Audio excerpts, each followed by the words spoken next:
De jail. Oh, no, thank you.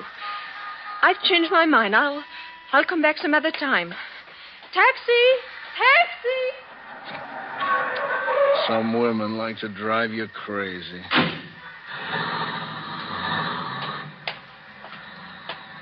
Evening, Mr. DeShell. Hello, John. How are you? Thank you, fine. Is the exhibit driving people away? That woman seemed to be in an awful hurry. Huh? She was trying to get in, sir. In fact, she offered me $5 What? She offered me $5 if I'd let her in, and then she raised it to 10. Wait. She offered you money? Did she want to see portrait without a face? That and nothing else, sir. She was pretty insistent about it, too. She must have known about your work in France, Mr. DeShell. Had quite a foreign accent. Foreign accent, you said. John, is Mr. Finney in? Well, yes, sir, he is. He's in the back. There's some men with him. Good. I want to see those men. I want to see them immediately.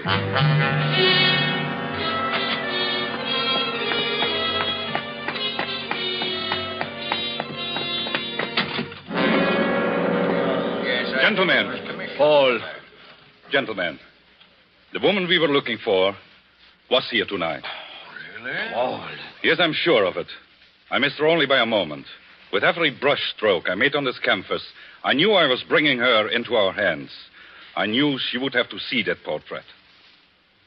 She had to know how much I knew. I know, gentlemen, she will be back. Paul? Yes, Henry? Will you still have the courage to finish the job when the time comes? When the time comes, I'll kill with as little conscience as I would shoot down the Nazis who have taken France. That portrait is without a face, gentlemen, because I couldn't see her face. But she will return and supply that feature. Then we will know her for what she is. She will be back. I'll stake my life on it.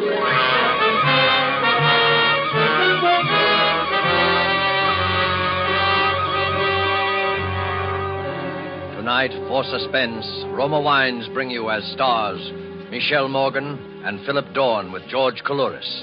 You have heard them in the prologue of Louis Pelletier's story, Portrait Without a Face, which is tonight's adventure in Suspense.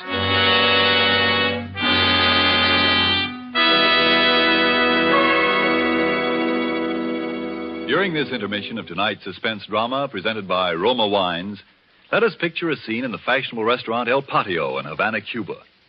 From the next table, we hear a Cuban judge of fine wines describe in glowing terms the wonderful climate and soil of our own California. When his American guest points out that his Cuban host has never been to the United States, the Cuban answers, "It is true, I've never visited your California, but from only such perfect wine country could come sherry of such superb quality as we have enjoyed. Roma, California sherry." Yes, by their example, wine connoisseurs of many other lands tell you that in Roma wines are all the great qualities that must be present in a wine for great enjoyment. It's for this reason these wine experts of other lands import Roma wines from great distances to be enjoyed as a rare luxury. But for you, this luxury of other lands becomes a daily pleasure, because you can enjoy any of Roma wine's many different, taste-appealing wine types without additional charge for import duties and expensive shipment from great distance. These two great Roma wine features, superb quality and small cost, have made Roma wines America's largest selling wines. Why put off another day your enjoyment of this splendid quality, such thrilling taste appeal? I'll spell out the name for you. R-O-M-A, Roma Wines, made in California for enjoyment throughout the world. And now it is with pleasure that we bring back to our soundstage Michelle Morgan, Philip Dorn, and George Coulouris in Portrait Without a Face, a tale well calculated to keep you in suspense.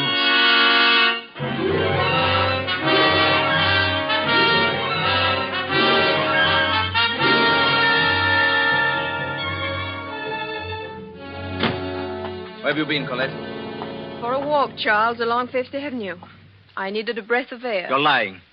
You're at the Ferney Gallery. Then I'm lying. I was at the Ferney Gallery. You fool. I told you that they'd kill you once they're sure. Yes, you told me, Charles. I'm going to bed. Did you see the picture? I'm going to bed, Charles. Answer my question. No, I didn't see it. What, the gallery was closed? Yes. Ah, that's good. Good. Well, drink? No, thank you. You don't mind if I do? I haven't minded what you do since the second week of our marriage, Charles. Really? Oh, that distresses me. Oh, Colette, Yes? before you go to bed, there's something here I want you to read. What is it, Charles? This art magazine, my dear, that just came on the newsstands today, contains a charming series of reviews of the exhibit at the Ferney Gallery. René Lautrec, the French critic, has done a little piece on the picture that you're so anxious to see. He heads his review, The Murderers. Read it. Please, Read Charles. it. It'll satisfy your curiosity once and for all. Begin here. This portrait. This portrait without a face is no ordinary canvas. This is a portrait of a crime etched on the mind of a man who must have been there to see it happen. One cannot describe the portrait in words, only in action. This way. The artist is sitting in a darkened room, resting from the noise of a party upstairs in the big house. Yes, the reception for General Vauban, Paris, 1939. Go on. The artist is resting in the darkened room. Suddenly there are two shots. The sliding doors to the library open. Standing in the doorway is the silhouette of a woman in evening dress. Charles, I Give can't... it to me. The woman's back is towards the artist. He doesn't see her face. At the woman's feet is a hand outstretched. The hand of a dead man. Who is the man, Colette? Vauban. General Vauban's dead. All this happens in an instant. The picture is photographed on the brain of the artist. A woman in evening dress standing in a doorway, her back turned. That is, portrait without a face. Colette, it's time to move boldly. Paul Degel will have to be put out of the way now. He knows enough to be dangerous. I suppose it's somewhat of a pity to eliminate such a promising young artist. He might have gone places. However, tomorrow morning, you will telephone Paul Degel at his apartment. You will tell him you saw his name in the art magazine. You will ask him where he's been all these years. You will say that you must see him. Your voice, and it will tremble just a little, will convey a message he's been waiting to hear all these years. You love him. After all these years, you still love him.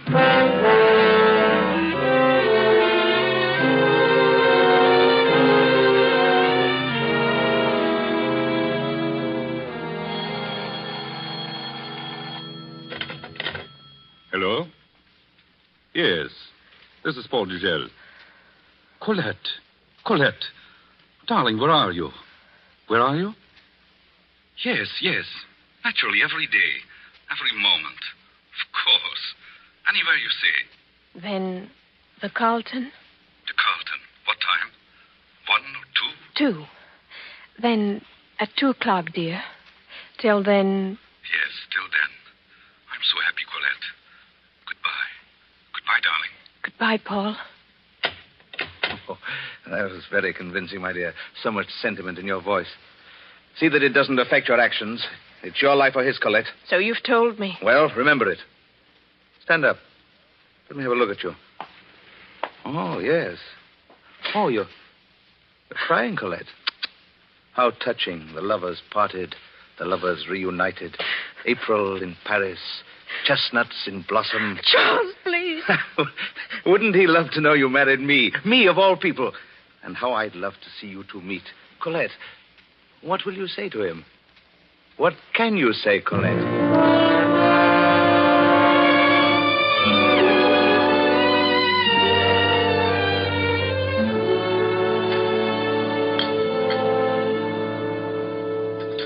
What can I say, Paul?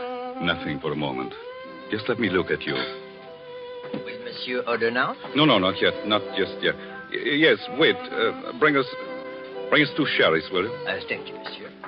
I'm changed, Paul. You can see that. A little. A deepness around the eyes, perhaps. You've been unhappy, Colette. Yes. I wrote to you almost every day for a year. I couldn't answer, Paul. Colette, why did you run away? Oh, you mustn't ask me. Was there anyone... No one in my heart. No one ever to fill your place. I thought when you didn't come back that... Oh, darling. You were right to think anything of me. I thought of Charles Gaveau. I remembered how insane he was about you. Please, Paul, don't talk about Charles. I thought if she ever married Cavot, then... I'm sorry. There's so much I don't know about your life. 4 years. Oh, I knew everything about you. Press notices. I wanted to be a success. For you, Colette. I followed everything you did.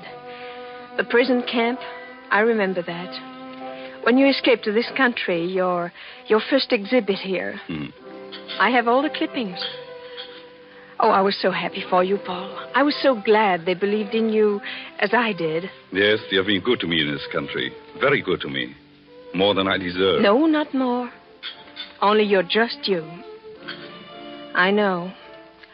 I've read the reviews of the exhibit at the Ferney Gallery. Yes, they seem to like that. Paul, I want to see that exhibit. Of course, Colette. Any time. No, not any time. I want you to show it to me tonight. Tonight? Please, Paul. After the crowds have gone from the gallery, my first look at your work in so many years, I don't want to share it with anyone. I just want there to be you and I. Well, then that's how you shall have it. Darling, of course, I want you to see it. I want you to see every piece in the exhibit. There is one that has attracted considerable attention. Portrait without a face. Oh, yes. I read about that one. There is much of my life in that painting, Colette. Certainly much of the past 4 years. But your work on it has been so worthwhile. No, not entirely. Not just yet. Colette, do you remember the death of General Vauban? Vauban? That was sometime in 1940, wasn't it? 1939. The year you left Paris. Oh, yes, that's right. As you recall, Vauban was our greatest advocate of air power. There were people in Paris who hated Vauban and wanted him out of the way. Your friend Charles Cavot and his newspapers were the general's bitterest enemies. And do you know a curious thing, Colette? What, Paul? Some of the best people in France were duped by Cavot's newspapers into believing that Vauban was an arch criminal. Yes, I remember.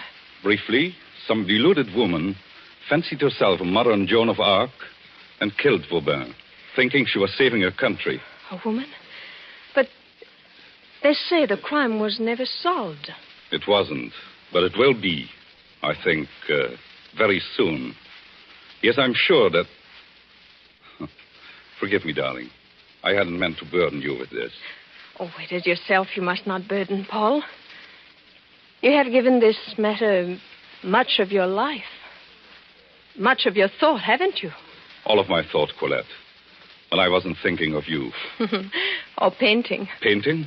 When I was painting, I thought of you most. I think that in every picture there was something of you. Sometimes the light on your hair. Sometimes the way you hold your hand. Even in Portrait Without a Face? Is there something of me in that one? In that one? 2 sherries, monsieur. Oh, yes, thank you. Yes, Colette. I think that even in that one there's something of you. And it's very strange because you...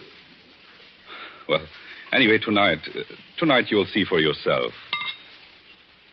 To you, darling. To our reunion, Paul.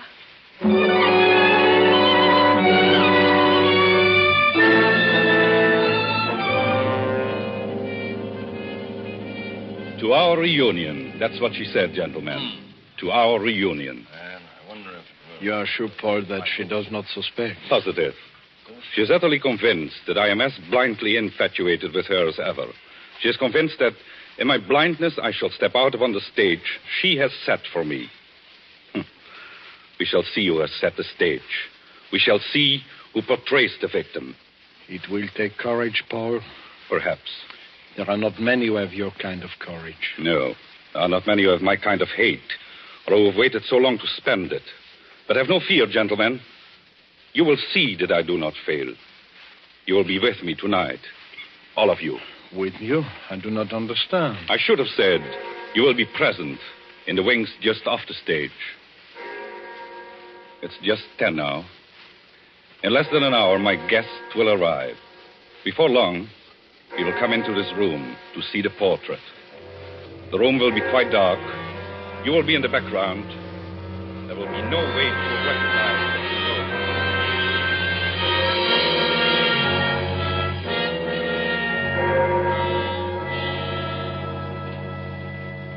You haven't much time. Are you ready? Yes. Wait, which purse are you carrying? That black one on the table. Hand it to me.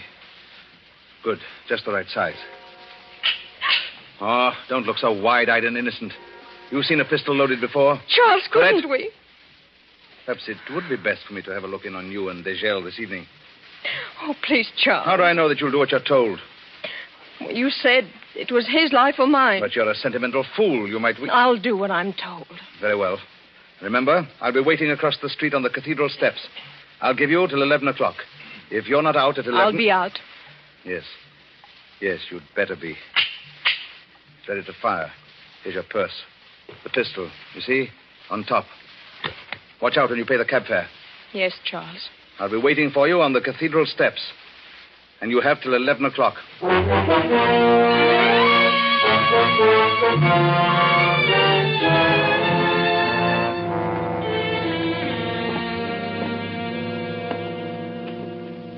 Do you remember this picture, Colette? Oh, Paul, of course.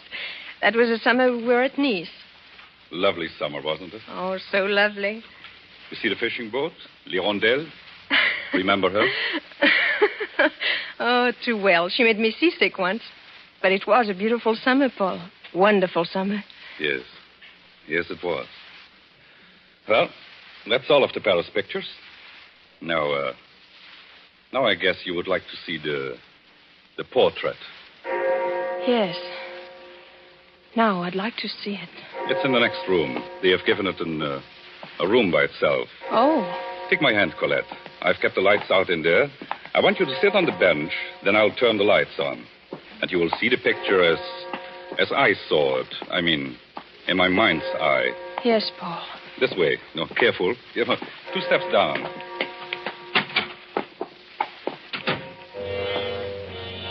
You are trembling, Colette. I've always been afraid of the dark. Here's the bench. Sit here. No. Sit here. You're in front of the picture now. I'm going to turn on the light. Hurry, Paul. I don't like this. I just want to give you the full effect of it. Are you watching? Straight ahead. Yes, Paul. So, may I present then my portrait without a face? Oh, Paul! Oh, Paul. I thought you would find it effective. Now we'll put aside pretense. You know who that woman is. She's Colette, standing in the doorway of General Vauban's library. The hand of the dead man at her feet is the hand of General Vauban, my friend.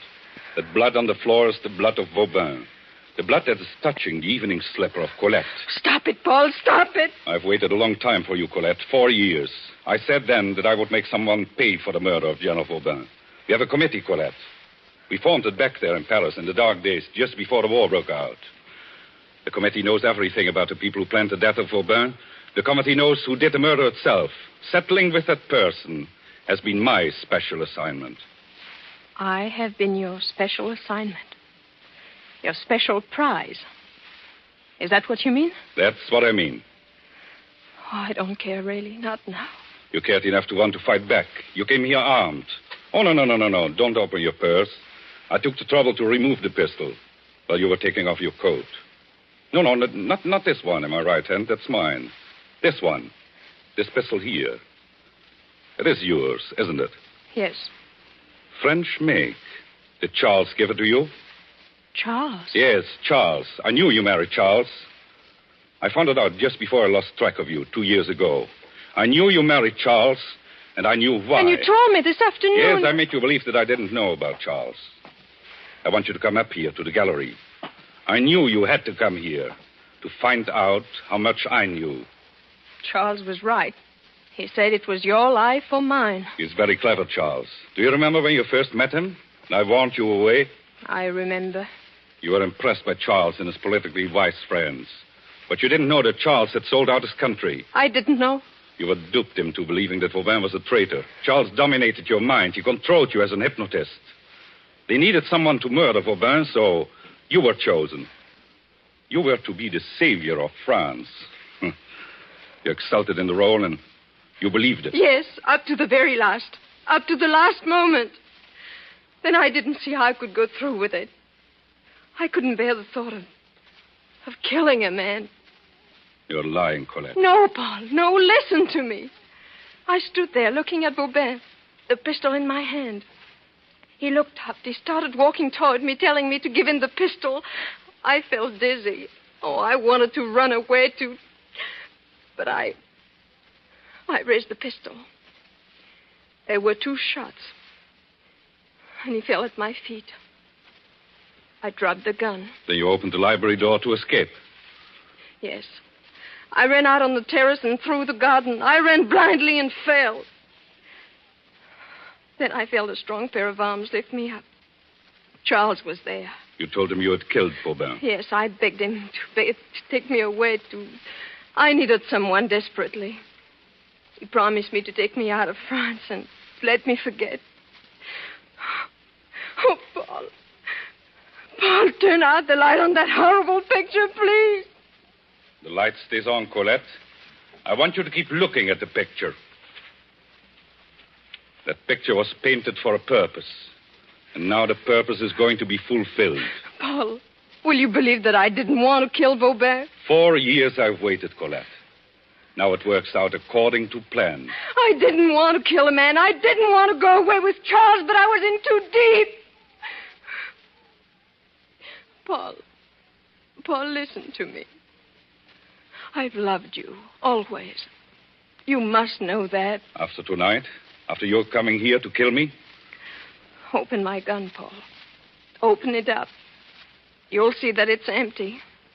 I took the shells out on my way here. Oh, why don't you do it, Paul? It's true. I knew I couldn't go through with it. Not this time. Not with you. Paul. It's too late, Colette. Paul. Keep sitting on that bench, Colette. Keep looking at the picture. Don't move. I won't, but you must believe me. Paul, wait. Just look at the picture, Colette. The picture. Listen. Please listen. I'm telling the truth, Paul. My gun wasn't loaded. Listen, Paul. For you, Degel. Thank you, monsieur.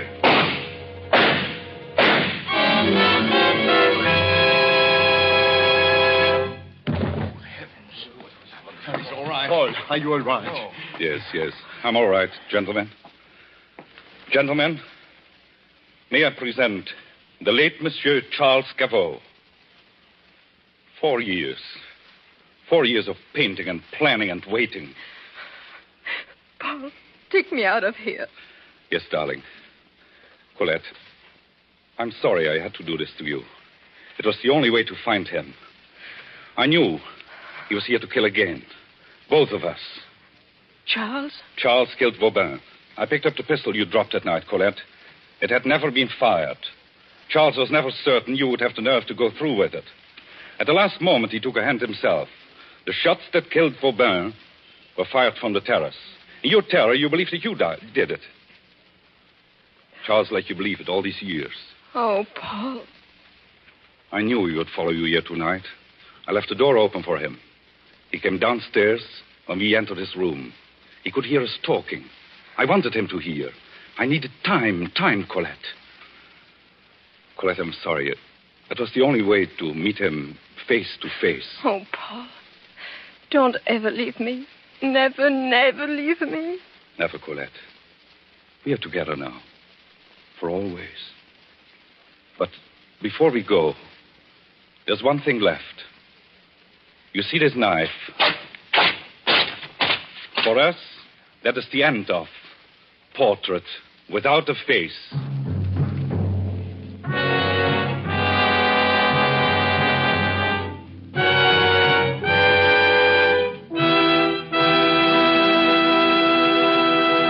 And so closes Portrait Without a Face, starring Michelle Morgan, Philip Dorn, and George Coulouris. Tonight's tale of suspense.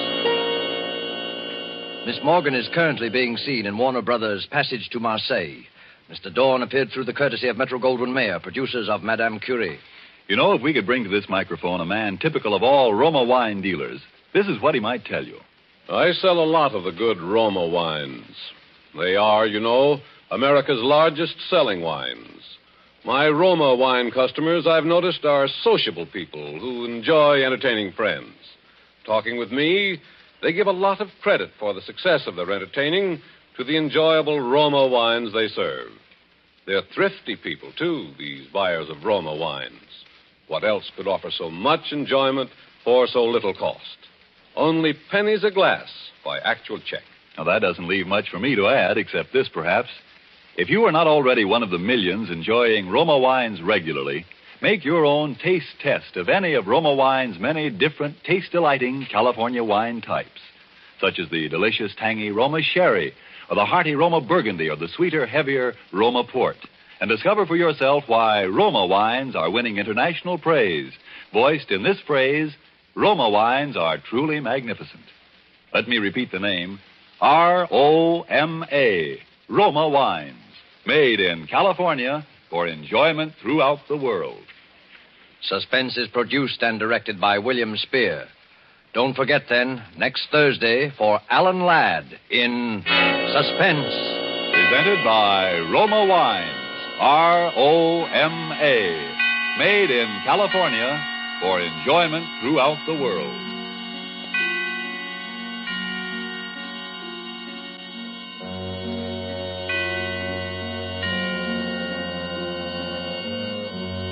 This is CBS, the Columbia Broadcasting System.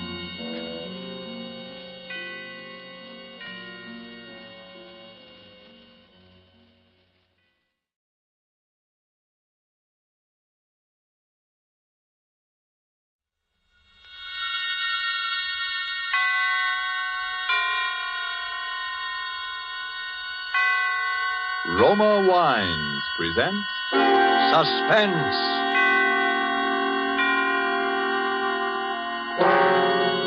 Roma Wines, made in California for enjoyment throughout the world. Salud. Your health, senor. Roma Wines toast the world. The wine for your table is Roma Wine, made in California for enjoyment throughout the world.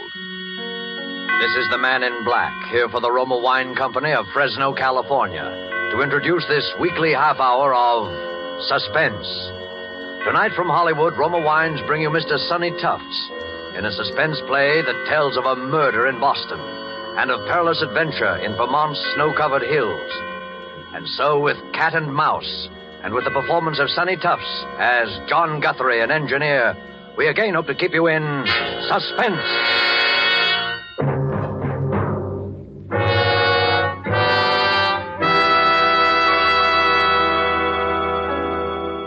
W1QXL, W1QXL, W1QXL. This is W1RBX calling W1QXL, W1QXL. This is WIR, Montcar, Vermont, calling and standing by. W1RBX, W1RBX. This is W1QXL in Boston, returning. Hiya, Guthrie, how you been? Signal's clear, good signal. Come in. W1QXL, W1QXL, W1RBX back. Hello, Lockwood. I'm fine. Signal's good up here. I got lots to tell you. Been trying to get in touch with you for the last couple of hours. Where you been? Out to dinner with Valentine? Go ahead. Sorry, Guthrie, I haven't seen Val today. She hasn't answered her phone. Guess she's awful tired of picking it up and hearing me on the other end proposing. Anyhow, I've been working hard. Oh, had a little excitement here at the laboratory an hour or so ago. Thought we had a prowler on the grounds. But guess it was a false alarm. Nerves, I guess. What's your news, Guthrie? I've got a bit for you myself, but let's hear yours first. Go ahead. Okay. Well, as far as I'm concerned, kiddo, you can set up a date for demonstration for the Army Signal Corps and the Naval Ordnance people just as soon as you like. We're in the clear now for keeps. I got the last bug out of the screen this morning, and it ought to make the prettiest little image you ever saw. And if the brass hats put the steam on, I don't see why it shouldn't be in there fighting in a couple of months. Now, let's hear about you. Go ahead. Boy, that sounds great. Hold it, Guthrie. Something going on here. Keep listening. I'll be back in a second. Who is it? Who's out there? Who's there? Get out from there or I'll shoot. Come out. Stop. Stop.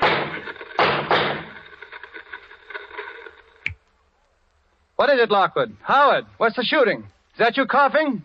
Lockwood, is that you? Go ahead. Hello. Hello, Guthrie. I saw him that time. Almost got him with my rifle. Wonder what that guy can want.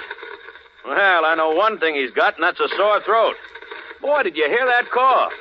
Go ahead. I'm worried, Lockwood. Somebody must be getting wise to what we've got. We'd better arrange for more protection around the lab. Well, you've heard my say of it. How are you getting on with the blueprints? Go ahead.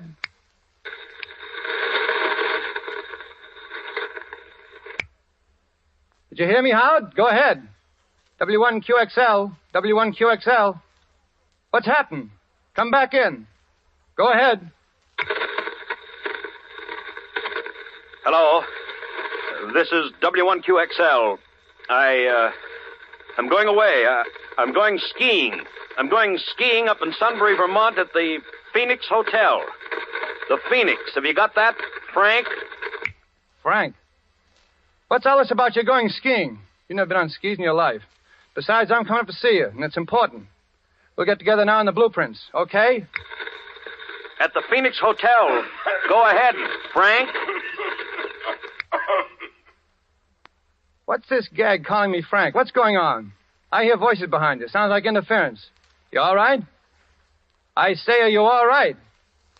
I'm leaving here for Boston in the morning. I'll bring the whole works. No, don't. And don't contact Val. If anything happens to me, the man with the cough. The man with the cough. The cough.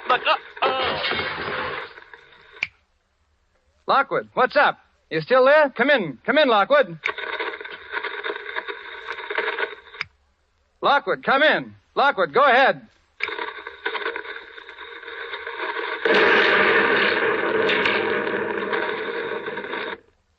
W1QXL. W1QXL. This is W1RBX calling. Go ahead. W1QXL. W1QXL. This is W1RBX. Go ahead.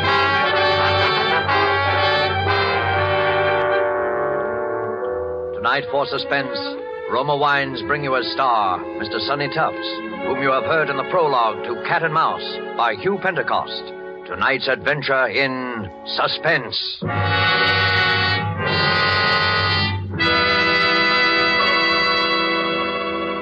While the play's scene changes, let me describe another scene that might even now be taking place in the handsome cafe of the Hotel Nacional de Cuba in Havana.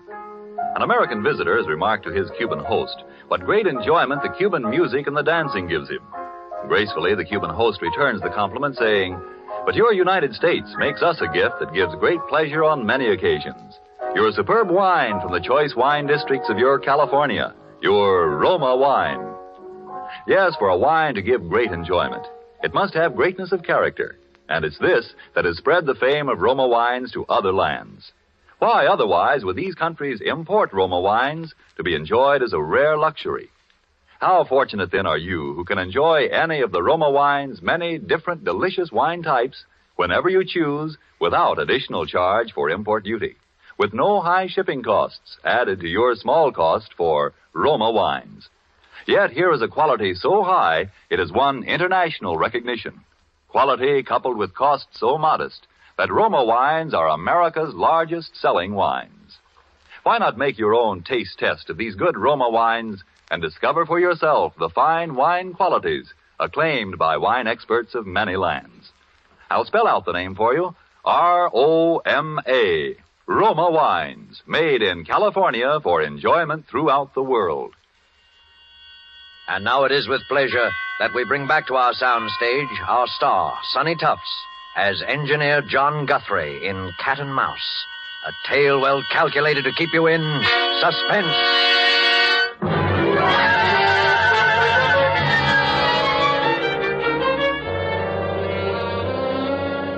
Well, that's about all the facts we know, Miss Ames. Yes? The bruises on Mr. Lockwood's head were a little hard to explain, as you pointed out. It was the explosion that killed him. That seems to be fairly... Dr. Vaughn, yes, the explosion may have been what actually was the final cause of his death. I take a doctor's word like you for that. But those marks and bruises... Suppose he'd been beaten, hit over the head in order to make him... In order to make him what? But I can't say any more, Dr. Vaughn. I don't know quite what I'm talking about anyhow, I guess. You see, Howard had been experimenting with something. He had a collaborator. Collaborator? Yes, I don't know who. Howard would never... Well, he used to talk to this other man on shortwave. They both had shortwave sets. Radio hams, you call them. Those amateur radio operators. Yes. Well, I must go. Oh, let me help you with your coat, Dr. Vaughn. Oh, thank you. I must say that after talking to you, I'm partly convinced, Miss Ames, but murder's a pretty difficult thing to prove, especially in this case, and... Oh, excuse me. I'll be going then. Hello? Yes? Who? Mr. Guthrie. Well... Oh, I see. Well, if you his friend, Where, in the drugstore? Yes, I'll wait. Just come right up to apartment 15E. Yes. Goodbye. Thank you again for your trouble, Dr. Vaughn. Well, please feel that you can call... Oh, I'll get you some water. No, don't bother. Too many cigars. Bad larynx. I'm awfully sorry. I'll say goodbye. Sure you're all right? No, it's perfect. Don't worry. I'll keep in touch with you, Miss Ames. Yes. Well, goodbye now.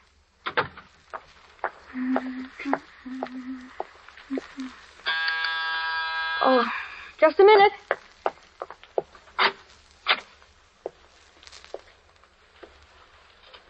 Hello, you must be Valentine Ames.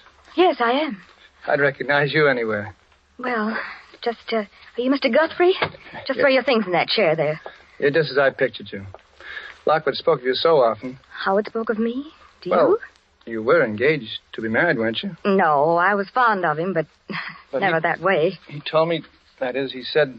Then you were his collaborator. Oh, please, Mr. Guthrie, you can trust me. I need help. They all say his death was an accident. The coroner, the newspapers, the police. But I know it wasn't. How do they say it happened? An explosion in his laboratory. Chemicals he was using in his experiments. Nonsense, explosion. There wasn't anything more explosive in Lockwood's lab than a package of matches. Then you were his collaborator. Oh, please, trust me. Lockwood was murdered. I know it. You think so, too, then? Yes. Well, then our job is to prove he was murdered. No, I'm sorry, Val. There's something more important that comes first. When they killed Lockwood, they stole half of our... Well... Your invention? But half an invention is worthless. But I have the other half. In other words... Yeah. I'm next. We can count on that. But they don't know who you are. Maybe not yet. That was why Lockwood kept calling me Frank when he was talking to me, near the end. He didn't want to give my name away to them. And you've no idea who they are? Just something we could start on? It was just one thing. That night, the night he was killed, we were talking in a shortwave, and he'd been bothered by a prowler. He spoke of it. Why, I even heard the fellow in the air. He was... Oh, that phone. Excuse me a second. Hello? Yes? Oh, Dr. Borbert. Yes, it's nice of you to call me back, and thank you so much for sending Dr. Vaughn to see me. He certainly is... Dr. Vaughn? But you sent him to see me about Dr. Lockwood. About Dr. Edwin Vaughn? You're positive? I see. Well, thank you anyway. Bye. What's up? Someone just before you came, and Dr. Edwin Vaughn said he was with the coroner's office. Called on me. And the coroner's office never heard of him. Is that it? Never. Uh-huh. Well, who was he? I mean, what did he look like? Would you recognize him if you saw him again? Well, he was just a middle-aged fellow. Poor man had a terribly bad cough, one of the really hacking coughs. A cough? Yes. It's the same one. He came to Howard's lab the night of the killing. I heard him. You're sure? Positive. You see, it fits. He was looking for me. Figured I'd come here to see you. He wants my half an invention. Well, Val, they need what I've got, and I've got to get back what they've stolen, so... Where are you going? Skiing. What? I'm going back to Vermont to go skiing. I'll send you a card from the Phoenix Hotel.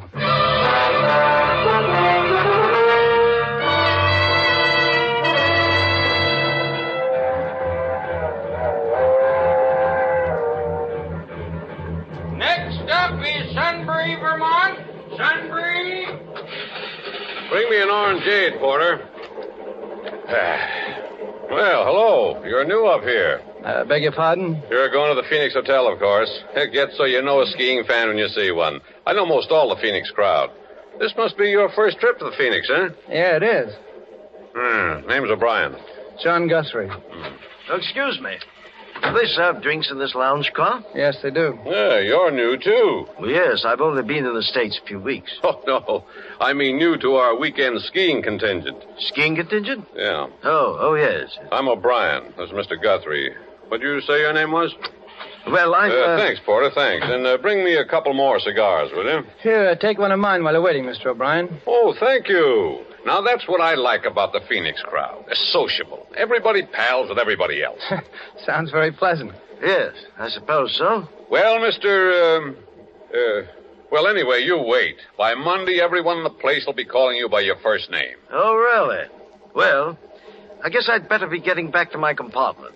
Very happy to have met you, gentlemen. See you later. Weird duck. Unsociable like. Now, I always say, you take a fellow that don't mix. Be quiet a minute. What's the matter with you, Mr. Guthrie? You look like you'd seen a ghost.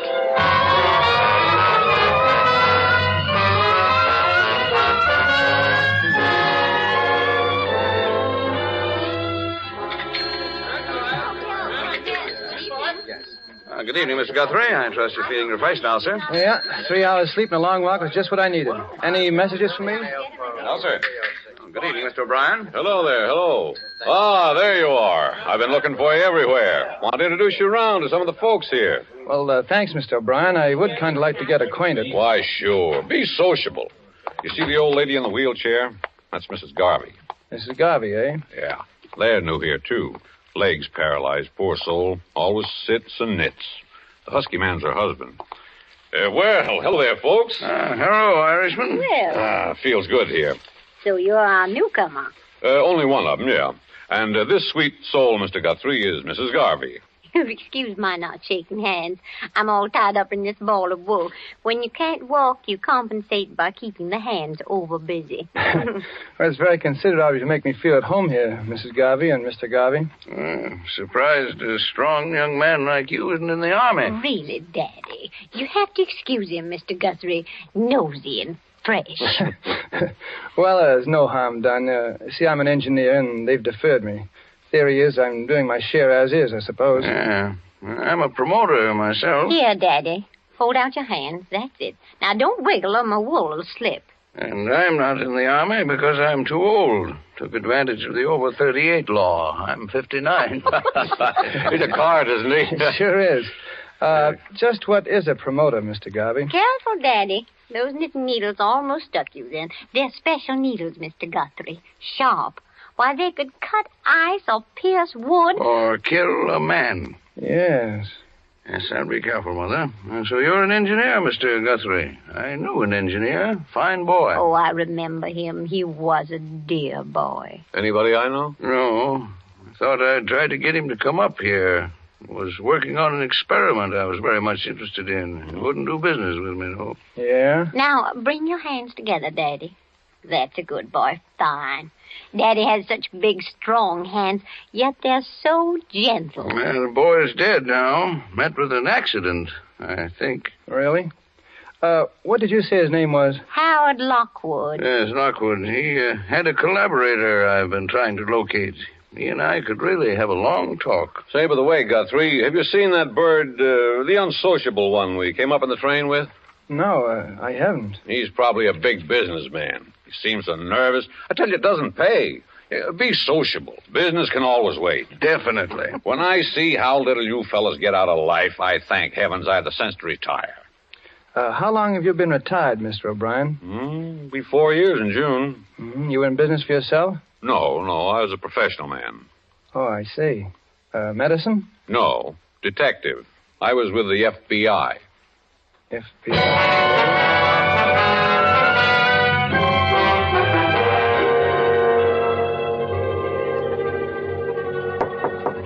Come in. Well, Guthrie, come in. Feel just like a nice sociable talk. Sit down. Mr. O'Brien, I'm in trouble and I need expert help, and you were an FBI man. You can help me. Uh-oh. I was afraid of that. I'm sorry, Guthrie. I'm retired. Too old for the game. You get a hold of the Boston office. They'll get someone up to help you in a jiffy. Call Jack Porter. He's in charge now. They'll mention my name. But there's no time now. You see, Boston is 6 hours from here. I need help right now. Oh, take it easy, boy. Relax. I suppose you're another engineer with some gadget that's going to win the war. That's a familiar one. Mr. O'Brien, this is serious. There's a murder in this hotel, and if I don't get him, he'll get me. Now, take it easy. If you'll just give me a hand. You know, I felt there was something going on here this weekend. Things weren't sociable like they usually are. Mm-hmm. What have you noticed? Well, nothing in particular. Just people seemed to act funny. You take that Garvey and his old wife, and that bird with a cough that came up on the train with us.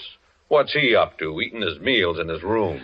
Look, will you help me, Mr. O'Brien? I do have an invention, as it happens, and... Oh, excuse me a minute. Hello? Mr. Guthrie? Yes, he's here. The gentleman in 421. Right now. Very well. Goodbye. It's for you. Party in 421 wants you to step in and see him. That's him. That fake Dr. Vaughn. Well, this is it. And you refuse to help. Oh, now, look, I'd like to, I guess, but after all... All right, O'Brien, but look, just this. 421 is right down the hall. And if I'm not back in 10 minutes, will you knock on the door? Oh, that much I'll do for you. John. Val. Valentine, what are you doing here? We agreed that you... Oh, John. Open your door quickly before we're seen together. Look, Val, I've got something important to do. Wait in my room for me. If I can only find the key. The door's open. It's funny. I locked it. Look! The room's been searched. My papers, the pillows, my trunk. Oh, John, they know you. Where is it? You didn't bring the blueprints with you here. Not that dumb. Well, it's gone. What? My gun. Oh, John, I'm afraid. I feel as if I'd known you for a long time. My dear. Val, you know I love you, don't you? John, we shouldn't talk about that now. But, you see, I've been in love with what I think you are. I've only known you for 2 days, and... What are you trying to ask me, John? Why you came when we agreed that you shouldn't. Because I was afraid that you... And why I find you hiding near my door and find the door unlocked when I had locked it only 10 minutes ago, and then I come into my room and I find this. Oh, John, don't. Please don't. I came because I wanted to help you. I felt that if you were in danger, it wasn't right for me to stay home, safe, not knowing. Yeah. I'm sorry, Val. I trust you. Look, stay here. I'm going down the hall. Somebody's waiting. Oh, don't go, John. Don't, please. I'm afraid for you. You got a gun, Val? Yes, I thought I might need it. Well, give it to me. Now, kiss me. Oh, John, Wait here. If I'm not back in 10 minutes, get the police. Where are you going? Room 421. To talk to a man about his cough. I'm going with you. This is his room. I'm going in with you. You're staying outside. Step back. Don't let him see you. Open up. His door's open, too. There on the rug, the body. Dr. Vaughn, he's dead. Look at the gun. He's holding it. He killed himself. You mean he's supposed to look as if he killed himself? He was shot in the back of the head. A bit too neat. What do you mean? That gun in his hand. It's mine. Then if he wasn't the murderer, who was he? Oh, John, the gun. They'll think that you... Shh, take it easy. That gun may come in handy. Come in. Well. O'Brien, look here. What? This gun's mine. It's a plot to frame me. What? That's not your killer, Guthrie. That's Hilary Lawrence of Scotland Yard, assigned to this case because his government, like ours, is keenly interested in your invention. I should have listened to you before, Guthrie. You know about it, then? I checked. Called FBI office in Boston. Talked to Porter. Yes, your Dr. Vaughn was Hilary Lawrence of Scotland Yard. He was the one you heard in Lockwood's lab the night he was killed. He must have got a little too close in the tail of the real killers. Mr. Garvey was... Well, I really don't know enough to talk. I better shut my big mouth. But I think I know. You know the killer? No, but I have no proof. Without proof, Guthrie, you'll be held for the murder of Lawrence. That's obvious. We've got to get our other evidence before someone finds the body. Yeah.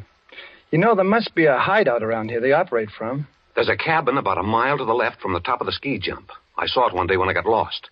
I've got a funny hunch it might be the place. If we can get there and find something involving them before the hotel people find this body and arrest you, we'll be... Well, what are we waiting for? Come on, let's go. Come on back to my room, Val. See you downstairs in 5 minutes, O'Brien. If we don't find proof, John, what then? Then we get murdered or get held for murder.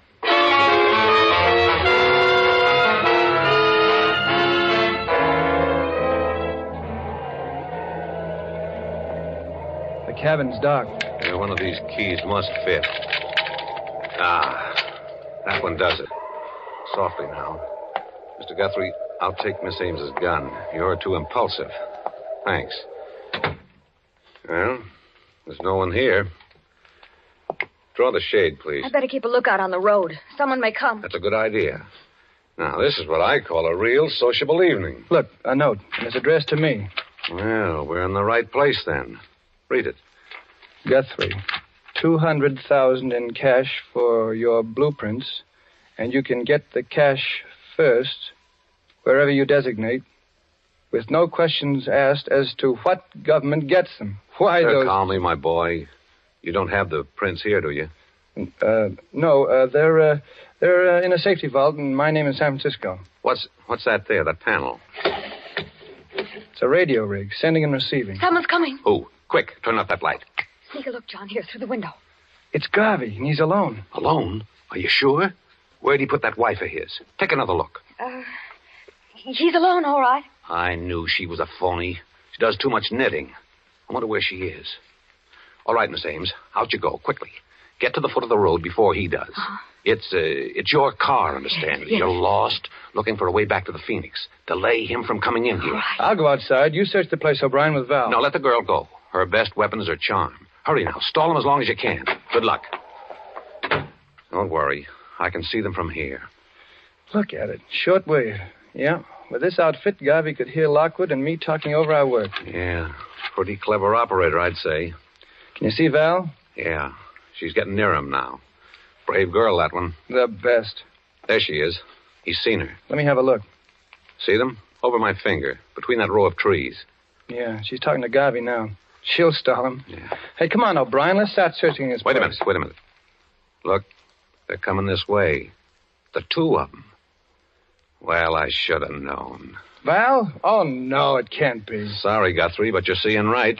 The girl's with Garvey. But she loves me. I know it. She's honest. I swear it. They're coming up the path. You stand behind the door. I'll stand up on the balcony and cover them from behind with a gun. You all set, Guthrie? All set. You spring out on them as they close the door, and I'll cover you from here. Val, Garvey, duck. He's got the gun. Above. Oh, my arm. O'Brien. All of you reach. Don't stoop for that gun, Guthrie. Up with your arms. 3 of you are going to join the late Mr. Lockwood. The girl and Mr. Garvey of the FBI who poked his nose in a book too far. You're out of your mind, O'Brien. What will you get by killing us? I've got the information you want, and if I'm dead, you'll never get it. I'm fighting for my life now, not your invention. With you three out of the way, I've got a chance. A fire in this lovely cabin will do the job nicely. Now get into that closet, all of you. Get started. You're missing one, O'Brien. My wife. I'm not worrying about that. Drop your gun, Mr. O'Brien. That point you feel in your back is my knitting needle. Drop it. Remember, it can crack ice, pierce wood, or kill a man. Okay, Mrs. Garvey. Certainly nice to see you again. Nice job, Guthrie. You tipped us off just in time. Sit down, Mother. You look tired. You must be standing behind the kitchen door for an hour. Look here. Just be quiet, Mr. O'Brien. Formerly of the FBI. Kicked out for improper conduct, he was. The service has had its eye on you ever since, my friend. Yeah, you see, you made a slight error, O'Brien, when you said you'd call the porter of the Boston FBI office. The outgoing lines from the hotel have been out of order since 5 o'clock. Oh, your arm, Daddy. Here, let me bandage it. You better get going and have it looked after. Oh, it's bleeding. I think I'm going to faint. Faint ahead, Val. I got a pair of arms that aren't doing a thing.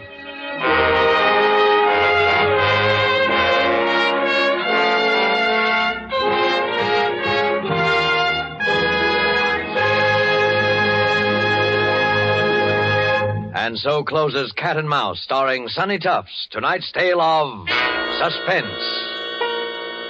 Mr. Tufts appeared through the courtesy of Paramount Pictures and will soon be seen in the Paramount picture, I Love a Soldier. Few spots on the globe boast the unique and perfect combination of nature's gifts, which makes possible truly good wine. Wine which the whole world can enjoy. But wine experts will tell you that among these fortunate spots, none can surpass the vineyards of our own California. From these renowned California vineyards come Roma wines. Wines so perfect in flavor, so delightful, that they are enjoyed in many countries of the world. To us in America, Roma wines are an everyday treat, for we may buy them at an astonishingly low price since we pay no import duties or expensive shipping costs. Do you enjoy a delicious tangy sherry? Well, tomorrow treat yourself to a glass of Roma California sherry. We're sure you will agree that you have never tasted finer. With your first sip, you'll understand why Roma wines are America's largest selling wines. I'll repeat the name, R-O-M-A, Roma wine. Tomorrow, ask your dealer for your favorite type of Roma wine, made in California for enjoyment throughout the world. This is Sonny Tufts, and I hope you enjoyed our suspense play this evening. I know I had a good time. I'm looking forward to next week's show, and I know you must be, when that remarkable actress, the Academy Award winner, Madame Katina Paxinu, will be the star of Suspense. Suspense is produced and directed by William Spear. Next Thursday, same time, you will hear Katina Paxinu in Suspense. Presented by Roma Wines, made in California for enjoyment throughout the world.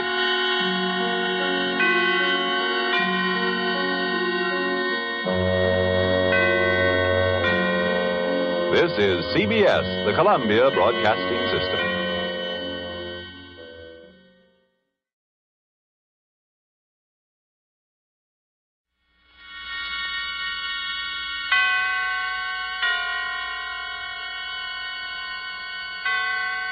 Roma Wines present Suspense.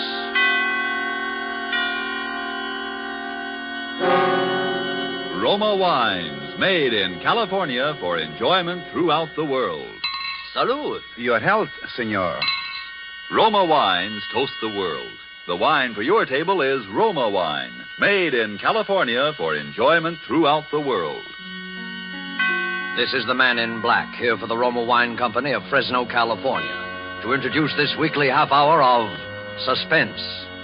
Tonight from Hollywood, Roma Wines bring you the remarkable actress whose performance in the Paramount picture For Whom the Bell Tolls won her an Academy Award, Katina Paxinu. And so, with The Woman in Red, and with the performance of Madame Paxinu, we again hope to keep you in suspense.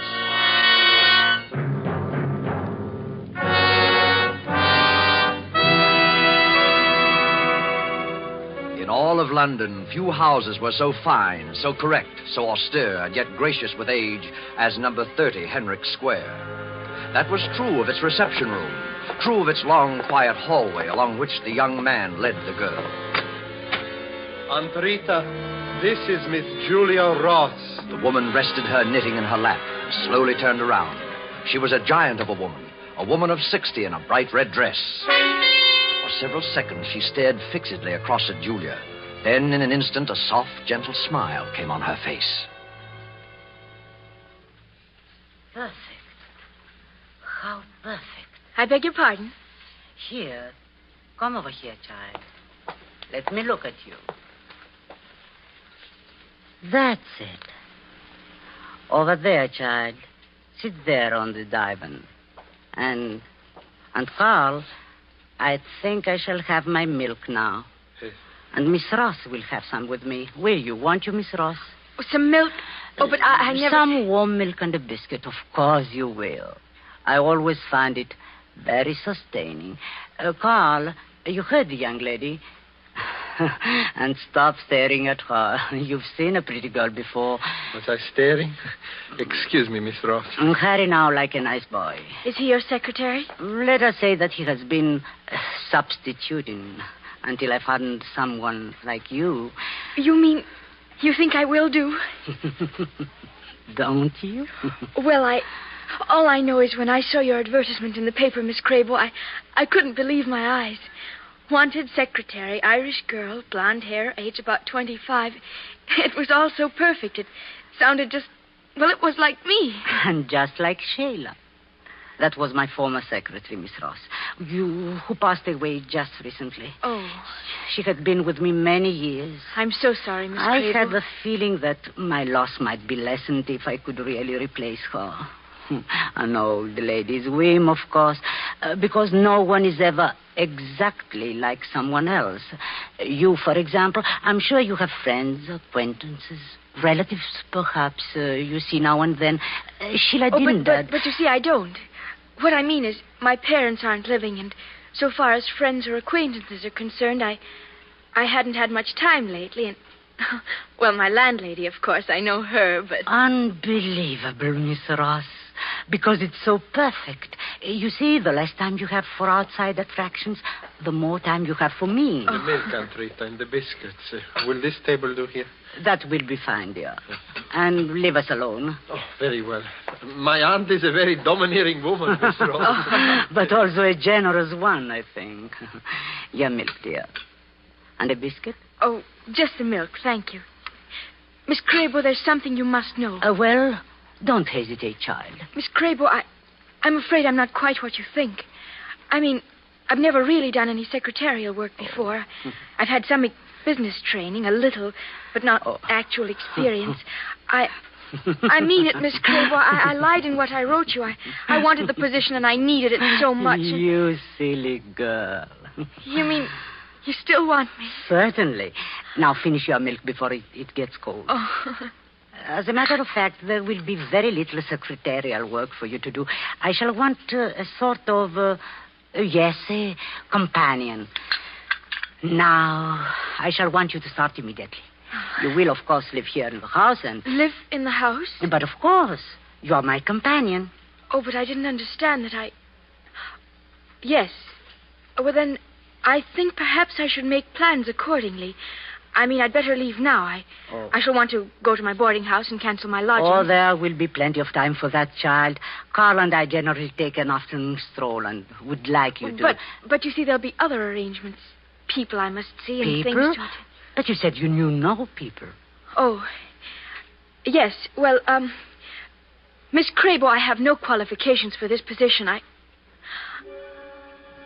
Oh. Why, child? What's the matter? I don't know. Suddenly, I feel so drowsy. Well, then, I would just lie back on the divan. But there's no reason for it. But there is, child. You are weary from the strain, the uncertainty, the ceaseless search for work in a strange and friendless city. The milk. There was something in it. So you relax. Your nerves, they go to sleep. Yes. Sleep. Carl. Oh, Carl. Yes, Aunt Rita? Have you finished the note, dear? Yes, only this moment. Well, don't just stand there. Let me see it. Aunt Rita, please. She's so harmless. And so perfect. And now read me the note. To Department KL, Sudden Development. Leaving at once for Dublin, Ireland. Will communicate in 10 days. 10 days, Carl? We won't need so much time. Make that 5. Just as you say, Aunt Rita. Then sign it Sheila Campbell and post it to British Intelligence.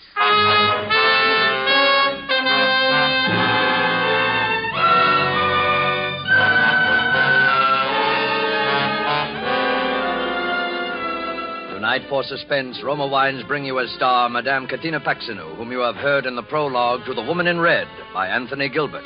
Tonight's adventure in Suspense.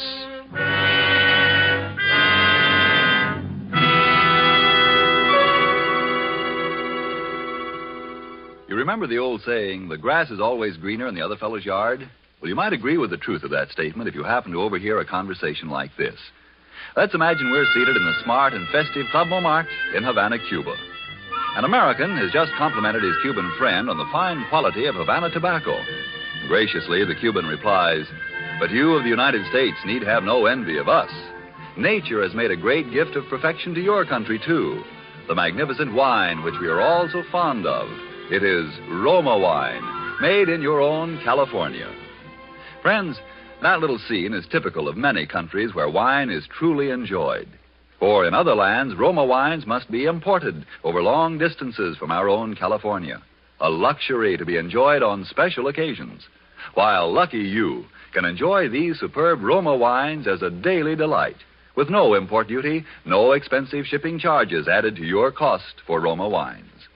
Whichever one of Roma Wine's many different types your own taste test names as favorite, you'll agree here is truly superb wine that could come only from truly choice wine districts. And you'll say, no wonder Roma Wines are America's largest selling wines. I'll spell out the name for you.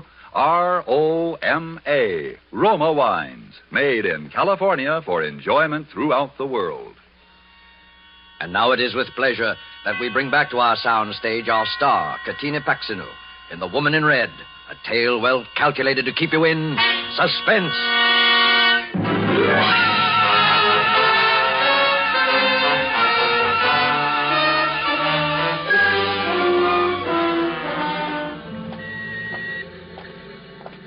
Feeling better, Julia, after your little nap? No. No, I don't feel better. Well, the walk and a little something to eat will do wonders for you. There is a little tea shop up here at the I don't corner. want anything to eat. And please don't hold on to my arm like Oh, that. now, child, is that a way to talk? You seemed a bit shaky, that's all. Here we are. Carl, you wait with Julia. Oh. I'll just look in first to see that it's not too crowded. And now you have to hold my arm. Oh, no, wait, Miss Ross. I don't have to hold. Hey, no, don't. Let me go. What are you doing, Miss Ross? Why do you run like that? Please, don't you understand? If I'm to move in with Miss Crabo, I've got to get in touch with my landlady. But there'll be plenty of time. Plenty of time. What do you want with me? Why are you both... Oh, Carl. Oh, yes, Aunt Rita? Come along, you two. No. Oh, please, you're making yourself worried about nothing. My aunt, it is just that she's a peculiar Hurry, children. Then remember that I am here. I have already ordered for us. Oh, fine, Aunt Rita.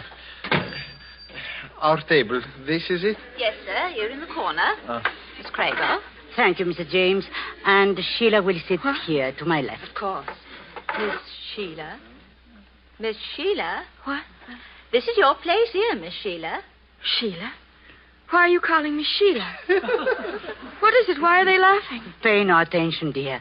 Just sit down, please. This woman called me Sheila. You both did. My name is... I know, dear. It is Julia. Everything is all right. Shall I serve the tea now? If you will, please. Now, Sheila, sit down, dear, like a nice girl. No. What, dear? I'm going to the restaurant. Sheila! It's all right, Miss Crabo. Don't bother. There's no other exit from that room. Oh, I'm so sorry to impose on you, Mr. James. I had no idea she could be so difficult. Oh, don't give it a thought. Once you explained the situation, we were only too glad to help. Of course, I'd never seen your secretary. I had no idea that... It's only a recent development. Yeah. Shall I pour the young lady's tea now? No, thank you. I can manage. Yes. You know, I was just saying to Mrs. Blandon the other day, I says, I wonder if Miss Crabo and her nephew are still in the neighbourhood, I says. Why, they haven't been in my shop for ages, I says. And she says, no, yes. You see, Mrs. James, we don't dare leave her for long. For her own protection, that is. Her protection? Yes, we are a little worried about suicide. Oh, yes. Aunt Rita, Sheila's coming. Well, just call me in case I can help. Thank you. Oh, here you are, dear. Carl, help Sheila into her chair. Oh, yes. Sheila? Thank you, Carl. Relax now, dear, and drink your tea. It's all ready for you. My tea in this cup? No, I won't drink it. You won't drink it? Sheila, what? You're pouring it into your saucer. Dear, everybody's staring at you, laughing at you. There's nothing for them to laugh at. I simply prefer to pour my own cup of tea.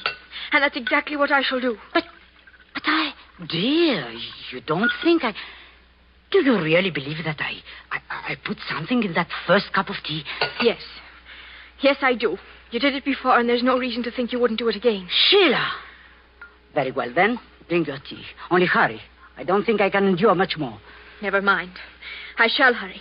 I'm just as eager to leave as you. And I'm going straight to the police. Oh, now, you're not starting that again. Are you insane? Do you think I'm helpless, that I can't get away from you? That I shall simply stand here and... Oh. It's happening. What, dear? What's happening? You had it in the teapot.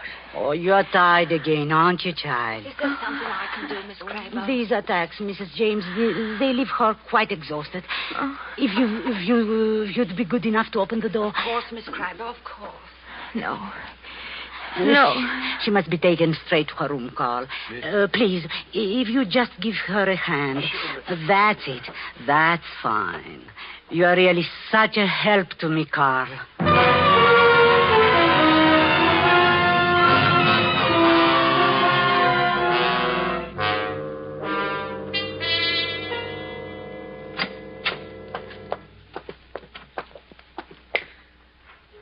Here we are, Sheila.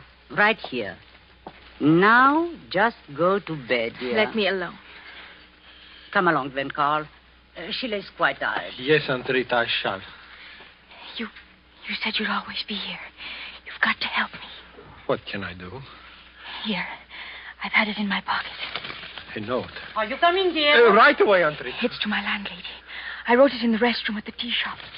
Here, mail it to her. It's my only chance. But I can't keep this. Oh, Carl! She's coming. Yes, Aunt Rita. You can do it. You've got to do it. Good night, Sheila. How very slow you are, Carl. Was I so very long? You like her, I can see that. A letter, I imagine. She gave you a letter to post? A letter? Oh, no, I was just locking the door. Ah, yes, of course. Perhaps I have letters on my mind, dear. After that episode with Sheila. The first Sheila Campbell, that is. Dear, hand me my knitting. Please. That's a nice boy. Do you know, I'm continually amazed at the stupidity of these English. Can you imagine that girl, that supposedly trained agent, dropping that note? And addressed, mind you, to the British intelligence. It was very alert of you, Carl, finding it. Thank you. Now, if you excuse me, I'm rather tired. Yes, this espionage, it's not a restful service. Sometimes I wonder if Berlin really appreciates the risk we have taken. Yes, the girl had to be disposed of. There was no doubt of it. That was her report on us. All the facts... Aunt Rita, we've gone over this 1,000 times. Really, I'm tired. Yes. You were right in realizing what had to be done. It was just that you acted too... Please, Aunt Rita, explain too all that. hastily, too thoughtfully, too violently. I couldn't help it, I tell you. She rushed into the telephone room out there. I ran after her, and that stupid catch lock pinned us in. She went to pieces, pounding on the door, screaming, tearing at me. I didn't know what I was doing. There was that bookend, the big one. I lost my head, that's all. It's all your fault. Why didn't you lock the door? Where were you? I simply want you to remember that every incident counts. Because of you, we cannot produce Sheila Campbell's remains. And we certainly can't allow the police to tear up the cellar to find them. Because of you, we shall have to produce a substitute body. A substitute Sheila Campbell, who will satisfy the authorities completely. We have her, and I don't intend to lose her. The note, please. The note? The one that girl just gave you to mail. I don't know what you're talking about. All I know is you don't have to use this girl. You could get somebody else, somebody just as good. She's not right for it. Not right for it. A girl who denies her identity, who shrieks of drugged drinks, persecution. She is ideal. The police will accept her as a suicide without giving it a second thought. Yes, if they knew she was really insane, but she isn't. Don't you see? She isn't. She isn't. Just ask those people at the tea shop and that foolish Mrs. James. She will tell you. She will tell the whole neighborhood. Oh, Mrs. James, a few neighborhood gossips, they aren't enough. You have to have someone professional, an authority. Listen to me. Our note to British intelligence will divert them for just 5 days. Within that time, Julia Ross must commit suicide. And we will see that she does. No, I won't. I won't go through with it, I tell you. I see. What a pity it would be if the police learned who was the last person seen with the first Sheila Campbell. You wouldn't turn me over. This espionage, Carl, it's a very demanding trade. The note, please. Huh. Thank you. Thank you, dear. I knew it was an oversight.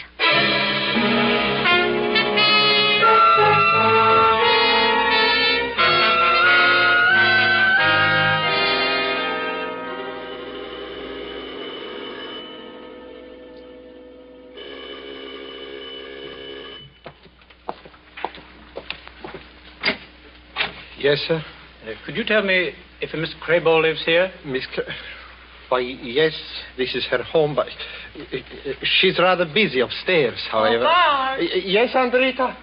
Was that someone at the door? I thought... Oh. How do you do, Miss Crable? My name is Turner, Dr. Turner. Dr. Turner? Yes, I happened to drop into the tea shop yesterday, Mrs. James' shop, you know, and she told me about your situation. Yes? Well, I thought I might be of some service. My field, you see, is psychiatry. Yes. Yes, I see. Oh, how very thoughtful, Doctor. Please, won't you come right up? Thank you. Miss Campbell's room is up in this floor, Doctor. I thought you might as well see her at once. I know how busy you must be. Yes. Well, the case has been quite difficult, Miss Crable. In many ways, yes, Dr. Turner. Naturally, I feel that someday, with professional guidance and with those things, I can give her patience, understanding. Mm-hmm. I can bring her out of the darkness. Until then, here we are. Sheila. Sheila, dear. That is Dr. Turner. Step right in, Doctor.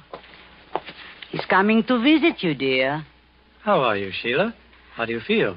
Doctor, I rather think my presence will interfere. Mrs. James has undoubtedly explained. If you don't mind. Yes. That might be best. Won't you talk to me? It's all right, Sheila. Believe me, I'm a doctor. You're no doctor. Now, Sheila. Don't call me Sheila. You're here to help her. Help her keep me prisoner here in this house. Stop Help her it. drive me out of my mind. Help her.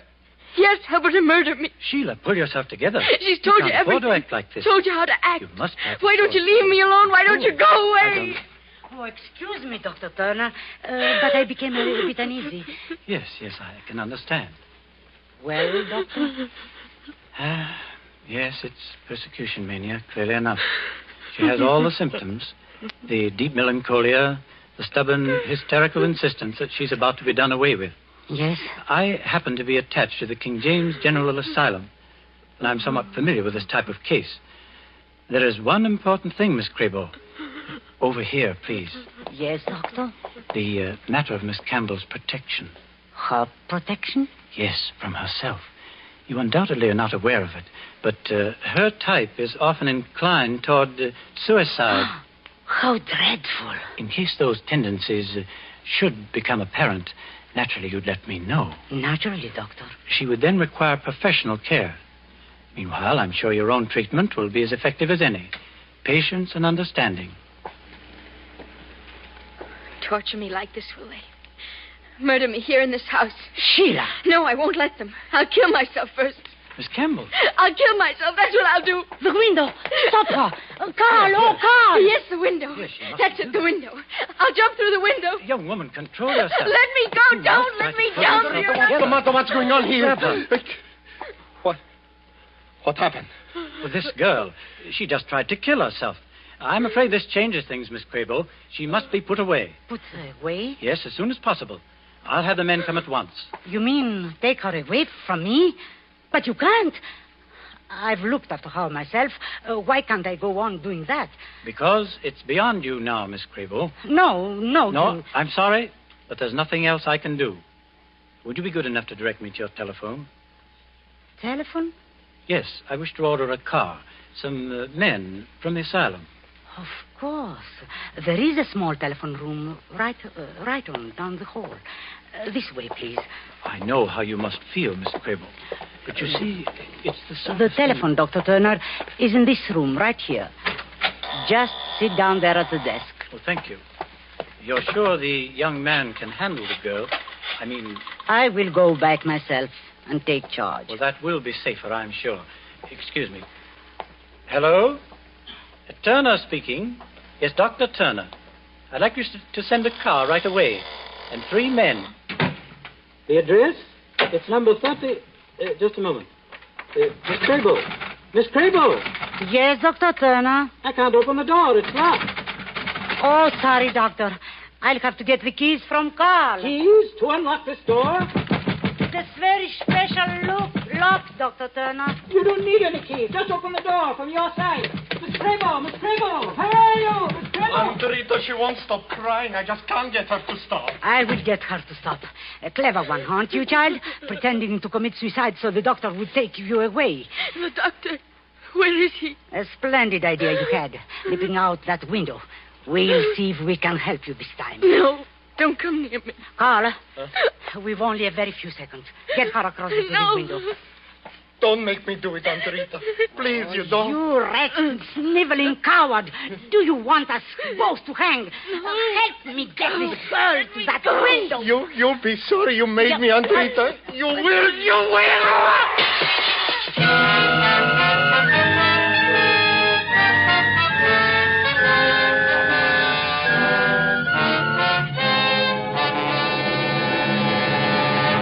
I couldn't help it, Dr. Turner. I couldn't help it. I just lost my head, that's all. But she made me do it. Don't you see? Don't you understand how it was? She made me do it. She drove me, Dr. Turner. All right, now settle down. And do stop calling me Dr. Turner. Stop calling you doctor. You? Well, no, I'm not a psychiatrist. But I'm going to see that you meet one. Huh? I happen to be from British intelligence, Carl. I suppose I have you to thank for that letter. What? Letter? Yes, the one supposedly signed by Sheila Campbell, telling us she was off to Dublin, Ireland. Oh, yes. They would communicate with us in 5 days. Well, Aunt Rita, she made me do that, too. That was an inexcusable mistake, Carl. You see, Sheila would never have written Dublin, Ireland. No, an Irishman assumes that everybody knows where Dublin is. How about that, Miss Ross? Am I right? Well, I know where it is, all right. And I'm going back there as fast as I can. Oh, now, Julia, London isn't as bad as all that, you know. Maybe not. I suppose it all depends upon the murderers you meet. Why, child, you wouldn't want to meet a nicer lad than Carl here. After all, it isn't everybody who'd pitch his aunt through a bedroom window just to save your life. Yes, he's really a very nice boy. Sergeant, you better take him down to the cellar now and have him show you where he buried Sheila Campbell. Aunt Rita, she made me do it. I know, she made you do that, too. A woman of character, Miss Crable. I'm sure you'll miss her very much. But that's the way it goes. This espionage, Carl, is a very uncertain trade.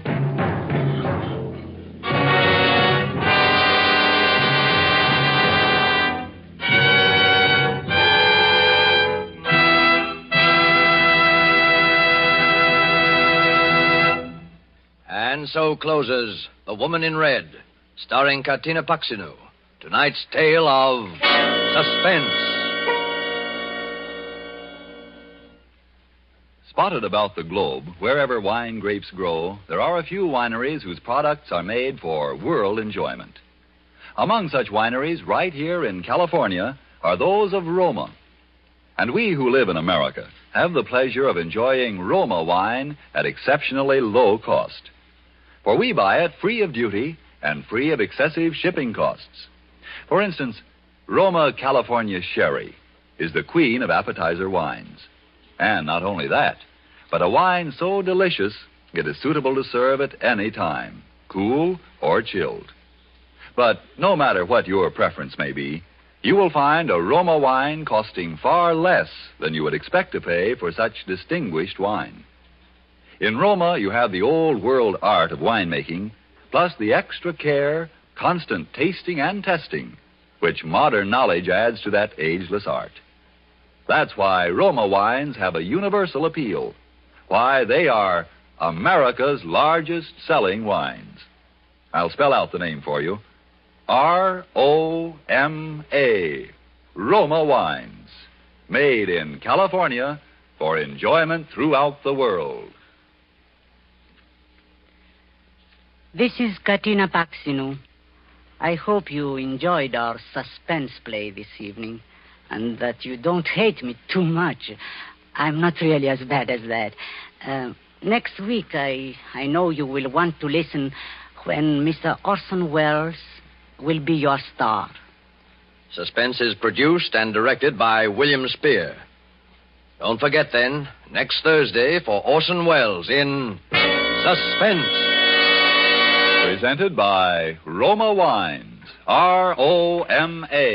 Made in California for enjoyment throughout the world.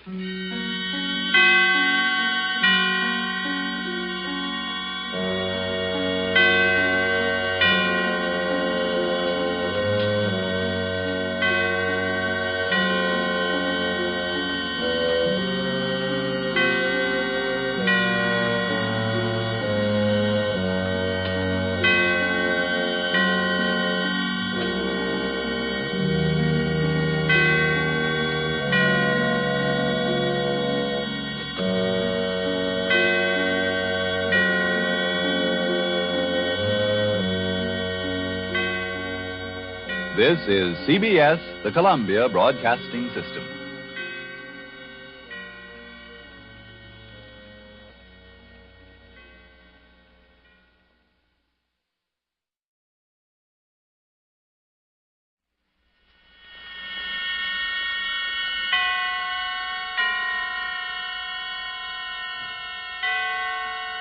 Roma Wines present Suspense.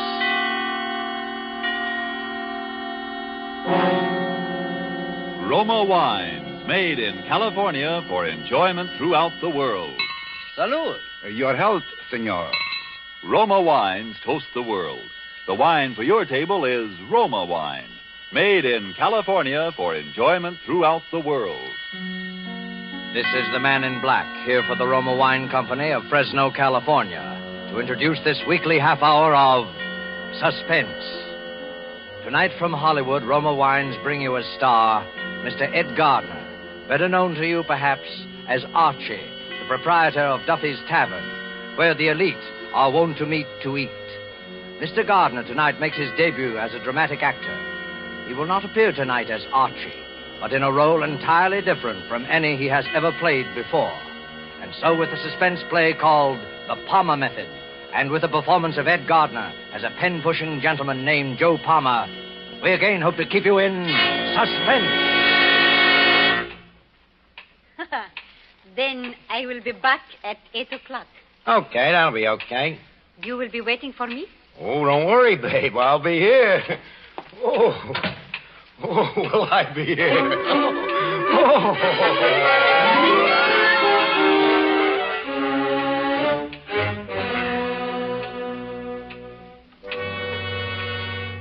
Dear friend Harry, I'm sitting here the last 10 minutes knocking myself out laughing and wishing for somebody to tell it to. And then I get to thinking of you, so I'm going to write you the whole story. Harry, you got to admit that yours truly is one smart guy. Because in about an hour, they're going to bring me so much dough, they got to bring it in a suitcase. No kidding. Of course, it's the Spanish moolah, but even in the United States, it comes to about 10 grand. But I better start from the beginning so you can get the whole play. And if you don't say that your old pal is one smart guy, I am a monkey's uncle. It all begins about 4 months ago in New York when I'm on a lam and expecting any minute that heavy hand is going to fall on my shoulders, and I'm trying to think of something to do about it, you know. And happens I'm down to about $3, which makes the thinking a very tough proposition, even for a bright guy like me. Anyways, things being what they are, I naturally only go out at night. So one night I'm walking through the park in Union Square, still thinking and not getting very far.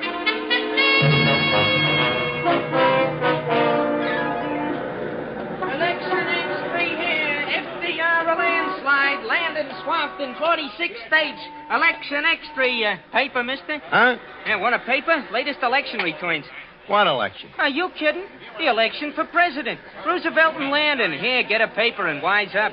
For a punk like you, I should get all excited every time they have an election? Well, it wouldn't strain your mind none. They only happen once every 4 years. Don't be such a wise kid. Do you want a paper or don't you?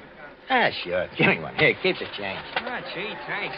And let that be a lesson to you, not to get wise with guys that might do you some good someday. Well, thanks anyway. X3, FDR, Now, what am I going to do with this for thing? volunteers to help the heroic Spanish people in their fight against fascism. If the fascism of Hitler and Mussolini is allowed to triumph in Spain, it'll overrun all Europe. And once democracy is crushed in Europe, it won't be long before democracy is attacked here in the United States. Hitler himself has promised that. You there. It's only the beginning. Speaking to me?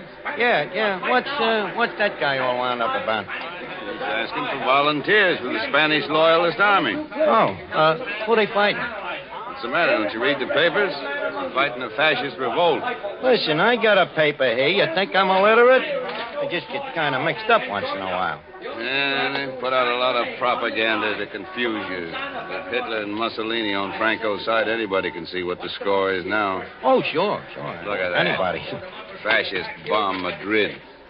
I just wish sometimes I didn't have a wife and kids. I'd go over there and get me a couple of licks at those guys. Over to Spain, huh? Yeah. They send you over there, buy your ticket and all like that, do they? Sure, they pay for your transportation. They raise quite a little money for that. Yeah. You don't happen to know where they sign up for this army, do you? Well, he'll sign you up right there. Hey, you want to go? Could be. Yeah. Why not? Sure, why not?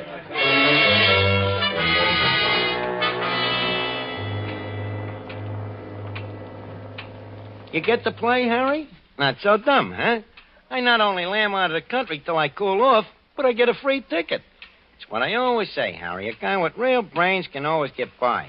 Of course, I know strictly from nothing about this war, but I naturally figure it's just one of them tango revolutions, like you see in the movies with a couple of guys riding around shooting off their rods at nothing in particular, and pretty soon everybody goes home.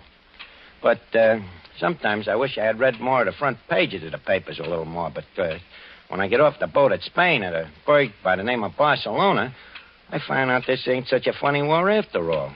This fascist mob is really knocking a joint around.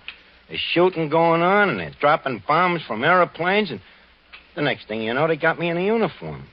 Huh.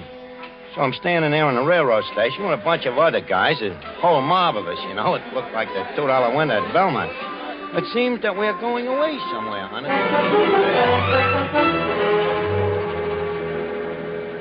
Next.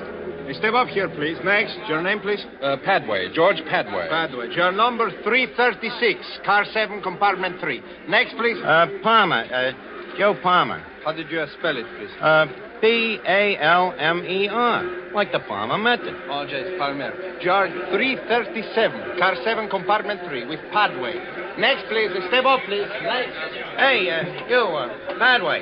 Someone calling me? Yeah, come here. Look, my name is Joe Palmer. We're supposed to ride in the same compartment or something? Oh, splendid. That's car 7. It's down this way, I imagine. Well, glad you know. I can't make head and tail out of these dinky rattlers. Of course. You're American, aren't you? What else? Here, let me give you a hand with your gear. Oh, yeah. Yeah, thanks. Hey, these guys over here take this war pretty serious, don't they? Well, rather. What did you expect? Yeah.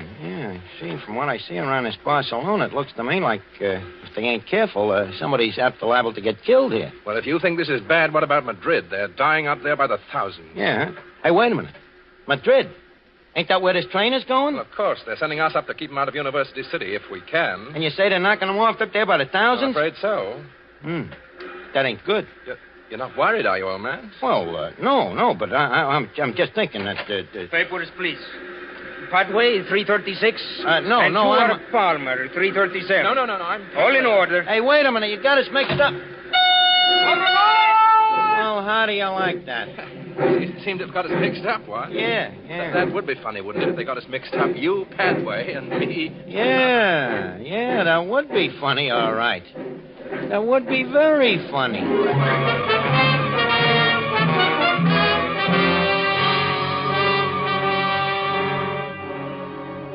Tonight for Suspense, Roma Wines bring you as star radio's famous Archie, Ed Gardner, whom you've heard in the prologue to The Palmer Method by Ernest Martin and Robert L. Richards. Tonight's adventure in Suspense.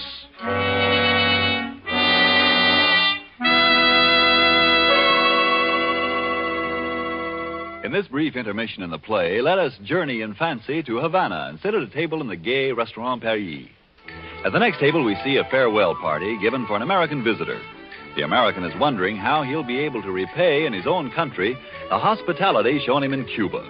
Reassuringly, his Cuban host remarks, "Es muy fácil, amigo.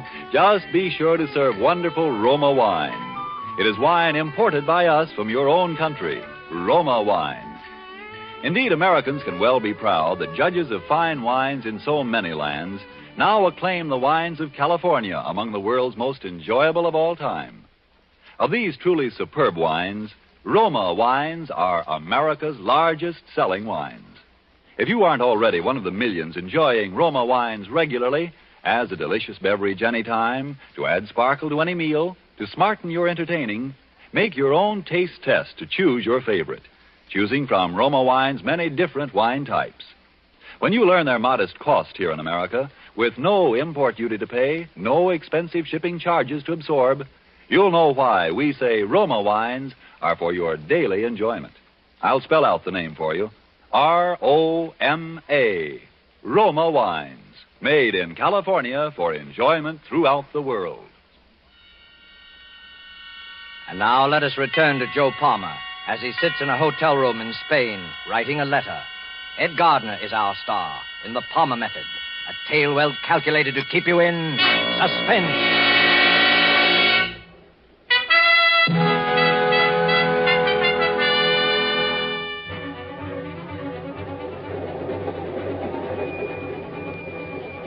Well, Harry, there I was, on a train heading straight for Madrid, where they're knocking guys off every 5 minutes, which is naturally a little upsetting to a sensitive person like myself.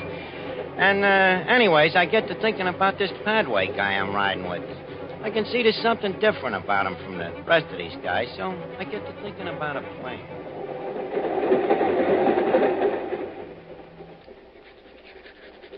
I say, what in the world are you doing there? You've been working away at it the last half an hour. I'm just practicing. Practicing what? The Palmer Method. What in heaven's name is the Palmer Method? You never heard of the Palmer Method? It's penmanship. You know, the way they learn you to write when you're a kid. Some guy named Palmer invented it. You see, you make these ovals and lines. And pretty soon it learns you how to use your whole arm. See? Makes your writing very pretty. Aren't you a little old for that sort of thing? Well, it depends on how you look at it. With me, it's a business. You're an instructor in penmanship? Yeah, that's it. Instructor in penmanship. What's so funny? Well, look, when I was a punk kid in PS4, you know, the only subject I can pass is penmanship. I'm a whiz at it, you know, so naturally, my name being Palmer and all, it's kind of a standing joke in the school, you know. The kids would holler, "Joe Palmer, he flunks in everything but writing. That's the Palmer Method." Oh, I see. Yeah, that's how it started, but now I still like to keep in practice because, well, like I say, by this time, with me, it's a business. But I still don't quite see how it can be much of a business. You ask a lot of questions, don't you? Well, I'm terribly sorry, old man. I don't mean to pry, you know. Oh, that's all right. What about you? Me? Yeah. How about me asking you a couple of questions? Why, of course, anything you like. You're English, eh? That's right. Yeah, I could tell that right away. Really? Yeah, I could also tell that you're not exactly a stumblebum. I bet your old man is in the chips, huh? You mean wealthy? Matter of fact, he is rather. Maybe even a lord or something? Oh, no, nothing like that, really. Lesser nobility, you know. I thought so. Big shot, huh? You ever been to this Madrid before? No, never have. You know anybody there? Not a soul, as a matter of fact. At it again, I see. I say, you never did tell me about that Palmer business. You mean how come it's a business with me? Mm-hmm. I write checks. Write checks? Yeah, with other people's names on them. I might add that I'm about the top man in the profession, too. Oh, you're a... Yeah, I guess they call it the same thing in England, don't they? Forgery.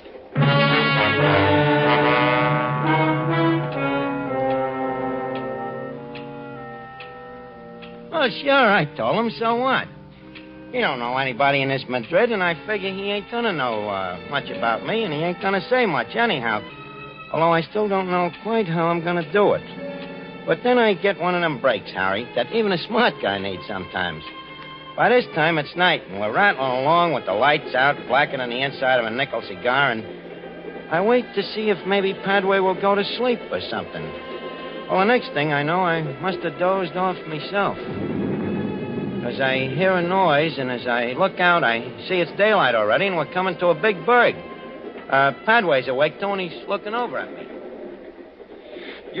You dropped something, Palmer? No, I thought you did. No.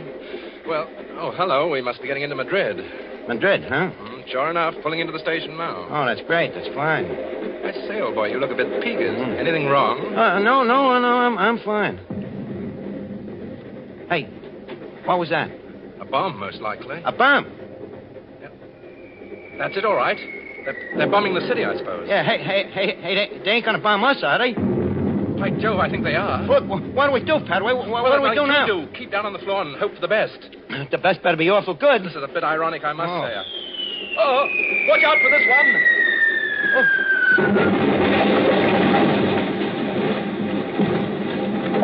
Do it. Padway!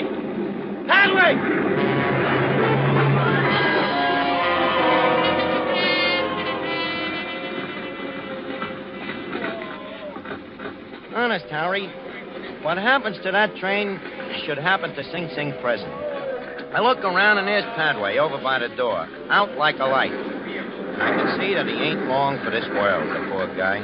Me, I'm lucky. I don't have a scratch. So naturally, now is when I go to work. I go through his pockets and take out his papers. There's a passport, some letters, and a wallet with quite a bit of dough in it. So I take a couple of things out of my own pocket and I put them in his. Only just then, Padway starts coming out of it. Well, Harry, what would you do if you were me? Like I say, I am opposed to violence as much as anybody. But there he is looking at me. And the guy ain't gonna live long anyway. So I grab me rifle and I tap him on the noggin. Sure enough, he's gone again. But for good this time. And none too soon because there's some guys coming down to the rescue. One of the guys pokes his head in my door. Come again? You all right in here? Yeah, I guess so. What happened? Don't you know? You're lucky to be alive. Oh, yeah, I know. But this guy here, he wasn't so lucky. Huh? Oh. Dead, all right. Do you know him? Yeah. But I forget what name he told me. He's got his papers on him, I think. Oh, let me see here. Oh, yes.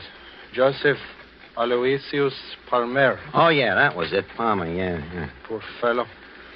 Well, he died in a good cause. You're right there, brother. He certainly died in a good cause.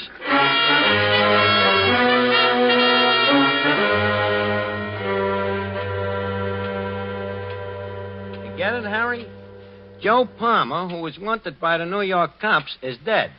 And George Padway, the big shot Englishman, is me. So I duck out quick to a hotel. I get me a change of clothes, and I figure maybe I better take a look through the rest of Padway's stuff to see if maybe I can get an angle. Well, I find this letter on him from some guy named E. Valankos. This letter says Valankos looks forward to meeting Padway and names a time and a place. Now, anybody else, Harry, this letter might have threw for quite a loss, but not yours truly, because I know that Valankos has never seen Padway. The letter practically says that, and Padway himself has told me he don't know nobody in Madrid. You catch on? And I figure this Valankos is probably just the guy to get me out of this army. So, what do?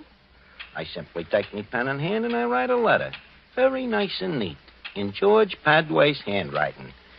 Dear Valankos, I says, I will likewise look forward to meeting you at the time and place you say.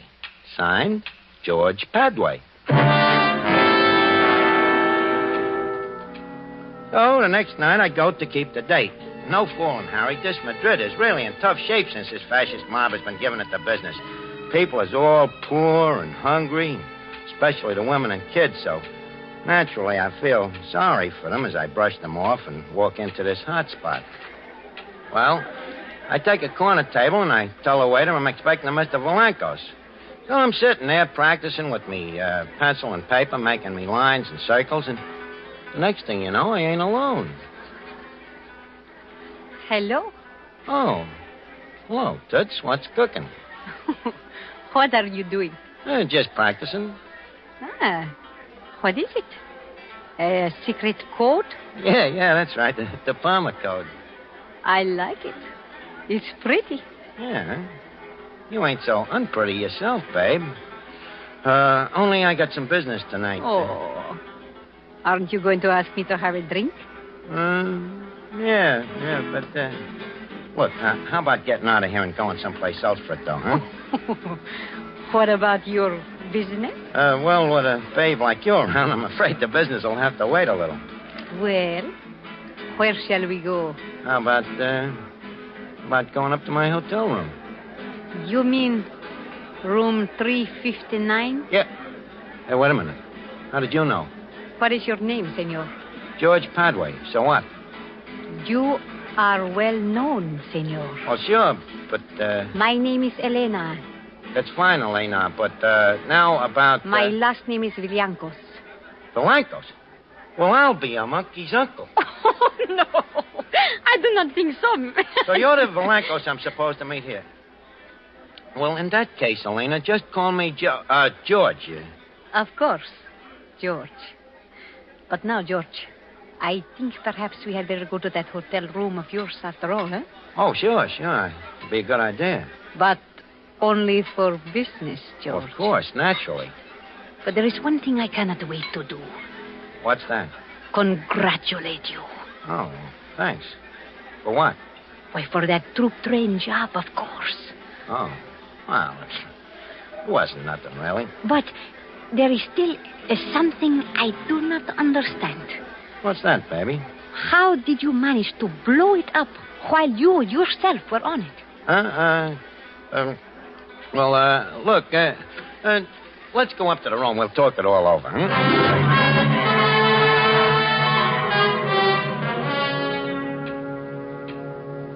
George, you still have not told me how you blew up the train and did not get killed yourself. Well, do I have to tell you everything? Perhaps that is why you are so successful, eh?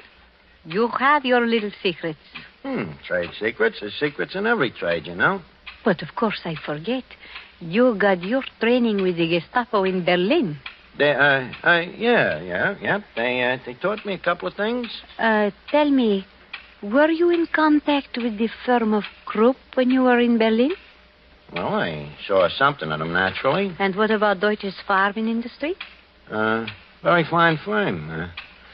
I guess there's a lot of dough on our side, huh? Oh, but of course, we have the money. The others, the scum. They have the rags on their backs and the few rifles they get from the Bolsheviks. Yeah, sure, but about this money.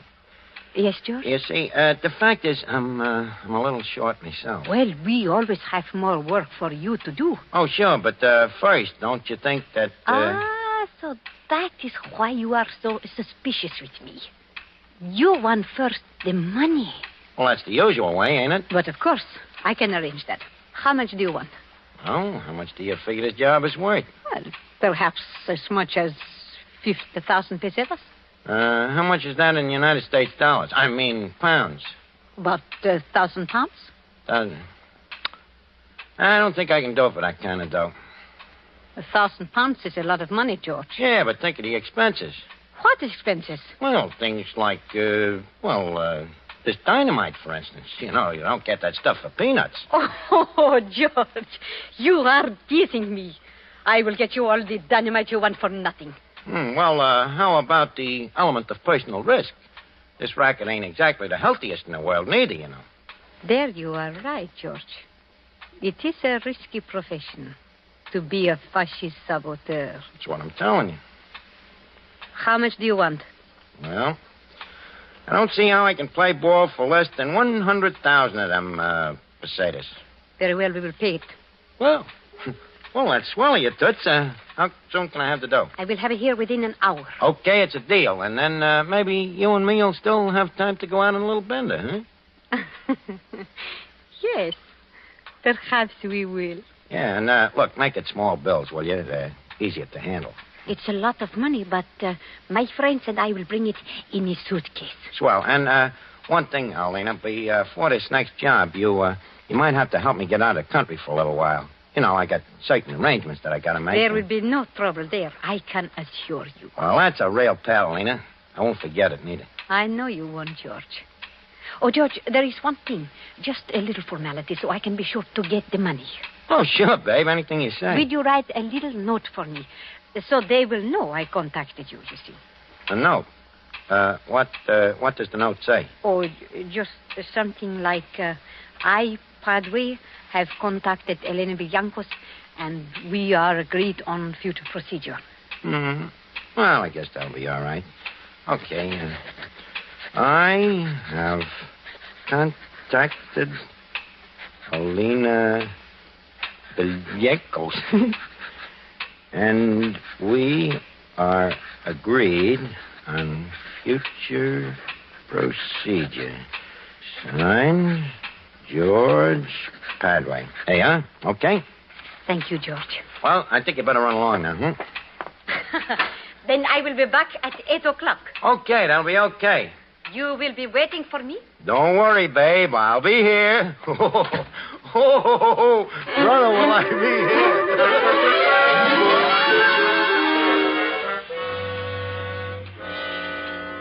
So now, Harry, you can see why I'm practically killing myself laughing while I'm writing this letter.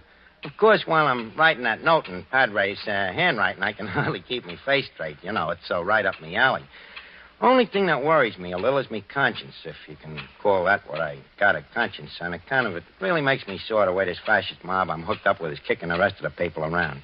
However, I'm in up to my ears now, too, so I got to think about yours truly first, right? But maybe when I get in the clear someday, I'll figure out a way to get a crack at these guys myself. On account of, believe me, Harry, these fascists is really a bunch of no-good crumbs. And I guess that'll even have to go for Alina. But now the hour's about up, and I think I hear somebody coming down the hall now. I'll tell you the payoff on all this when I see you in little old New York. In the meantime, Harry, keep your shirt on and try not to die from envy of your old friend Joe Palmer. Okay, babe, I'm coming. Well, right on time, huh? Yes. Senor Padway, this is Senor Martinez, Senor Quintero. Oh, hiya, fellas. Got the old suitcase, huh? Have any trouble getting the dough? No trouble. Well, maybe we better open it up and count it, huh? Yeah, just in case. Yes, I think we should. Go on, open it. Yes, senor. Elena, I never would have... Hey, what's that Tommy gun doing in there? Where's the dough? What's the matter? Are you afraid, my fascist friend? Wait a minute, what about you? Ain't you? Not quite. I am an agent of the Republic of Spain, Senor Padway. We have been waiting a long time to trap you, my friend, but now we bring you your reward. Elena, wait a minute. Tell that guy to put that gun away. You gotta let me explain. I ain't no fascist. My name ain't even Padway. My name is Joe Palmer. I'm an American guy. I just come over here to fight for your side. No kidding. You can find it out from your friends in New York. I'm the guy that even killed Padway. Who wrote the letter to me? Who wrote the note for me tonight in the handwriting that we even compared with all our other correspondence with Padway just to make sure? Well, I did, sure, but that's me racket. Handwriting, forgery. I'm telling you, I'm Joe Palmer. Can you prove it? Sure I can. Yeah. I guess maybe I can't, huh? The handwriting. Yeah. Yes, like I said to Padway, I'm the best in the business. It's kind of funny now, ain't it? We're wasting time. Okay. Guess there's no use talking. Guess I've been a heel. I outsmarted myself. But I want you to know one thing. I was really kind of on a level in my own way towards the end, but... Oh, what's the difference? Just one thing I want you to know for your own information. I'm swearing it. The guy you're bumping off is Joe Palmer of the International Brigade. Palmer. Like the on, Palmer. Martinez. The Palmer method. A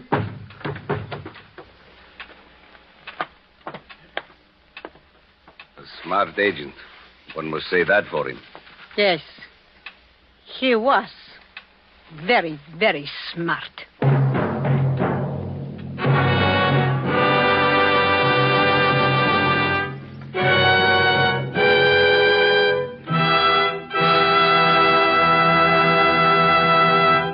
And so closes The Palmer Method, starring Ed Gardner. Tonight's tale of suspense. Before Mr. Gardner returns to our microphone, let me give you a suggestion that you will find can add to the success of your next dinner party at home. At one end of the dining table, place a bottle of Roma Wine's hearty, full-bodied Burgundy. At the other table end, place a bottle of Roma Wine's delicately delicious Sauterne. And then, let each of your guests select the Roma wine to his liking. You will know that whatever the individual choice of a guest, Both of these Roma California wines will delight by their superb quality. The quality that has made Roma wines America's largest selling wines. In Roma, you have the old world art of winemaking, plus the extra care, constant tasting and testing, which modern knowledge adds.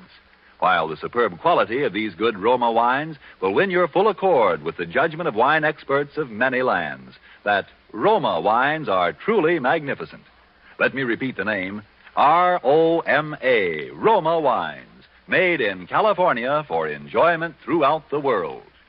Well, this is Ed Gardner, alias Archie, speaking again. It's been a great pleasure to be on Suspense on account of it's one of my favorite shows. And next week, I hope you'll all be listening into the show like the gang of Duffies all will be when the star will be Gene Kelly. Thank you. Suspense is produced and directed by William Spear. Don't forget then next Thursday for Gene Kelly in Suspense.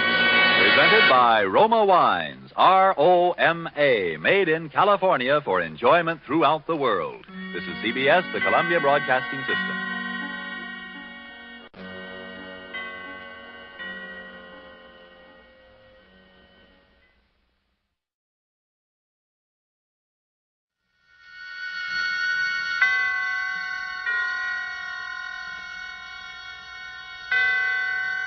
Roma Wines presents Suspense.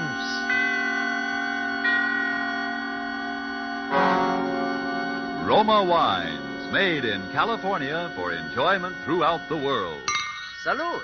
Your health, senor. Roma Wines toast the world. The wine for your table is Roma Wine, made in California for enjoyment throughout the world. This is the man in black, here for the Roma Wine Company of Fresno, California, to introduce this weekly half hour of Suspense. Tonight from Hollywood, Roma Wines bring you as star Mr. Gene Kelly in a suspense play that tells of fear and suspicion and dangerous adventure on the long highway from California to New York. And so, with Death Went Along for the Ride, and with the performance of Gene Kelly as a man named George Javery, we again hope to keep you in suspense.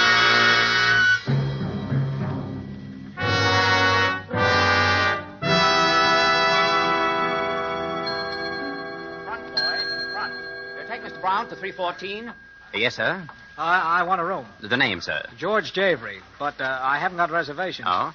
Well, I think we can fix you up, Mr. Javery, if you'll sign, please. Sure. Excuse me, friend. Yes? I couldn't help hearing your name, Javery, huh? Well, that's right. In relation to Frank Javery of Cincinnati? Well, not that I know of. Oh. Kind of a funny name. No offense, you understand, but I just thought, you know. Sure, I know. Been doing quite a lot of traveling, haven't you, Mr. Javery? Huh? I see all them stickers on your bags. Oh, yes, I've been out of the country. Room 610, $450 a day. Will that be all right, Mr. Javery? Sure. You, going to stay in Reno very long? Just overnight. Going east? Uh-huh. You driving? Yeah. Say, what do you want to know? Thought I'd tip you off to a good place to eat, see? You like steaks? When I can get them. Better stop at Harry's place, then. Best steaks between here and Chicago. Here's the address. I wrote it down for another fellow this morning, but he left before I could give it to him. Oh, well, thanks. You, driving back east alone? Yes.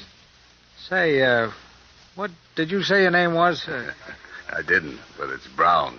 Steve Brown. Well, look, Mr. Brown, if you want a free ride east, why don't you just... Me? No. I'm heading up to Portland, see. Oh, well, have a good trip, Mr. Brown. Same to you, Mr. Javery. Thanks. Don't forget to stop at Harry's place, Mr. Javery. I think you'll find it a very interesting spot. Very interesting. Mr. Javery. What is it? Did you notice a fellow with only one arm? No, where? I didn't think you did. He said he was a friend of yours, but don't have nothing to do with him, Mr. Javery. He's no friend of yours. He's no friend of anybody. Don't have nothing to do with him. Oh, here's your drink, Mr. Javery. Thanks. Oh, did your friend find you, Mr. Javery? What friend? One-armed fella. He was looking for you. He said I should keep my eye out for you. A one-armed man, Mr. Javery? Why, no, there's no guest at the hotel that answers that description. I tell you, I seen him coming out of your room, Mr. Javery. I don't know how he got in there, but I seen him coming out. You heard me. I'm checking out. If there's anything wrong. No, there's nothing wrong. I'm just checking out, that's all. But at 3 o'clock in the morning. Look, I said I'm checking out. Now, please get my bags out to the car.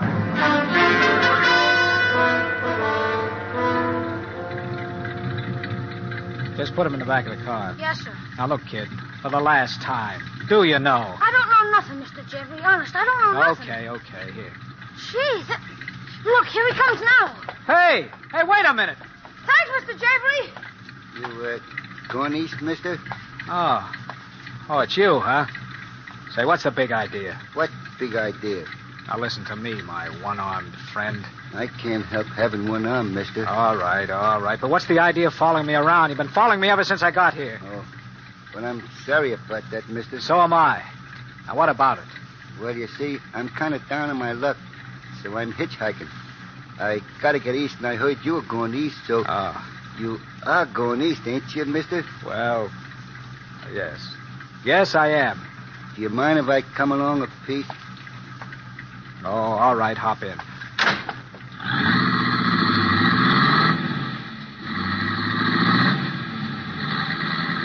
Say, there's one thing you haven't explained to me yet. What's that? What were you doing in my room? Hitchhiking? I was never in your room. The bellboy said he saw you come out. I don't know what he said, but I was never in your room. Oh. It's kind of late to start driving, I guess. I don't mind. I'm used to night work. Oh. Say, I don't think I got your name. Jones. One-armed Jones, they call me mostly. You traveling far, Mr. Jones? As far as St. Louis. Uh-huh. Have you been in San Francisco lately? No, I came by way of San Diego. Why do you ask, Mr. Javery? Oh, nothing. I thought I might have seen it. What's the matter? How did you know my name? Your name? That's an old hitchhiker's gag. Hang around a hotel lobby and find out who's who and maybe where he's heading, see? Yeah. Say, there doesn't seem to be much traffic tonight, does there? No. Are you looking for something? Oh, just reaching for a cigar. Get your hand out of your pocket. I was Get it out, I said. You don't have to pull a gun No? on me. All right, Mr. Jones. Come on, let's have it. What's your game? Game? Yeah, your game. Come on, spill it. I don't get it. Neither do I. I suppose you haven't been tailing me ever since I checked into that hotel. Well, I explained about the hitchhiker. Get out. Out of the car? You heard me. Okay. But, Mr. Javery... What? Don't be too surprised if you see me again sometime. Good night, Mr. Javery.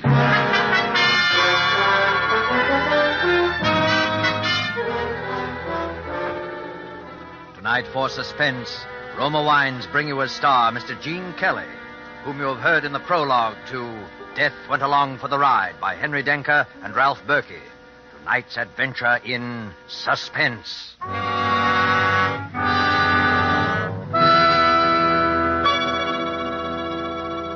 In this brief intermission in the play, let's imagine we're listening to a conversation taking place at the smart Coral Beach and Tennis Club in Bermuda.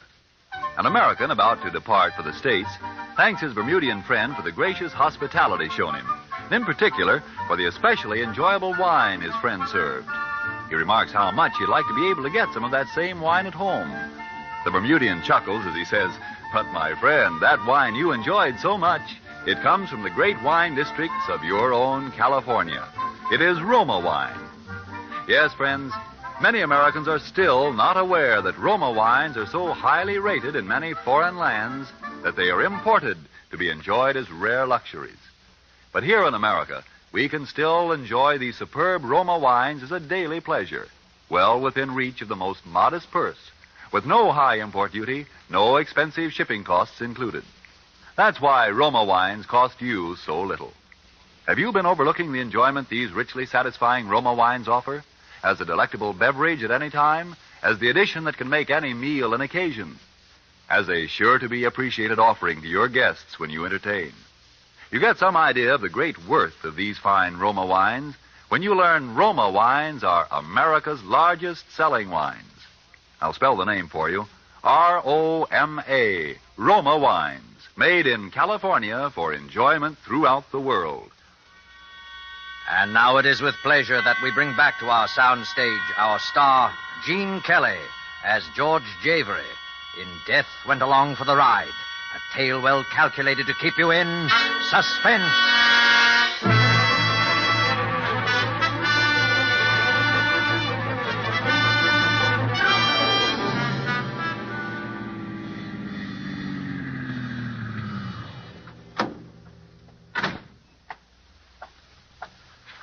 All right, put him up.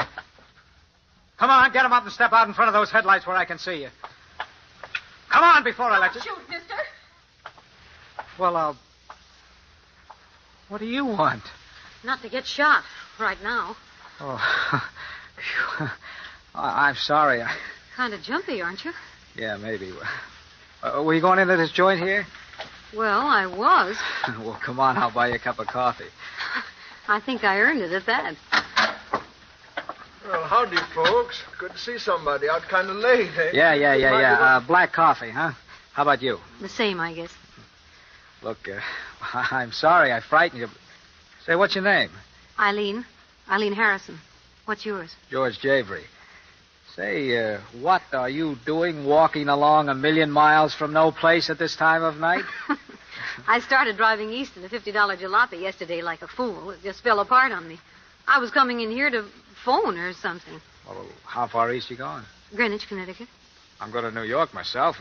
You're welcome. I mean, if... Well, I've... Oh, look, if you don't like me, you can always get out and start to walk again. What have you got to lose? Well, all right. Thanks. And I could use a little company right now. Well, here you are. Piece of pie? Piece of pie, bud? Huh? Oh, no. How about a hamburger? We got good hamburgers, you know. We got... No. Just be quiet a minute, will you? Be quiet? Yeah. What's the matter? Shh. Shut up now, the two of you. Sure, anything you say. Say, what's the matter with you? I'm listening for something, that's all. What? There he comes. Hey, where are you going? That wasn't it. You know, what's going on, bud? You hot or something? No, there's a car out there. It's been following me for the last 200 miles. Yeah? How'd you know? I know it. I took a side road. He did, too. I tried to duck him, and he hung on. He kept following me. I'm sure that... Listen, that must be it now. He's not coming in. He's waiting. For what? Me. Look, Eileen, here are the keys to the car. Go out and drive it up the side entrance. I'll be waiting at the door. All right. No, go ahead. He won't hurt you. Hurry. Okay. Hey, mister, you ain't in trouble, are you? I don't want no trouble in my keep your shirt on. You'll be all right. Here. Don't you want your change? No, keep it. Hop in. I'll slide over. Thanks. Look back now, there. See that other car follow us. I don't think so. Say, look, pal, I don't want to be nosy, but... Eileen, I wouldn't kid you. I don't know what it is. Is anyone following us? No, I don't think so. Uh-oh. Lights. Well, that doesn't necessarily mean it's someone following us. No? How fast are we going now? About 60. All right, watch. Hey, please, be careful, George. I'll be careful. Is he coming? Uh-huh. I think he's gaining on us. Yeah, I thought so. Well, we'll see how much this guy wants to play. He had a pretty big car, you know. Yeah, I know. Is he still gaining? He's closing up pretty fast. Oh, I can't stand this much longer, and I'm going to do something about it. What are you going to do? I'm going to pull to one side, slam on the brakes, and see what happens. George! I'll force him into the ditch if I have to. It's what he's trying to do to us. Hang on. George! He's passing! You're going to hit him! I'm trying to! Not at the pole! He's going to turn over!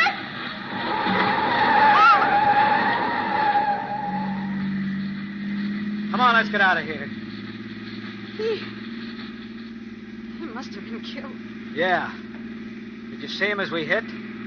Just for a second. You notice anything about him? Not much. Well, I did. He was a man with only one arm.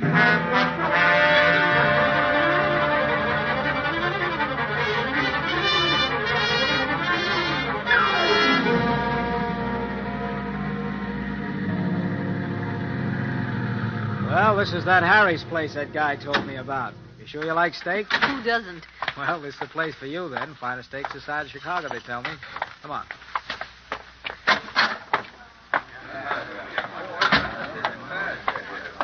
Table for two, sir? Yeah, please. Right this way. The whole thing amounts to this.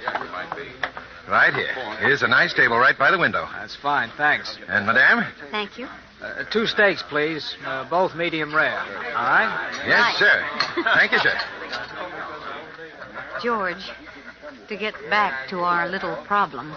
Our little problem? All right, so it's your problem and I'm stuck with it. Are you sure you don't have any enemies? How could I have been out of the country for over a year? I didn't have any when I left. Well, could there be any connection with that work you were doing with the Chinese government? Oh, not a chance. Well, look, I don't know any secret plans, and I've no agent X9. Well, all that's out. Well, maybe it's all just a coincidence. Oh, sure. A one-armed guy tags me all over Reno, then says he's a poor hitchhiker. Then he acts like he's trying to pull a stick up, and then 100 miles beyond where I've dropped him, he shows up in a big Cadillac. Just a coincidence. Call for Mr. Javery. George. Telephone for Mr. Javery. Call for George Javery. Yeah. Another coincidence. What do you suppose? I don't know, but I'm going to find out. George, don't. Come on, we'll both go answer it. Are you Mr. Javery? Yeah. Well, that's good. They've been trying to reach you all day. All day? Yes, this is about the 10th call we've had for you. The phone booth is right this way. One little coincidence after another. Calling me all day at a joint I've never been in before in my life. George, don't answer it. Now, look, you just keep an eye out while I'm in the booth. All right. Oh, pardon me. Why, of course. Hello? Hello? Hello? Can I help you, sir? Why, yes, I had a call on this wire, but... I'm sorry, but your party seems to have disconnected. Did you call them? No, forget it. What was it, George? Come on, let's go out to the car. Well, what was it? I don't know. Whoever it was, as soon as I answered, they hung up. Come on, there's a guy following us. The guy I bumped into at the phone booth. Oh, that's what that phone call was for. Get in the car, quick. Here he comes. Oh, Mr. Javery. George is pointing something. It's a camera.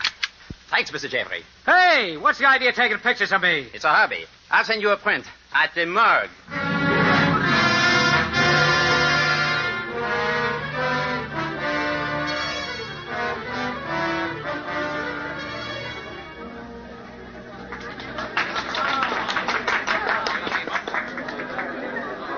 George, have fun. This is one of the really bright spots of old Chicago. Yeah, a little too bright. Ladies and gentlemen. Ladies and gentlemen.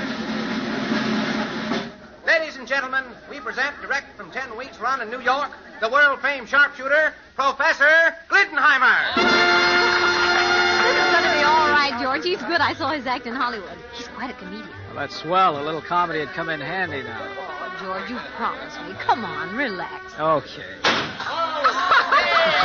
He shoots at the light bulbs, and whether he hits them or not, they always break. And now, ladies and gentlemen, blindfolded. He didn't even aim at it. Sure, that's the point. Later he's going to shoot straight up and the bulb in the back of him will break. And now over my shoulder, the left shoulder. No, the right shoulder. That's harder yet. It's funny, isn't it? Yeah. George, your glass, it's shattered. Come on, Eileen, we're leaving. Please, ladies and gentlemen, please. The performance will continue. Keep your seats, please. Oh, please, wait, sir. Don't leave. I'm terribly sorry. Won't you stay and finish your dinner? Please, sir, our apologies. A most regrettable accident. Yeah? Only it wasn't. Wasn't? Wasn't an accident. That comic up there shoots blank cartridges. Well, of course, but... Yes, and what broke my glass was a bullet. And it didn't come from the stage.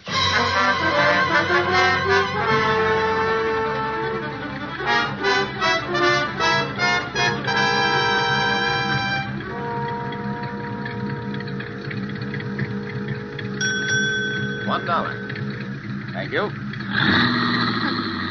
Good old Bear Mountain Bridge. Well, we're almost there. Yep. With any luck, we ought to be in New York by 10 o'clock. And the way you've been driving, I don't see how anyone could have followed us. Oh, why do you think I was driving that way? Gee, it's a beautiful night. Look at that moon. Yeah. Let's stop a minute. Why? Oh, I don't know, just to look down at the water. All right. It's been a long time since I've seen the old Hudson River. I guess I better turn off the lights. I'm not sure I'm allowed to stop in the middle of the bridge. Come over here by the rail, George. Gosh, isn't it lovely? Yeah, it really is. Oh, look at that boat down there. It looks so little. I wonder how far it is down to that water from here. Oh, I guess about 150 feet or so. I'm awfully glad you decided to come this way. Why did you? Oh, it's less traffic and not as many cars as on the George Washington Bridge or the tunnel, and, well, there's less chance of being spotted. You still thinking of that? That's kind of hard to forget, isn't it? Just the same, I wish you would. It's not doing... Look. What? It's a car, and it looks like it's going to pull up behind us. George, you don't think... I don't know, but if some monkey's looking for trouble, he's going to get it because I've had enough. What are you going to do? Now, look, I'll crouch down in front of the car here where he can't see me. He'll pull up behind us so his headlights will be on us if he's up to anything funny. Now, he's beginning to pull over now. Now, look, okay. You talk to him. Stall him, then we'll see. All right. But, George... Hey, don't you know you're not allowed to stop in the middle of the bridge? Why? I just stopped a minute to look at the water. You alone? Why, yes. I thought I saw a man standing here with you just now. No? There's the California plates on your car, ain't there? Yes, I just drove through from the coast. You pick up any hitchhikers on the way? Anybody that looks like this? Like what? Like the guy in this picture. Well, that's the picture someone took at... I thought so. All right, sister, where is he? Right here, bud. George, look out, he's got a gun. Why, you... Now, let's see how good you are without a gun. George, the railing, he's trying to throw you over. He's... George! Come on, kid, let's go.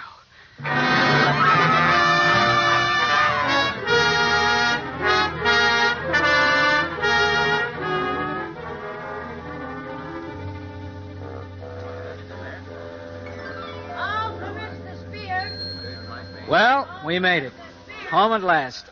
Home? This is the Bancroft Hotel. The only home I ever had in New York. Boy, take these bags.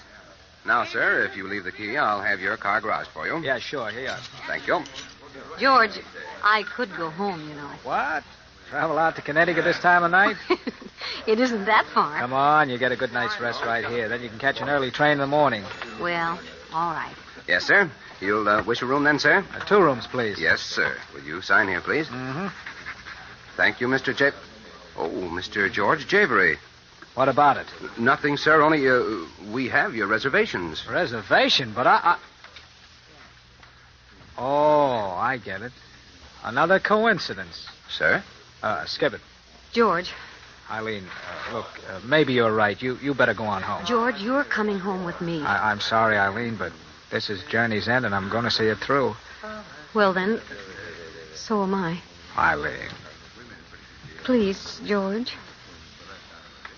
Okay, come on. Well, what do you know? What? Our friend sitting over there by that post. The man who took the picture. Yeah. Last act coming up. Oh, clerk. Yes, sir? What room do I have? 706, sir. That's fine. The lady? Yes, sir. Room 614 for her. Front, boy. This way, Mr. Javery. Going up? 6, please. George, shouldn't you call the police or something? And tell them what? Oh, I don't know. Now, look, honey, you get a good night's sleep, I'll be okay. I mean, after all, this is New York. 6 out. Good night, darling. Good night.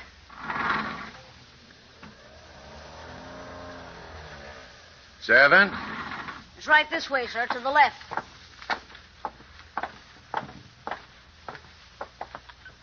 Here we are, sir. Just put the bags over there, son. Will that be all, sir? Yep. Here you are. Thank you, sir.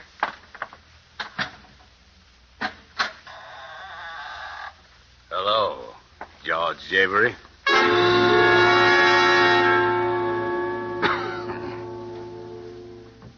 Took you longer than I expected. Brown. The man I met in Reno. What are you doing here? Waiting for you. When the day made Brown, that's Javery. Javery? Yeah, George Javery. Jaber, I can't thank you enough for what you've done for me. What I've done for you? Sure. You've been a great help. All right, let's have it. Look, Jaber, you've come to the end of the road. But I think you're entitled to know why. You don't know me, do you? I'm Bill Malone. Oh, Scarface Malone. Yeah. Only I don't have scars anymore, see? That's the point. Took me 2 years and a lot of pain to get a new face. And I didn't get it just to look good in the coffin. Know what I mean? No, I'm afraid I don't. After a guy in my business has been away for a year or two, he's not always welcome back, see? And he generally finds out about it with a bullet in the back. That's why you struck me as a good idea. Oh, I did I? Yeah. I don't believe in taking chances, see? The boys thought I was coming east under the name of George Javery. Oh, so the one-armed guy and all the rest... No, he was one of my boys. And you were kind of rough with him, Mr. Javery. Well, he wasn't exactly playing beanbag himself. Jerry, he wouldn't have hurt you. I just sent him to tell you so I'd have a line on where you were. After you dusted him off, it was just a break for me that you went to that steakhouse. Otherwise, I might have lost you. A candid cameraman, too, I suppose. Yeah. After I lost Jerry, I figured I wouldn't take any chances. Send a picture around to the boys. Like the guy that took a pot at you in Chicago. And the guy you tossed over the bridge. The boys that were out to get me, see? Only they didn't know all the time it was you. No chances. Know what I mean? Yeah. Only I can't exactly say I'm glad to have been of service. So if you drop that gun, I'll go. Not yet, Javery. There's just one thing more you can do. Yeah? Stand over by that window. What for? Stand over there and drop your hands. Boys wouldn't quite understand it if you had your hands up. The boys? Yeah. The ones I've been telling you about. When I pull up that shade, they're going to take a pot shot at me through that window. When they do, they'll get me. Only it'll be you. They'll never know the difference. Now, over to that window. They know you're already here, so move. You, don't mind if I sort of stroll, do you? After all, this is a surprise. Come on. Over to that window.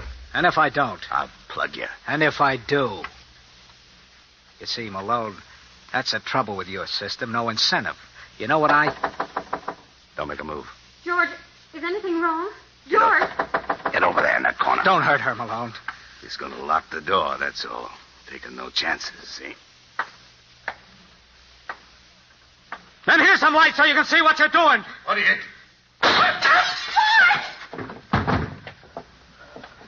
George! Oh, George! Oh, it's all right, Arlene. It's all right, darling. No. Well, there lies our nemesis. The late Mr. Scarface Malone. Otherwise known as the guy who never took chances. But he's dead. Yeah, smart guy. But he made just one mistake.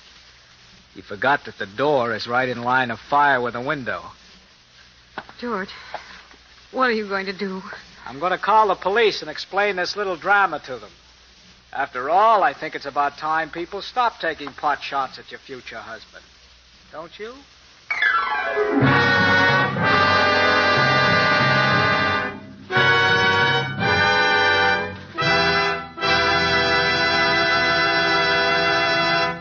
And so closes Death Went Along for the Ride, starring Gene Kelly. Tonight's tale of suspense.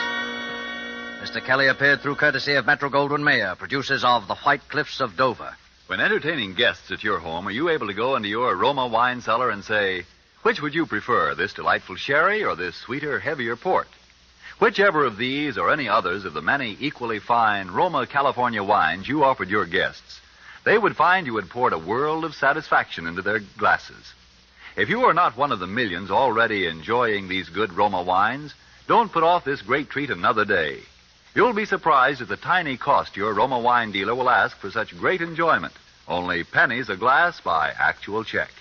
Now you can boast of your own private wine cellar, your private Roma wine cellar. And then, inspired by the great qualities of Roma wines, you'll add your voice to the swelling international chorus that says, Roma wines are truly magnificent. Let me repeat the name, R-O-M-A, Roma wines, made in California for enjoyment throughout the world. This is Gene Kelly. I hope you enjoyed our suspense show this evening. I always feel that it's a pleasure and privilege for me to appear here because most of us who act for a living consider this to be radio's outstanding theater of thrills.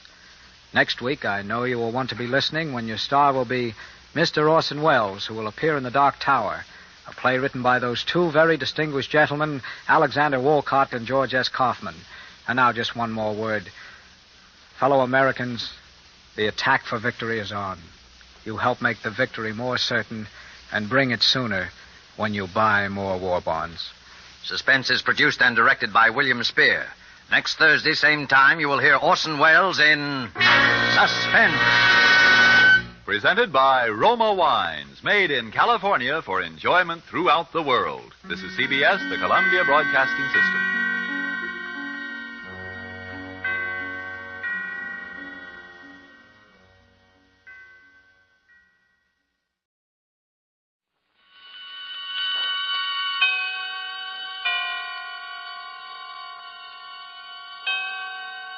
Roma Wines present Suspense.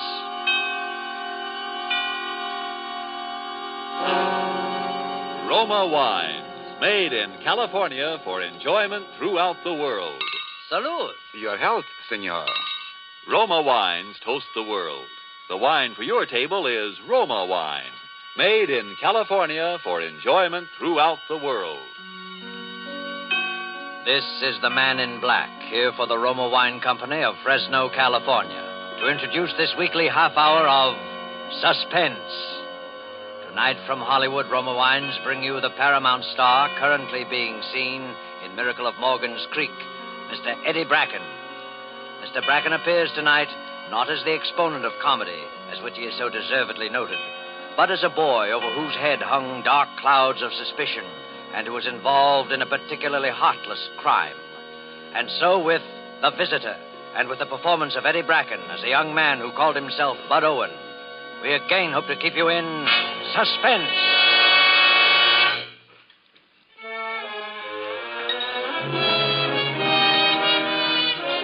Hamburger steak, well done. Burn a cat or a crisp?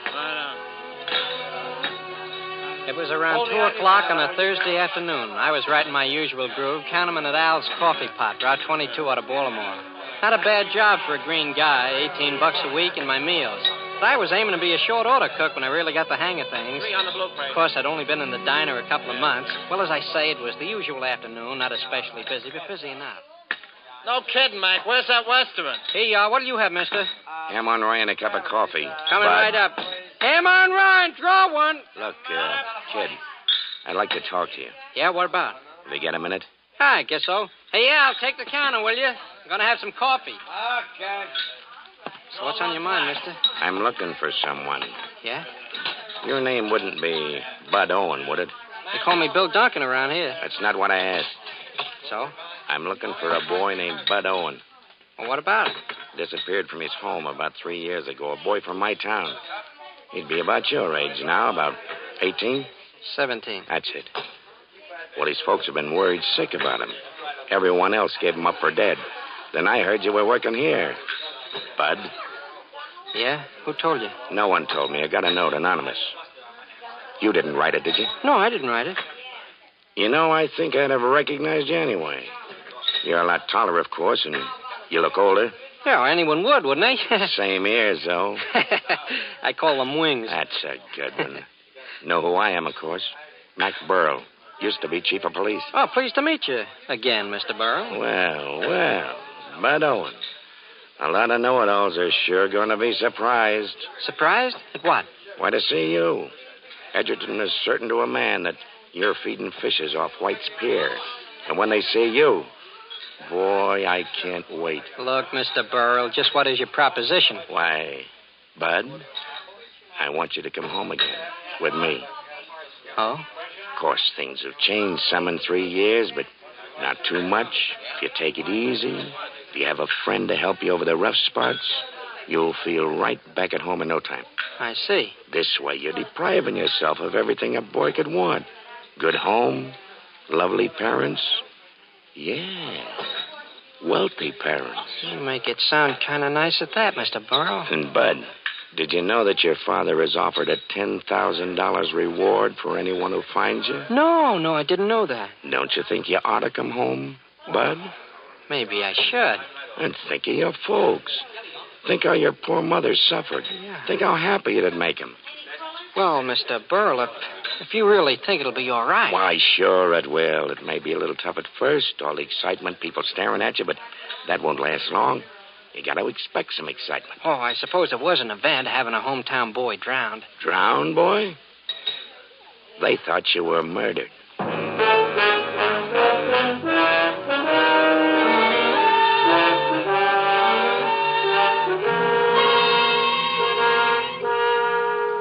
And so began the series of events which were to bring a boy called Bud Owen back to Edgerton to take up a new life with the family which had believed him dead for 3 years. Tonight, for Suspense, Roma Wines present Eddie Bracken, whom you have heard in the prologue to The Visitor by Carl Randau and Leon Zugsmith. Tonight's tale of Suspense.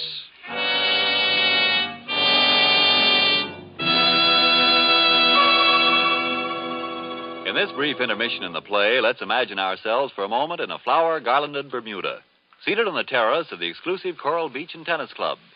At the next table, a party of Bermudians and Americans are taking turns, each paying compliments to the delights of the other's native land. An American has just praised the famed flowers of Bermuda. Then a Bermudian tops him with this. Among great American delights, he says, one of my favorites is right here on our table. It is this splendid wine we are all enjoying. Bermuda imports it from the justly renowned wine districts of California. It is your internationally esteemed Roma wine.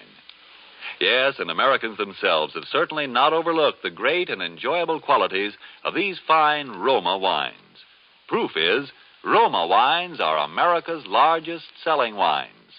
Such outstanding popularity must mean here are wines that are more taste-delighting, more satisfying in their richness and fine wine quality. Yet, with all that as your reward for specifying Roma wines, you'll be amazed and delighted to hear your dealer say Roma wines cost only pennies a glass. That's because here in America you pay no high import duty or long voyage shipping charges for these fine Roma California wines. Don't fail to enjoy Roma wines. R-O-M-A, Roma, made in California for enjoyment throughout the world. And now it is with pleasure that we bring back to our soundstage our star, Eddie Bracken, as Bud Owen in The Visitor, a tale well calculated to keep you in suspense.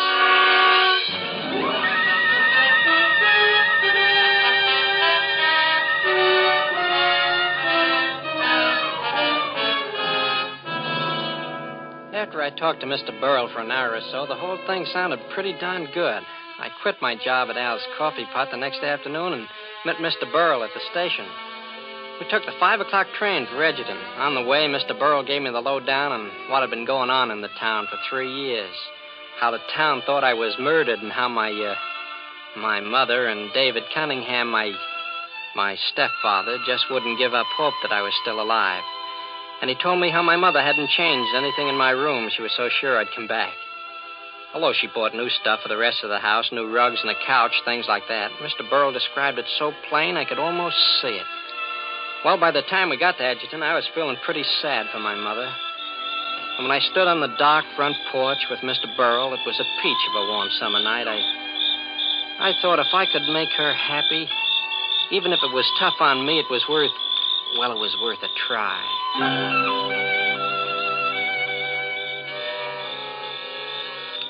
Brace yourself, youngster. This is it. Yeah, sure. I'm okay, Mr. Burl. Did you, Burl? Yeah, and here's Bud. Bud. Hello, Father. Come in, Bud. Here, let me have your suitcase. Is your mother, Bud? Bud. Hello, Mother. Bud. This time it's really Bud, Judith. He's come back to us. Oh, Bud. Bud. It's all right, Judith. Oh, my big baby. Why, you're so tall I can hardly kiss you. Well, now, come, Judith. Let's go into the living room. Come along, Burl. Oh, I always knew I'd be silly when you came back. Here, let me push your hair down. Oh, Now you look more like my Bud. Gosh, I wouldn't have recognized this room. Isn't that couch new? Mm-hmm. And the rugs and drapes. I don't know how we'll ever be able to thank you, Burl. Why, seeing Judith so happy is reward enough. Oh, yes. That reminds me. Drop into my office tomorrow, Burl, and I'll take care of that other, more tangible reward. Mother, I don't know how to begin. I mean to tell you how sorry. Oh, don't tell me anything, darling. Nothing matters except that you're back. That's the spirit, Judith. Only your right hand, Bud. It's all bandaged. Oh, that's nothing. I burned it while working in the diner. It's nothing, Mother. Well, folks, it's been a long day for an old man. I guess I'll run along. Right away, Mr. Burrow? Well, you just got here. You'll be seeing plenty of me, Bud. Right now, though, you should want to be getting acquainted with your folks again. Yeah. I'll see you tomorrow, Dave. Good night. Good night. Well, have you noticed, Judith, how deep Bud's voice is now? Yes, it was just a little pipe when he left. But it was beginning to break, wasn't it, Bud? Gosh, I guess so. It must have sounded pretty awful. And he shaves, David. Every day, Snooky? Well, gosh, not quite. Really, David, I don't think that's so funny. Oh, that sounds like Ellen. Isn't that nice? Let her in, David. Yeah. Ellen Woods? Why, who else, Bud? Does she live next door? Why, of course, Bud. The Woods have always lived there. Hello, Ellen. Ellen, here we have such a surprise. Angel, it's simply fabulous. Let me kiss you, you love. Ouch, take it easy. Why, Bud, you're gigantic, a regular beanpole. Oh, Bud, I can't wait for Joe to see you. Joe? I called him as soon as I heard he's coming over here. It's all right, Mrs. Cunningham. Oh, of course, Ellen. I'd forgotten. It'll mean so much to Joe. You know about Joe, Bud. Oh, yes. Mr. Burrow told me. I didn't know before. Yes, this town's going to have a lot to make up to that young man. My folks wouldn't let me see Joe, Bud. Yeah? Well, naturally, they thought, after all, Joe was the last person who saw you, and then he admitted you'd quarreled. But your mother and I never had a moment's doubt, Bud. I'm thankful for that. Oh, that's Joe now. Joe, it's true. Bud's here. Ellen phoned. I ran all the way. She said... You. Yeah, Joe, it's me. Yeah, guess it is. Well, pal, I hear I owe you an apology or something. Skip it, pal. Joe, we know how hard it's been for you. Only now it's over. Well, it didn't matter, Mrs. Cunningham. I've learned to put up with a lot. Yeah, well, Judith, dear, let's go upstairs. Let's give the young folks a chance to be by themselves. Well, all right, David. But don't stay up too long, No. Bud. You still need lots of sleep. Yeah, I won't, Mother. And don't forget to turn off the lights. No. Good night, children. Good night, Miss Good night. Cunningham. Mr. Cunningham. Well, what'll we do? Cut a rug or chew the fat? Suit yourself. Joe, don't talk that way to Bud. You might remember he's my friend. He certainly was yours. Yeah? Yeah, I guess he was. Look, Joe, I can see how you saw at me, but don't take it out on Ellen. Kindly don't stop messing between Ellen and me. Joe, please. Okay. Do I have to make a speech? So you're home now, Bud. I'm the last one to kick, but when you toss it all off by saying you owe me an apology or something, maybe it's not easy to remember we were friends. I didn't know what to say. I know I tried to remember we were friends, and the whole town was sure I'd killed you. I tried to remember it when the draft board listed me as undesirable because they thought I was guilty. I even tried to remember we were friends when, for 3 years, people crossed the street so they wouldn't have to speak to me. People got up and walked out of the room when I came in, and they... Gosh, Joe, I didn't realize that. I am sorry, Joe, honest. Now listen, Joe. You should be the first one to walk around the town with Bud. Right tomorrow morning. And if you'd both like it, why, I'll go with you. Well, if it's all right with Bud. Oh, is it? Boy, I'm going to need company. Then it's a date. Okay, no kidding, Bud. I'm glad you're home, fella. No hard feelings? Oh, gosh, no, Joe. So long, Bud. Bye, Bud. So long. Bud, Yes, Mother? are you coming up to bed now, dear? Why, yeah, I might just as well. You know, Bud, I've been thinking. The funniest thing. What? What's that, Mother? Do you realize you never even asked about Trixie? Trixie? That's right, I didn't. After all, she was your dog. Oh. And you know what they say about a boy and his dog. Poor thing, when you didn't come back, she just wandered off. Gee, that's tough, all right. And you didn't even ask about her. But I guess you can't be expected to remember everything. No, I guess I can't remember everything.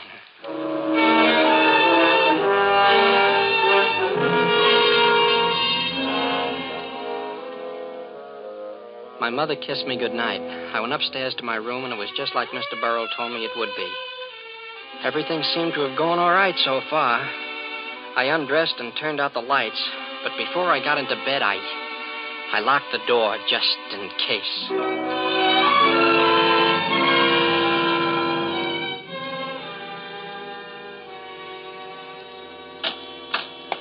Gosh, I guess I'm late for breakfast. That's all right, darling. We know you needed the sleep. Sit right in your old place, Bud. Yeah, sure. Well, your mother and I have been mooning over old pictures of you, son. Bud, except for the ears and something around the eyes, you've changed so that I can hardly recognize you. Look, here's the last picture before you went away. Why, it's almost frightening the way you've grown. Well, Judith, dear, you wouldn't want the boy to be a midget, would you? Well. Sure, he's taller, but look at the hair there and the way he stands. I sure was a goon. Boy, you should have been glad to get rid of me. And look, Bud, what else I found. All your school compositions from the first grade on. Here's one you wrote on Alexander the Great. Ouch, Mother, don't be careless with those things. I'll die of blushing. Why, Bud, I think this was very good for your age. You were barely 14 when you wrote it. See, it's marked B, so it can't be so terrible. Well, your least little scribble is a great thing to your mother.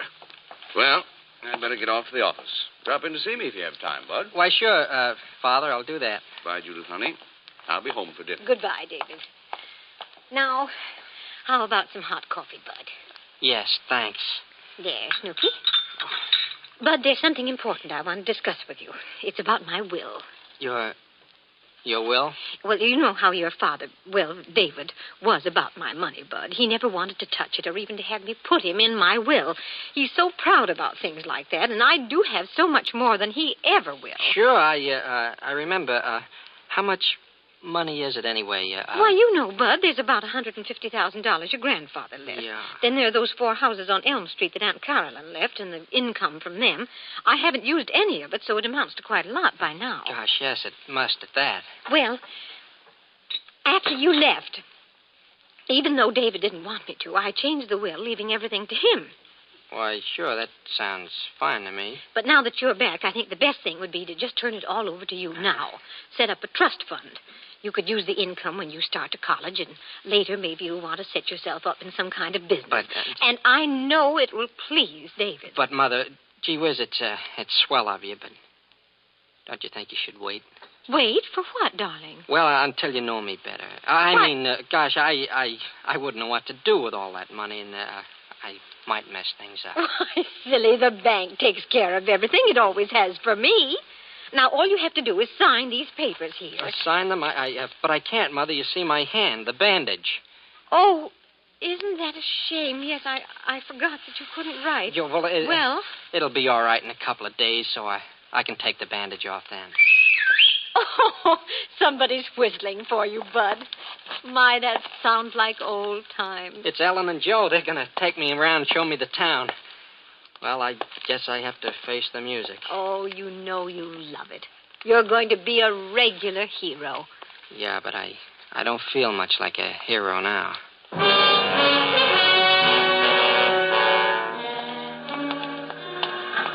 Owen, wait. Now you're in for it, Bud. Oh, Bud, you're really real, and you've grown but divine. Hey, you're choking me. Oh, I've just been telling everybody you're back. It's too sensational. It's like having a new boy in town, and do we need some? Gosh, I shouldn't think you'd have any trouble. Why, you're cuter than ever. Oh, listen to him. He's got a line. Gee, he sends me. Is that something?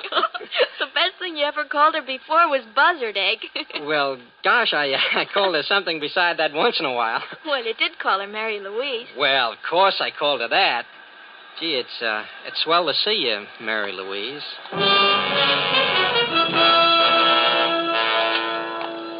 Well, Bud Owen, you bad boy. Are you going to recognize me or aren't you? Sure, gee, it's good to see you. How are you anyway? Now, you're not too grown up to kiss old Mrs. Callahan the way you always did. Oh, I'll say I'm not Mrs. Callahan. Here. Why, I heated enough bottles for you and washed enough of your diapers, too, so don't let me catch you putting on airs. No, ma'am, I won't. Goodbye. Goodbye. What's the matter? Didn't you recognize her? Mrs. Callahan? Oh, of course I did. Why didn't you call her what you always used to? Couldn't you see she was sore? Well, I did. Bud, you used to call her Aunt Celie.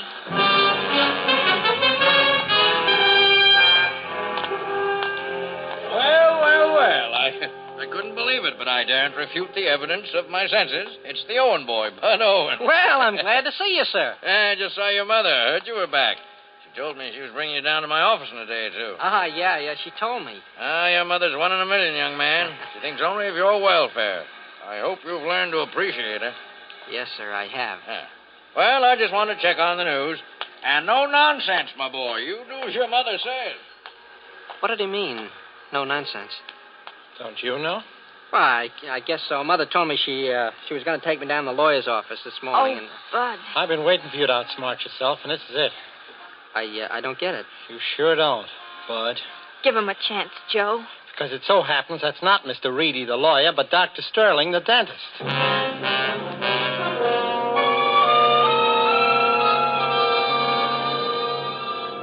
I talked fast, and Ellen took my side. And when we got Joe calmed down, I knew he was going to watch me like a hawk from then on. That afternoon, Ellen got the real snazzy idea of going to the beach. My father knocked off work and drove us down, sort of to celebrate my homecoming. It was really a hot day, so when we got there, the others made a beeline for the water, but I didn't because of my bandaged hand. I stayed around the beach club near the pool. When it began to get dark, we all dressed and went down to White's restaurant for seafood dinner. Then we walked out on the pier. The same pier where I was supposed to have been murdered. I remember I said something about taking the body back to where X marks the spot, and everybody laughed. Isn't it heavenly out here? Oh, gee, this breeze is swell. Well, Bud, looks like you and Joe are right back where you were 3 years ago. Yeah, I guess so, Father. Yeah, this railing is just where we stood, isn't it? When you and I had our fight. Yeah, about. What's that phobia people have looking down from tall buildings? I get it looking down at the water from up here. Oh, you shouldn't worry, Ellen. You swim like a fish. Now, me, I should really feel funny. About ready to go home, children? I don't want Judith to worry you. All right, Mr. Cunningham. It's been such a heavenly day. Bud, wait a minute. Come on, Joe. Wait, a couple of things I want to talk to you about. Later, Joe, Ellen, and Father. Only take a minute. First, about your not being able to swim. But, Joe, you knew about that. I never learned. That was why... Sure. Everybody knew Bud Owen couldn't swim. That was why, when you disappeared, they thought I'd pushed you off the pier and you drowned. Joe, I don't get it. Can't you let bygones be bygones? Bud Owen couldn't swim. But this afternoon, when you thought we were all at a good, safe distance, I walked up the beach club looking for you, and I saw you swimming in the pool. But I learned. And your bandage was off. We'll start talking. Or do I have to do the talking? To the cops? Listen, Joe, you gotta wait. You gotta give me time. Now, don't get me wrong. No one in this town would be gladder to have Bud Owen come back than me. After all, I've taken plenty because he disappeared, but rather than let Mrs. Cunningham be fooled... That's what I mean, Joe. You gotta give me time to square things. Just a little time. You better move fast, brother. Joe, no matter what you think, you know I haven't hurt anybody. No, not yet. And if you give me time, nobody will be hurt.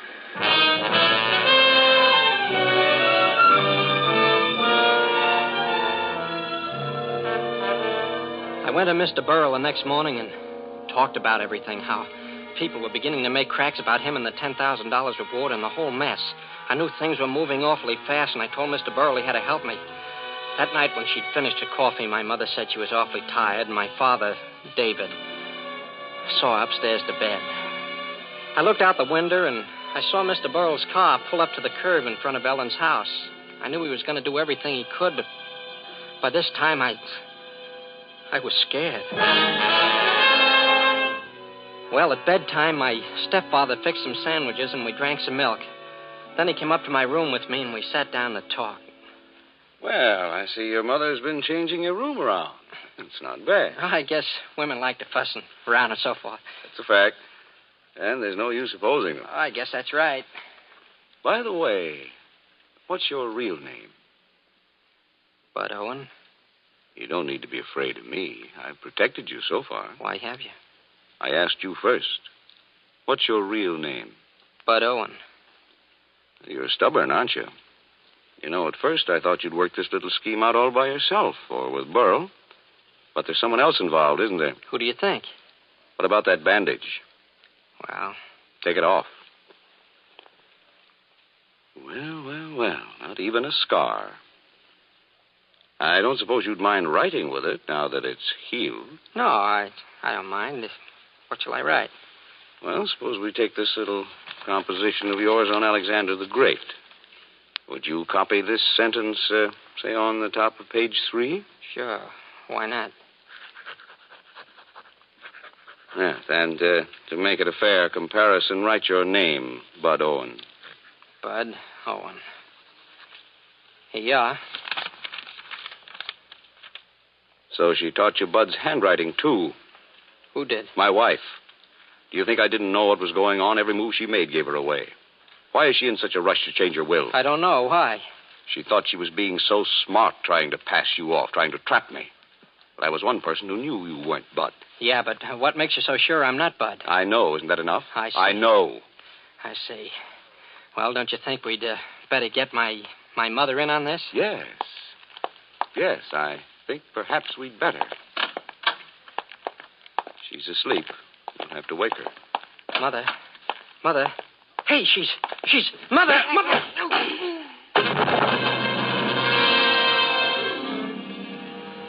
When I came to, I had an awful pain in the head. I was in my room in bed, and Ellen and Joe and Mr. Burrell were there. For a minute, I didn't know what had happened, and then I remembered. Mother. Where's my mother? She's all right, Bud. She's in the hospital. He gave her enough of those sleeping pills to kill a horse, but she's all right now. How do you feel, Bud? Oh, all right, I guess. Oh, it's a good thing you had us standing by tonight, son.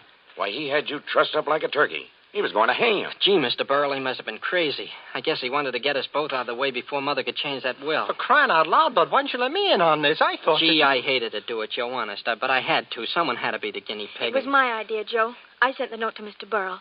I really found Bud in that hash house. Yeah, but if you'd let me in on it... We knew if Bud could fool you. If you thought he was a phony, he could fool everybody, even David Cunningham. You see, Joe, for 3 years I suspected that guy. He pushed me off the pier that night, but I was only a kid. I knew it'd be just his word against mine, so I ran away. I kept putting off coming home, but I swore that someday I'd trap him, and tonight I did. Because he said he knew I wasn't Bud Owen, I knew that he thought he'd kill me. You took one whale of a chance tonight, Bud. He'd framed you pretty. Another half hour, and we'd have found your mother dead, you strung up, and that suicide note you wrote propped up on the dresser. Kid. A suicide note? Why, I just copied a sentence out of an old composition, something about Alexander the Great. Alexander the Great? Listen to this. It is terrible what awful crimes are done for greed and ambition. Signed, Bud Owen. Sure, you see? I was just writing... What? And I signed that? Holy...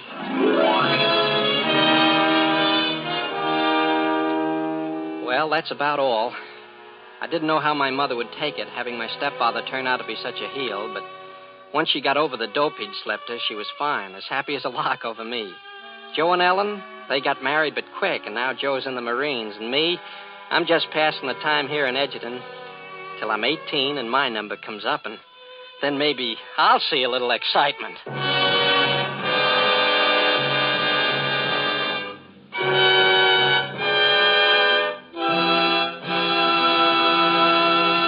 And so closes The Visitor, starring Eddie Bracken. Tonight's tale of Suspense. Suspense is produced by William Spear. Before Mr. Bracken returns to the microphone, here's a definition of yourself. Connoisseur, one competent to act as a critical judge of an art or in a matter of taste. That's what Webster says. So that makes you a wine connoisseur, because certainly you are competent to act as a critical judge of a wine's taste. Matter of fact, all you have to know to be a true wine connoisseur in the opinion of your friends and guests is a single word, Roma, R-O-M-A. To get the proof, make your own taste test of the tangy, appetizing Roma Sherry, the hearty, satisfying Roma Burgundy, the heavier, sweeter Roma Port, or any of the many different delicious Roma California wines. If your favorite dealer is temporarily out of the kind of Roma wine you prefer, ask for it again, please. Just be sure to say R-O-M-A, Roma Wines, made in California for enjoyment throughout the world. This is Eddie Bracken, and this is one of those nights I'll certainly remember for a long time. I've always hoped, A, to be allowed to play a real, genuine, dramatic role, and B, it's been an ambition of mine to get a crack at this show, Suspense, because, well, I think it's tops. The next 2 broadcasts in this series should be particularly interesting. I know I won't miss either of them because Orson Welles is going to star in that very thrilling story, Donovan's Brain, which will be done in 2 parts. 1 part next Thursday and part 2 the following week. And one more word, don't forget to buy some war bonds. Eddie Bracken will soon be seen in Paramount's Hail the Conquering Hero. Next Thursday, same time, you will hear Orson Welles in Suspense. Presented by Roma Wines, R-O-M-A, made in California for enjoyment throughout the world. This is CBS, the Columbia Broadcasting System.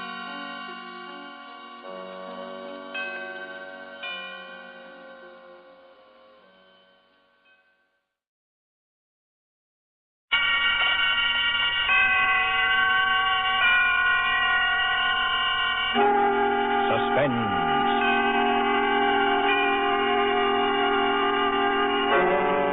Tonight's Roma Wines bring you the distinguished actor Mr. J. Carroll Nash, a star in Footfalls, a suspense play produced, edited, and directed by William Spear. Suspense is presented for your enjoyment by Roma Wines. That's R-O-M-A, Roma Wines. Those excellent California wines that can add so much pleasantness to the way you live, to your happiness in entertaining guests, to your enjoyment of everyday meals. Yes, right now a glassful would be very pleasant, as Roma Wines bring you a remarkable tale of suspense. And with a drama called Footfalls, and with a performance of Mr. J. Carroll Nash, Roma Wines hope indeed to keep you in suspense.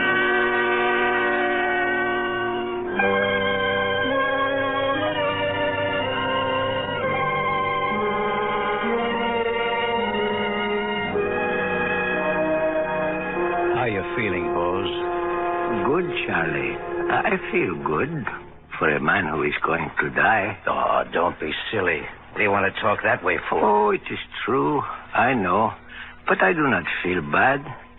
I ask you to come here only because I feel like talking a little while. You mind if I talk a little while, Charlie? Sure. You talk as much as you want to. Charlie Rugg. All these years a cop. But a good cop and a good friend. You know I'm your friend, Bose. Yes, I know it. All these years I knew it. All those years when I keep silent, waiting to kill a man. There are not many people now who still remember my Manuel. But you remember, even when he was a little boy. Yes, perhaps it was true. I was too fond, too easy on him after his mother died. But it was only because he was not so strong. And he was a good boy. Always Manuel was a good boy. You were like the others too, Charlie, the way you thought of him. But you, I know it was because you were afraid he would bring sorrow to old boy. I even remember the first time you were afraid, when he was just a little fellow. Papa? Yes, Manuel? What are you doing? What am I doing? Well, what I always do. I work. I mend shoes. How do you? What kind of questions do you ask me? How do I? You see, ever since you were a little baby, how I do. With my knife, my hammer, with the little nails. But how can you work when you can't see? Why do I have need to see when I have my hands and my ears? Papa, what is it like to be blind? Oh, it is not like anything. What I touch with my hands, what I hear with my ears, those things I see with my mind as well as you do with your eyes. Oh, it is nothing to be blind. Good morning, Miss Evans. Good morning, Boaz. Hello, Manuel. Hello. Papa, is it really true that you can tell everybody by their footsteps? Oh, of course. Didn't you see just then? And you really can't see them at all? Not even a little bit? Not even a little bit. To me, a footstep is as to you a face or a voice. Each one is different. That is how I know people and remember them, even for many years. All right. Tell me who's coming down the street now. But you mustn't look. Oh, somebody is coming now. Well. That is the easiest of all, Manuel. That is our policeman, Mr. Rugg. Now, am I right? Mm-hmm. Oh, hello, Charlie. You come for your shoes? No, just passing by. But I'll pick them up if they're ready. Well, not yet, Charlie. But you come back this afternoon, then they will be ready. Papa, can I have a nickel? Always a piece for the pocket, huh? Here's what I have. Now, you take a nickel out, huh? Thanks, Papa. Here, you young scamp. Let me go. Well, what is it? It wasn't a nickel he took. It was $50. Well, that was only a mistake. Huh, Manuel? You keep the $50. Now, go on. Run along. Thanks, Papa. Bye. I didn't mean to butt in between you and your young one, Bose, but I thought maybe you didn't... That I did not know. Oh, I knew. But Manuel, he needs things now, and he is not like other boys. Well, he's not so strong. It's none of my business, but spare the rod, you know. He is a good boy. My Manuel is always a good boy.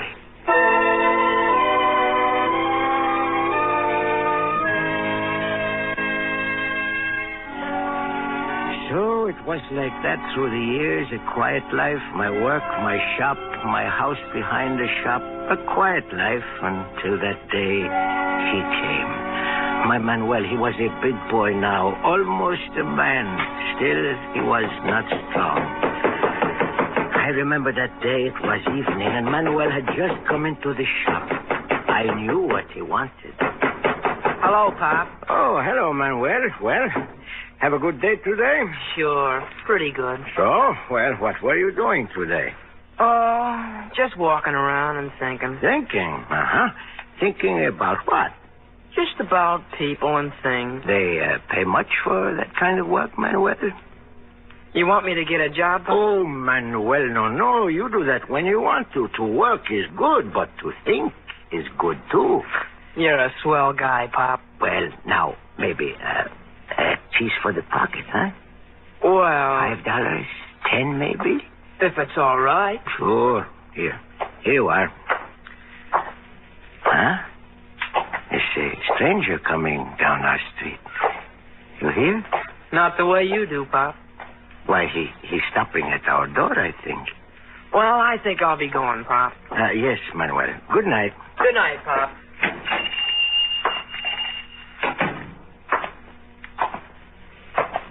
Mr. Negro? Mr. Boaz Negro? Yes? I'm a stranger in town, Mr. Negro, and I... Yes, I know. What? What was that you said? Oh, nothing. I was merely thinking out loud. Please continue, Mr. Wood. Campbell Wood. Wood. Mr. Campbell Wood. Uh-huh. Well, as I was saying, I'm a stranger in town, and I was told down at the depot that you had a room to rent. Well, matter of fact, I have. Well, I'm just starting at a new job in the bank, and I can't afford to pay too much, but... I always like to help a young fellow to get a start in life.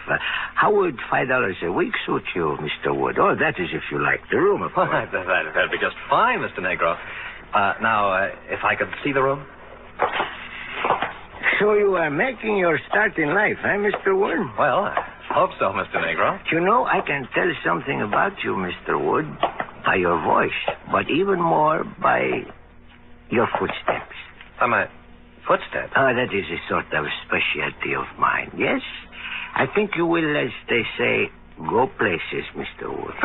Well, I'll certainly try. Oh, yes, you will, Mr. Wood. Very definitely you will go places.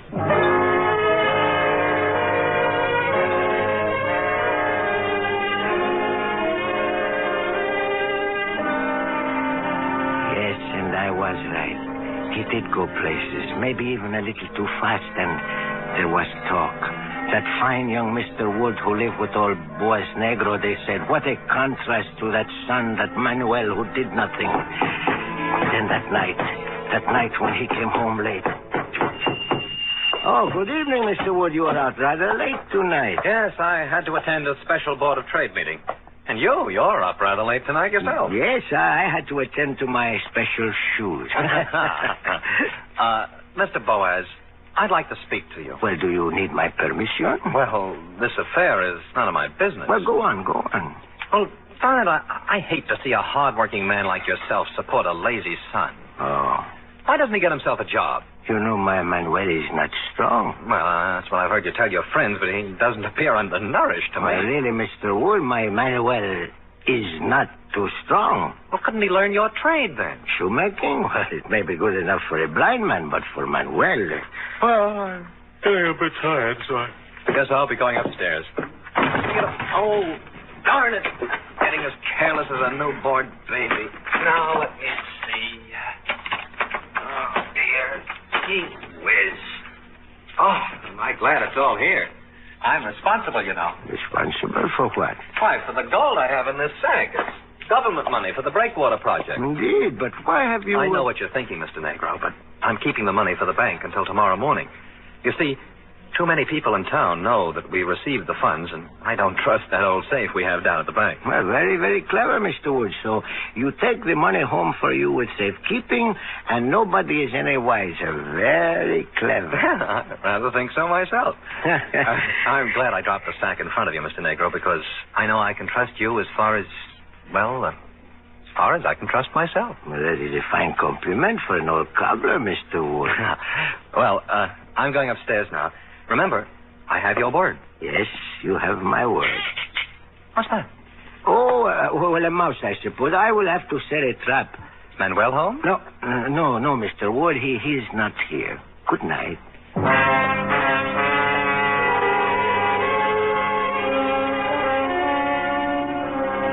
That was the first time I was frightened. That was the first time I ever thought of such a thing. Manuel was home, and he has heard everything I thought. Manuel has heard the tinkle of gold. The tinkle of gold. Manuel.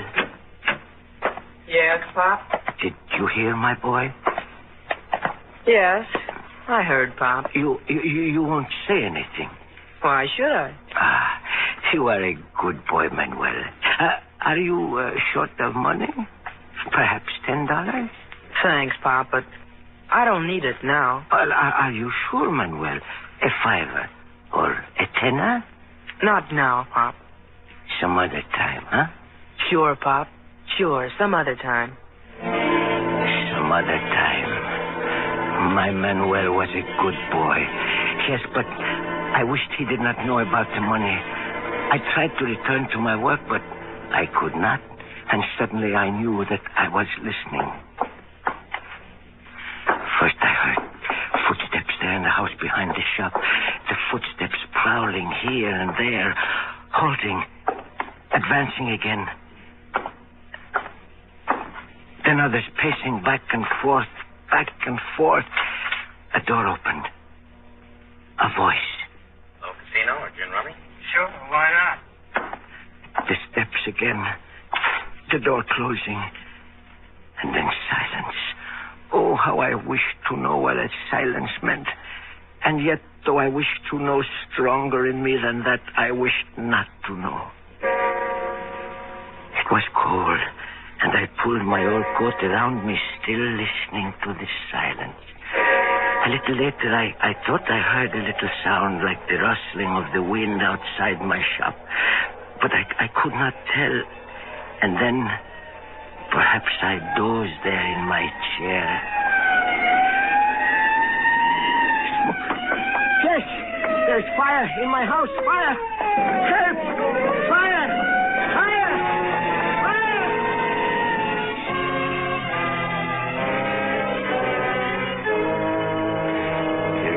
Was like a nightmare, because I knew. Even as they poked and searched through the ashes of my house, I knew.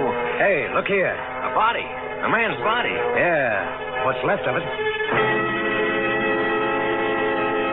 Oh, a dreadful accident. It wasn't an accident. Well, why not? A guy can fall asleep with his clothes on. But this guy's got his skull smashed in. And that makes it murder. Murder.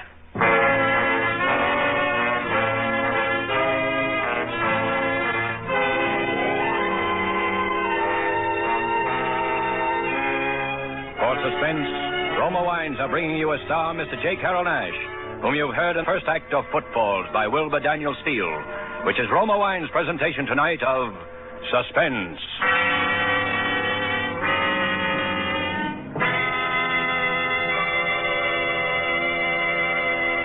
Between the acts of Suspense, this is Truman Bradley for Roma Wines. Elsa Maxwell's ideas on gracious entertaining are followed by women all over America. The other day, she said this about Roma wines.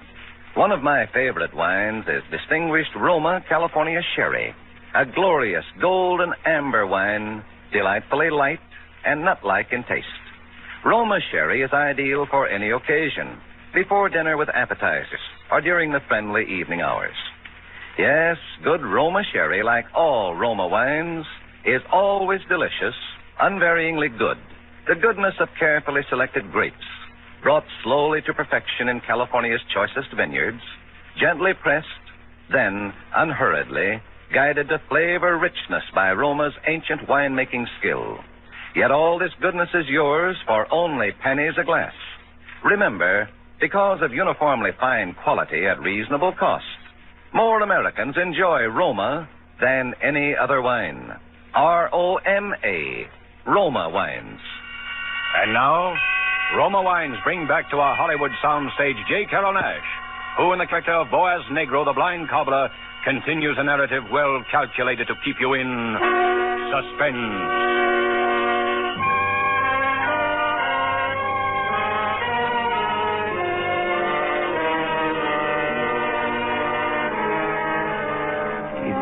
Kind of you to listen, Charlie.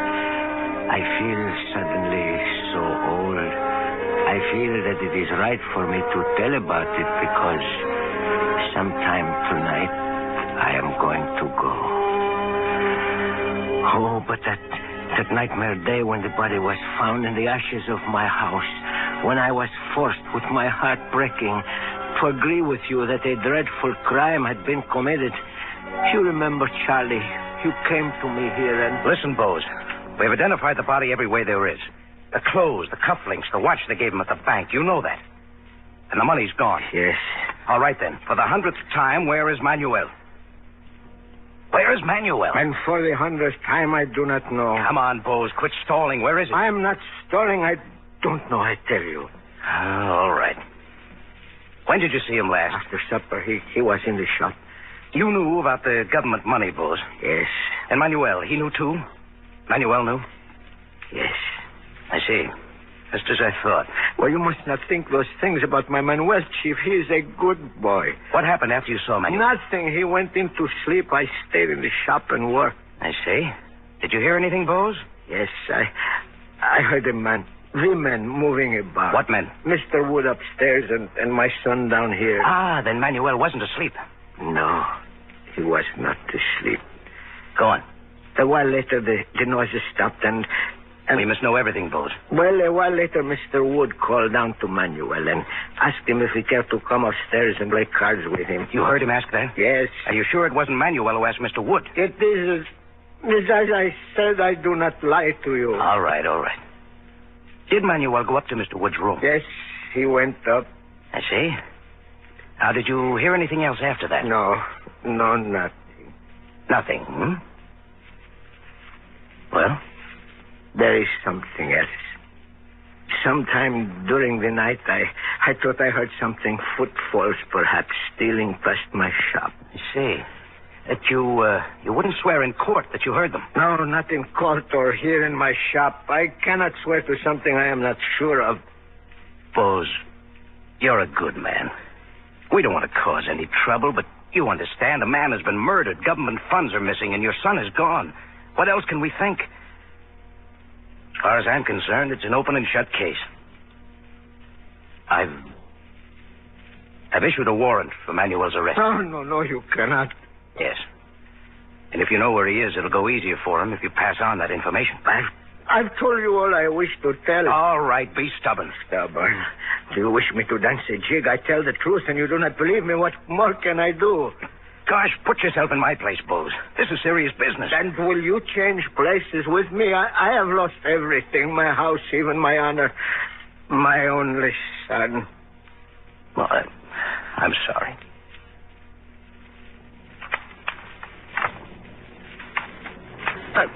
Someday that murderer will return to the place of his crime, and when he does, I shall be waiting for him. Yes, then I will show you, for I shall be waiting for him.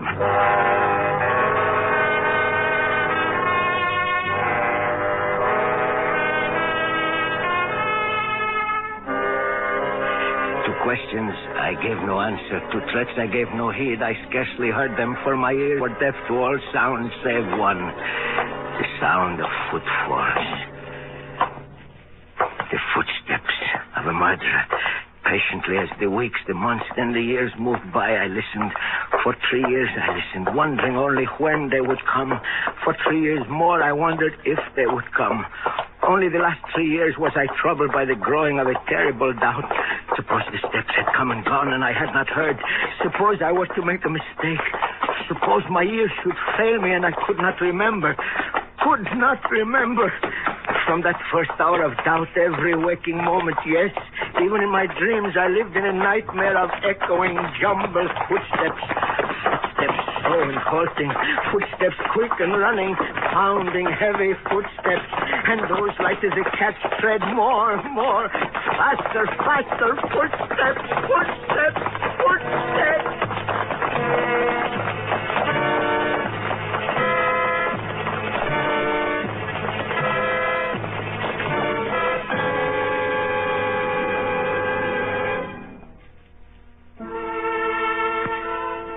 It was the evening of the winter holidays, the Portuguese festival of Menun Jesu.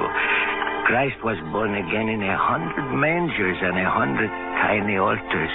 There was cake and wine and song, and in all the houses there were lights, even in my shop, the shop of Boaz Negro. A customer had just called for his shoes and gone out again. Now I was thinking of putting out those lights.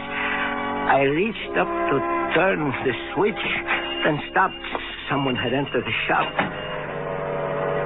The newcomer stood by closed door. I wondered why I had not heard the footfalls leading into the shop. Yes, what can I do for you? Well, I don't know. To tell the truth. You'll have to come nearer, please. I am a little deaf. Oh, all right. Can you hear me now? Fine. Just fine. I have a pair of expensive boots with me, and they're in need of repair. Could you fix them? I think so, if you'd care to leave them with me. Well, darn it, I haven't got them with me now. I just thought, could I look around a bit? Look around? Well, you are welcome, but I assure you there is not much interest in a poor cobbler shop. Well, that may be true, but the lights. Put on these lights. I can't see. Why did you turn them off? I can see much better in the dark. You're crazy. You can't see at all. How did you know? Put on those lights. Stay where you are. I can hear every move. What are you going to do? Keep away from me. Don't touch me. Don't! Murder. I have waited 9 years. I have lived for this day. Murderer.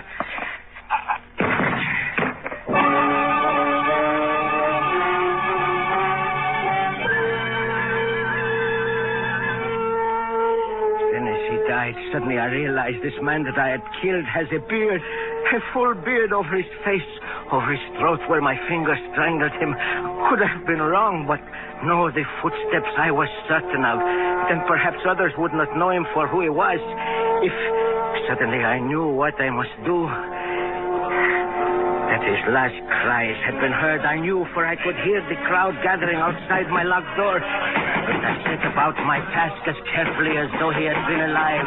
With a sure, unhurried touch, I continued at my work, even as you battered at the door. All right, stand back, all of you. Stand back there now. Come on, Martin. Yeah, all right. Lord only knows what we will find in here. Bose! Dark as pitch. Bose, where are you? Put on the lights, Martin. I can't find... Oh, here it is, Chief. Yeah, that's much better. Bose, what are you doing there on the floor? Bose, you all right? Chief, he's shaving someone. Bose, what are you doing there? It's all right, Charlie. I'm through. I'm through. Now, tell me, is it that murder? This guy on the floor is dead, Chief. Strangled. Tell me, is it that murder? Manuel, Bose? You mean Manuel, not Manuel? I told you my Manuel was a good boy. But I ask you, is it that murder? Well, good Lord. What's up, Chief? That man on the floor. It's Campbell Wood. The bank fellow we thought was burned. Burned? Him burned? No, it was my boy that was burned. That murderer killed my boy. He put his clothes on him and set fire to my house. I knew that all the time. Why didn't you tell us all this before? And have you laugh in my face? Could I tell you that I thought those footfalls moving along the side of the shop belonged to Mr. Wood? A blind man with crazy ideas, you would say. Could I stop him and ask where he was going? If I were not blind, he would have killed me too. No, it was not my son that ran away. It was this murderer all the time. But I told you he'd come back. And I killed him. I showed you. Now you can hang me for my crime.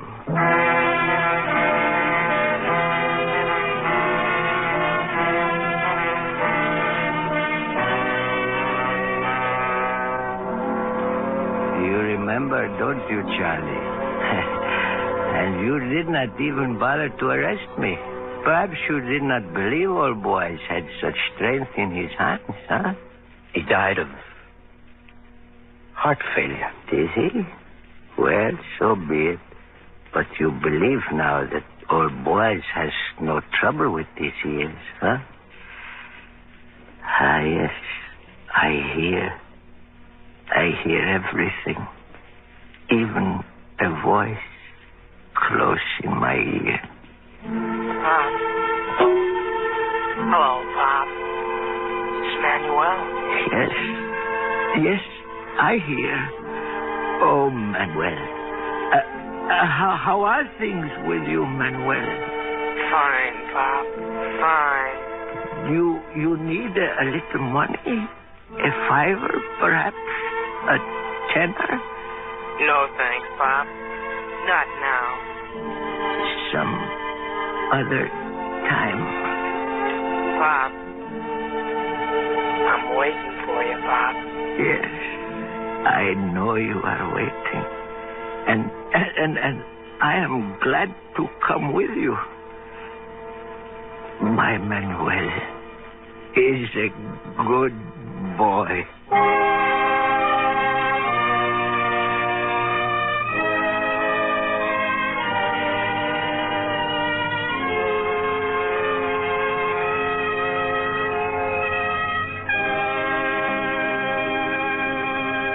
And so closes Footballs, in which Roma Wines have brought you J. Carroll Nash as star of tonight's study in Suspense.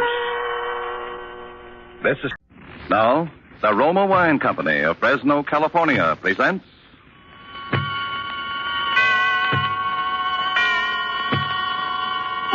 Suspense. Tonight, Roma Wines bring you Mr. Zachary Scott, a star of Murder Off Key, a suspense play produced, edited, and directed for Roma Wines by William Spear. Suspense, radio's outstanding theater thrills, is presented for your enjoyment by Roma Wines. That's R-O-M-A, Roma Wines. Those excellent California wines that can add so much pleasantness to the way you live, to your happiness in entertaining guests, to your enjoyment of everyday meals.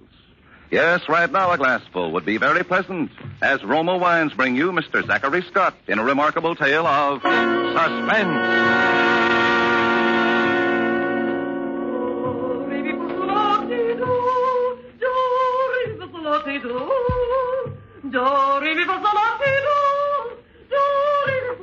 If I could just shut out that singing, I'd be all right.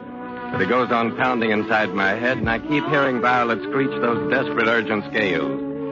The first time I heard her, I was sitting on the balcony outside the apartment, and everything was unnaturally still, the way it is late at night. And maybe that's why her singing sounded louder than it actually was. There was something abnormal about it, as though a control inside her had snapped, and she couldn't stop that horrible noise that was coming from her throat.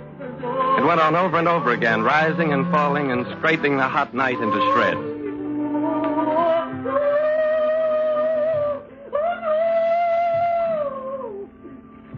She's pretty terrible, isn't she? What? I'm over here on the next balcony. Oh, sorry, I didn't see you. What did you say? She's pretty terrible, isn't she? And she thinks that's a trained voice. Awful. Does she do it often or only when the moon is full? Oh, she goes on like that almost every evening. You must be new around here. I just got into New York this afternoon. Are you visiting Mr. Morley? Well, in a way. He went out of town. I'm staying in his apartment. I didn't mean to sound prying, but he told me he was going on a vacation, and I wondered if he'd left. Her family must be all deaf mutes. No, she lives alone. Well, that's not hard to understand.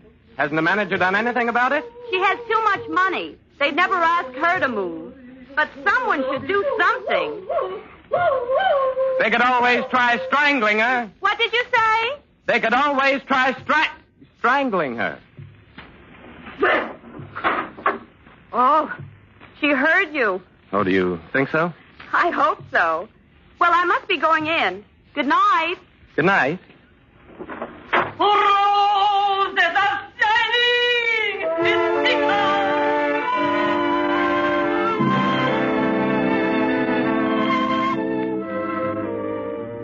It was in the lobby the next afternoon that I met her. When she came up to me, I knew instinctively that she was the songbird of the night before. She was past middle age and was ignoring it. Her hair was dyed and piled up in coquettish curls, and she used some kind of heavy, sweet perfume that was overpowering. She came tripping up with the usual old white poodle dog yapping at her heels. Pardon me. Would you hold this package for a moment? I have so many things I'll never find my key. Well, I was just... Thank you so much. Oh, now, Petty. Is that nice, making such a fuss at this charming gentleman? Oh, no, what will he think? Oh, I don't know what I'm going to do if this weather keeps up. Yes, it's... I've always been on the delicate side, and I've never been able to stand the heat. When my husband was alive, he's dead now, he always whisked me away to the ocean the first warm day. Even when I was in the theater. Oh, my manager would be furious. Well, I can understand it. I can't imagine where my key is. Would you hold Petty for me? Well, I don't know. Oh, thank you. Now, Petty, he won't hurt you. Oh, my husband used to say to me, Violet, my real name is Imogene, but he called me Violet. Well, it's always been my favorite color. Violet, he used to say, you must go to the sea, or you'll be withering those lovely petals of yours. And before I knew it, we were in Atlantic City. It's very nice.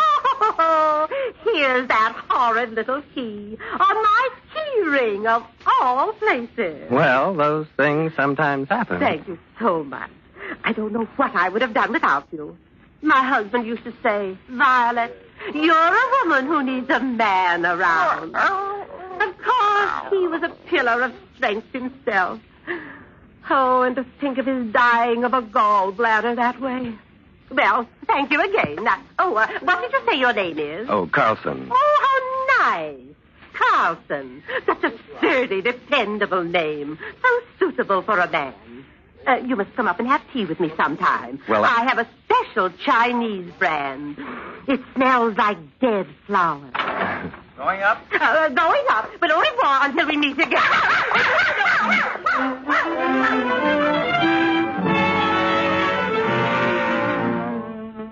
That next meeting would be never, as far as I was concerned at that point, but it actually happened that night.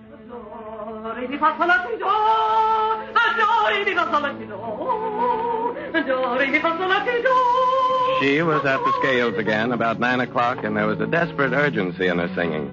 It was a last frantic attempt to stop the clock and the double chins and the fading light. Those pathetic scales had a shrill terror that made me embarrassed listening to them. Well, as though I were eavesdropping on some shameful secret. It was then that I went to leave the balcony and saw the sheet music lying behind the urn. My first impulse was a humanitarian one, and I threw it in the wastebasket. But for some unknown reason, I suddenly felt a kind of pity for that woman singing alone up there. And the next thing I knew, I was on my way upstairs with the music. Yes, what do you want? Oh, is Violet in? Violet? I'm sorry, old boy. She must have given you the wrong number. Oh, I thought it was on this floor. Oh, hold on. If you mean Mrs. Pondecker, it's the next apartment. Oh, sorry to have bothered you. Going in for tea? Or do you have your own bank account?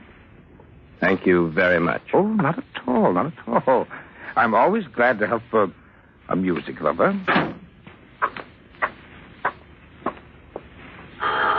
As I stood there in the hall, I began to think about that leer he had given me. And I was about to turn back when the door opened. Oh, Mr. Carlson, you've come for that tea after all. How nice. Oh, be quiet, Petty. Be quiet. Do come in. Oh, but I just found Never that... a word. Come along. Violet had outdone herself, and a trailing negligee of purple chiffon and the usual clutching hand went with the outfit. There was something obscene about the hand fingers, heavy with diamonds, the nail polish too red. Obscene and pathetic. The room was heavy and operatic, just like her. There were glass cases and curio cabinets filled with every imaginable kind of glittering thing. Rings and bracelets, brooches. Most of it in terrible taste, but all of it unquestionably expensive. Oh, admiring my collection? Most everyone does. Your friend Mr. Morley just... Kathy, be quiet. Oh, I do believe he's jealous of you. You know he has a sixth sense about admirers. I remember when I was in the theater, he used to carry on dreadfully when my dressing room was filled with fans. He bit my husband in the leg. Oh, now, sit down in this chair. I'm afraid all the others are too small for a big man like you. Well, I really came to return this music. It must have blown down on my balcony. Oh, Roses of Picardy. It's always been one of my favorites. My husband simply adored it.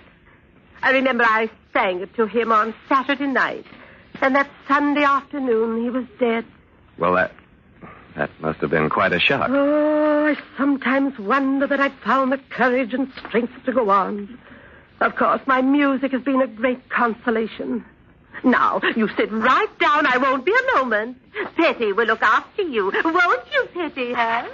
The roses are shining. You get here and answer that. It's probably the elevator boy. I've come to take the... Oh, a new one. Yes, what is it? I came for Mrs. Pondecker's dog to take him for a walk. Here he is, and he's all yours. Thanks. Come on, Rintin.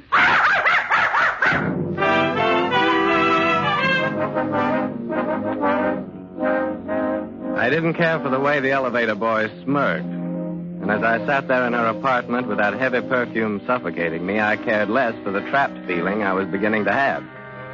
It wasn't until 2 days later in the garage that the trap closed.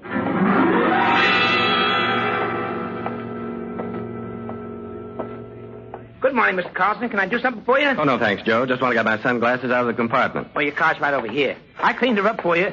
Gee, it was a mess, let me tell you. You must have run into something. What? The whole front was stuck with brown stuff and white fur, like you hit a dog or a cat, maybe. Funny, I don't remember hitting anything. Well, don't worry. I cleaned it off.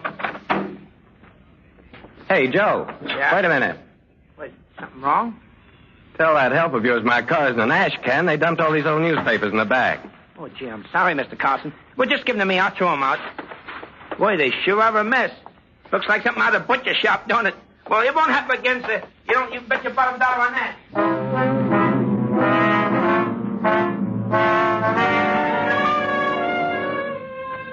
When I came upstairs, I was still trying to figure out the angle of those stained old newspapers, but I didn't have long to wait. I found out the minute I stepped into the lobby. Oh, Mr. Carlson, thank heavens you're here. I've been out of my mind. It's Petty. He's disappeared. We can't find him anywhere. I just know he's been run over. I just know it. Run over? Well, when did all this happen? Last night, when this wretched boy took him out. Now, look, Mrs. Pondecker, it's like I told you.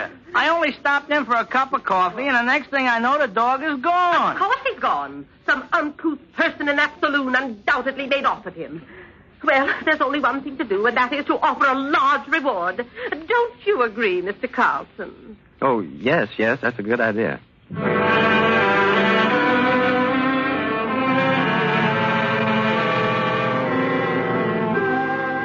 But I knew then, as sure as I was standing there, that nothing would bring Petty back. Just as I knew that he had been in my car sometime last night, lying on some old newspapers. That's why I wasn't too surprised at first when the heavy blonde man with the soft voice came to see me. Mr. Frederick Carlson? Yes, that's right. I'm from headquarters. I'd like to ask you a couple of questions about this Pondecker business. Have they found the dog? You didn't know about that, huh? Well, she mentioned it to me. You two were pretty friendly, weren't you?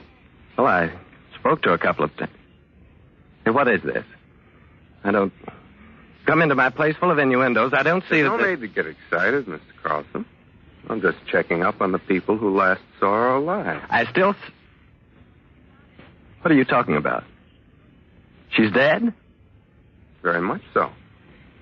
She was strangled sometime last night.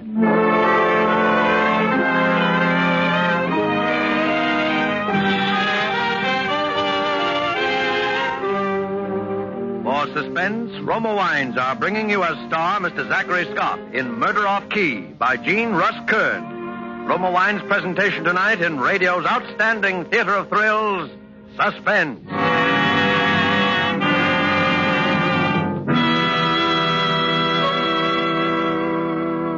Between the acts of Suspense, this is Truman Bradley for Roma Wines. This holiday season will be a round of gay homecomings, joyous reunions, and festive entertaining. To graciously greet your guests, to add warmth to the welcome, to give extra full pleasure to your holiday meals, be sure to have plenty of Roma wines on hand. Roma California wines offer you sherry, port, muscatel, and tokay for entertaining, Burgundy and Sauterne for mealtime enjoyment, and gay Roma California champagne to make any happy occasion unforgettable. Each of these fine Roma wines brings you the goodness of luscious grapes, gathered at peak of flavor, gently pressed, then unhurriedly brought to delicious perfection under the patient guidance of Roma's ancient winemaking skill. Bottled at Roma's own famed wineries in California's choicest vineyard districts. Enjoy the taste luxury of fine Roma wines more often, for Roma's new low prices enable you to save as much as 1/4. Insist on Roma wines. No other wines offer you so much for so little. That's why more Americans enjoy Roma than any other wine. Roma, R-O-M-A, Roma wines. And now Roma Wines bring back to our Hollywood soundstage Zachary Scott as Frederick Carlson in Murder Off Key, a play well calculated to keep you in suspense.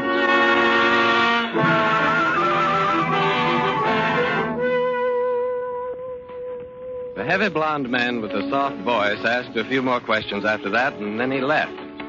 The motive was robbery. Very valuable jewelry and a great deal of money. Everything gone. It seemed Violet was in the habit of drawing out large sums and keeping them around in old beaded purses and tarnished gilt boxes. It all fitted in with Violet, who was so helpless without her pillar of strength, and who sang those desperate jangling scales. Obviously, she had no idea of financial matters. But somebody else had plenty of other ideas, and I was one of them. I knew it that night when I went around to the corner automat. Yes, I was definitely one of them. There was no doubt about it. Do you mind if I join you, Mr. Carlson? It was Soft Voice, smiling down at me over a cup of coffee and a piece of pie. Murder a la mode. I always come here for their apple pie. You ever tried it? Haven't gotten around to it. You should. It's excellent. Can I have the sugar? Thank you. How'd you happen to come here for your vacation? Oh, I don't know. I was short on cash, and then Morley wrote and suggested I stay in his place. It seemed like a good idea at the time. You don't have that letter, do you? Say, what is this? No need to get excited, Mr. Carlson. I was just asking.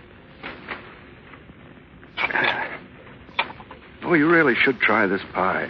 The apples are just right, firm and tart. Dog. How should I know? It's a very interesting angle. I understand he was a regular burglar alarm. Always barked if anyone ever came to the door. And then he disappears the night before her death. Very convenient. Don't you agree? It would look that way. Can I have some more of that sugar? Thank you. I never seem to get enough.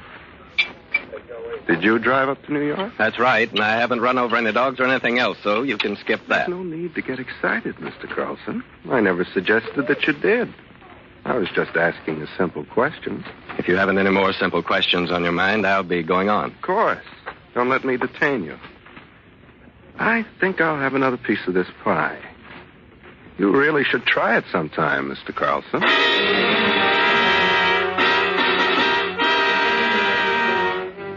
As I walked away, I could feel him watching me, hunched over the table, his small eyes wary and suspicious. There's no doubt about it. I was the idea. I rode around on top of a bus for almost an hour, and I kept thinking about the dog and that white fur and those stained newspapers. I knew I had to go to the garage and have another look at my car.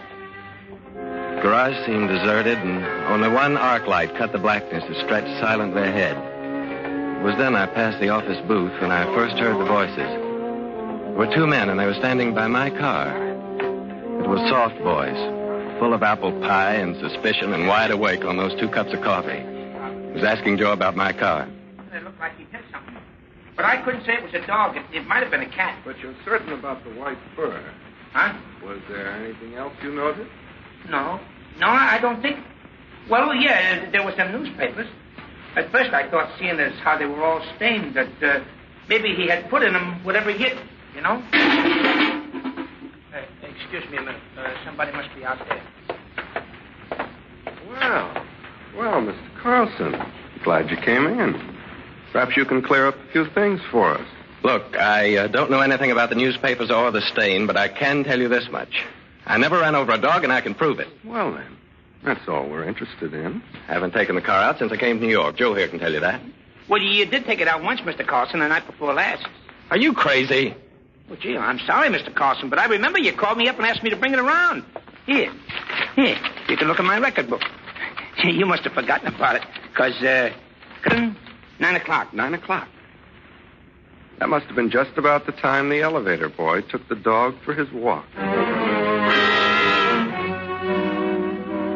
From that time on, Soft Voice was after me. I was his man, and he didn't miss a trick. Now, you say you talked to Carlson last Saturday? Yes, I was sitting out on the balcony. Did he mention Mrs. Pondecker in the conversation? We heard her singing. She had an awful voice. And he asked about her, whether she had a family or lived alone. I don't remember anything else. But it was the oddest thing. I mean, his suggesting strangling her and now this. Makes you think, doesn't it? And Mr. Carlson came to your door the other night? Yes, he was asking for some woman by the name of Violet.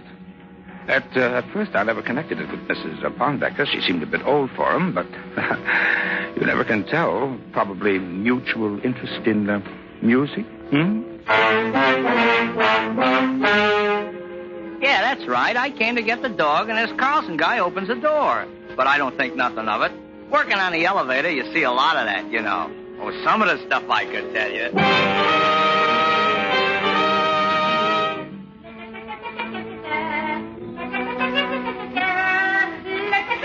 It was about this time that I began hearing those scales again.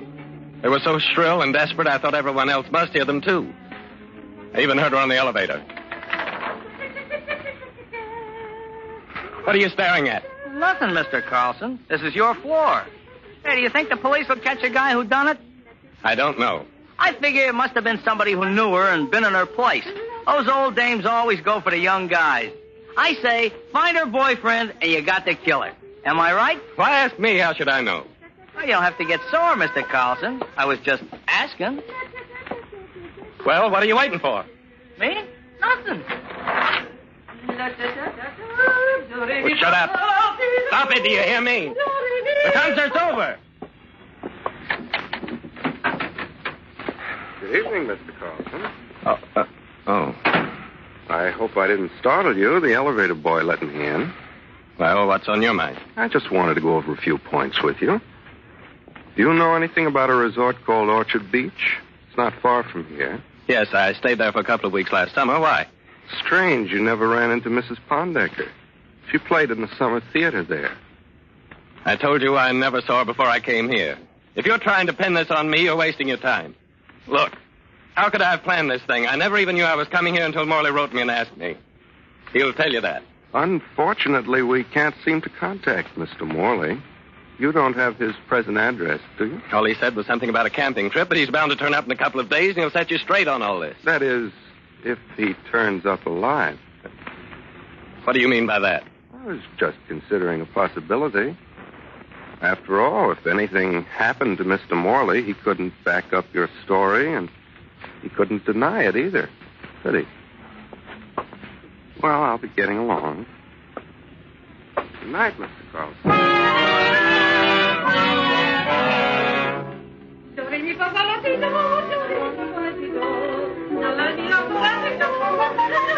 That night, the scales were louder than ever. They went on, over and over, echoing in the room, shrill and urgent, and I couldn't shut them out. Shut up, do you hear me? Shut up! What? The devil's going on in here? Morley, good Lord, I thought you'd never turn up. Well, I always say it's nice to be wanted, but if I'm not too inquisitive, may I ask what you're doing in my place? I'm waiting for you so you can tell him about that letter. Letter? The one you wrote when you asked me to come here. Well, now, look, I don't care if you stayed here, but I didn't write you. But you must have, Morley. I read the letter. I tell you, I saw it. I held it in my hands. It was real. All right, Carlson, don't be so tragic about it. After all, it's not a matter of life and death. It certainly is. Look, Morley, you don't know what's been going on here. Ever since I got here.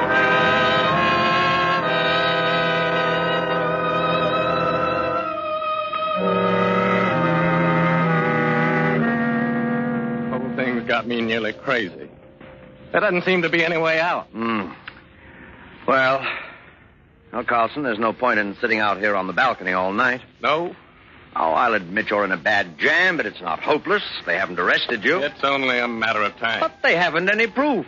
And I can tell the police I wrote that letter. I suppose I can. Well, you'll have to be more convincing than that. No thanks. My neck's in the noose, and I might as well face it. Now, let's not be noble, Carlson. It's only a technicality. I think I can make them believe me. Too late now. They're here. Who's here? The police. The car just pulled up. Are you sure? Soft voice. Yeah. And I don't like the way he's bouncing with so much energy. Why should he come now? Someone must have tipped him off your back. He was anxious to see you as I was. Morley, is there backstairs here? Yes, why? I'm going to try to get out. It's my only chance. Will you help me? Sure, certainly, Carlson. I'll show you where to go. I can at least do that. I had to try. I couldn't just lie down and take that rap, and there was no way under heaven I could escape it legally. I followed Morley off the balcony, and when we got to his living room, it was almost more than I could stand. Because the singing started again, but not the scales this time. Roses of Picardy. Roses of Picardy. She was going to follow me all my life. I almost dropped in my tracks. Something, I guess you'd call it a hunch. Something about the stiffness of Morley's back made me hang on. And Morley swung around. It was more than a hunch. Morley was sweating. I decided to play it for all it was worth. Who's that? Who's what? Don't you hear something? What are you talking about? Nothing. Hey, come on, you better hurry. Well, I don't know. Hurry up, Carlson. I don't know. Now that I think of it, I don't know. But you said yourself. Yeah, but all my life I'd be ducking the law for something I didn't do. You said yourself it's your only chance. Yeah, but that'd be worse than being convicted. Anyway, how could they convict me? The evidence is all circumstantial. There's an awful lot of evidence, Carlson. The dog being killed by your car, the threat you made against her, and your being at Orchard Beach the same time she was there. Yeah, that's a clincher, all right. But how did you know? How did you know I was at Orchard Beach? I never told you. You haven't talked to Soft Voice yet. Come on, Morley. Tell me how you did it. Tell me how you killed Mrs. Pondecker. You're out of your mind. How did you get that car business fixed? Did you disguise your voice and take the keys while I was out of the apartment? That would be simple enough to do. Crazy. And that sheet music on the balcony. Did you plant it? Well, you had me right where you wanted me. A beautiful frame-up. It's a shame to ruin it. I don't have to ruin it. No. You can't kill me, Morley. I'm your fall guy. Remember? I can kill you in self-defense. I can kill a murderer who's living in my apartment, who's threatened me. Unfortunately, the police didn't get here in time, and in simple self-defense, I had to... Yeah, but they did get here in time, Morley. Yes, Carlson. You're very lucky. How much did you hear? Enough. He was a slick boy. He had you measured for the noose, all right. How did you get him to open up? Well, in a way, I didn't. It was the Roses of Picardy. Roses of... Well, I thought it was Mrs. Pondecker.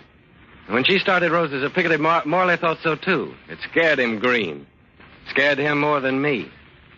You know, I thought everyone felt the same about Violet's singing, but not the little girl next door. The only thing she had against Violet's voice was professional jealousy. She thought her voice was better, but Violet's could drown her out. Listen.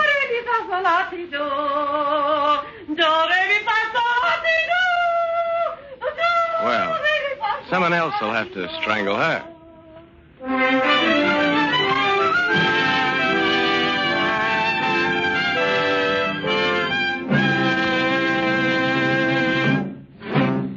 Roma Wines have brought you Zachary Scott, a star of Murder Off Key.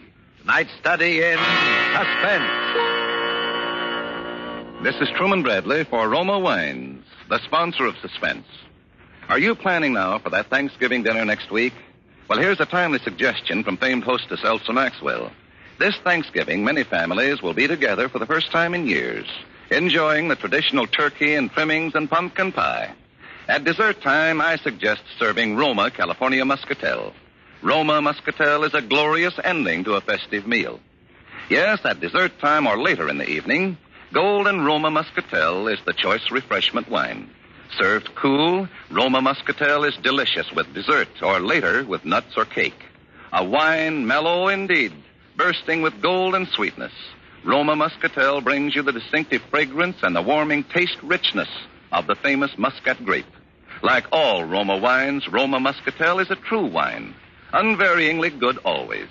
Made in California, enjoyed throughout the world. Remember, because of uniformly fine quality at low cost, more Americans enjoy Roma than any other wine. Insist on Roma, R-O-M-A, fine Roma wines. Zachary Scott appeared through the courtesy of Warner Brothers Studios and is currently appearing in Mildred Pierce.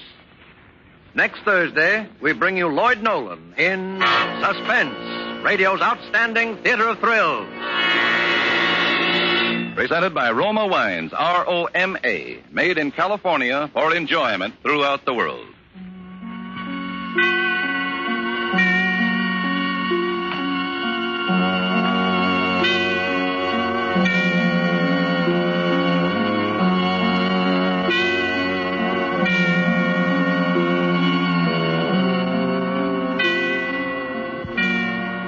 This is CBS, the Columbia Broadcasting System.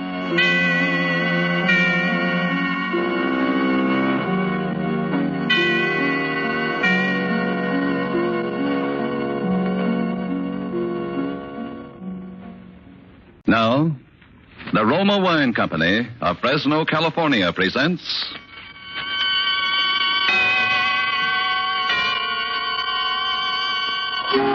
Suspense. Tonight, Roma Wines bring you Mr. Lloyd Nolan as star of 19 Deacon Street, a suspense play produced, edited, and directed for Roma Wines by William Spear. Suspense, radio's outstanding theater of thrills, is presented for your enjoyment by Roma Wines. That's R-O-M-A, Roma Wines. Those excellent California wines that can add so much pleasantness to the way you live, to your happiness in entertaining guests, to your enjoyment of everyday meals. Yes, right now a glassful would be very pleasant as Roma Wines bring you Mr. Lloyd Nolan in a remarkable tale of suspense. Oh, what a business, what a business. Do you know how it is? When you're keeping something to yourself, something that scares you, something that nobody else will believe. Well, if I tell you how it really happened, you'll say I'm nuts. But if I don't talk, then for sure I'll go nuts. Listen. Did you ever have a dame get under your skin till you were ready to hang yourself with your own belt just to be rid of her? Yeah. She did that to me. That blonde. That beautiful blonde. And the funny thing is, we never even met.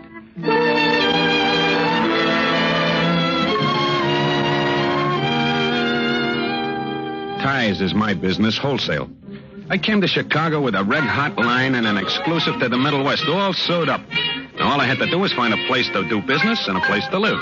You think that's easy, huh? You should see Chicago these days. Well, some ham actor on the train tipped me off to a theatrical rooming house at 19 Deacon Street. I only wished he'd broken his neck before he saw me. Anyhow, I go to this place, and from the outside, it looks all right. I wait a minute or two, and finally an old dame comes out, looking like a tired old duchess. Good afternoon. Yeah. I'm looking... No vacancy. Oh? Well, an actor on the train said that maybe it'd put me up. Are you an actor? Yeah, sort of. Well, I do hate to turn you away if you're in the theater. There was a time when we catered exclusively to theatrical people. Oh, any kind of a room would be okay. Well, come in, young man. We'll see what we can do. We have a room that we don't rent. It's not really fixed up for renting, but I might... Now, look, lady, I'm not particular. I'm away all day. All I want a place is to sleep, see? Come upstairs. I just know I shouldn't. I've promised myself. Now, young man, I'm going to show this to you on one condition. What's that? This room belongs to someone very dear to me.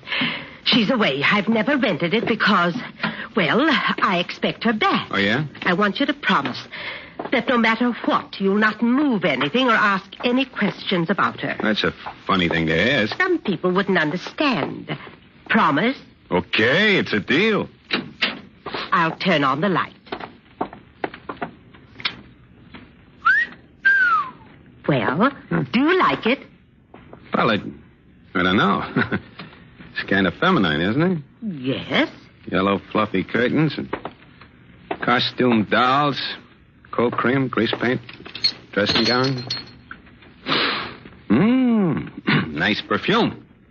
And hey, lady stockings. Say, ain't this a little unusual? I mean... We haven't changed it at all. You don't realize this, young man, but you're standing at a shrine. Am I? Oh, a what? We haven't touched her room because someday she'll be back, and she'll find everything just as she left it. Is this her picture on the mantel here? Yes. Isn't she beautiful? Wow. You can say that again. I never even saw such a beautiful dame. And notice the long golden hair. Yeah. Oh, if you could really see it. Long and shimmering like thin strands of purest gold. And she'll be back. Well, when do you expect her? I don't know. What, didn't she say? No, she didn't say a word. One day she was here, and the next day she was gone without a word. How long ago? In a few days, it'll be 10 years.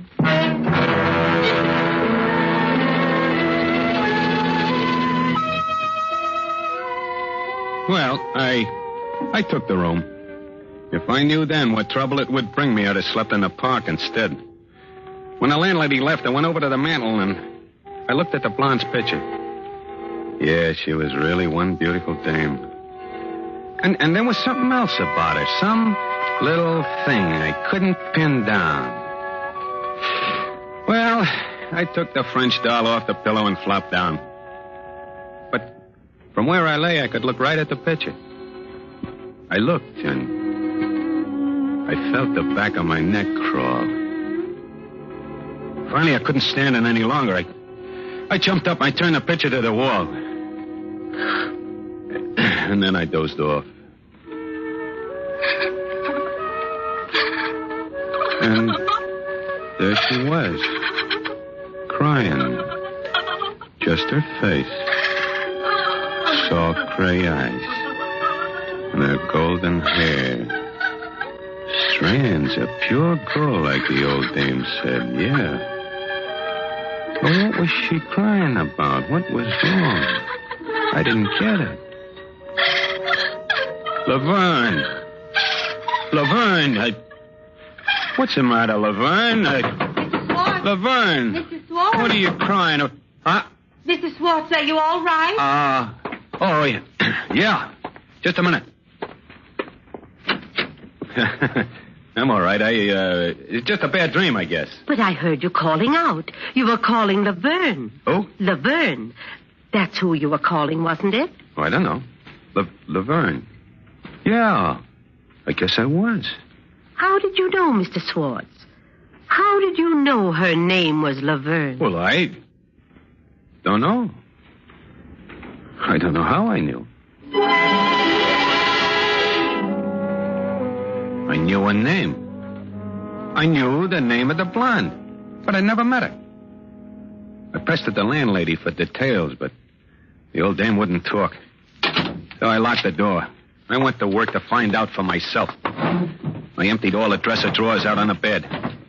Plenty of nice clothes, plenty of shoes and dresses and intimate things, you know, but not one scrap of paper to tell you anything about the girl herself. Not a letter, not a card, not an envelope, nothing. Then I got my first break. In the little jacket, I found a key. It had a tag on it, and the figure 9 was written on the tag. There was nothing locked in the room, though. Nothing the key should fit. But maybe someplace I'd find the lock it was made for. And later, high in the closet door, I found a telephone number, scrawled with eyebrow pencil. Briargate 1273. I went downstairs to the hall phone. No one was around. felt like a jerk dialing a number that had been written more than 10 years ago, but I put the nickel in. I started dialing.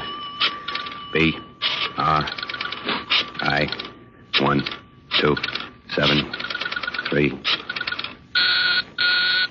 A busy signal. That meant the number was still alive. And maybe, just maybe, somebody on the other end could tell me about Laverne.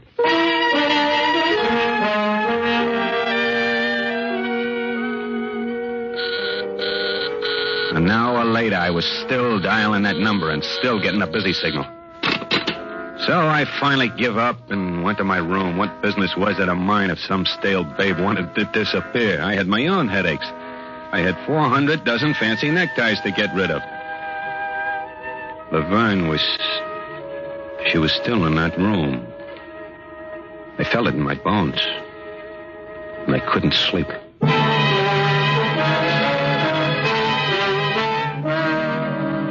In the morning, I started out to look for a place to set up shop. Oh, I was plenty groggy, but I told myself that if I didn't sell those neckties, I'd find myself back in the bargain basement of Rosenblatt's department store, which was a sobering thought. So I started walking down to Madison Street. It's a warm day, and I'm walking fast, and suddenly I look up, and I'm on State Street. Now, I know that town pretty well. I don't have to go anywhere near State Street to get to Madison, but here I am. I'm on State Street, and I'm standing in front of an old building. All around me, I see hock shops, flop houses, tattoo joints, you know the kind of neighborhood. And right in front of me, this old building, all boarded up. Suddenly, I get the brainwave that this is the kind of a joint I need for my business. Looked like it hadn't been used for 50 years, so the rent couldn't be too high, and it's big and central. So I just angle around to the alley, try the back door. Figure there must be a caretaker or somebody around, so I give a yell. Hey! Anybody in here? No dice. This is kind of funny because I can see a light shining through the crack in the boards. So I start pounding on the door. Hey, open up! Open up, will you? What do you think you're doing? Huh? Oh, hello, officer. Well, I just thought that there'd be a janitor around. Does it look like there'd be anybody around with the doors all padlocked like this? Yeah, but look, there's a light burning inside. It's just a work light on the stage. It burns all the time. What do you want, mister? I want to rent the joint. Where can I find the owner? Rent it, huh? You Yeah. better get in touch with Jasper Florenz. Oh, the big stage producer. That's right. He used to run this little Burlicue house before he was in the Chips. Got his start here. You can probably get him on the phone at his office.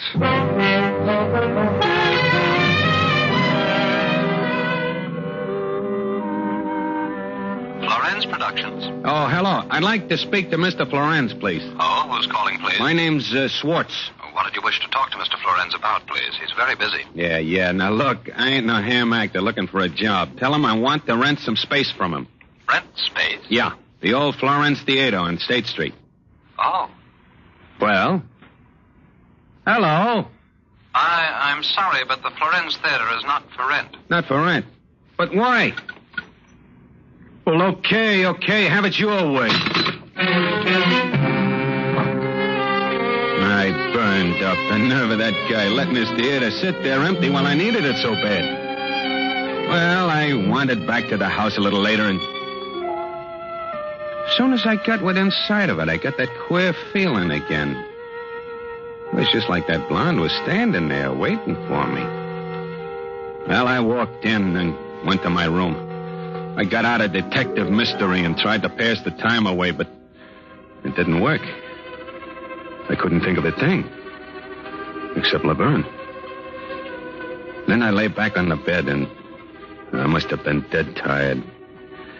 Because in nothing flat, I was out.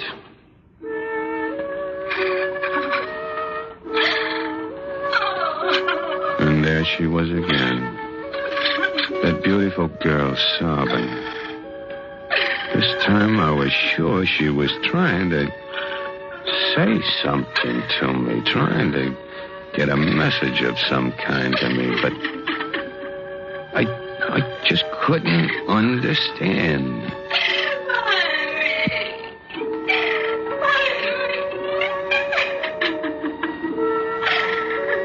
What was she trying to say? Was she asking me to find her?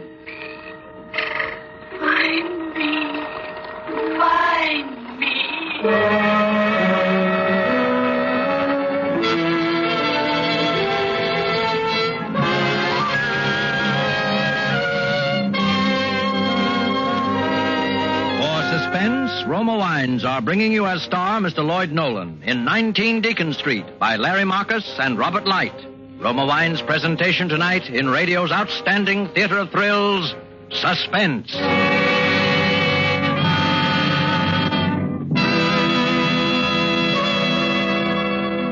Between the acts of Suspense, this is Truman Bradley for Roma Wines. This year, Thanksgiving is more than our traditional Pilgrim's Harvest Festival. More than thanks for the good harvest reaped from the soil of our great land. It's an humble thanksgiving that the world is at peace. Thanks for God-granted overseas victories.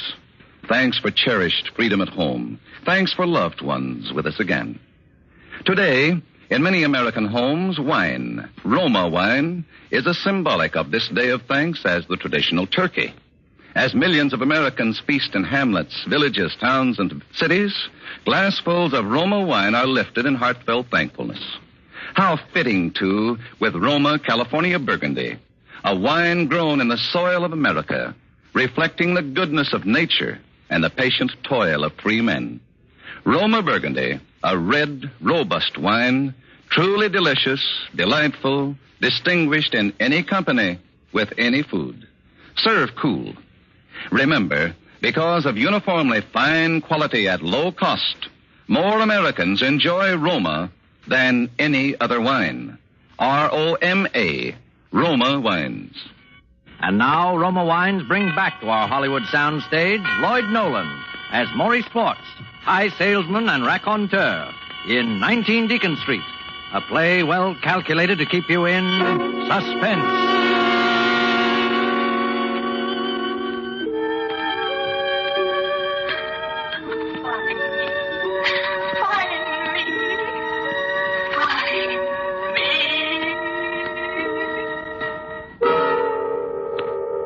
After that, I was afraid to sleep.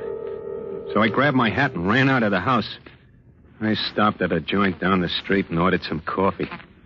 And while I was sitting there, I all of a sudden remembered what my uncle, my mother's brother, used to say. He said, if you want to forget something that's bothering you, just concentrate on something else. Anything else. Well, but what could I concentrate on? And I thought. And then I thought of the theater, the Florence Theater. Other guys had tried to rent it for years and failed, but I needed it. And if I used my brain for that one thing, if I did nothing but plan ways of breaking Florence down, I might be able to level myself out and at the same time swing the deal. Later that morning, I got in touch with an agent I knew, and he gave me Florence's address. I took a cab out there. It was on Lakeshore Drive, and very hoi polloi. Florence was sitting in his study. He looked just like his pictures. Tall, gray-looking, with a nice sort of smile. But his necktie was lousy. Well, we had quite an argument. Did I understand that you're interested in the Florence Theater? Yeah, that's right. I tried to see you at your office, but I couldn't get past your secretary. That's why I thought I'd take a chance in seeing you here. I see. You're rather persistent, aren't you, Mr. Swart? Well, you see, it means a lot to me, Mr. Florence. I understand it's been closed for years, but it's just what I need. I believe my secretary told you I didn't want to rent the theater, didn't you? Well, sure he did, but, Mr. Florence, did you ever have a hunch? A hunch? Why, yes, of course. Well, do you generally play your hunches? Sometimes. Well, I got a hunch about your theater. I see. Well, I'd like very much to help you, but I'm afraid it's out of the question. But why? Well, it's where I produced my first shows. Has memories for me. Some pleasant, some not so pleasant. Reopening that theater would be like reopening a part of my past that I'd rather keep closed. Oh, but ain't that kind of silly, Mr. Florence? I wouldn't put on shows there. All I wanted... I admire your persistence, Mr. Schwartz, but the answer will always be no. Okay. You win for now. But I ain't giving up. Because when I want something real bad, I get it. And I want your theater bad. For personal reasons. Now, here's my card. I've written my phone number on it in case you change your mind. And you'll change your mind, Mr. Florence. You think so? Yeah, I think so. As you say, I'm persistent. Hello? Oh, Mr. Bogart, yes. This isn't Mr. Bogart. I was just kidding. This is Schwartz again. Yeah. Oh, you. Yeah, you sure you don't want to rent that theater? Still very sure, Mr. Schwartz. Look, Schwartz, I want you to stop hounding me. It's not doing anybody any good standing empty. That's for me to decide. I want you to leave me alone, do you hear? I want you to leave me alone. Yeah, and that's how it went. And it worked at first. For a while, I forgot about Laverne. And I got Florence plenty nervous. But every time I went back to 19 Deacon Street, I wondered who was more nervous, him or me. And all the time I'm dogging Florence, I'm still sneaking in calls to that phone number I found in the closet, Briargate 1273. And I'm still getting busy signals. And then one night as I'm listening to the busy signal, I get mad. Hey, operator. Operator! This is the operator, sir. So what's been going on around here? For 3 days and nights I've been dialing this number, and all I got is a busy signal. I'll connect you with my supervisor. Well, what good's that going to do? Now, look, is there any way of finding out who this number belongs to? Surely, sir. Unless it's an unlisted number, you can get that information by dialing 2080. You mean I can find out who's at the other end of this phone by dialing that number? Well, there's nothing like that back home. Yes, sir. Chicago has that service. And I spend 3 days listening to a busy signal. Say, lady, where can I dial for brains?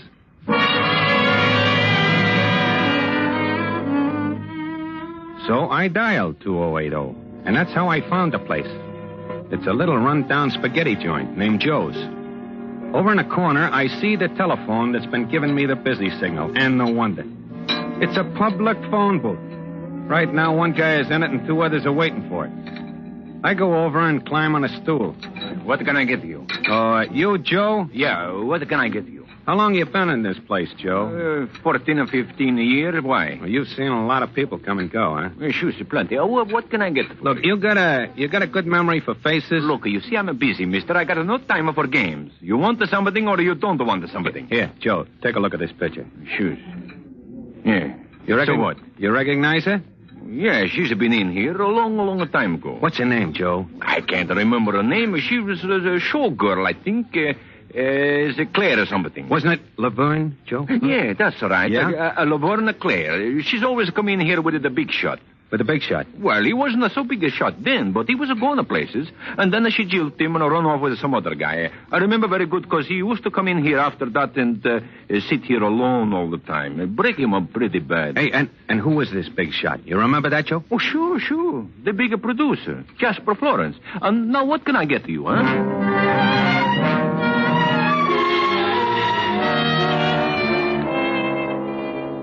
Jasper Florence, the poor guy. Here I've been hounding him for that theater, and he's holding out because it'll break his heart to let it go. He won't rent because it's a chunk of his life, a bad chunk. And it's in that theater. Well, that's what a dame can do to you. But what a mean dame she must be.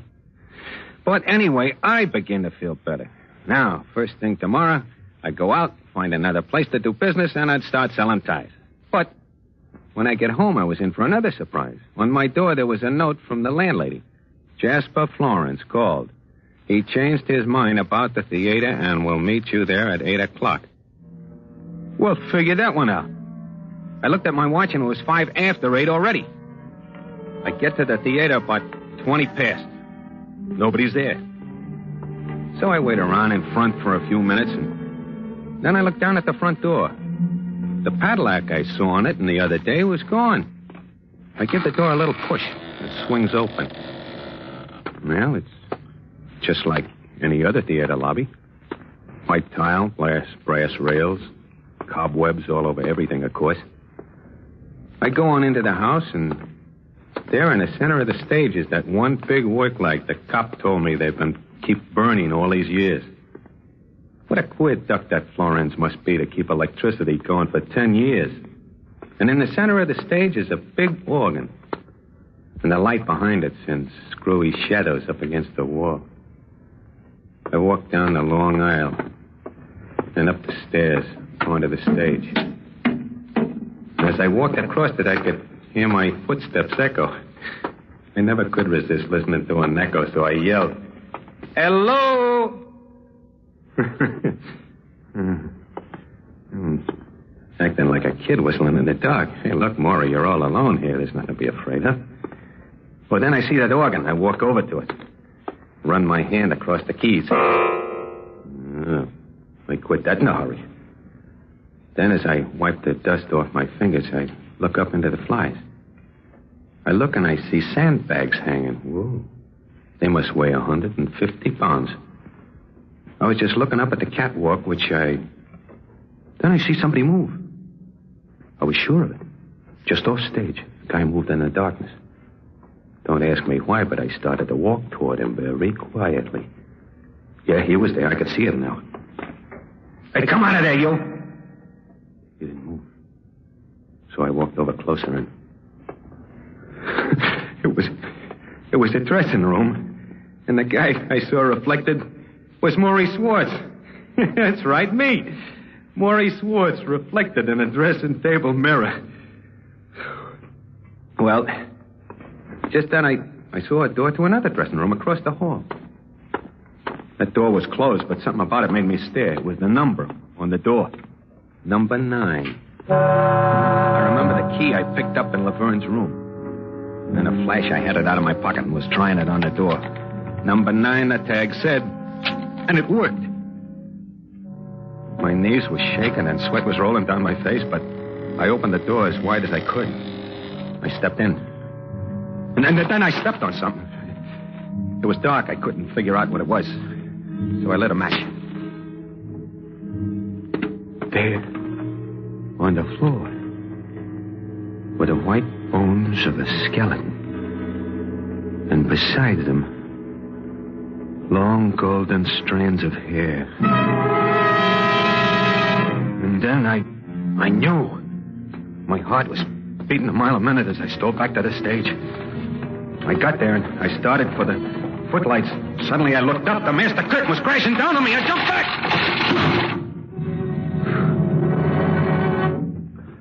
Got away just in time, didn't you, Swartz? Huh? Too bad. Florence, where are you? You can't see me, Swartz, but I can see you. I'm up here in the flag area in the shadows. But you're well lighted by that work light. Make a very good target down there. I wouldn't do that, Swartz. If you make one move to put out the light or get away, I'll cut these conduits and you'll be smashed to nothing. You killed Laverne, didn't you, Florence? You killed her and then you closed your theater and locked it up so she'd never be found. No wonder you wouldn't rent. And what are you going to do about it, Mr. Swartz? You don't have much of a chance, do you? No, there's no way off the stage, is there? Well, I can get out the wings, Florence. It's a long walk, my friend. And before you make it, I'll drop these sandbags on you. Oh, yeah. Well, maybe in a minute or two I'll make a dash. Maybe I'll be faster than you will. Then what, Florence? Then you'll fry for killing that girl. She had it coming. And so have you, my friend, for being a meddler. And you're going to get it. I'm cutting the weights loose now. No, don't do that, please, will you?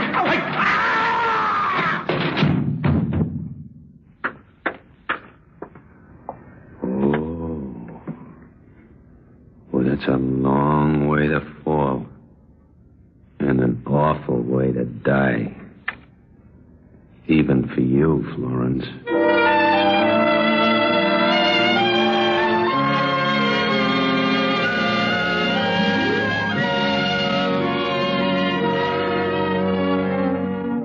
Well, there's the story. And if you don't believe it, there's nothing I can do. Florence was leaning over, cutting those ropes, and the guardrail in that old theater gave away. And it was curtains for him. Well, I hope I entertained you. And, by the way, if you happen to need any ties, I got a nice new line in. I hope you won't think it's sacrilegious, but these ties, and they come in all colors, they got a girl's picture on them. It's a cute idea, huh? I call it the Laverne tie. So don't forget, look me up. I got a little stand in Rosenblatt's department store. You can't miss it. Right in the bargain basement.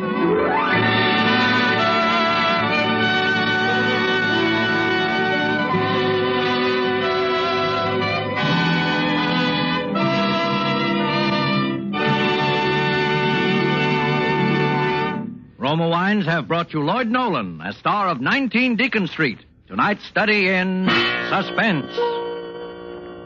This is Truman Bradley for Roma Wines, the sponsor of Suspense. Welcoming guests with Roma California sherry is becoming an American custom, says famed hostess Elsa Maxwell. Glorious gold and amber Roma sherry, served cool, is a delicious appetizer before the meal, the perfect first call for dinner. Delightful later in the evening, too.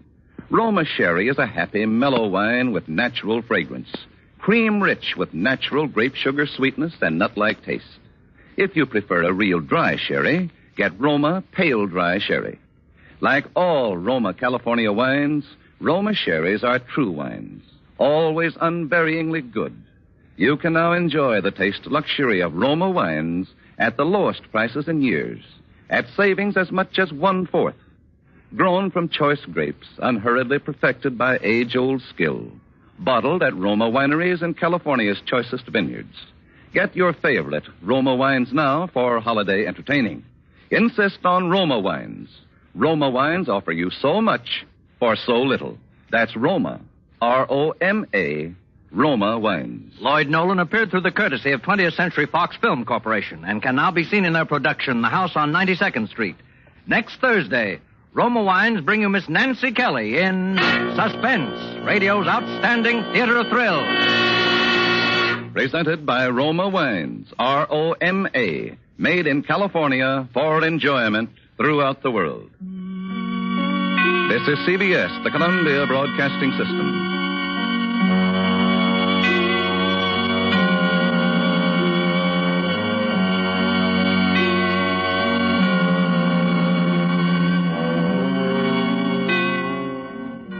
Now, the Roma Wine Company of Fresno, California presents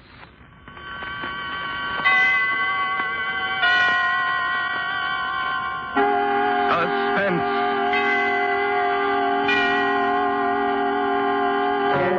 Tonight, Roma Wines bring you Miss Nancy Kelly as star of A Week Ago Wednesday, a suspense play produced, edited, and directed for Roma Wines by William Spear. Suspense, radio's outstanding theater of thrills, is presented for your enjoyment by Roma Wines. That's R-O-M-A, Roma Wines. Those excellent California wines that can add so much pleasantness to the way you live, to your happiness in entertaining guests, to your enjoyment of everyday meals. Yes, right now a glassful would be very pleasant as Roma Wines bring you Nancy Kelly in a remarkable tale of suspense. Married in a blue suit that wrinkled too easily and shoes that were too tight when I walked. Just another girl. I got hungry when I didn't eat and tired when I didn't sleep. When I got pushed around in the 8th Avenue subway and I waited in line at the movies, I was hot in summer and cold in the winter. Other people were killed and robbed and disgraced and in trouble, so I could read about it in the morning paper. That sort of thing happened to other people, not to me, not to Maud Haskin. But suddenly, I've become other people. And 1,000,000 someone else's read about me. I'd like to tell you how it was.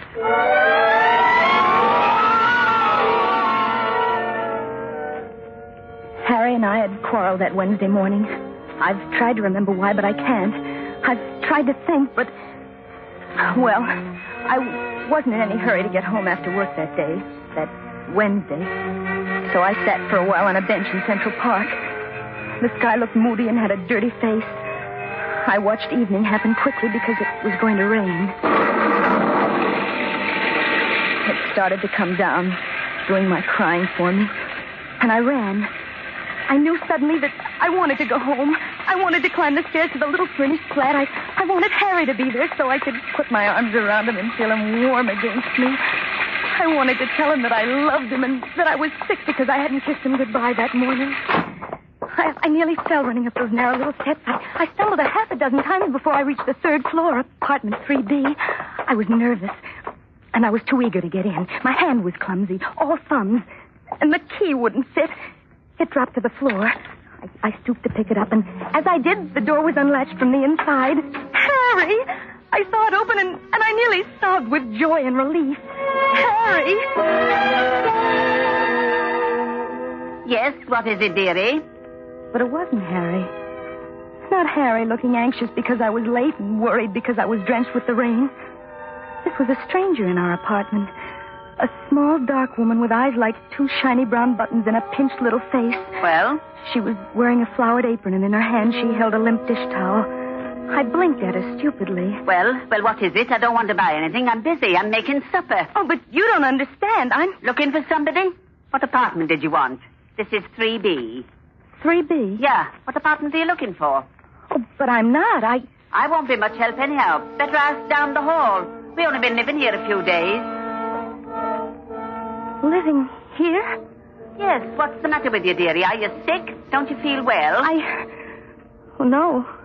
No, I don't feel very well. And your clothes? Why, they're sopping wet. Well, the rain. I got caught in the rain. What are you talking about? It isn't raining. Oh, but you're wrong. It is raining. Listen here, young woman. What kind of a game do you think you're playing? But are you sure? Well, I ran all the way because there was thunder and lightning. We had a storm a week ago, but it ain't rained like that since Wednesday. Wednesday? A week ago? Oh, no. No. Here, don't do that. You sit down there, dearie, and I'll get some water. Don't move now. And supper not ready and company coming. Oh, I sat on the sofa. Harry and I had talked just last night about having the spring in the middle cushion fixed.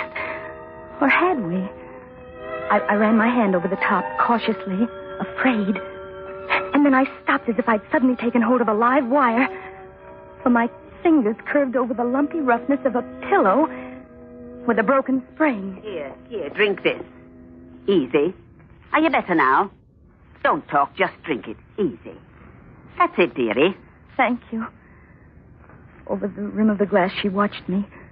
I sipped the water slowly while my eyes drank in the room. Well, there was that crack at the base of the lamp from the day Harry got his raise. He'd been swinging me around the room, around and around in circles until we were both dizzy and knocked the lamp over. And there was a little table near the window. And there was the rug with the worn spot in it, and the fireplace, and the mantel. But our wedding picture on it was missing. And in its place there was a cheap blue vase. There, better? Are you better now?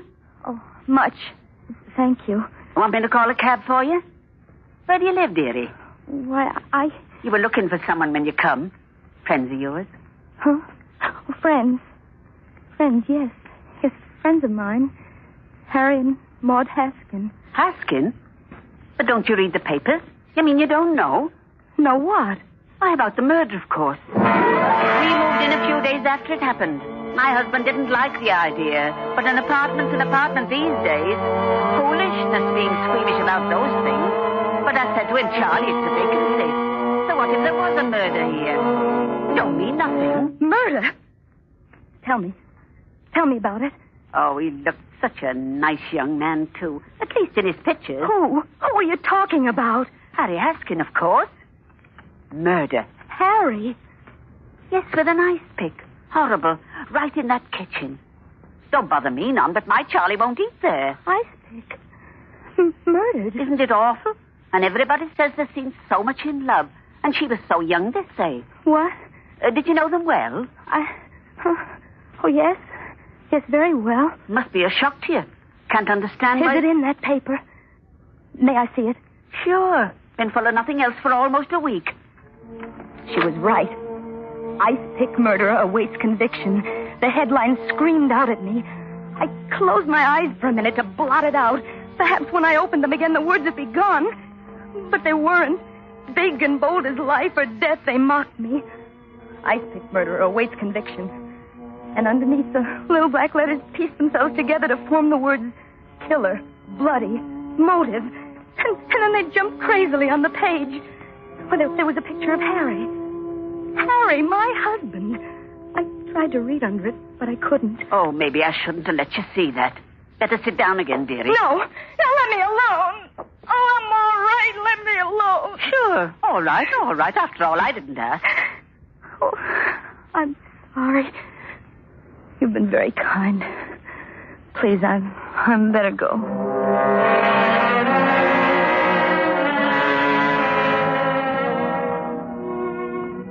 I don't remember leaving, walking down those stairs out of the door. I just remember finding myself on the street again, half walking and half running, wanting to curl up on the pavement and let my head burst with the ache and the fright that was growing inside. I'm a fireman. Watch out! I'm a fireman. Toot, toot. I was back in Central Park again. From out of nowhere, a little boy on a scooter came tearing around the bend. He turned sharply to keep from running into me. I watched him lose his balance and try to regain it dizzily. I'm a fireman. Watch out, lady. Hey, lady. Watch out. Watch out. He toppled over and fell in a pathetic little heap on the ground. His knee was bleeding. I ran over to pick him up. Oh, my knee. It hurts. Oh, my knee. Help me up, will you? I bent over him, my arms outstretched to lift him to his feet again. And then I remembered. I was dead. I'd been murdered by my husband almost a week ago. I was dead. Help me up, lady. Will you? I froze. This little boy, if it were true, and it was because I'd read it in the paper myself, if I were really dead, I knew I couldn't touch this child. I was afraid for him. So I ran again. Hey, lady! I ran faster and faster till I couldn't hear him anymore. Then it was later somehow, and really dark. And I was so tired.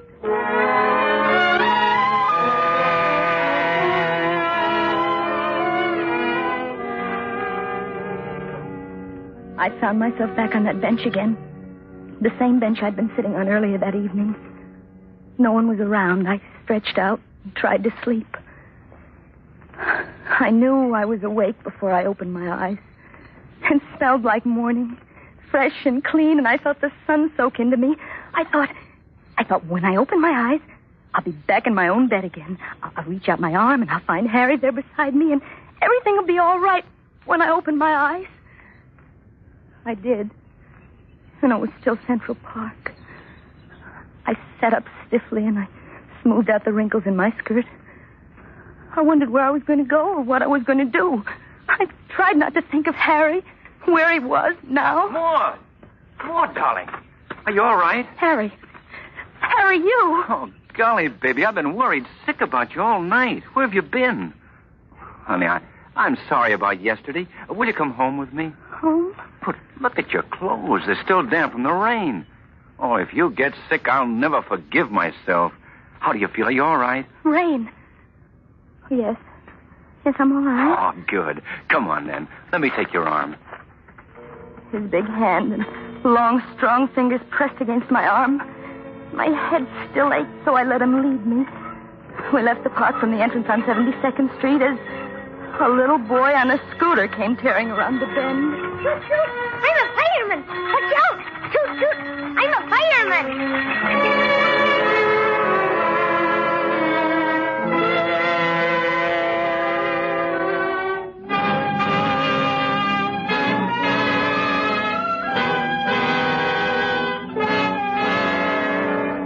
For Suspense, Roma Wines are bringing you as star Miss Nancy Kelly in A Week Ago Wednesday by Winifred Wolfe.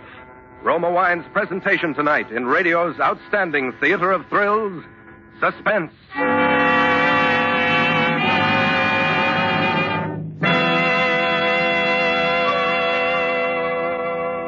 Between the acts of Suspense, this is Truman Bradley for Roma Wines. With the holidays ahead, here's good news to all who enjoy fine Roma wines. To all who serve Roma wines for gracious hospitality and for mealtime pleasure, Roma wines are now featured at new low prices. In plentiful supply, too. Roma California wines offer you full selections. Sherry, port, muscatel, or tokay for entertaining, Burgundy or Sauterne for mealtime enjoyment, and champagne to make any happy occasion unforgettable. Each of these fine Roma wines brings you taste luxury at new low prices. So be sure to have plenty of Roma wines on hand. Roma wines are grown from choicest grapes, unhurriedly perfected by age-old skill, bottled at Roma wineries in California's choicest vineyards. Remember, because of uniformly fine quality at low cost, more Americans enjoy Roma than any other wine. Roma wines make perfect gifts, too. So insist on Roma wines for good living and good giving. Roma wines offer you so much for so little. That's Roma, R-O-M-A, Roma wines. And now, Roma Wines bring back to our Hollywood soundstage Miss Nancy Kelly as Maud Haskin in A Week Ago Wednesday, a play well calculated to keep you in suspense.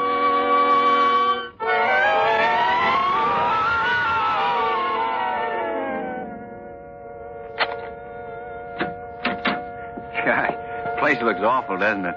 I don't know how many cigarettes I smoked. I tried to sleep, but I couldn't, so I tried the couch, and no luck there either. That broken spring didn't help much. I was almost out of my mind worrying about you, honey. I got hungry about 3 o'clock in the morning, but I couldn't eat. Dirty dishes still in the sink. Never mind. I'll wash them. Maud. Darling. Yes? Come here, will you? Why are you standing near the mantel? Why don't you come over to me? Huh? Oh, I was looking at the picture on it. Our wedding picture. It's there. Of course it's there. Where should it be? Darling, put your arms around me so I'll know you're real, that you've come back. Where did you go? Where were you? I don't know. All right, I won't ask questions now. Just put your arms around me tight and tell me you still love me. He held me close to him, and he bent his head so it was buried warm and heavy against my throat. I thought it wouldn't hurt because he's pressing me too tightly if I were dead. I couldn't feel the tiny pulse in my throat beating quick and sharp if I were really dead. The worn spot on the rug was still there, and the crack in the base of the lamp. But the wedding picture was back on the mantel, and the woman with eyes like two shiny brown buttons was gone. There was just Harry and me. Are you hungry? Let me get you something to eat. I am hungry a little. Well, let me make you something here. Now, you sit down here on the couch, and I'll bring it to you. Or, you want to change first? Yes, I'd like that. Gee, I'm sorry you got caught in the rain, honey. It was raining, wasn't it, Harry? It was raining hard, wasn't it? Raining? I'll say it was. What a storm. It was raining. It was raining hard. Oh, Harry. Maud, sweet, don't. Oh, please don't. You're home now. We ate breakfast on the little table near the window. He leaned across the table, his large arms resting on the cloth, his eyes steady and serious, watching me. Why was he being so kind? Why should he be so good to me? What were the thoughts behind those eyes, watching me, watching? I love you. Oh, I'm sorry. I didn't mean to drop. Well, don't worry about it. I'll get the broom. Sweep it up. Maud. Yes? Don't bother about it now. Come here to me, will you? No. What? I mean, it's glass. I'd better sweep it up. I'll only be a minute. Okay. I went into the kitchen. Glad to be alone for a minute. Safe for a minute. I knew with a dull, sick realization that I was afraid of my husband. Afraid of Harry. Want me to do it for you? No, I can do it. I'll sweep it up. Maud, don't go into work today. Stay home and rest. You don't look well. Oh, but I am. I want to go into work. All right, if you're sure. Anything you want. He was being good to me again. Too good to me. Anything I wanted. Anything. I didn't trust him. He was too kind. His lips moved with honeyed words, but what was on his mind? I love you. Do you? Well, don't you know I do? Of course I do. You'll be home right after work? Yes. Maybe we'll go to a movie or something. Would you like that? We'll see. All right. We'll see.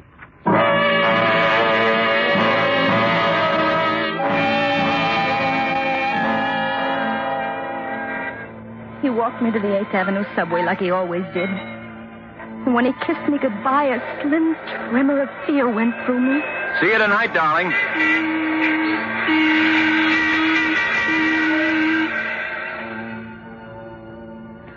I took 3 letters that morning. I typed them automatically, but inside my head, one thought kept repeating. I'm afraid of Harry. I'm afraid. My husband is going to kill me. I know because I dreamed it last night, only I'm not sure it was a dream. Maybe it was a warning. A warning. My husband is going to kill me. Kill me.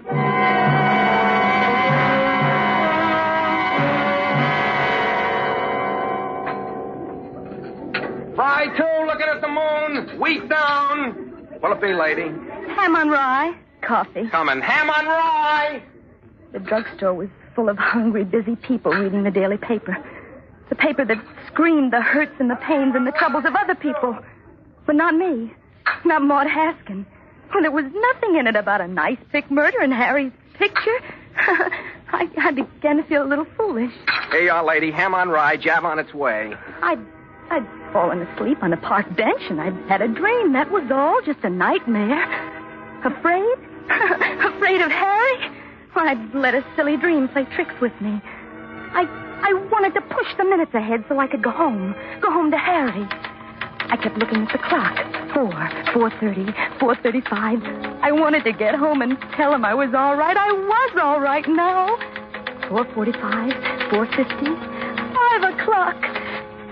This time I knew I wasn't dreaming. This time I could run fast all the way from the subway to 69th and down and home, and Harry would be there. Down 69th and up those brownstone steps, I climbed 1 flight, 2 flights, out of breath, hurrying. One more. Excuse me, dearie. Do you know where I can find the landlady? It was that woman. The small, dark woman with eyes like two shiny brown... You know where I can find the landlady? What? What did you say? You live here, dearie? Yes, I... Well, tell me then. Do you happen to know if there's any vacancies? Vacancies? No. I'm sure there aren't. Oh, me and my husband's been looking for weeks. What a job. Do you know if anybody's planning to move out, dearie? Soon, maybe? Say, where are you going? Say. Well, can you beat that? That woman in my dream, who'd been living in our apartment. What was she doing here? Maybe it had been more than a dream. Maybe I was thrown ahead into 7 tomorrows, to next Wednesday. Maybe by then she'd have our apartment, just like in my dream. And then I'd... Darling, that you? Yes. Yes, Harry. Got a kiss for me?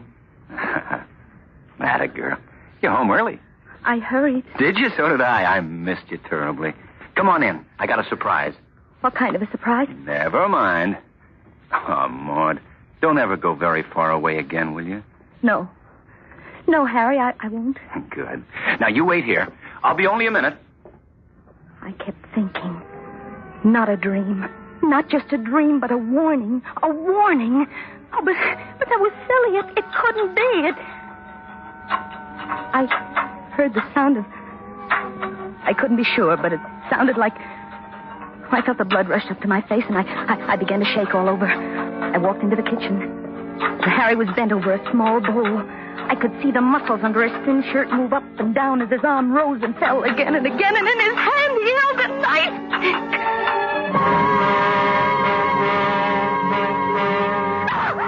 Maud, what is it? What's the matter? Nothing. What are you doing? Oh, why did you come in? This was going to be a surprise. You're not angry because I spent the money, are you? We've got to celebrate. No, I'm not angry. I wish you hadn't come in, though. You spoiled it. I'm sorry. I didn't mean it. Doesn't matter. Nothing matters as long as you're here. He put the ice pick beside the bowl, and he took me in his arms. And all the time he kept telling me he loved me, I was looking fascinated at the ice pick, thin and sharp. The ice pick. Spoil his surprise. Yes, I'd spoil it. He thought he was going to kill me, but I wasn't going to let him. I wasn't going to let him. Gee, I love you. I love you. I'd smother the lying words in his throat before he could say them again.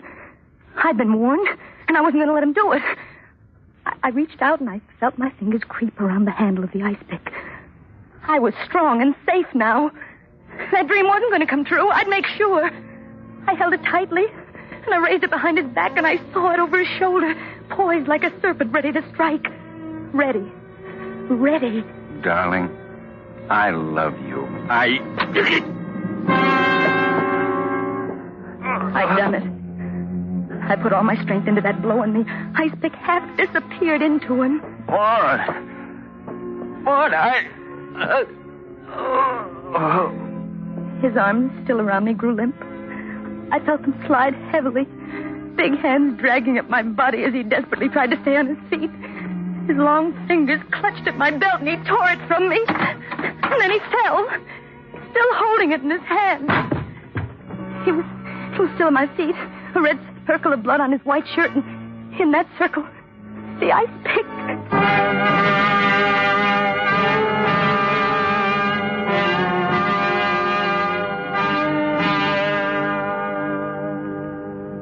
No one saw me leave the house.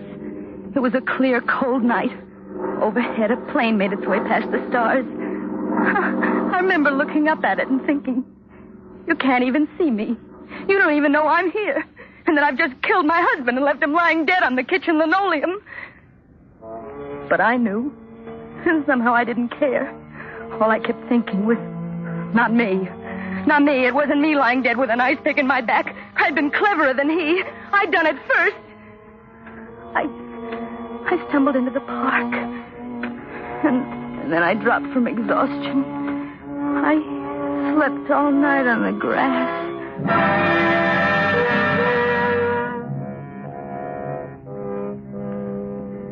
In the morning, I remembered. But I was too sick to care. I was almost sorry I woke up. I didn't want ever to wake up. I started to walk again. I kept on walking until I couldn't go anymore. There was a bench. I sat down. Someone had been there before and left a newspaper. I picked it up and I read it. And then I knew. As big and bold as life or death, it mocked me. Ice pick murder, and the words killer, bloody, motive jumped crazily on the page. And Harry's picture, just as it had been in my dream, only this time I read on. Harry Haskin dead, murdered, police searching for wife Maud Haskin. And then I knew. What? Harry never wanted to kill me. Harry loved me.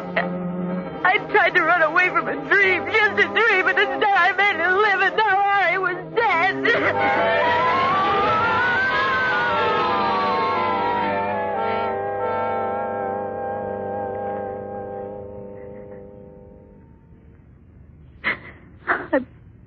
I wanted to tell you how it was, Father, because it's so hard to believe it happened to me. Pray for me. I know now what wrong I've done. The dream has come true. It's Wednesday again, isn't it, Father? Maud Haskin in a prison cell because I killed my husband. I had to tell someone, Father. Will you pray for me? The Lord is my shepherd. I shall not want. A week ago Wednesday. I wonder if she's still there. A woman with eyes like two shiny brown buttons reading about us in the paper. I wonder if she's there now.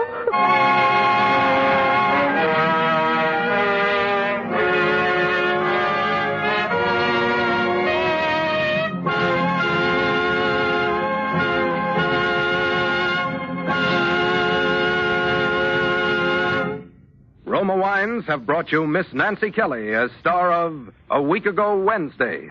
Tonight's study in Suspense. This is Truman Bradley for Roma Wines, the sponsor of Suspense. This is the time of the year when unexpected guests and old friends drop in for surprise visits and joyous reunions. To make the evening more pleasureful, famed hostess Elsa Maxwell makes this suggestion. Serve guests a wine that adds warmth to the welcome. Such a delightful wine is red Roma California Port.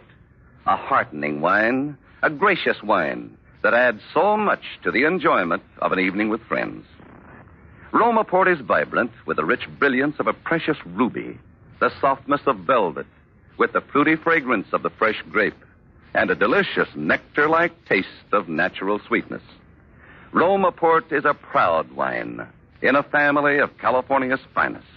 A true wine, always unvaryingly good. Priced so reasonably low. Try Roma Port soon, won't you?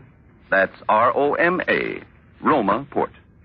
Nancy Kelly will soon be seen in the Paramount picture, Follow That Woman. Next Thursday, same time, Roma Wines will bring you Mr. Glenn Ford as star of Suspense, radio's outstanding theater of thrills. Presented by Roma Wines, R-O-M-A. Made in California for enjoyment throughout the world.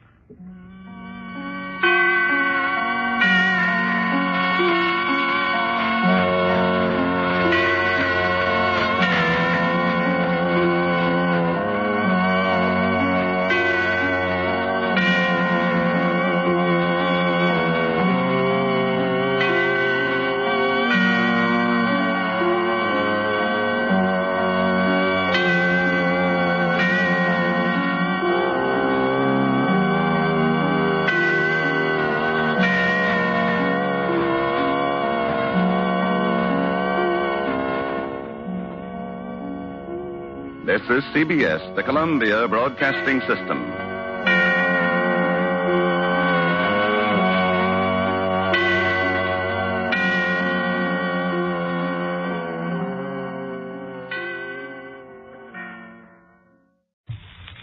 The Roma Wine Company of Fresno, California presents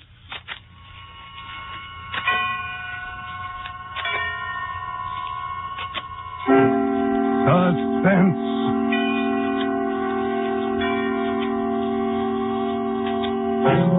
Tonight, Roma Wines bring you Mr. Lee Bowman as star of I Won't Take a Minute, a suspense play produced, edited, and directed for Roma Wines by William Spear. Suspense, radio's outstanding theater of thrills, is presented for your enjoyment by Roma Wines. That's R-O-M-A, Roma Wines. Those excellent California wines that can add so much pleasantness to the way you live, to your happiness in entertaining guests, to your enjoyment of everyday meals. Yes, right now a glassful would be very pleasant as Roma Wines bring you Mr. Lee Bowman in a remarkable tale of suspense. She was very good to look at, which is why I waited till I was 25 and met her. Here's how she went. First, a lot of gold all beaten up into a froth and poured over her head and allowed to set there in crinkly little curls. Blue eyes and a mouth with real lines. And in addition, well, she had everything just about right. And believe me, I was going to throw away the sales slip and not return the merchandise once it got to my house. That's why I nearly went nuts every evening waiting for her to come out of the building where she worked. She was always the last one out, and this particular evening she was later than usual. It got dark. The streetlights came on, and the rush hour was over before she put in an appearance. Kenny? Oh, gee, Kenny, I'm sorry. You've been waiting long? Oh, no. I just nearly got run in for picketing the place, that's all. I hurried all I could. Please don't be mad at me, Kenny. I'm not mad at you. The slave driver you work for. Why do you always have to be the last one out? Oh, it's only for another week. Yeah. Come on, let's go. I got to deliver this package on the way home for his nibs. But you're not going home. We're going to Philharmonic. Thursday, remember? Oh, it won't take any time at all, honey. It's just around the corner. 415 Marquine Street. Okay. That guy nerves me up, making you play messenger girl after hours. Oh, let's don't talk about Mr. Heston. Let's talk about us. Been counting the days? All day. 13 left. And the half. Don't forget the half if it's to be a noon wedding. Why all the fuss about the half? Oh, I don't like 13 by itself. I'll be glad when it's tomorrow and only 12 days left. Gee, you're cute. The more I know you, the cuter you get. I bet you won't say that a year from now. You'll be calling me your old lady then. You'll always be Steffi to me. Just Steffi. Not even Stephanie? No, too sophisticated, too foreign sounding. Steffi, that's you. Hey, what number are you supposed to deliver that package to? 415. This must be it. What a dump. Your boss have many customers in dumps like this? I don't know. Hold a match for me, will you, Kenny? Can't see your name. There, that's better? Yeah, I still don't see it. What was the name? Muller, apartment 4B. Oh, here it is. Name card's fallen out of the slip and gotten lost. No wonder I couldn't find it.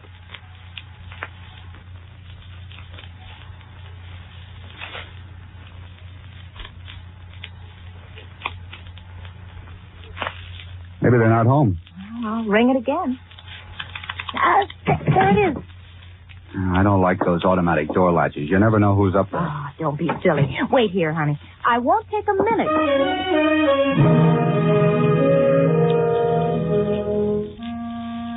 I never timed a cigarette. I suppose they take around 5 minutes. This one seemed to take longer, but then look who I was waiting for. I punched it out with my foot and lit another. I thought, won't take a minute. Yeah, I might have known it. I thought, what's she doing, saying a tea up there? I counted my change just to give myself something to do. I took off my hat and looked it over like I'd never seen it before. 5 cigarettes later, she still hadn't come back.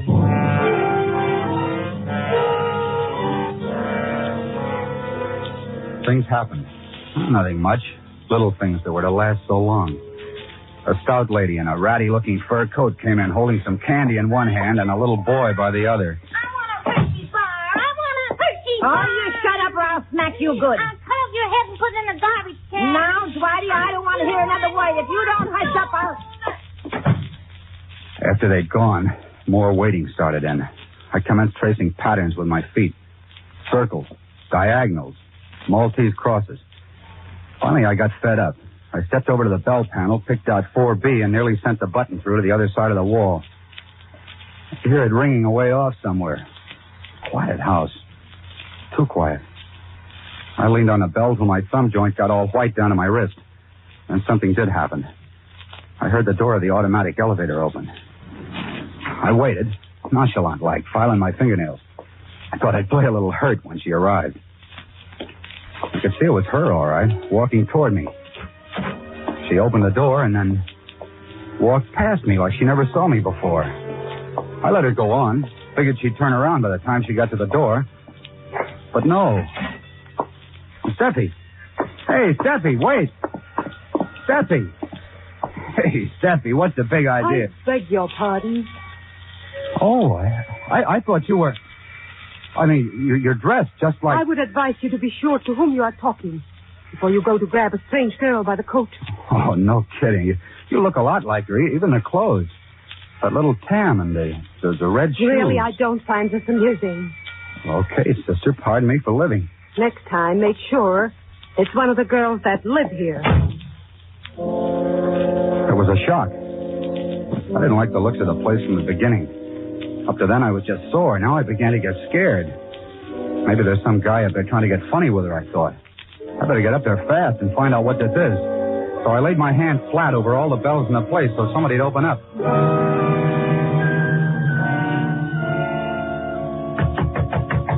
Open up in there. Open up or I'll bust the door down. Do you hear me? Steffi, are you in there, honey? Baby, why don't you say something? Yeah, what's this? Oh, that's what I want to know. Who are you? Building superintendent. Got a pass key to this flat? I have. What do you want in there? My girl. She took a package up. I've been waiting for her downstairs. I don't know how long. She never came down again. Now they won't answer the bell. No, wait a minute, young fella. She couldn't be in this flat. Oh, don't try to tell me. Hey, don't you try to tell me. I say she couldn't be. Why? I'll show you why. Hey. Now, you see why? It's empty. Empty. Nobody lives here. But there was someone here a while ago. She rang the bell and they let her in. Mister, this place ain't been rented for 6 months. Listen, she came in here, I tell you. Yeah. Maybe you and the little girl had a quarrel, eh? Maybe she figured to play a little joke on you. Give you the slip. We never had any quarrel. We're getting married. Yeah. Why don't you go to her place? You'll probably find her there. Well, she didn't come out again, I tell you. I was there at the door the whole time. What about the back way? Is there a back way out? Not a back way. There's a delivery entrance, but that goes right past my quarters. Nobody went out that way. Muller. The name was Muller. Well, if he doesn't live in 4B, where does he live? Muller. Huh. We never had anyone with that name in the whole 12 years I've been working here.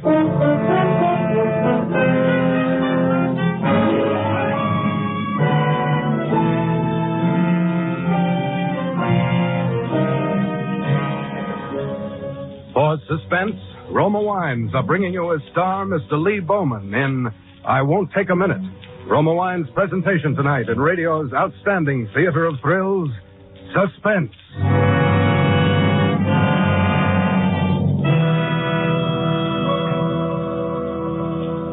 Between the acts of Suspense, this is Truman Bradley for Roma Wines.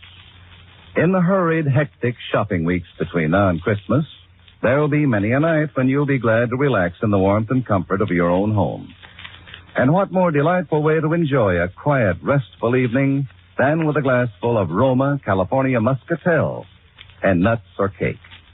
You'll thoroughly enjoy this magnificent Roma wine, so tempting with the distinctive fragrance of the world-famous Muscat grape, with its rich, mellow sweetness, its glowing golden fire.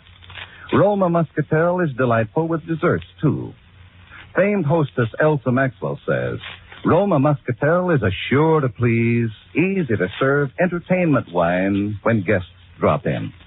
Like all Roma wines, Roma Muscatel is a true wine, crushed from selected grapes, unhurriedly guided to taste perfection by age-old winemaking skill.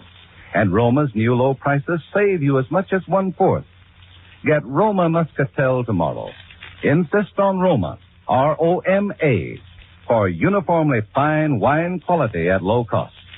That's why more Americans enjoy Roma than any other wine.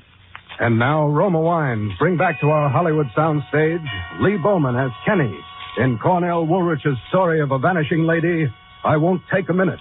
A play well calculated to keep you in suspense.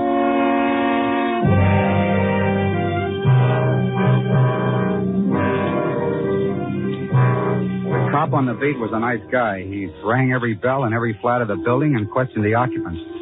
No one had heard anything. No one had seen her. Finally, a single plainclothes man was dropped off at the door. Lieutenant Gilman. He kept calling me Bud. He looked around the empty flat, then he looked at me. Bud, there's nothing to show that this girl or anyone else came in here. I tell you, she rang the bell of this flat, and someone released the door catch for her from up here. All right. Assuming she got in here, how'd she get out? I don't know. I don't know. Maybe the fire escape. Look at those windows. Look at the dust on these frames. A person can't move in a place like this without it showing. Listen, don't do this to me, will you? You make it sound like she didn't come here with me at all. That's what it does sound like, Bud. Look, I was taking her to the concert tonight. We go every Thursday. So here's our ticket. I think we better build this thing from the ground up and see what we've got. Now, what's this girl's name? Stephanie. Stephanie Riska. Address? 120 Farragut. Uh-huh. What's she look like? Well, she comes up to about here next to me. She's blonde, little curls close to her head, blue eyes. I'm no good at description. Don't let it get you, Bud.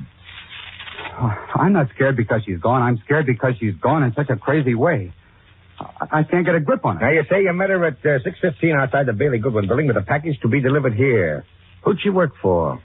A press clipping service. The Green Star it's called. It's operated by a guy named Hessen. Big outfit? Just him and a secretary and an office boy. She was getting $22 a week. All right, Bud. You've given me something definite. We'll do some checking. But first of all, we go back to the place she worked.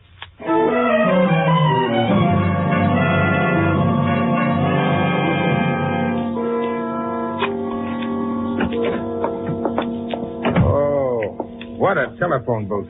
She told me the place was small, but I never figured on this. Not even a window. All right. Let's have a look. Desk. Filing cabinet. Yeah, clippings. Well, so far, your story checks. Except for one thing. What's that? There's no file for anyone named Muller. Oh. This must be her desk. Yeah. Shears, glue, clips. Not much of a personal touch here, not even a hairpin. Uh-oh. Find something? Nothing special. Well, you found something there. I saw you drop it in an envelope and stick it in your pocket. Listen, Bud, who's running this investigation, you or me? Sorry. You, I guess. Okay, let's keep it that way.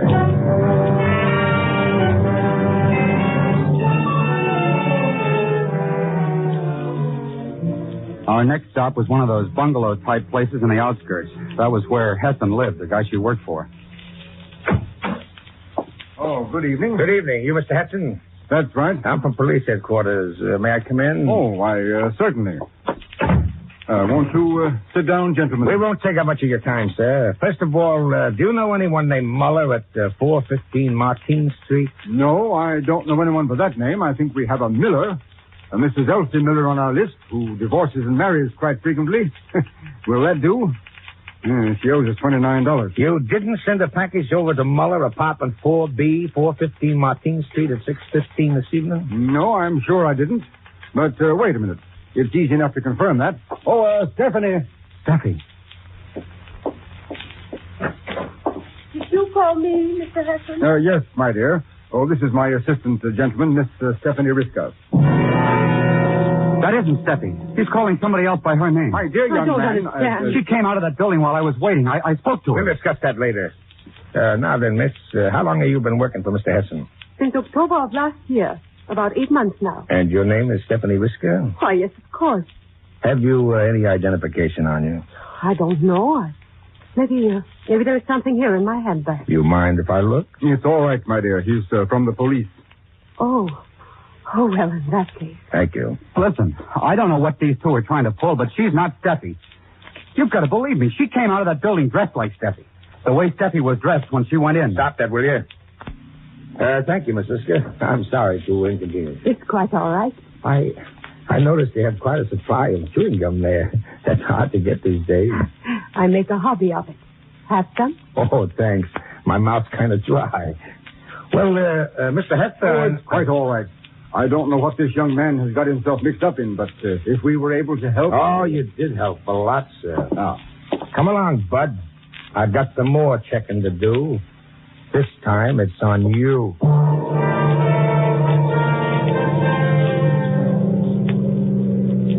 Okay, Bud, now start talking. Spill it. What's your pitch? I told you the truth. That girl wasn't Steffi. I never saw her before. Was the man Hessen? Oh, he looked just like him. This girl of yours, what kind of gum did she chew?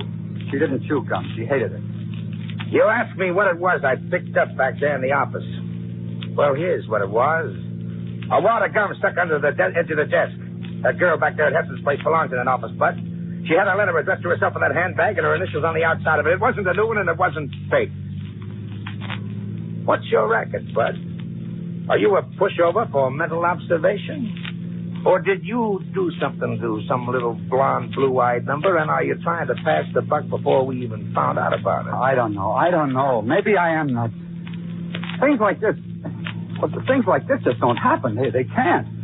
One minute she walks into a building... You haven't produced a single personnel even long that actually laid eyes on this girl of yours. Where's the folks? Where'd she come from? Wisconsin, I think. Her folks are all dead. I thought so. Well, I'll give you one more spin for your money, Bud. You stand or fall by the place you say she lived. Have you been there? Yes. Could you describe it? Okay. Sticking in the mirror of the dresser, she's got a litho of the Holy Mother. On the radiator, she's got a rag doll that I won for her at Coney Island. On a little shelf against the wall, she's got a gas ring with a tube running up to the jet. From the light fixture to the jet, there's a string attached. And she'll have stockings hanging there to dry. Are you listening? Yeah, go on. Will you remember those things? Yeah, Bud. We'll see.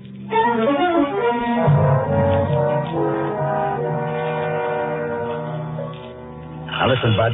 Get this straight. I don't want one word out of you the whole time we're here, you hear? I won't say a word. So help me. Yes? You got a girl named Stephanie Riska living here? Second floor front. She ain't home now. I'm from the police. I think you better let us in. Oh, certainly. Let's see her room, please. Yeah, follow me. She's a nice, clean roomer. I'd hate to lose her. I hope she's not in any trouble. No trouble.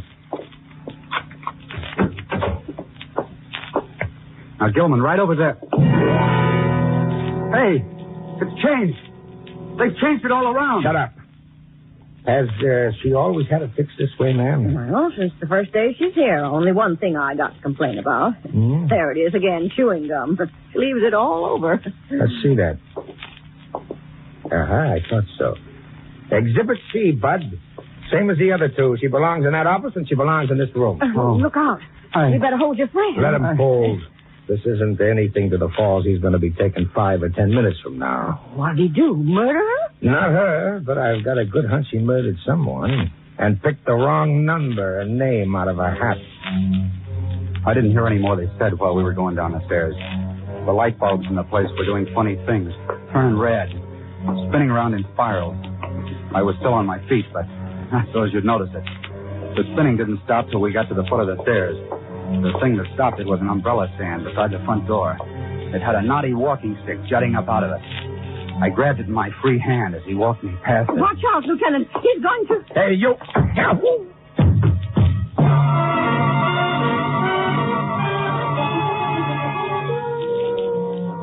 I didn't stop to investigate whether I'd killed him or only knocked him out. I was a block down the street before the landlady could open her mouth to scream.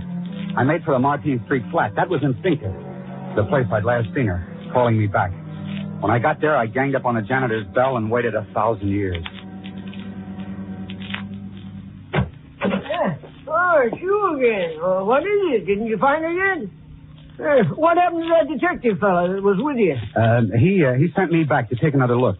You don't have to come up. Just give me the pass key. All right, son. Come on in.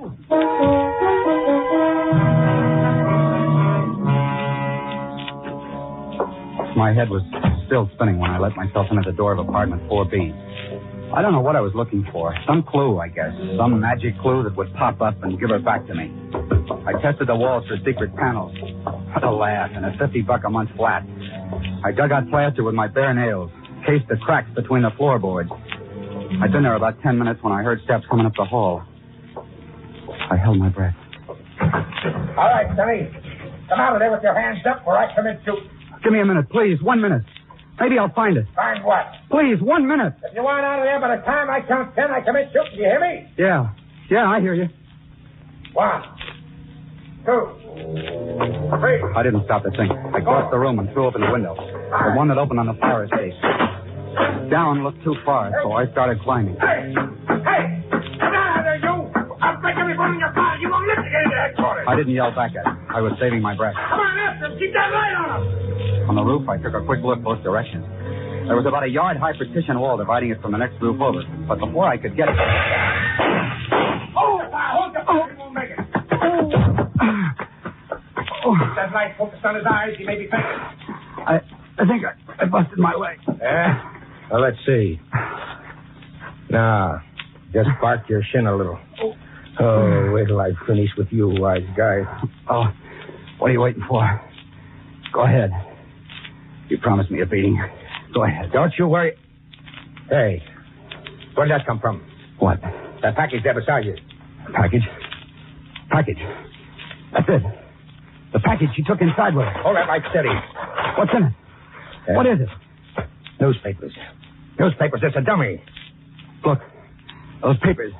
They've had stuff clipped out of them. That proves they came from Heston's clipping agency. Well, doesn't it? Someone did bring a package here tonight. Oh, what a sap I've been. I kept thinking about that room. She was never in that room. I was right about that. They must have grabbed her in the hall and taken her straight up here to the roof through the skylight. But why? I don't know. Maybe that steel-plated landlady knows, and if she does, she's going to talk and talk fast.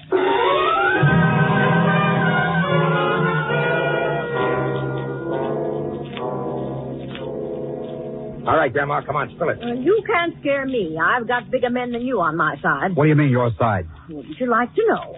All I have to do is make one telephone call. I have the number right here. Let's see that number. Take it. Call it yourself. Who gave you that number? Ask me no questions. I'll tell you no lies. Who gave you this number? The FBI man who was here. Now you know who I'm working for. Go ahead. Call the number. Oh, I get it. Tell me, Grandma, what did this FBI man look like? All right, I'll tell you. All you have to do is say yes or no. The guy's about my height, bald, wears pinch glasses, right? Maybe. He got you to work with him so this woman he described as one of his agents could step into the identity of this Stephanie Risker, right? You seem to know all about it. I know more than that. He wasn't an FBI man, and the girl who took Stephanie Risker's place was not a federal agent. Then who was he? I'm not sure, Grandma, but I've got a hunch. Calhoun! Yo! Calhoun, get out to Heston's place, Myrtle Avenue, fast, and keep it spotted till we get there. Gilman. Do you think she's already... I don't know. Keep your fingers crossed, bud, and pray.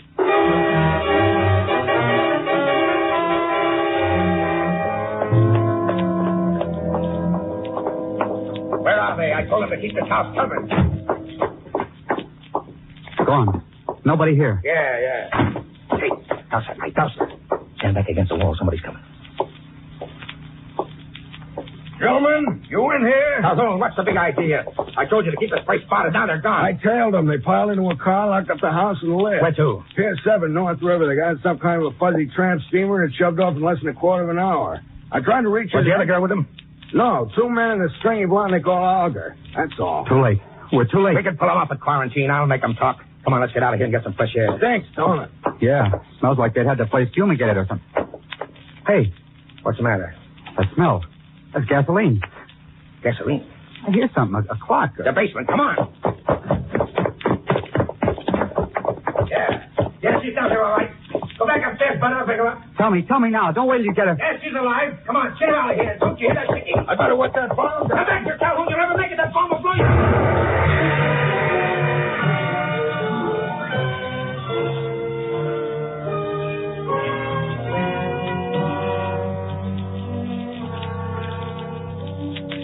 She'll be around a second or two. How's Calhoun? Burned pretty bad. It was an incendiary. Kenny. Oh, baby, it's okay. Sure.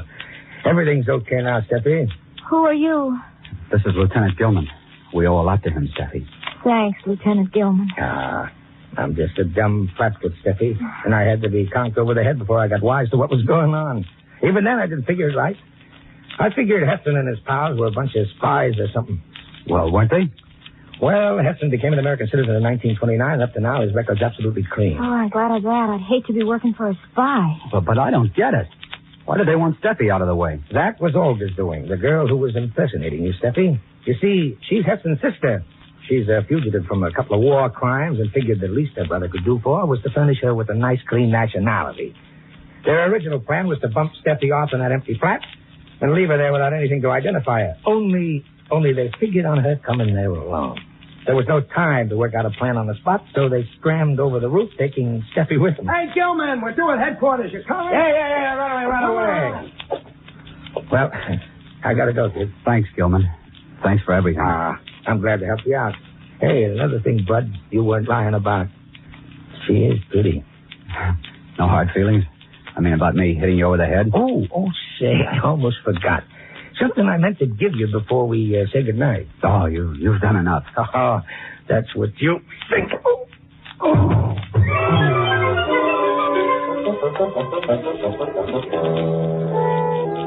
It was a while before I knew what hit me. Felt like a cement mixer. When my head cleared, Steffi and I had changed roles. She was the one bending over me. And he said to tell you no hard feelings, but when anyone stalks Dick Gilman with a walking stick, they get stalked back, even if they're the best of friends. He said that, did he? Does it still hurt? I'm still seeing stars. Oh, gee, Kenny, I'm sorry. I don't care. I'm seeing you, too. Listen, it's midnight. Yeah. Only 12 days to the wedding now, baby. We've licked the 13th.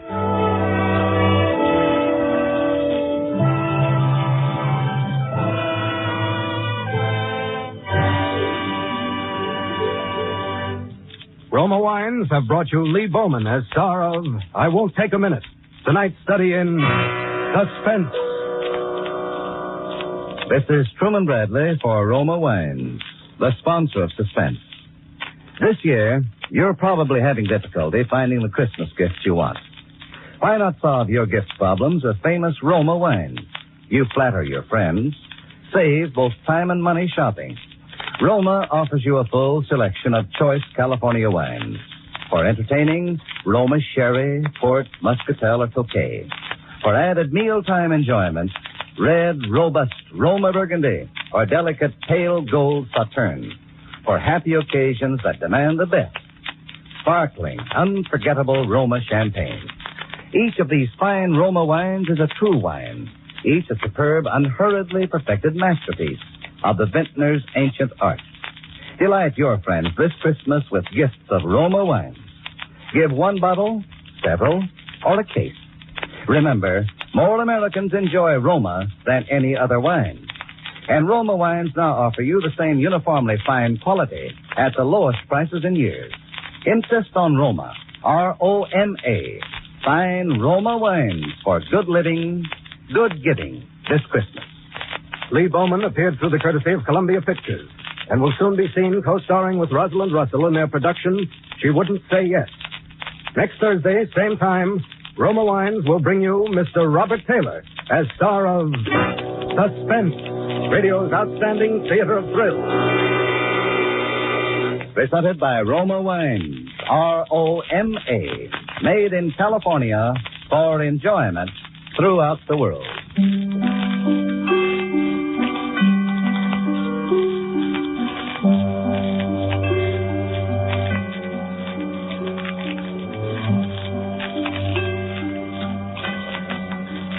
This is CBS, the Columbia Broadcasting System. The Skippy Hollywood Theater, KQW, San Jose, follows in just a moment. Suspense. Tonight, Roma Wines bring you Mr. Robert Taylor as star of The Argyle Album, a suspense play produced, edited, and directed for Roma Wines by William Spear. Suspense, radio's outstanding theater of thrills, is presented for your enjoyment by Roma Wines. That's R-O-M-A, Roma Wines. Those excellent California wines that can add so much pleasantness to the way you live, to your happiness and entertaining guests, to your enjoyment of everyday meals. Yes, right now a glassful would be very pleasant, as Roma Wines bring you Mr. Robert Taylor in a remarkable tale of suspense.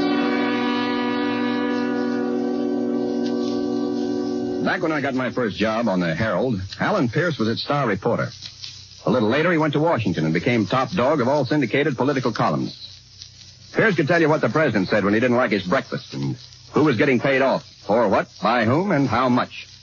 He was a national big shot, so naturally his coming back to the hometown last January got local front page. Especially since the first thing happens, he checks into the Belden General Hospital from a heart attack. Heart attack he had on the train right as it pulled into the station. Quite an entrance, and timed. Well, maybe you remember. Just when 22 million anxious readers were waiting for his promised expose of the contents of the Argyle Album, the thing he'd been building up in his columns for about 2 weeks before. Teapot Dome was going to be a church club misunderstanding compared to this. Naturally, all the boys hung around the anteroom of his hospital suite during visiting hours, but nobody from the press cracked the door to the sick room for the first 3 days. Then on the fourth morning, Ben Sullivan, the doctor, came smiling out into the anteroom to us. Good morning, gentlemen. Hey, Doctor. Gentlemen, Mr. Pierce would have willingly seen you all the first day. Of course, as his medical advisor, I couldn't permit anything of the sort. However, today I'll allow you to see him one at a time. I suggest that you gentlemen draw straws or something for terms. That is, except the man from the Herald. Mr. Pierce asked expressly to see him first. The Herald man, that's is me. Is the Herald representative here? Yeah, right over here, Doctor. Do you want to come in now? Right with you, Doctor. Pinky, come here. Yeah, Harry. Dr. Van Selden, this is Mr. Melvin Pincus, the Herald's best and, believe me, the quietest photographer. He's very good for patients. I wondered... Great, not Mr. Mitchell. Okay, Doc. Stand by, Pinky. Right. Nurse, let this gentleman in. I'll be on the 5th floor.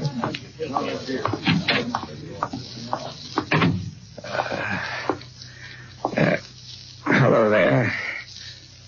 Say, you're Harry Mitchell, aren't you? That's right, Mr. Pierce. Yeah. Just make it Al. Right, Al.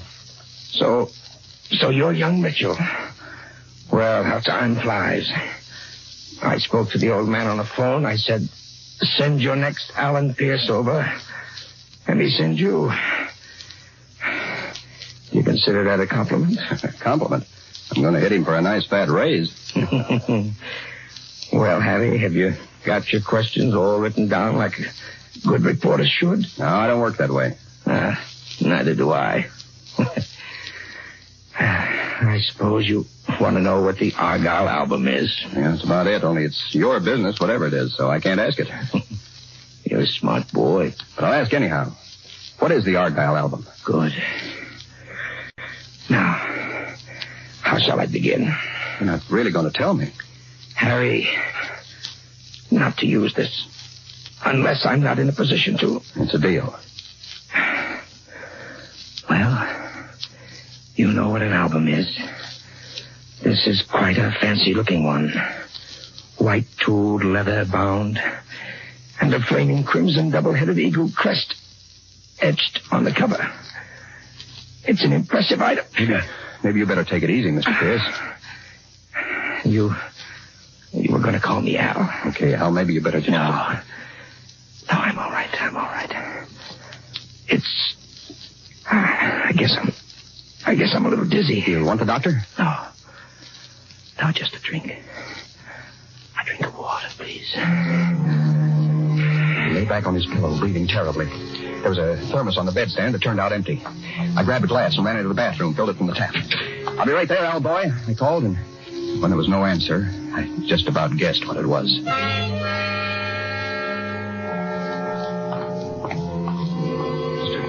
Mr. Pierce. Al. I stood there for a while, feeling awfully bad, thinking awfully hard. I finally figured an idea. Hey, Pinky. Oh, here I am, General. Is he going to pose? Yeah, he's going to pose. Come on in here. Pinky, look at him. He's dead. Huh? Passed out while we were talking. This is our beat. It's big. It's a scoop. I don't want those other tin horns out there cutting in. What are you going to do? Phone out and phone. You stay here and don't let anybody through that door. You're not letting me alone with him. An old hound like you. Are you kidding? I don't like it. I don't like it. I went out to the pay station in the hall and phoned in the story. Then I found Dr. Van Selvin on the 5th floor and broke the news. Between the 5th and the 7th floor, where Pierce's suite was, we picked up the chief surgeon, superintendent, 4 nurses, and litter bearers and attendants. We went through the anteroom where the reporters were. The newspaper boys smelled something was up. Nobody let them in Pierce's room. The official hospital gang and me barged in and headed straight to the bed where the corpse was. I got a funny feeling. Pinky wasn't in the room. Dr. Van Selvin and the chief surgeon went over to the bed and pulled back the covers, and you could feel the shock go through the whole crowd. A long steel scalpel was sticking right up in the middle of Alan Pierce's chest.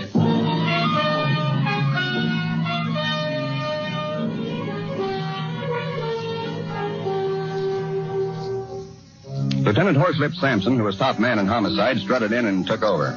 He got the story from us and just sat there for a while thinking. Very professional, exuding brilliance. His Majesty spoke. Dr. Van Selvin. Yes, sir? In your opinion, did your patient die from a heart attack as our reporter friend here claims, or from the knife wound? I can't really tell you yet. Indications are that it might be either. You see, in either case, the heart was stopped. Yeah, the heart usually stops in case of death, doesn't it, Doc? The only thing is, I took his pulse before I left the room. There was no pulse. That scalpel could just as well have been stuck in a loaf of bread for all the damage. Why did you leave a dead man unreported? Why'd you leave that photographer here without telling the nurse? I was a reporter with a scoop. What'd you expect me to leave here? Somebody from the Express? Nurse, were you outside the door the whole time? Yes, sir, with the reporters. And nobody came out except Mr. Mitchell. The photographer went in, but he never came out. No. Take a gander in the bathroom, Haggerty. There's nobody hit it. Michelson, are those windows locked? Yes, sir. Locked room case, Horselip. Should bring out your Scotland Yard training. Mitchell, you're in too tough a spot to be fresh. Oh, if I could just get an angle. Must be an angle. He got up, sore, and started looking around himself. He walked over to the white bed screen in the corner. It's funny, it stood there all the time. Such a natural piece of hospital equipment, you never noticed it. But now, even before he touched it, I knew what he'd find there. He started to pull it aside like somebody looking hopelessly in any unlikely spot for a lost collar button. But before he had his hand on it, I was at the door. I was practically on my way out to the anteroom when he let the screen fall over, showing Pinky all huddled up among his photographic equipment with a surgeon's scalpel sticking out of his neck. Hey!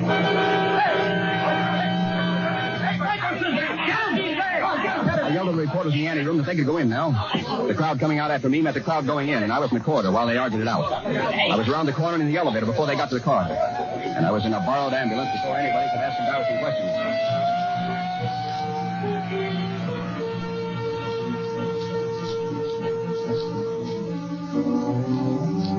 I walked right through the Waldorf lobby up to the 2nd floor. Nobody said a thing. Time was still with me. I knew Pierce's secretary was keeping suite 213 for him until he was supposed to get out of the hospital. One moment. Yes? May I come in? Well... I'm a friend of Mr. Pierce's, Mitchell the Herald. Well, what is it, Mr. Mitchell? Something I can do? Yeah, would you let me rifle your boss's desk, files, papers, and possessions? I'll put them back real neat. There's something I have to find. Are you crazy? I was afraid that'd be your answer. What are you going to do? I'm sorry. Don't. I really am. And it really was. I didn't like to hit a woman, especially that cute. I searched that suite top and bottom, but if Pierce ever had the Argyle album, he took no chances keeping it around. I found his personal address book. I figured it was no more use to him than it might be to me. Now, I needed a place where I could sit down and think. Then I remembered I was carrying a key from my pal Joe Walsh's apartment while he was sunning himself somewhere in Florida. At least nobody could figure my going there. At Walsh's place, I spent about 20 minutes with Pierce's address book. He had Washington phone numbers in it that hadn't been in public directories for the last 30 years. But there was one in this town that had a red crayon circle around it. It was a query. Jor Brod, Jorbrod, on Worcester Street. Not the kind of neighborhood that Alan Pierce usually socialized in. I was just about deciding I'd go see this Jor Brod, and somebody decided to pay me a visit. I checked through the keyhole. Didn't see much, but what there was to see was females. So I took my chances and opened the door. She stood there, about 5'7", of the most interesting stuff I ever remember seeing. Not young, mind you, nor angelic, but gorgeous and smart-looking and sweet-voiced. Hello there. Who are you? May I come in? Yeah, sure, it's your risk. Who are you? You may call me Marla, Mr. Mitchell, and I want the Argyle album. Just like that? No, not just like that. I could be nasty, you know. After all, the police want you. Somehow, Marla, that doesn't worry me at all. I just don't think you make it a policy to have traffic with the police. An astute youngster. I like you. I like you, too, but I haven't time. I'll give you $500 for it. I don't even know what it is. What is the Argyle album? 10,000. Without a breath, that's some jump. 10,000? I'm really sorry, Marla. That's what I wanted to know. It's not for sale. Very well. She moved so casually and directly to the door and opened it so quickly that I hadn't even got out of my chair before her two boyfriends stepped in. The first one looked like a round-faced, pleasant businessman. Hair slightly gray, nice smile. The one who followed him had the square, low-cut, irresistible appearance of a medium-sized tank. Mr. Winter and Mr. Hobry. Mr. Mitchell. How do you do? Mr. Mitchell. Hi, Mr. Mitchell. He's not terribly cooperative. Oh, no? He doesn't perform, not for love nor for money. Very stubborn. She really didn't try to love Mr. Winter. From what I know of Marla, that's hard to believe, eh, Marla? So you're stubborn, Mr. Mitchell. A stubborn murderer. I'll repeat my question. What is the Argyle album? You are a gifted actor. Never mind. Forget it, Mr. Winter.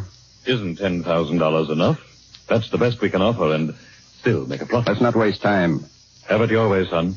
Kill. The big guy stepped toward me. I ducked and tripped the table between us. Gil pushed it aside like it was matchwood. His left hand lashed out and he had the lapels of my coat, and I was lifting until only my shoe tips touched the floor. I was helpless as a baby. He started slapping my face, front hand and back. He kept up and up like a hot lick on the drums, and the agony was unbearable. He stopped. I waited like you wait between pauses of the dentist's drill, multiplied by 1,000,000. I must have moved suddenly because I saw the small eyes flicker and a huge fist come swinging in my face. I wanted to duck, but I couldn't. My hands were torn from the front of my face, and it came shocks of intolerable pain like searing flames. Then the flames flickered and went out.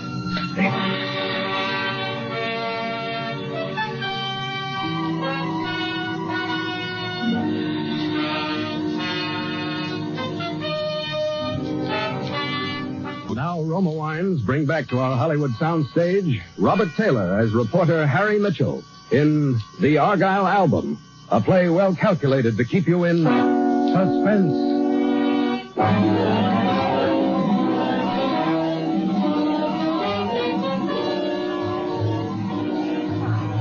Come on, now wake up. Poor boy, that's... Come on.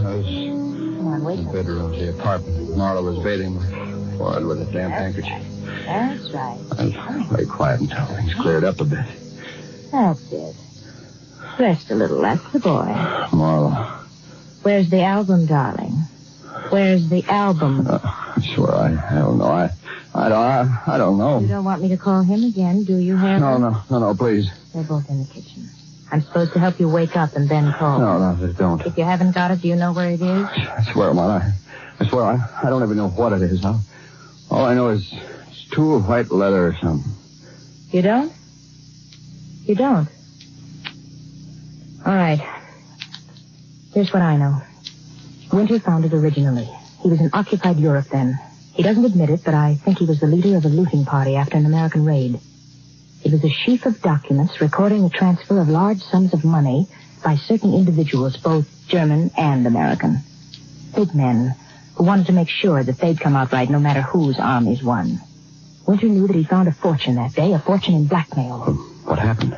He kept it in a public locker in a bus station. Normally the safest place in the world. It was in a town down here in Virginia, Argyle. On a 1,000,000-to-1 twist, he lost it.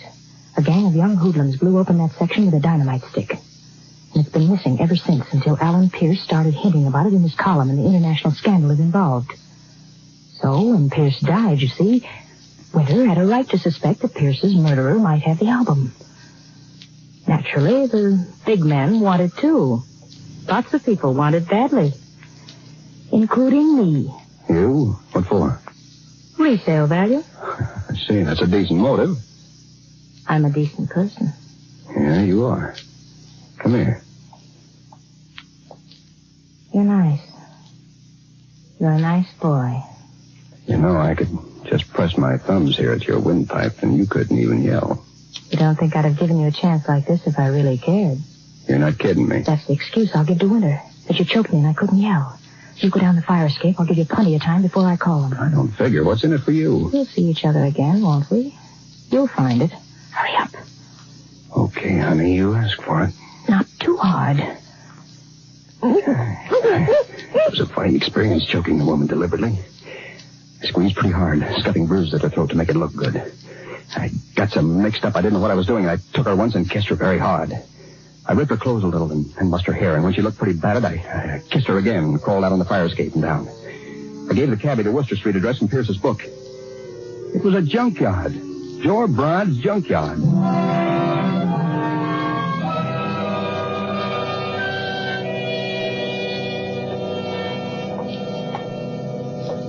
What do you want? Are you Mr. Broad? Joe Broad? That's my name. What you want? The Argyle album. What? What? Oh, did you? Oh, I know you. You are that Mitchell guy the police want for the murder of Alan Pierce. If you move, I'll kill you. I got you figured, Broad. You're the fence for all the juvenile crooks around here. Some junkyard. I'm on a lot better terms with the cops than you are, Mitchell, and I'm phoning them right now. Sure. One of your kids brought you a nice white leather book with a two-headed eagle on it. Maybe you stretched and gave him 2 bits for it. Then you found you had something too big for a little guy. You knew it was worth dough, but your stomach wasn't tough enough for big-time blackmail, so you figured a way to be a right guy and still make dough. Sell it to Alan Pierce. Selling's no crime. I'm really guessing, but good, huh? No. You invested the price of a couple of photostats and a train ticket to Washington. You got to Pierce and sold him the photostats and told him he'd have to come here for the rest. There's nothing to keep me from killing you right now. No, I guess not. Sure not. You're a fugitive, aren't you? An escaped killer. They wouldn't touch me. Wait a minute. Don't. Well, don't you even say thanks when your life is saved? Thanks. Nice shot. Don't mention it. Do you wonder how I knew you were here? You watched me take the cab from the window and got the number. I know that one now. You're bright as well as nice. Maybe we can play this game together now that we have the album. Have we? Well, it can't be far in the desk drawer or the filing cabinet. I think we both saw Broad move at the same time. The gun at the edge of his fingers was somehow in his hands again. It wavered weakly between Marla and me. It was like watching a slow-motion movie. Marla didn't waste time. I saw the Swede's little body jump as the slug tore into it, but his gun kept waving, and it went off. Marla sighed and fell down at my feet. She smiled at me once. That's all.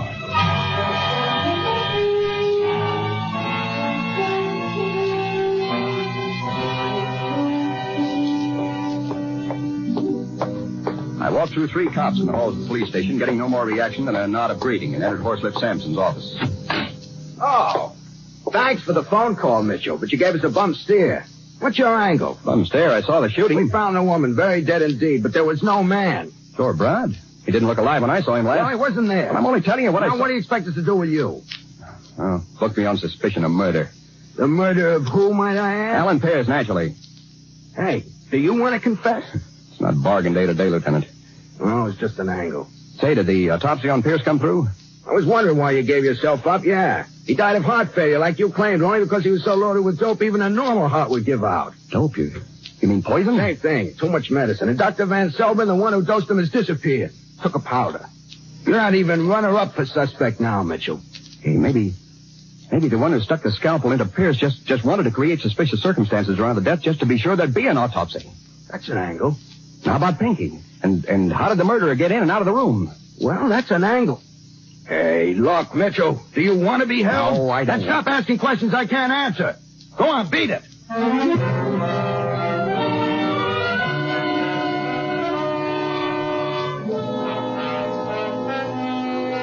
Still wanted to crack it.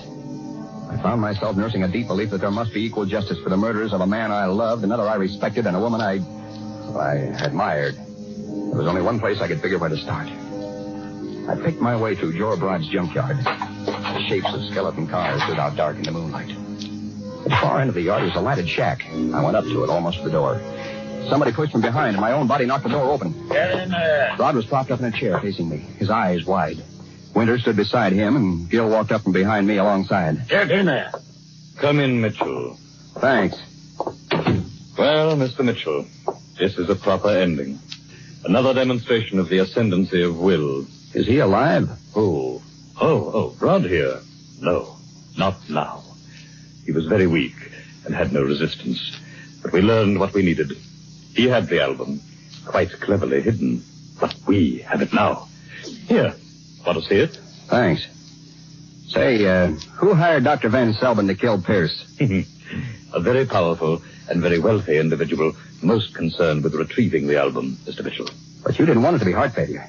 You wanted to force an autopsy. That's why you stuck the scalpel into the corpse. That's rather clever of you, Mr. Mitchell. In the hospital, you were dressed as an attendant, right? You got behind that bed screen sometime early in the day, probably early in the morning before Pierce woke up, right? You were willing to wait a long time for what you wanted. It was very tiresome. You hoped to find out from Pierce where he'd hidden the album. You found out instead that Pierce didn't have it.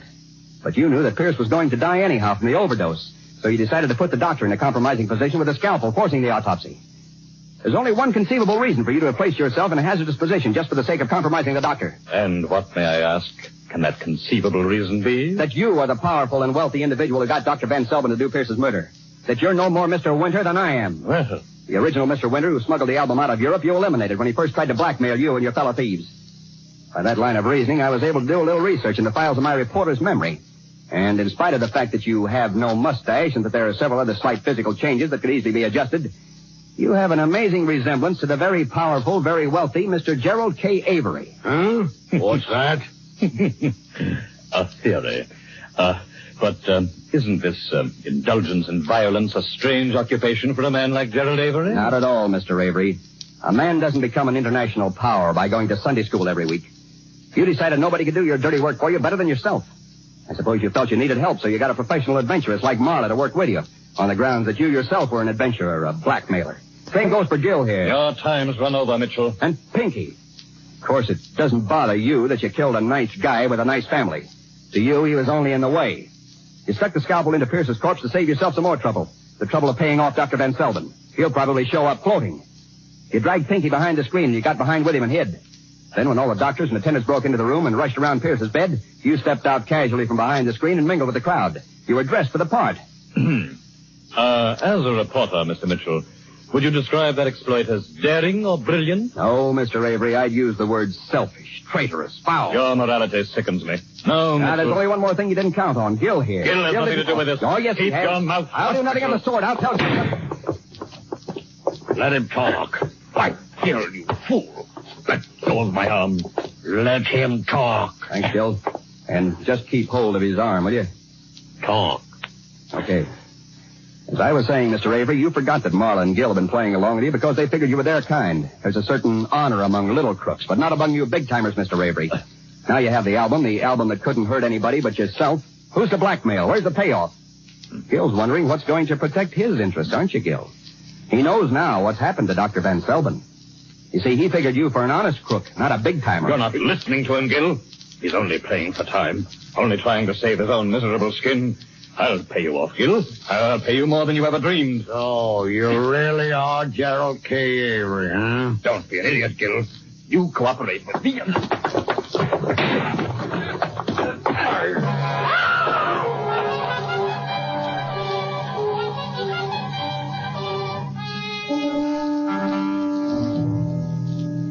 That was a bad mistake for Mr. Gerald K. Avery. You see, he figured his gun was bigger than Gil. He moved fast, but not quite fast enough. The lead that hit Gil in the shoulder, but didn't even seem to faze him. I understand he broke Avery's arm. That's when Avery screamed. The next blow broke Avery's neck. There was an awful lot of excitement because Horselip Shadows caught up with the proceedings just about this time, and the details aren't too clear. All I know is that it had been a big day, and I was awfully tired. I went home, climbed into bed, put my head on a nice pillow made of tooled white leather, and slept a long, long time.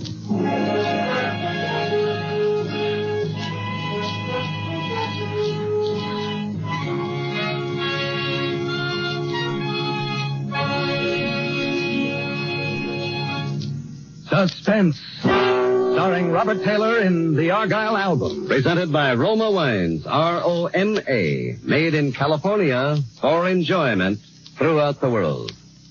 11 more shopping days to Christmas. No shopping worry for those who plan to give fine Roma wines this year. Roma wines are easy to buy, always welcome. And gifts of Roma wine can be as impressive as you wish. One bottle, several, or a case in colorful wrappings. Says famed hostess Elsa Maxwell, gifts of Roma wines are always in perfect good taste. Flatter your friends. Save time and money with gifts of Roma, California Sauterne, or Burgundy.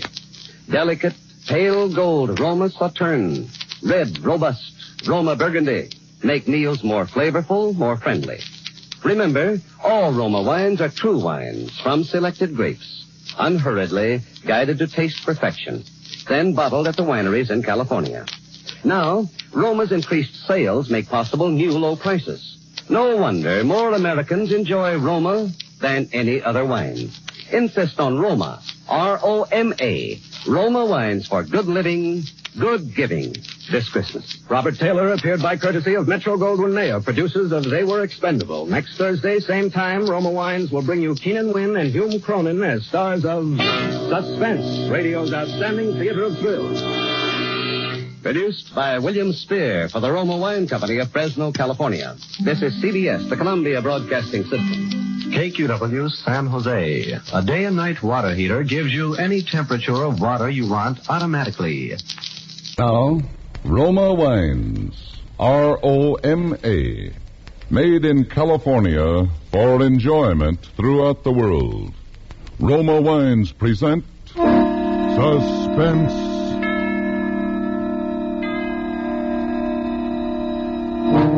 Tonight, Roma Wines bring you Mr. Keenan Wynn and Mr. Hume Cronin as stars of Double Entry, a suspense play produced, edited, and directed for Roma Wines by William Spear.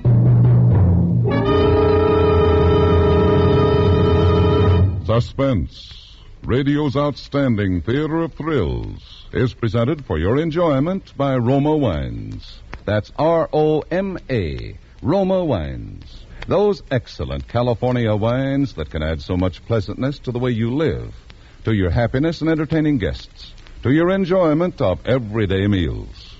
Yes, right now a glassful would be very pleasant, as Roma Wines bring you two of Metro-Goldwyn-Mayer's deftest comedy players, Keenan Wynn, who is currently being seen in What Next, Corporal Hargrove, and Hume Cronin, soon to be seen in Letters for Evie. Mr. Wynn appears as Eddie, and Mr. Cronin as Sam, his bosom friend, in Double Entry, a tale of nefarious doings in the world of big money, of larceny and embezzlement, of fraud and friendship.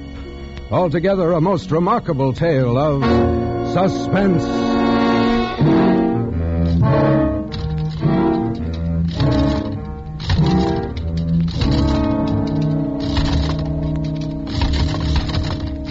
Yeah, it always balances in the double entry system.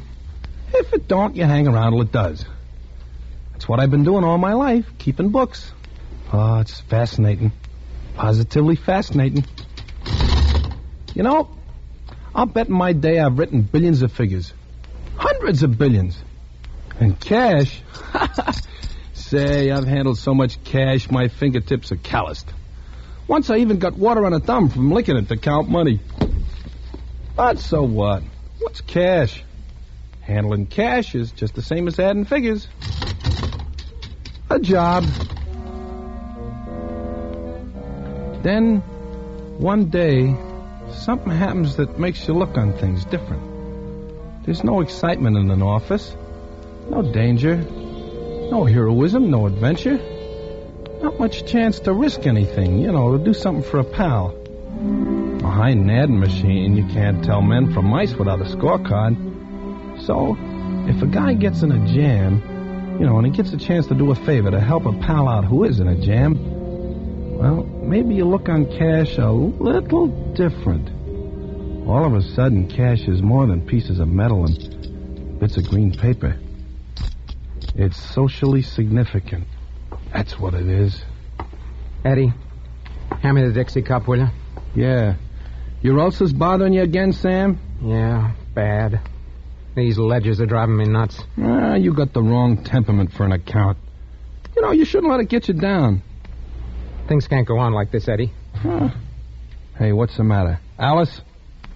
Alice don't understand you. No, Alice don't understand me. Well, that's because you don't understand her. Will you shut up? Sometimes you're so smug. Oh, now lay off, Sam. You can't go on like this. Like what? Well, you're grouchy all the time. You got something on your mind. Alice don't understand. Well, try me out. I won't throw no dishes at you. Well, no. No, I can't tell you. Wouldn't matter anyway. You can't do anything. Just telling your troubles helps sometime. Go on, talk, Sam. Talk, Sam. Okay. Okay, it's the auditors. But them guys? Don't let them worry you. You're running this office, ain't you?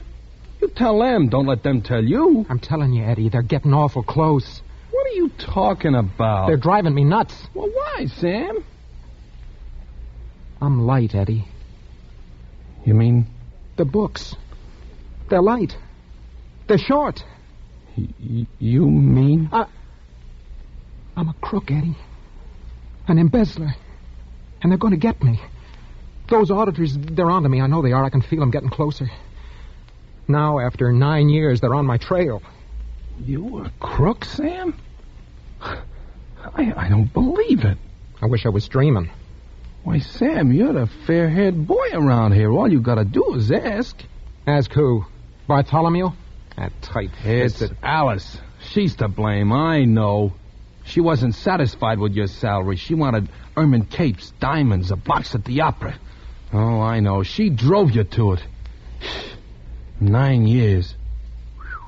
Hey, how much did you take in all that time? $100,000.11. Where am I going to get that kind of money? I can dig up the 11 cents. Wisecracks. That's all you're good for. Jail staring me in the face. Yeah, that's why you're so nervous. That's where my ulcers come from. Every night, working late, covering up. Sweating, worrying, thinking of suicide. 9 years ago. Well, she made you do it, Sam. That's right. I told her I was playing the market, and I was. Yeah, but the stock's dropped. Out of sight. So you bought more. And more. And then? Yes, Mr. Bartholomew? My master's voice. Yeah, Bartholomew wants to see you. Well, wag your tail, Fido. Wag it. Can't even drag it. Say, didn't I see the auditors go in there a minute ago? Yeah. Come to think of it, they did, Sam. Well, this is it, kid. Oh, maybe it's not, Sam. I got a feeling. I'm not scared, Eddie. It's a relief. I'll sleep nights now. Maybe my ulcer will clear up. $100,000. I wonder what he did with the 11 cents. Sales tax, I guess. What a chump. Your name, Eddie? Well, yeah, what about it? What about it? Flint sent me. I'm Fink Martin. Flint said to drop in, see if you want to place a bet today. Flint who? Now, what do you mean, Flint who? Mike Flint. Ain't your name Eddie? Well, sure, but I never heard of Mike Flint. You got the wrong Eddie. My name's Sullivan. Oh, well, he didn't tell me no last name. How should I know? He says to look up Eddie in 411 Irving Trust Building. Oh, well, this is 511. Oh, for Pete's sake. Yeah. Hey, wait a minute. Huh? You say you take bets on horses? I'll take a bet on a camel if he's running a tropical. Are you a bookie? Well, I ain't no taxidermist, pal. Yeah. Hey, I may be the right Eddie after all. Got any odds? Well, if you're on the level, Eddie... Well, you're in the business. Do I look like a stool pigeon? Okay, Eddie. I guess you're okay. Odds? You want odds, huh? Mm-hmm. Let's see here. Now, at Tropical Park, I can give you 10-1 in the first race. Horse called Aleppo. Finished last in a field of 9. That was his only other start. Let's see the form. You see, odds is okay if you don't bet too heavy. You play odds like a side bet, Eddie. The thing to play is the jockey, not the horse. You take Sylvester. Here's the jockey. Won 3 yesterday, 2 on Monday, 1 on Sunday. Oh, he's hot, hot, hot. He can ride any dog into the money. Does he ride a long shot today? No. Today he's got 2 favorites and 4 short odds nags. He'll win 2 races today. Oh, here's a 100-to-1 shot. Altruism. Altruism, huh? I never heard of him. I got a hunch. Well, play it. Always play hunches. Yeah, let's see who this altruism is. Never raced before. Well, and how do you know he's no good? Well, I don't, but look who he's running against. War Alarm, unbeaten in 3 starts. Test Tube, last year's Gold Cup runner-up. File Clerk. Hey, there's a hunch for you, Eddie. File Clerk. I ain't no file clerk, and I'm playing altruism. Okay, Eddie. Just give me a $2. Is that all I can bet? Well, no, but, gee, I don't want to play you for a sucker. How about $1,000? Oh, why don't you tie that bull to a fence? Will you take $1,000 on altruism? Where would you get $1,000? From the old man. On the level, Eddie? Oh, sure. Well, I have to get Flint's okay. You let me use your phone? Yeah. See, $1,000. Oh, that's not stage money, Eddie. Well, neither is $100,000. Could you pay off? Oh, Flint will cover any bet that I want to make. Hello? Give me Flint. This Flint is a smart cookie. Yeah? Maybe he don't want to let... Wait a minute. Hello, Mike? This is Fink. Yeah. Look, a man's got $1,000 he wants to put on a nag called Altruism in the 3rd of Tropical. The odds are 100-1. How about it? Uh-huh. Yeah, but if he wins, Mike. Uh-huh. Well, sure I'm a gambler, but 100... Hung up. Funny guy, this Flint. Am I a gambler, he says. Okay, Eddie, we'll play $1,000 on Altruism's nose for you. You will? What's the matter, getting cold feet? Well... No, Martin, I just meant, listen, that's a lot of dough to hand over to someone you never seen before. Well, I never saw you before either, mister. Yeah, but what chance are you taking? Now, quit stalling. Are you betting or not? Oh, okay. Wait till I get the money.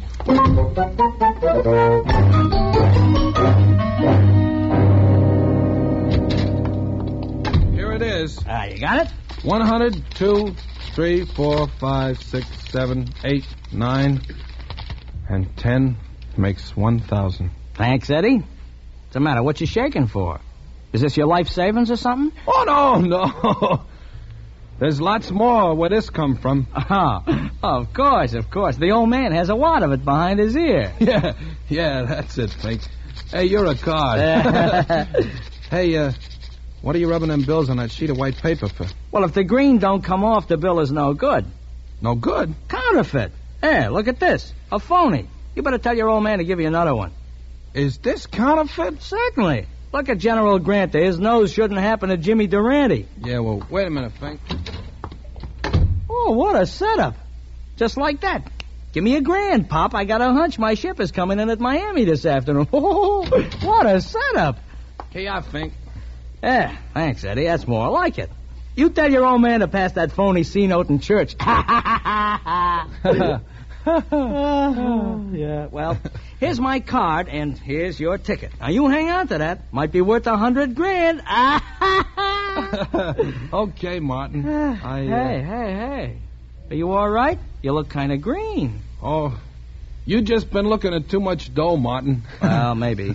Okay, you drop around this afternoon, about 3. Your dog is running then. Mm-hmm. And, just call me Fink. Well, so long, Fink. So long, Eddie. Hello? Sullivan, this is Mr. Bartholomew. Yes, sir. Speak up! Yes, sir! That's better, Sullivan. Sullivan, I want you to send a nice new $100 bill to St. Paul's Church in Scarsdale. A Christmas gift. Put it in a plain envelope and write Joyux Noel on it. Wrap it in a piece of paper so no one will know what it is at the post office. I want to send a nice little anonymous gift as a surprise. Nice, crisp $100 bill. Oh, I know just the one, Mr. Bartholomew. What's that? Yes, sir. Hey, Eddie. Eddie, it's okay. I got by. What? I'm clear. The auditors missed it. Hey, what's the matter? Aren't you glad? You mean you ain't going to jail? Not this year. Are you sure, Sam? Positive. The auditors are through. Not a chance of getting caught. Not a chance, Not Sam? a chance, Eddie. Well, there could be a slip-up. No, there couldn't. What's the matter with you? Say, aren't you glad? Oh, sure. Look, I'm doing handsprings. Boy, oh, boy. Of course, it doesn't solve things completely. Yeah, you said it. I'm still short. But that's okay. Oh, sure. I'll think of something. I got a whole year. Well, I'm very glad. I don't get it, though. Bartholomew buttering me up. He says, we know everything's in good shape, Sam. No use putting those auditors to any more trouble. Just have them check the cash, and that'll wind it up. The cash? Sam, will you hand me that Dixie cup by the typewriter? Sure. You dry? Very. Say, what's on your mind? Just 2 or 3 years, that's all. Now I suppose you're going to tell me that you've been swiping postage stamps. Oh, no, nothing as bad as that. Look, I'm your pal, Sam. Sure. I'd do anything for you. I know, Eddie. Then talk sense. Well, I hated to think of you in Sing Sing for 6 months, Sam, so I'm going there myself for a few years. What are you saying? I swiped $1,000 and bet it on 100 to 1 shot at Tropical Park, Sam. You swiped? Oh, no. Oh, no. No! Eddie, you're kidding me. No, I did it for you, Sam. A guy don't get a chance to prove his friendship very often. Friendship?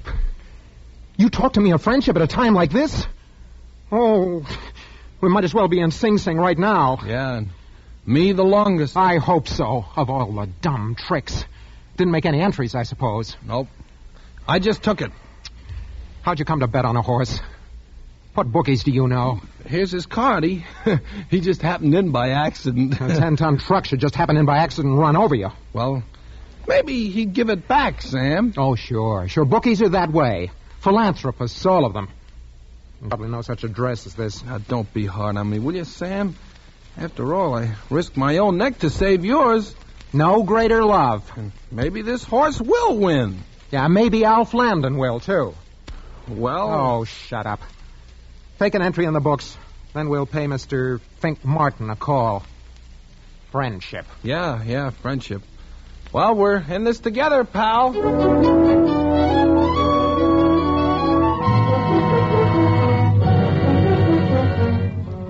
For Suspense, Roma Wines are bringing you as stars Keenan Wynn and Hume Cronin in Double Entry by Robert Minton.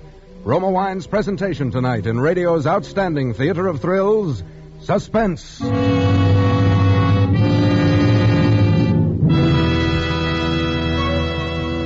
Between the acts of suspense, this is Truman Bradley for Roma Wines.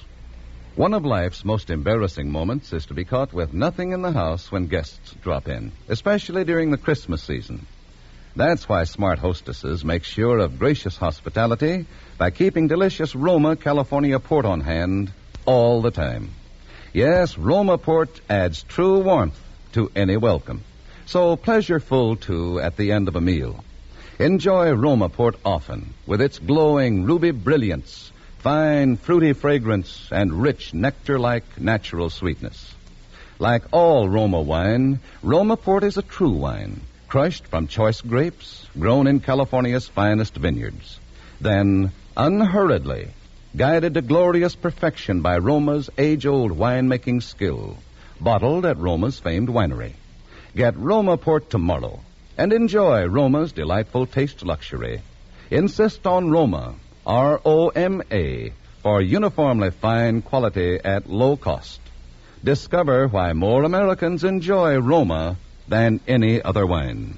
And now Roma Wines bring back to our Hollywood soundstage Keenan Wynn as Eddie and Hume Cronin as Sam, partners in crime in Double Entry, a play well calculated to keep you in suspense.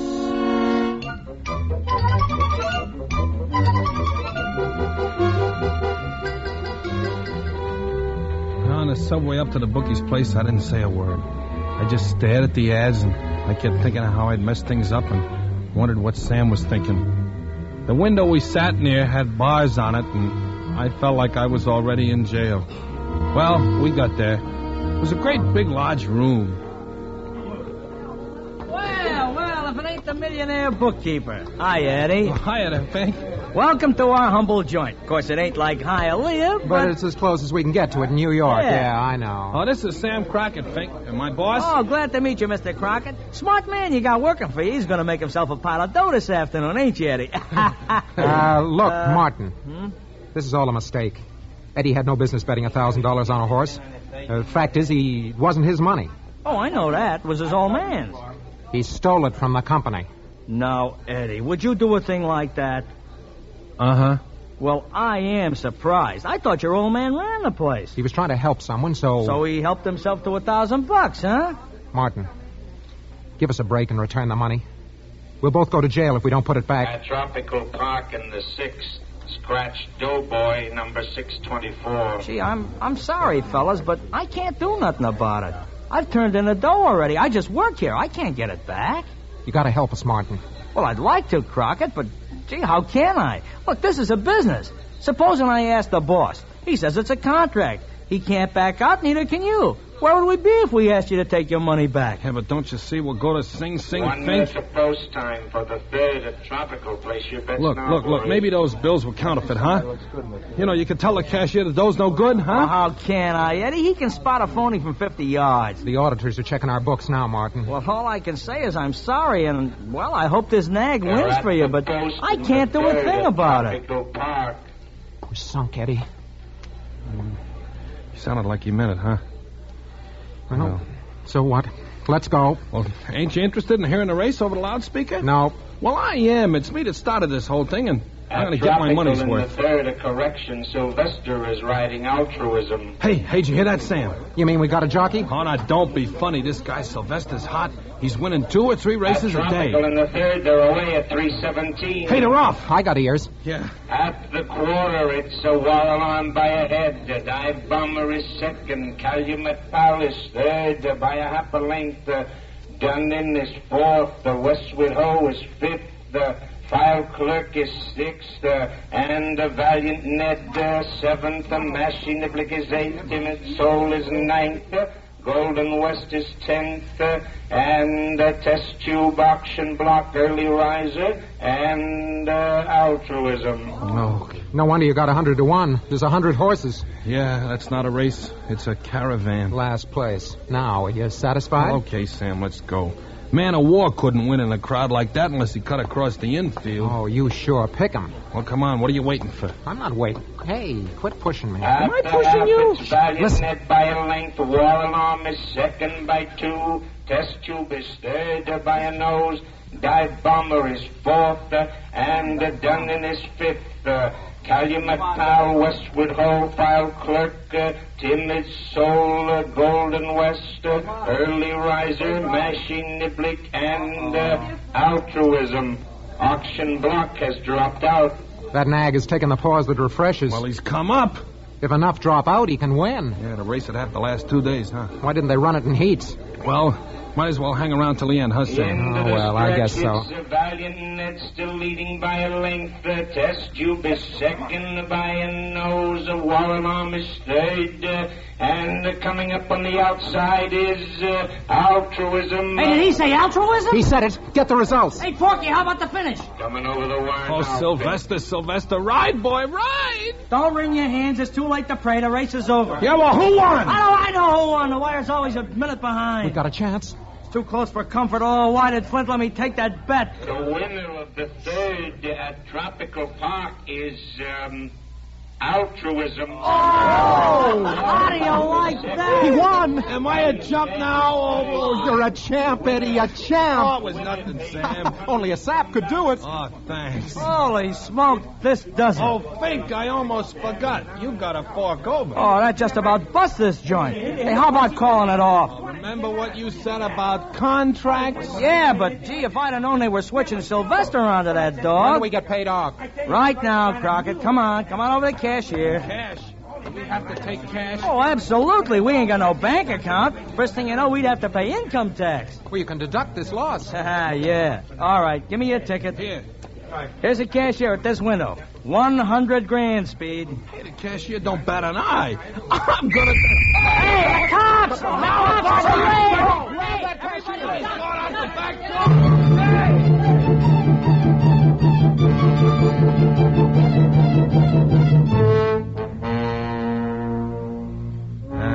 The cops jugged everyone in the place, thinking the other gamblers got away with the 100 grand. And we had to wait until morning for a trial.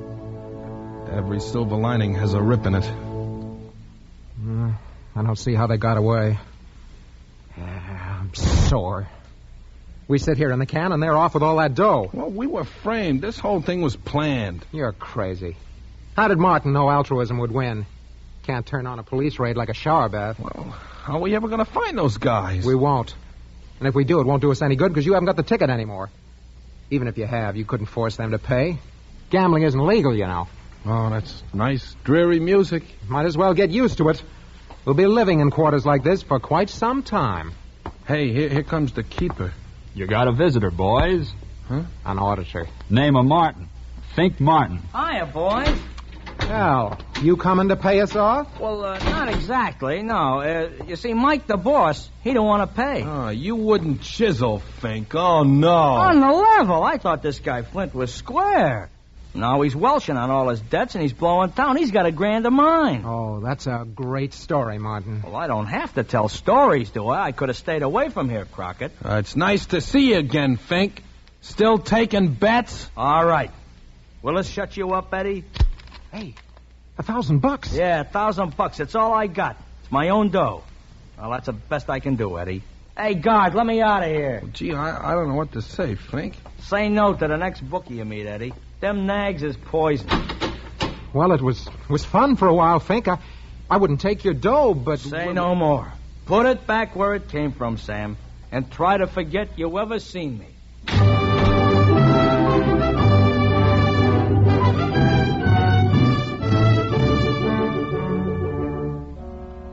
So, there I was, back where I started, at scratch. All I had to do was put the dough back in the cash drawer.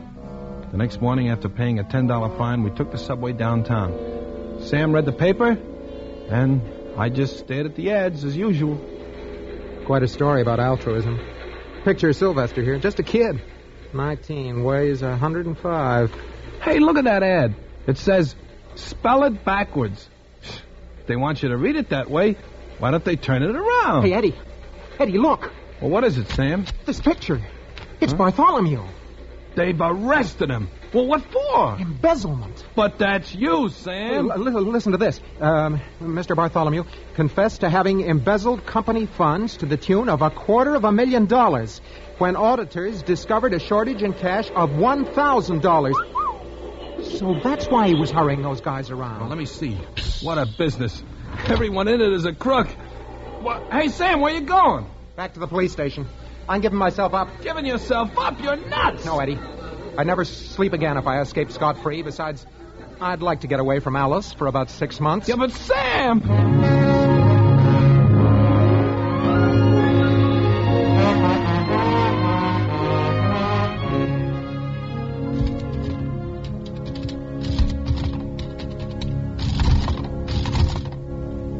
So, Sam went to the police and gave himself up. But guess what? They didn't want him. They already had their man. He wrote out a confession. He offered to show them the books, but they just laughed at him. Called him a publicity seeker. He pleaded with him, but it was no use. Even Bartholomew called him a fool. Imagine, Sam fought for the right to go to prison, and they laughed at him. Well, that's what happens when a bookkeeper tries to get out of the rut. There's no escape. Yeah. Sam would have preferred a few quiet months in Sing Sing, breaking rocks. Could have got rid of his ulcers. He would have got away from Alice. But no.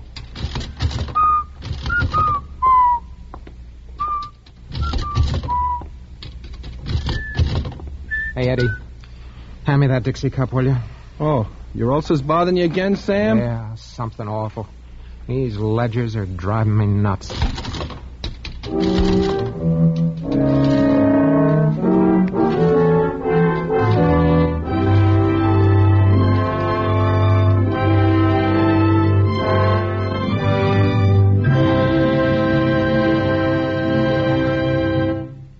Suspense. Presented by Roma Wines, R-O-M-A, made in California for enjoyment throughout the world. Before we hear again from Keenan Wynn and Hume Cronin, the stars of Double Entry, tonight's suspense play, this is Truman Bradley with a word to the men from famed hostess Elsa Maxwell. If you are a typical male who has put off Christmas shopping until the last possible minute, here's a life-saving suggestion.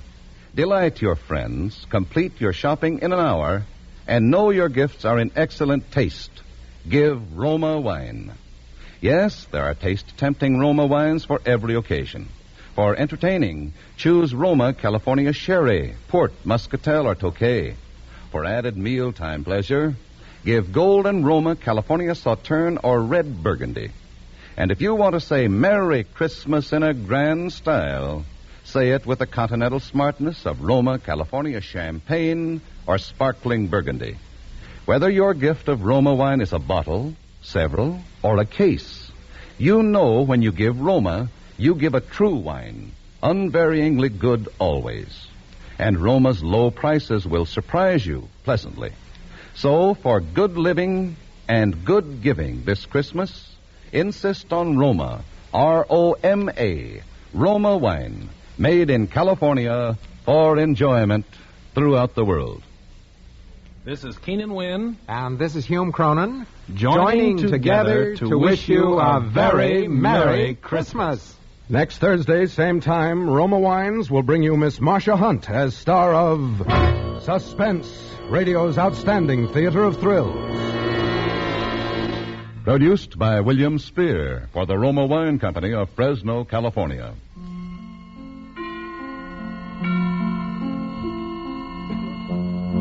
This is CBS, the Columbia Broadcasting System.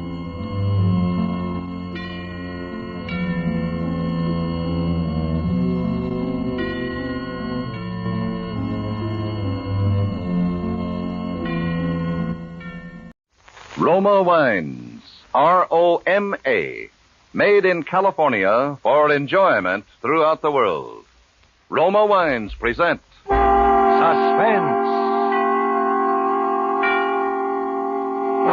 Tonight, Roma Wines bring you the MGM star Miss Marcia Hunt as star of Pink Camellias, a suspense play produced, edited, and directed for Roma Wines by William Spear. Suspense, radio's outstanding theater of thrills, is presented for your enjoyment by Roma Wines.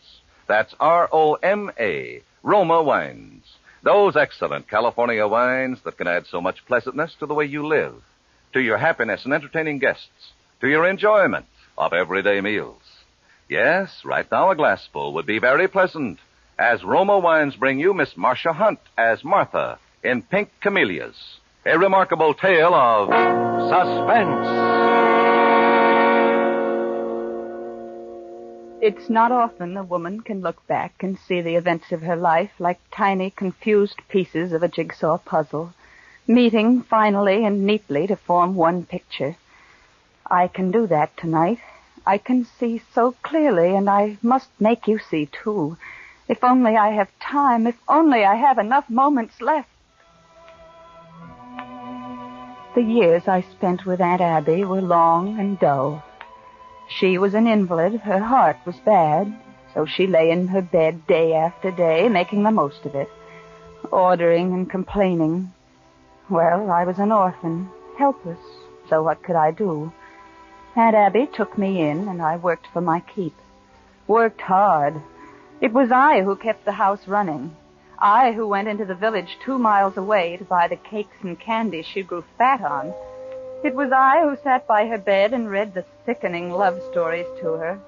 I bore the brunt of her frenzy at being old and ill and unwanted by men. And it made her happy to see me grow more afraid and less attractive.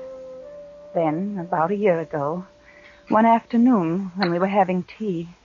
Martha, these aren't the cakes I like. Really, you are stupid.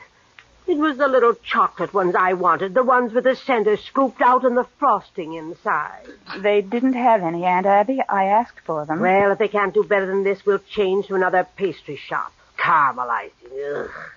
Shall I begin reading now, Aunt Abby? I don't think much of this candy either. Oh, here's a piece I like at last. Read?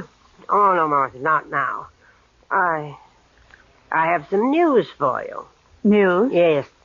We're going to have a guest. A young man. Does that excite you? Who, Aunt Abby? Oh, Martha, you are a cold fish. Well, as a matter of fact, he's a relative of yours. Very distant one, and not really a blood relative at all. He's my second husband's sister's son. Let's see, well, what does that make him to you? Why, I suppose Oh, never he's mind figuring it out. You are so literal. When is he coming? Oh, just a minute. I'll look in his letter again. Let's see now. Oh, yes, I thought so. It's the day after tomorrow he'll be here. Shall I tell John to see that there's a room ready for him? Yes, do. Oh, dear. This silly boy, Neil. He says here my second husband talked about me all the time. I guess poor Walter never did get over me. How old is he? Neil? 35-ish, I'd say. He was about 20 the last time I saw him. Too handsome to believe. But don't you go getting ideas about him, miss. Whether he's handsome or not, I don't want you making a fool of yourself. Anyway, Martha, you're just not the type of woman he'd look at twice.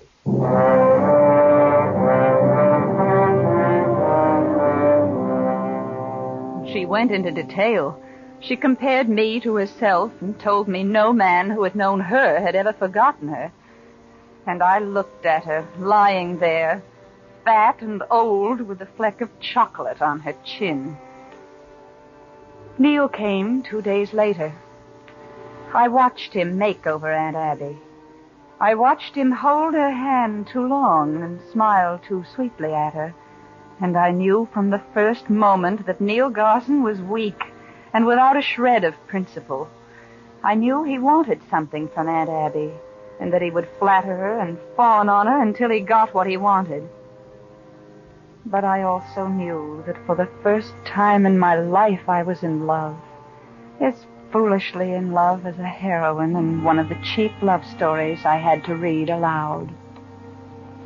Well, that'll do for today.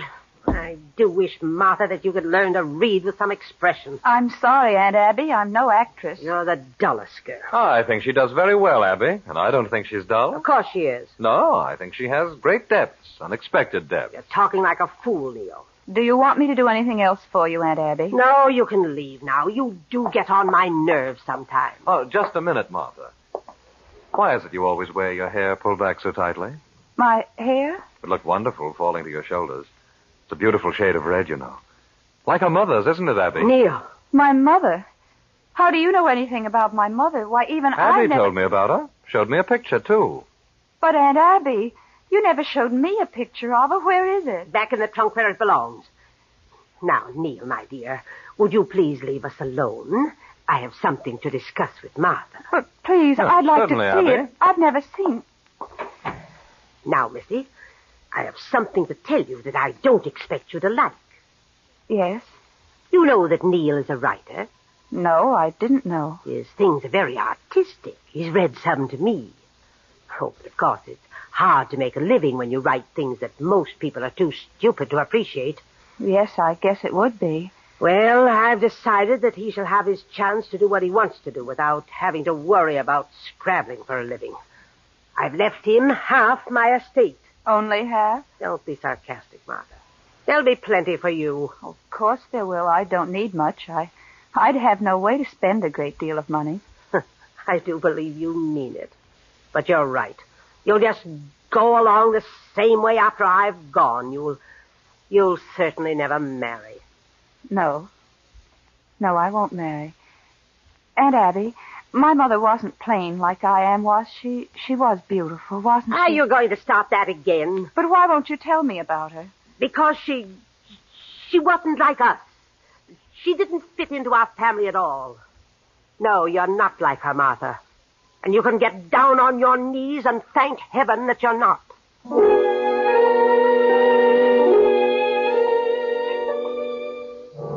It was after dinner that night, Neil asked me for the first time to walk in the garden with him. I wasn't fool enough to believe that it was for any romantic reason, but I snatched at the chance to be alone with him.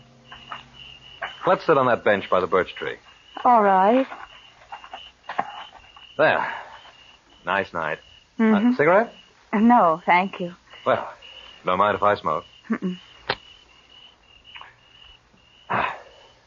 This is a nice spot. Yes. Abby tells me you know about the will. Yes. How do you feel about it? Well, I hadn't thought. There's enough left for me. Is that all you want? Just enough? What else would I want? You could be beautiful, you know. Oh, you're teasing me. If only I had money. Or if you had, or even better, if both of us had, I'd teach you how to get some fun out of life. You would? Would you like having me teach you, Martha? Oh, There's no use talking about it. Neither of us has any money and probably won't have for years. How bad is her heart, really? As bad as it's been since I've known her. She could die any minute, or she could live for years. Yes, I suppose she could. Flowers are lovely out here. Garden is good. Yes, Bennett's worked for Aunt Abby for years. He loves the place. I was in the greenhouse the other day when Bennett was getting out some of that stuff to put around the rose bushes. Arsenic compound it was. That's why the roses are so perfect. Seems the poison kills all the worms. Yes. You ought to wear flowers, Martha. You'd be lovely with camellias in your hair. I must get you some. Oh, but then that would be silly, wouldn't it? For me to go all the way into town to buy you flowers when the greenhouse is full of them. But I'd like to see them in your hair. Maybe I'll wear some someday, Neil. You'll be lovely, Martha.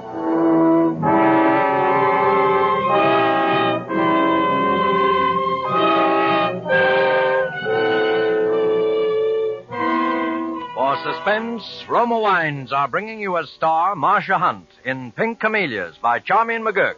Roma Wines' presentation tonight in radio's outstanding theater of thrills, Suspense.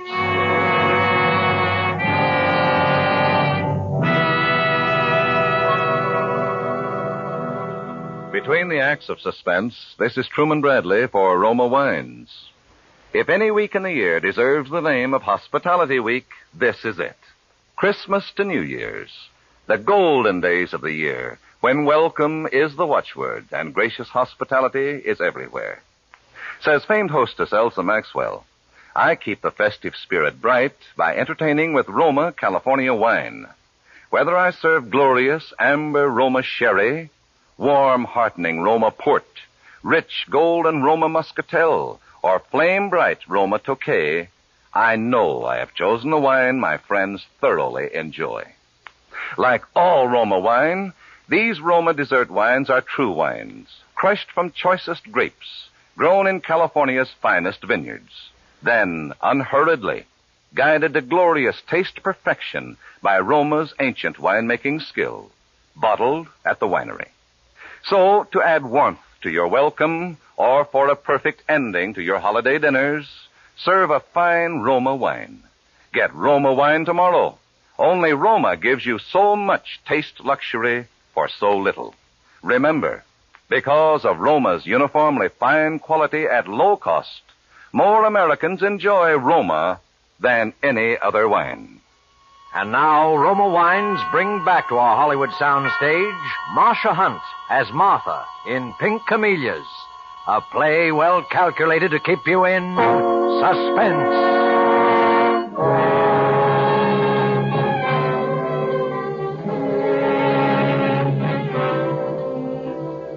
I've never felt so alive as I was planning my first murder. Neil noticed the change in me, the new confidence in myself. He was fascinated. He was afraid of me, and yet he had to be with me. He was weak, Neil was. He was too weak to do his own murder. But I was strong enough. About time you showed up. Sent for you a half hour ago. What did you want, Aunt Abby? For heaven's sake, take these roses and put them over on the other table. Oh, that's better. They were smothering me. Bennett brought them in this morning. Really, we must get rid of him. He's so old, he depresses me. I hinted to him this morning that it was time for him to go, but you'd better make it definite at the end of the month. I like young people around me. All right, Aunt Abby. And if it's not too much trouble, Miss, I wish you'd go into town this morning and get me some of my little cakes. I intended to. Well, I'm surprised to hear it. You've been mooning around here lately like a lovesick calf, never doing anything for me. Yes, Aunt Abby. Any funny business and you can get out and get a job or you'll really have to work. I've made things too easy for you. Yes, Aunt Abby. And when you go into town, try to get the cakes I like for once. Oh, yes, I'll be very careful to get them, Aunt Abby. The little chocolate ones with the icing in the center.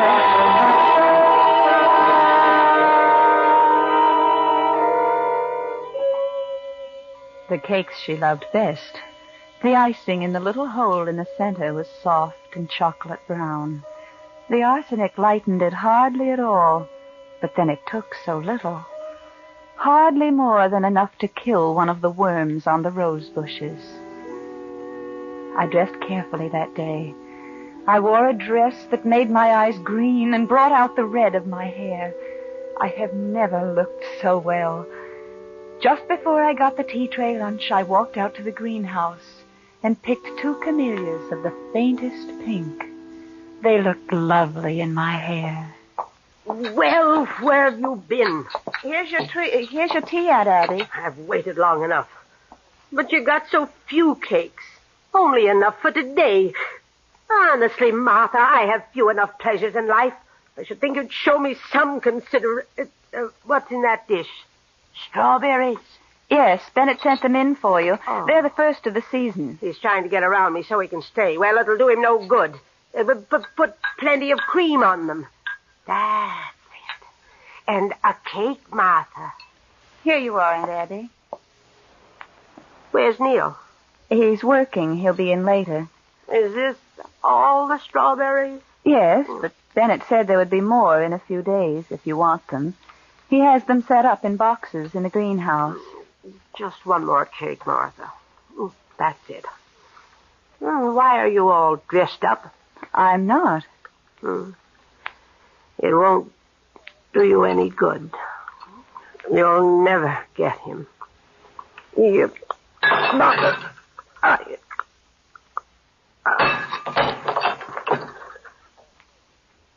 see, Aunt Abby, you didn't run out of your cakes. There were plenty there. All you'll ever want.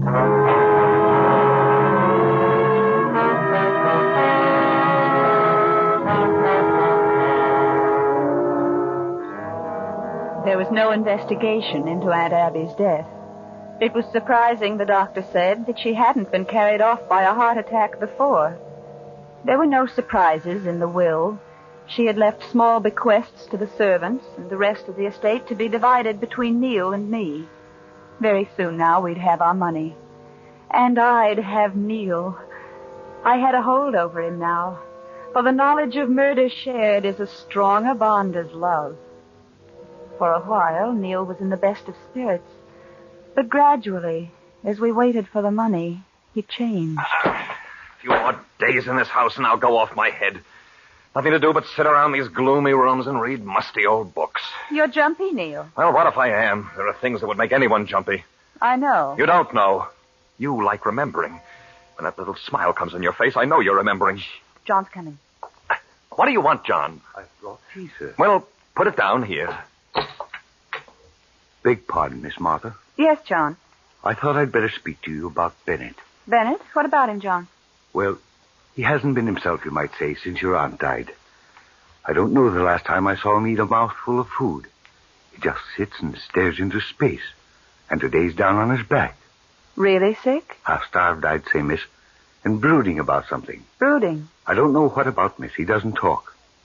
Oh, I'll call the doctor. And I'll go out and see him myself. Thank you, John. Yes, miss. I'll tell him you're coming. Bennett knows. Shh. Don't be a fool. Of course he doesn't know. No one saw me in the greenhouse. He knows, I tell you. I'll go and talk to him. Maybe I'll take him some hot soup. You're kind, Martha. You're so kind. But he won't drink your soup. He knows.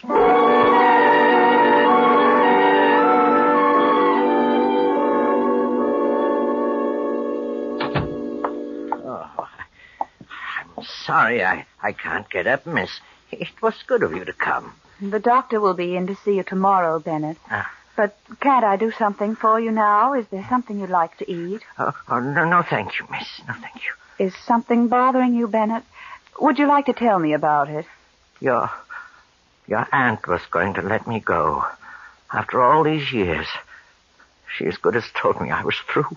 Oh, but she left you enough to live on.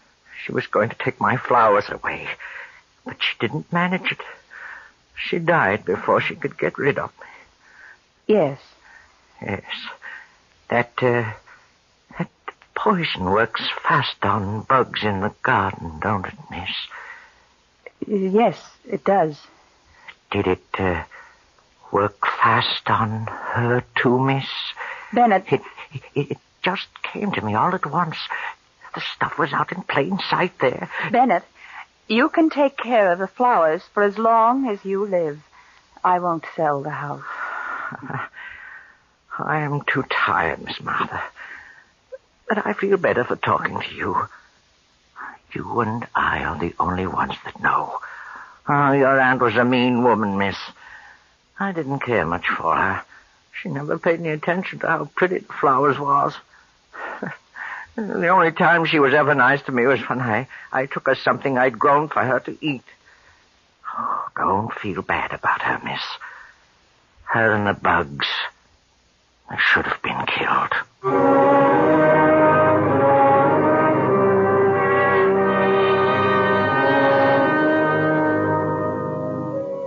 I sat up with Bennett all night until he died. He didn't speak of my aunt or the poison again, and I never knew how he had guessed. Bennett's death did something strange to Neil. It made him really hate me. I've been looking for you, Neil. I wish I never had to see you again. What kind of poison did you use on old Bennett? I've told you 1,000 times I didn't kill him. You make my skin crawl, Martha. That's too bad, because you're going to have to be around me for the rest of your life. I've been thinking, Martha. Yes? I'm getting out now. You'd better wait until things are settled. I've thought things out, Martha. I had nothing to do with Abby's death. There's no way they could prove I had. They could prove it as well about you as about me, Neil. I tell them you did it. I tell them just how you did it. No. You're the logical one to suspect. You're the one who came here and made a hateful old woman decide to leave you a fortune. If I'd been after the money, I could have killed her long ago and got twice as much. Oh, no, Neil. You mustn't tell the police anything. They might hang you for it. Not when they learned about your mother. My mother? Yes, that beautiful mother of yours. And you're like her, Martha. You're so like her, with your hair down around your shoulders and the pale pink camellias pinned in it. That lovely mother who killed your father and herself. That beautiful, insane mother.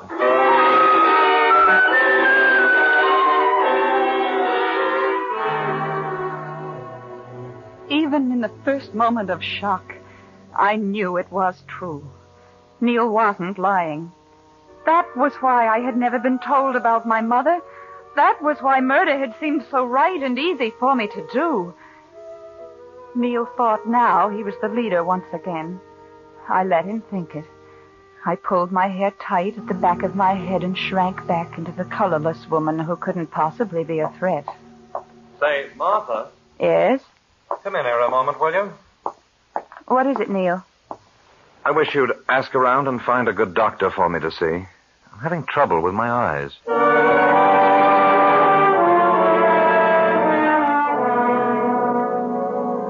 Just enough to make his eyes burn and smart. Just enough to make a little rash come out on his skin. Not enough yet to let him know he was dying. The night came, though, when I decided to finish my work. Tonight, I planned a wonderful meal. Squab and wild rice and strawberries from the greenhouse. We had coffee in the drawing room. Neil took sugar in his. Neil took sugar that was loaded with death. I drank my coffee black. Another cup, Neil. Thanks. I don't expect to sleep anyway, Martha. Why don't you? I'll be thinking about you and how beautiful you look. I'm glad you made yourself lovely for me. I'm happy you think I'm lovely. Are we friends again? Of course. I'm sorry I had to be so rough on you, but You were getting out of hand there, you know. Maybe I was. I just want you to know, Martha, that I've never felt about any woman the way I feel about you.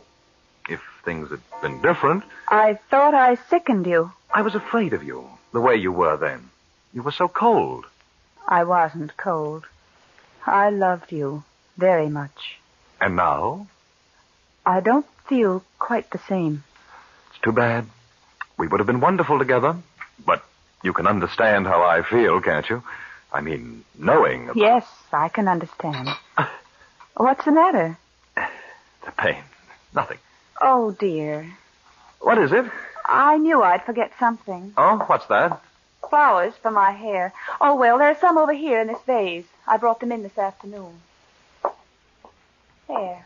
Do they look all right, Neil? I haven't a mirror. Why, yes, but they're like the ones you... They're camellias, my favorite flower. These are the last of the pink ones. Pink camellias? You look so strange, Neil. What is it? You look like you did just before... Before I killed Aunt Abby? Yes. I seem to look my best when I'm killing someone. Martha. But of course, Neil, you're dying. You've been dying for a long time. But it hurts now, doesn't it? It burns, doesn't it? Martha. I can never feel this way again, Neil. I can never love anyone the way I loved you. And I can never hate the way I've come to hate you. It makes it more exciting to really hate the person you kill. I didn't hate Aunt Abby, you know. Martha, no. I despised her, that was all. I think you have to love someone before you can hate.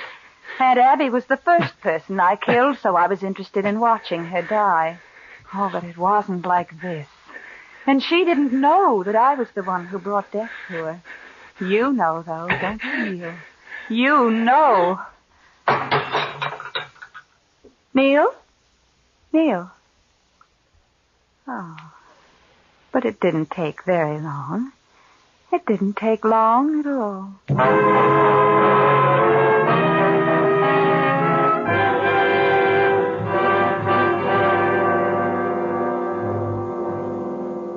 I finished eating my strawberries, then I left him, crumpled there in the drawing room.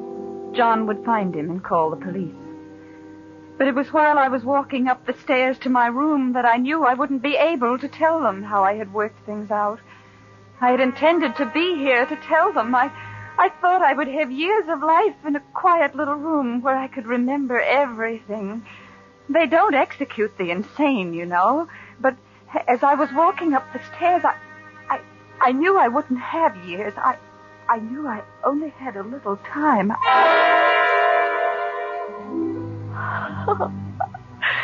Bennett and his strawberries. Bennett killed Aunt Abby, too. Just the way I would have done it myself. I know how he felt as he took the little green stems off the strawberries and worked the poison in where the fruit was white against the deep pink. He must have been happy as he worked. I know how he felt because I'm like him, like that frail little man, and I'm like my mother. All people who kill are alike. I should have known Bennett was like me. If I had known, I wouldn't be dying now. I'd have all the years to remember in. And Abby will be pleased at the way things happened, and Neil will laugh. Neil will laugh.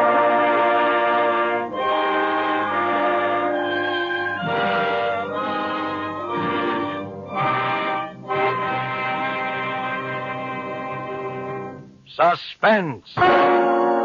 Presented by Roma Wines, R-O-M-A. Made in California for enjoyment throughout the world. Before we hear again from Marcia Hunt, the star of Pink Camellias, tonight's suspense play, this is Truman Bradley for Roma Wines. Before you enjoy suspense again, New Year's Eve will have come and gone. Make this the first New Year of peace in 5 long years, a New Year to remember with the gay continental smartness of Roma, California champagne. Shimmering, pale gold, brilliantly bubbling, Roma champagne adds life, distinction to any party. Serve Roma champagne with dinner or at any time. And for a magnificent Roma champagne cocktail, try this simple recipe. A cube of sugar, a dash of bitters, fill with chilled Roma champagne, and you have a superb taste treat. While you can get several bottles of Roma champagne tomorrow, no other sparkling wine but Roma champagne can give you such lavish luxury of taste at such low cost. Insist on Roma, R-O-M-A, Roma champagne, made in California for enjoyment throughout the world. This is Marcia Hunt. It has been a great pleasure to appear for the Suspense audience. Next Thursday, Mr. Paul Henreid will appear as a man who waits for 20 years to commit a murder and then commits it in such a way that the law cannot touch him. Sound like the perfect crime to you? Well, we'll all have to listen to find out. In the meantime, a most happy New Year to you from all of us here. Marcia Hunt appeared through the courtesy of Metro-Goldwyn-Mayer, producers of They Were Expendable. Next Thursday, same time, Roma Wines will bring you Mr. Paul Henreid as star of Suspense, radio's outstanding theater of thrills. Produced by William Spear for the Roma Wine Company of Fresno, California.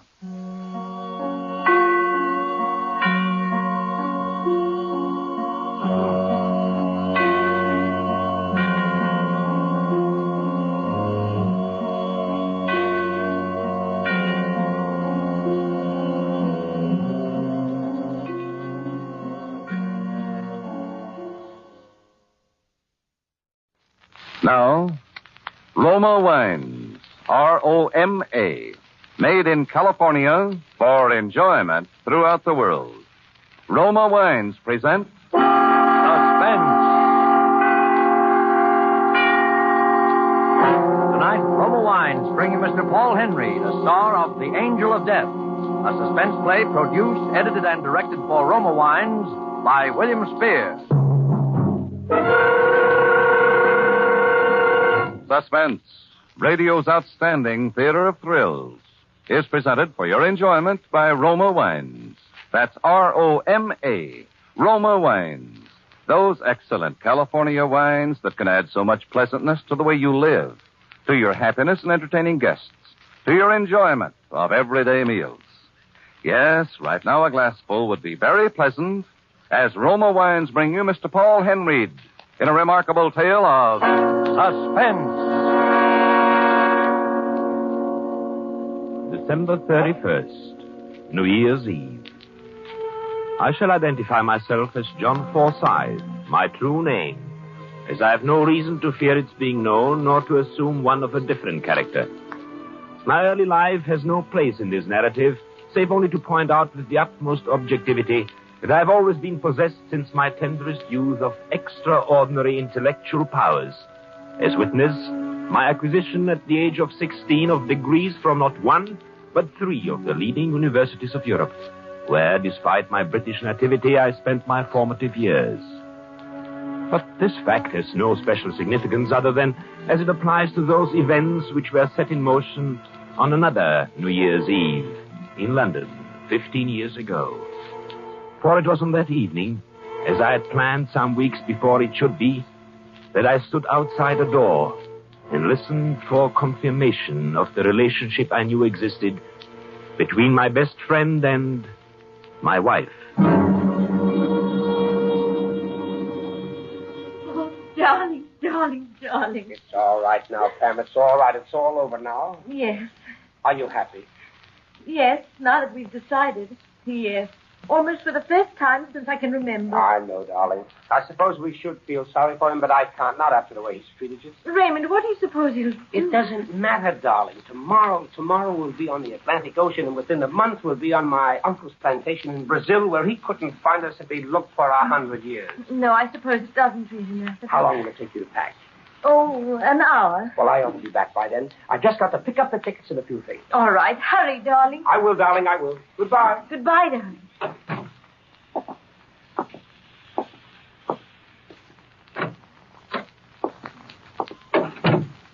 Good evening, my dear. Why, what's the matter, Pamela? You look as though you'd seen a ghost. Oh, why, nothing. You startled me, that's all. You said you were going out of town for the holidays. And you don't usually come in by the back door. You needn't be alarmed. I shall only be a moment. I forgot something. Can I get it for you? Your anxiety for my every wish is touching. But no, thank you. By the way, Pamela, have you any last words? Any what? We may not see each other for a while, you know. John, what are you talking about? What's the matter with you? My dear, sometimes I wonder if I married you out of infatuation for your beauty or pity for your stupidity. Oh, John, please. Pamela, where do you suppose we shall all be, say, within the month? Does it really matter so much? No, I suppose it does not. Within the month, I was on trial for their murder.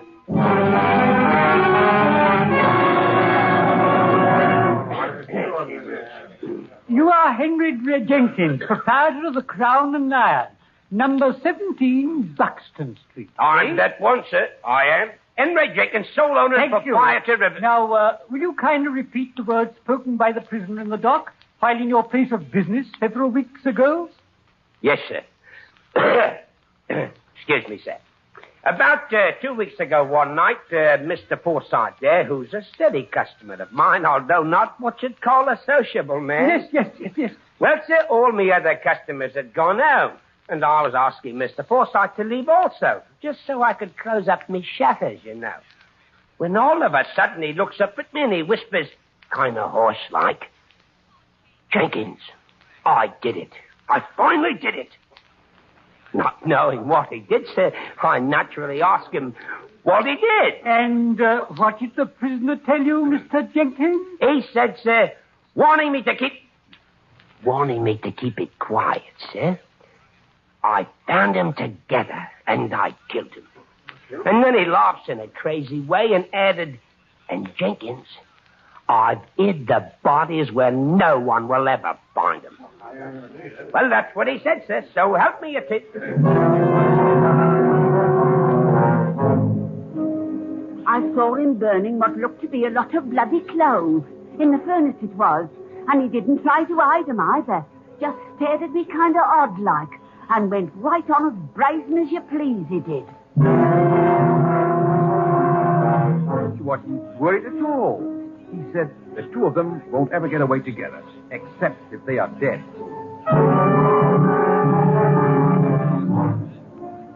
I heard him say it on the stair landing one night and several other times in their rooms. "Pamela," he says, "if you don't stop leering at Raymond Tillotson with those evil eyes of yours, I'll see the two of you in your grave. I warn you."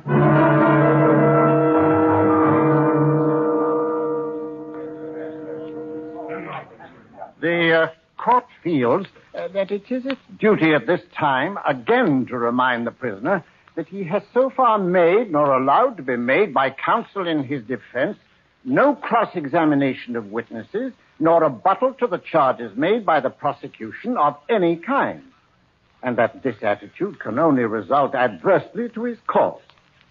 The prisoner is therefore once more given the opportunity at this time to make such rebuttal. Does the prisoner wish to do so? No, Your Lordship, I do not. Does the prisoner wish to make any statement of any nature whatsoever in his defense? I should merely like to ask the prosecution one question, Your Lordship. Yes? What is it? Has the prosecution found the bodies? Well, the prisoner wishes to know if the prosecution has yet produced the bodies of the alleged victims of the crime for which he is on trial. Well, no, Your Lordship. We have not. That is all. Thank you.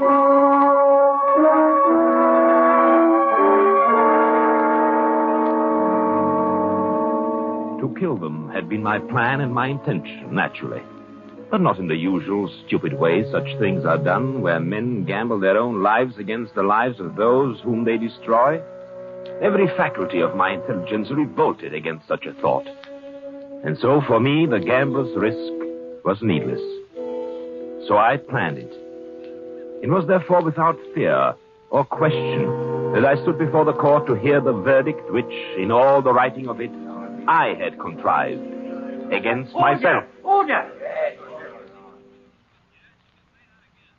John Forsyth, the court has given most careful consideration to the fact that the bodies of the named victims have not been presented to this court as due evidence and a surety of murder, a fact which admittedly must alter the circumstances of guilt.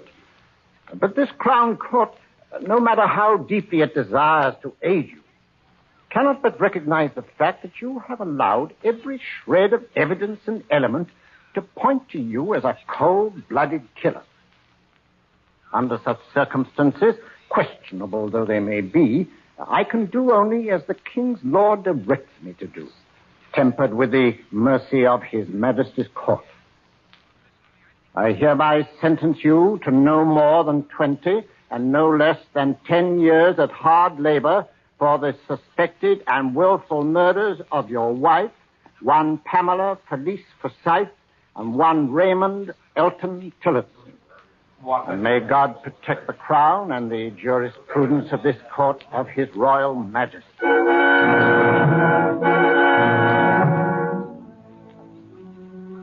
10 to 20 years. It was perhaps a bit more than I expected, but I was content. And it may be that there was even the trace of a smile upon my lips as I left the courtroom. Certainly, it was justified, if only by the looks of awe and admiration turned in my direction by the spectators. Clearly, they recognized my genius, and I knew they were thinking of the countless lesser men who had failed in their efforts to hide even one dead body, whereas I, apparently without effort, had successfully hidden two.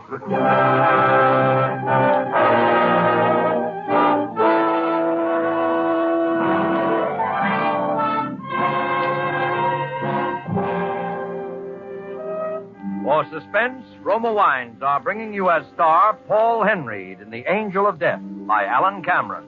Roma Wines present tonight, nation tonight, in radio's outstanding theater of thrills, Suspense.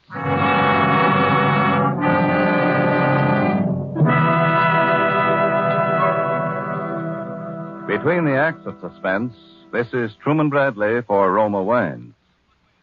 With the holiday excitement over, most of us are glad to enjoy evenings at home again, taking it easy and economizing. What a perfect time to serve Roma California Sherry. Yes, glorious golden amber Roma Sherry adds so much to happy hours at home, yet costs so very little. More Americans every day make Roma Sherry first call for dinner. You'll find Roma Sherry ideal for entertaining, too. Delicious anytime. For Roma Sherry is a happy, mellow wine with tempting fragrance, satisfying, natural sweetness, and superb nut-like taste. Roma Sherry, like all Roma wine, is a true wine, unvaryingly good always. Crushed from choicest grapes, grown in California's finest vineyards, then unhurriedly guided to tempting perfection by Roma's ancient winemaking skills.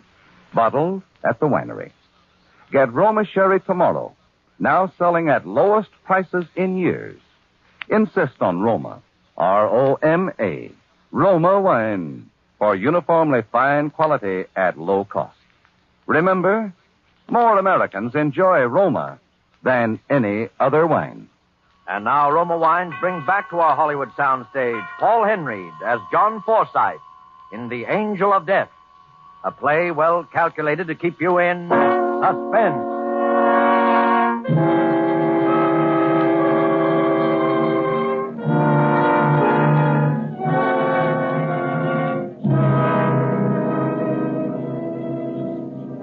It was thus that I began my prison term, and my association with William Waters, a sallow-faced, ill-favored little man who was to be my chief source of amusement and mental exercise for a long time to come, and to illustrate still further the inevitable triumph of the high intellect over all obstacles and surroundings.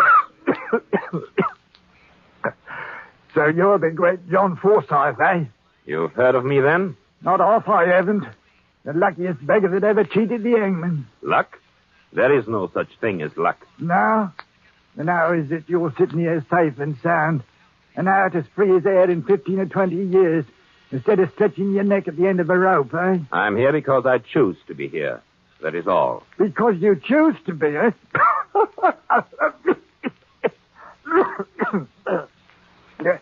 Now, tell me, Forsyth, just between us two, how did you do it? By using my brains. And there's many another tried that before and been caught up with. Simply because they did not really have any brains to start with. No, it's luck, I tell you. Bad luck like mine.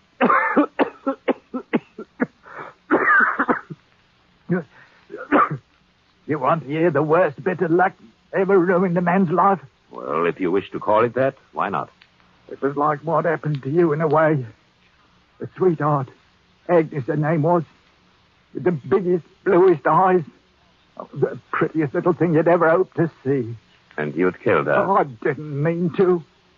It was the usual, you know, and I caught her dead to rights. But she laughed at me. That was the trouble. Threw it in my face, she did. Next thing I knew, something snapped. And when my head cleared, there I was sitting on the floor beside her, crying like a baby. And her lying there with her pretty blue eyes staring out of her head and her pretty mouth all twisted. The red marks there on her throat. The marks of these two very ends where I'd strangled the life out of her. You weren't unlucky. You were stupid. You killed her without planning it. Well, and what did you do with the body? Cemented her into the wall of the cellar. And the bloke next door had a gas heater. Exploded and blew out the old ruddy wall between us, it did. By the time I got home, there was firemen and bobbies all over the place. And there was Agnes, what was left of her, lying right out in the middle of the cellar floor for all the world to see. The truly intelligent man foresees every possibility and guards against it. Who could? Who could foresee a thing like that? I could. You could? I stand before you as the living proof of it.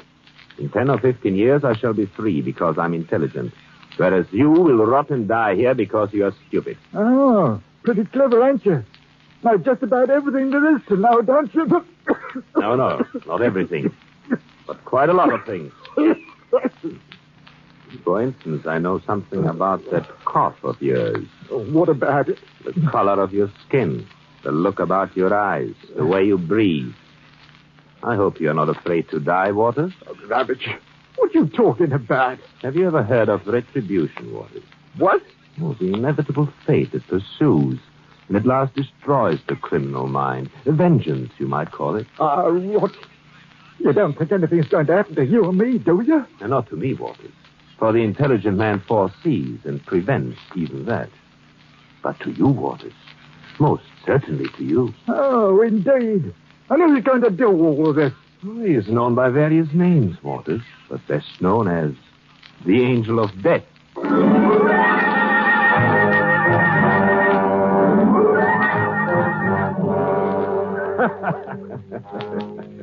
Retribution, the Angel of Death. Absurd, was it not? But a most purposeful absurdity. For the intellectual stimulus so necessary to remaining mentally alert during the prison years ahead was here delivered into my hand. An experiment, and one almost impossible under any other conditions. And William Waters would be my guinea pig. An experiment to determine just how far a man might succeed through sheer superiority of intelligence in breaking down and destroying the mind and the body of another by the simple power of suggestion. I suggested nothing directly. Merely a word here, a glance there. Drops of water wearing away the stone.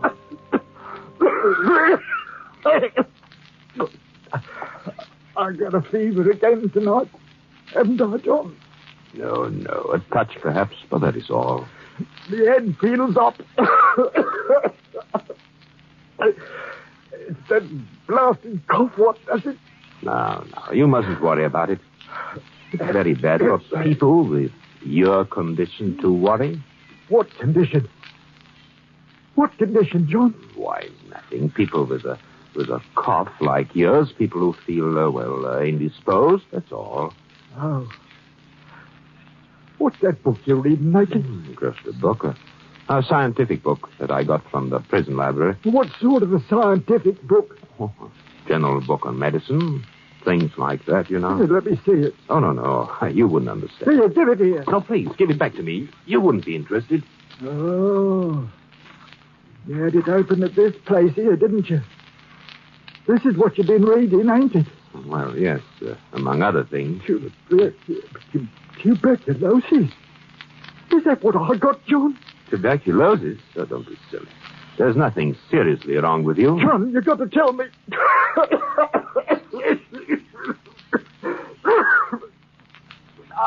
I don't want to die. No, you're not going to die.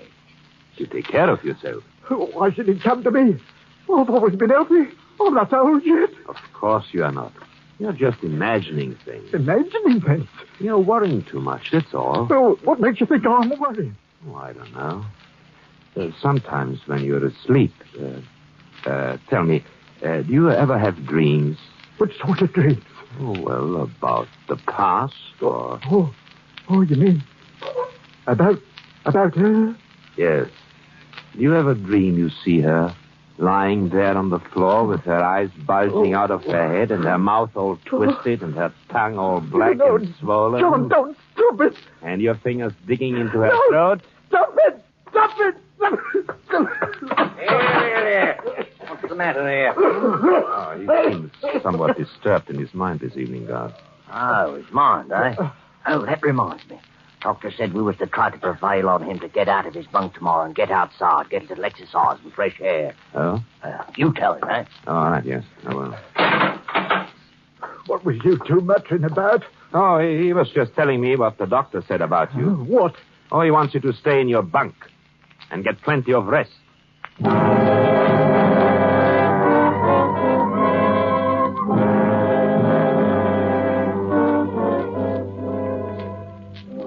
The time was drawing near, I knew. The time for what I had planned as the culmination of my experiment.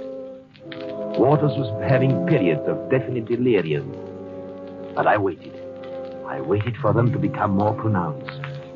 Then, one night, when I'd listened to him tossing and muttering for hours in his bunk, I crossed over in the darkness. No.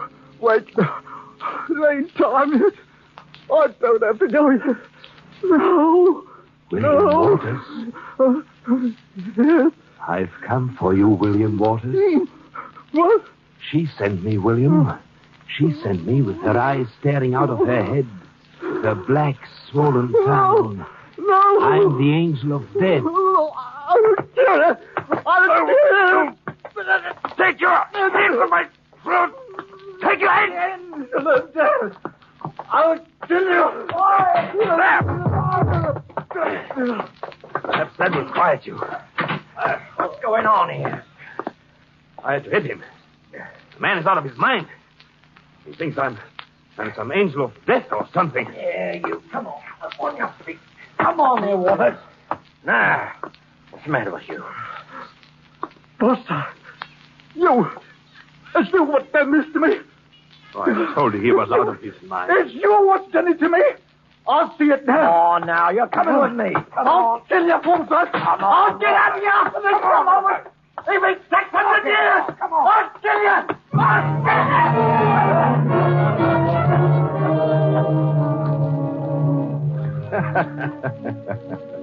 It was interesting while it lasted. And I've always believed that given a little more time, I could have ended my experiment successfully. But I'd other plans to make now. Plans for the day when I would be free. And at last it came. At last I was walking away from the prison gate a free man. And now began my search. It was not difficult. It led me at last to Paris, to a small apartment, where I went tonight, December 31st, New Year's Eve. Yes? Good evening. Well, good evening, sir. Did you wish to see someone? Oh, you don't recognize me? Why, I do, of course, but, are you a friend of Pam's? I'm indeed. Who is it, darling? It's a friend of yours, dear. A friend of both of you. John. What? Yes, in fact, your husband, my dear, and Raymond's best friend. John, it's been... 15 years, yes. You only returned to Paris recently, did you not? Yes, a short time ago. And you never knew that I was convicted and sentenced to prison for your double murder, did you? Murder? Oh, that was quite as I planned it. I knew where you were, but the authorities did not. John. But perhaps you have heard of a curious legal technicality which provides that a man cannot be convicted twice for the same crime. You see, I've already paid for your murders. And now I've come to collect an ancient debt. Put down that gun.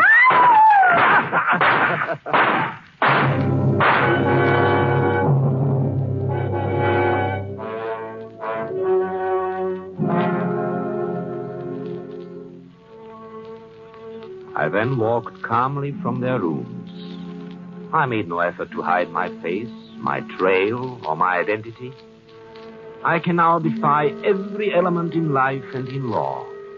After 15 years, I've committed the crimes for which I've already paid my debt to society. I shall mail this letter to the police, who may give it to the newspapers, or whoever wants it. Although it is now a matter of indifference to me if the world remarks upon my cleverness or my patience.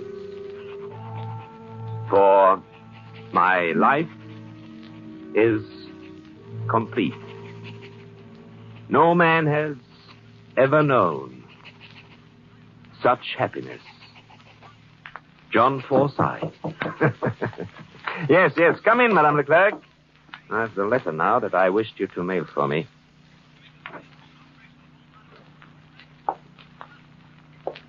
I've come to you, John Forsyth. Waters. I'm not Waters any longer. How did you get out?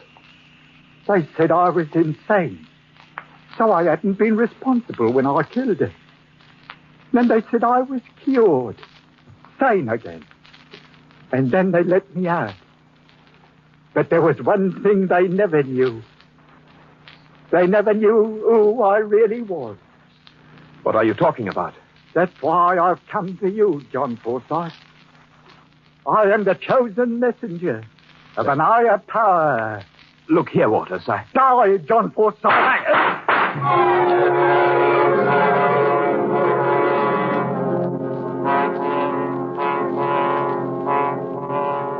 And the story ends with a newspaper clipping. Let me read it to you. Paris, January 1st. This gay metropolis spends one of its quietest New Year's Eves in recent years. In all Greater Paris, there were only 2 recorded deaths by violence, both of which, by a strange coincidence, occurred within a few yards of each other. The first was the fatal shooting by an unknown assailant of an Englishman, John Forsyth. The second victim, unidentified, had apparently leaped from a window or roof of the same dwelling occupied by Forsyth.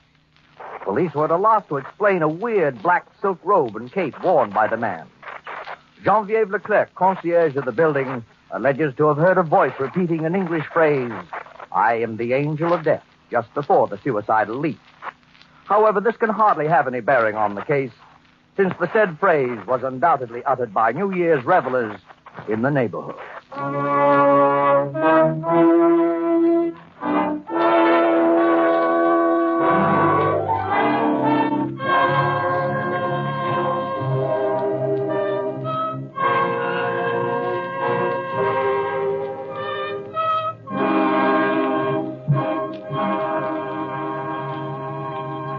Suspense. Presented by Roma Wines. R-O-M-A. Made in California for enjoyment throughout the world. How much more pleasureful any meal becomes when Roma wine is served. Yes, a fine table wine such as Roma California Burgundy makes any food taste better, brings out all the flavor, lends romance and friendly companionship to the meal. America's famed hostess, Elsa Maxwell, says, "My simple secret for gracious and enjoyable dining is to serve my guests Roma Burgundy." It's so easy to make your meals more delicious, more exciting, as Elsa Maxwell does. Because Roma wine costs so little, anyone can serve it often. Complement your next dinner with the fruity fragrance and appetizing piquant taste of red, robust Roma Burgundy. Get Roma Burgundy tomorrow. Now selling at the lowest prices in years. And you get extra saving when you buy Roma in the half-gallon and gallon size. No wine but Roma offers you so much for so little. Insist on Roma, R-O-M-A, Roma wine, made in California for enjoyment throughout the world. Paul Henreid appeared through the courtesy of Warner Brothers Studios and will soon be seen in their production, Devotion. Next Thursday, same time, Roma Wines will bring you Mr. Phil Terry as star of Suspense, radio's outstanding theater of thrills. Produced by William Spear for the Roma Wine Company of Fresno, California.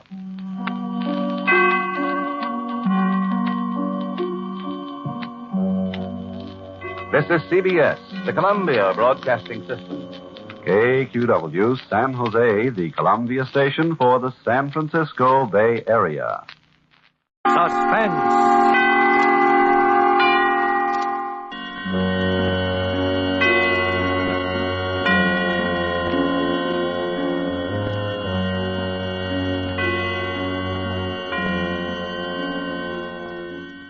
Philip Terry in a remarkable tale of Suspense.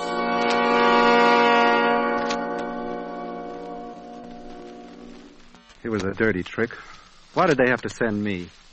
There were lots of other fellows on the force they could have sent around to tell her. Fellows who were impartial, who had no feeling about the case one way or the other. But no, they had to send me.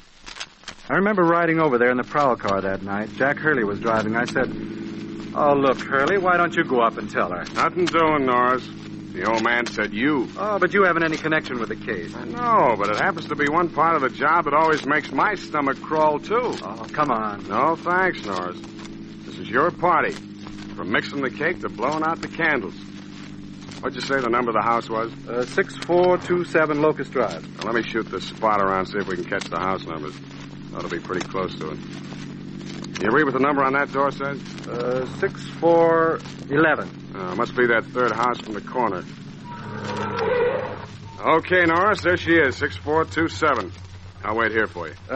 Hurley, is it worth a $5 for you to go in and tell her? My friend, they haven't started making money, and denomination's big enough to make me say yes to that job. Sorry. I didn't say any more. I just opened the car door and stepped out onto the sidewalk. I stood there a moment looking at the house. It was a stucco affair that looked as if it were made of some bilious blue confection. Black windows stared out at me like blind eyes. I swallowed, and then I moved toward the house. Heavy-footed, I plodded up the 3 stone steps to the... I listened as the bell shattered the stillness inside. I waited. Then a light flashed on upstairs. I listened. Padded feet thumped down the stairs.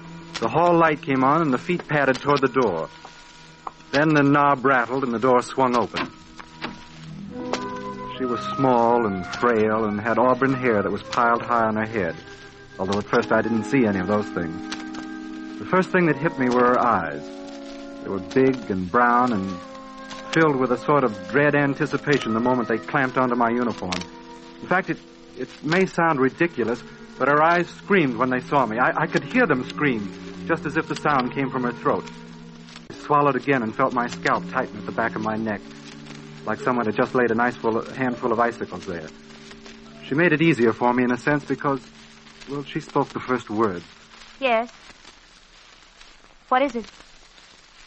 Something's happened to John. You're Mrs. Miller? Mrs. John Miller? Yes. Yes, I'm Mrs. Miller. What's happened to him? You'd better brace yourself for a shock, Mrs. Miller. What's happened? He had an accident. He's not... Yes, Mrs. Miller. He's dead. Now, maybe you'd better go back into the house and sit down.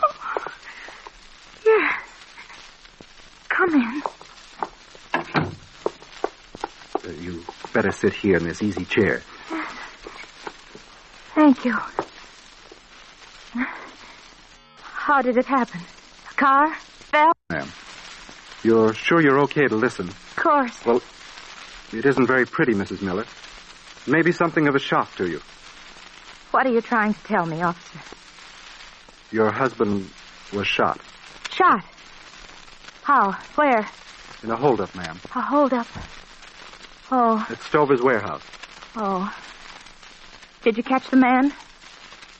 Who would want to hold him up? I'm afraid, ma'am, he was on the wrong end of the holdup. No. No, it can't be not John. I'm sorry, ma'am. Well, there must be some mistake. You don't know, John. Recognize these papers, Mrs. Miller? Why, John Miller?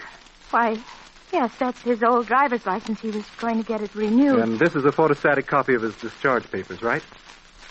Yes. Yes, those are his. They were taken off his body, Mrs. Miller.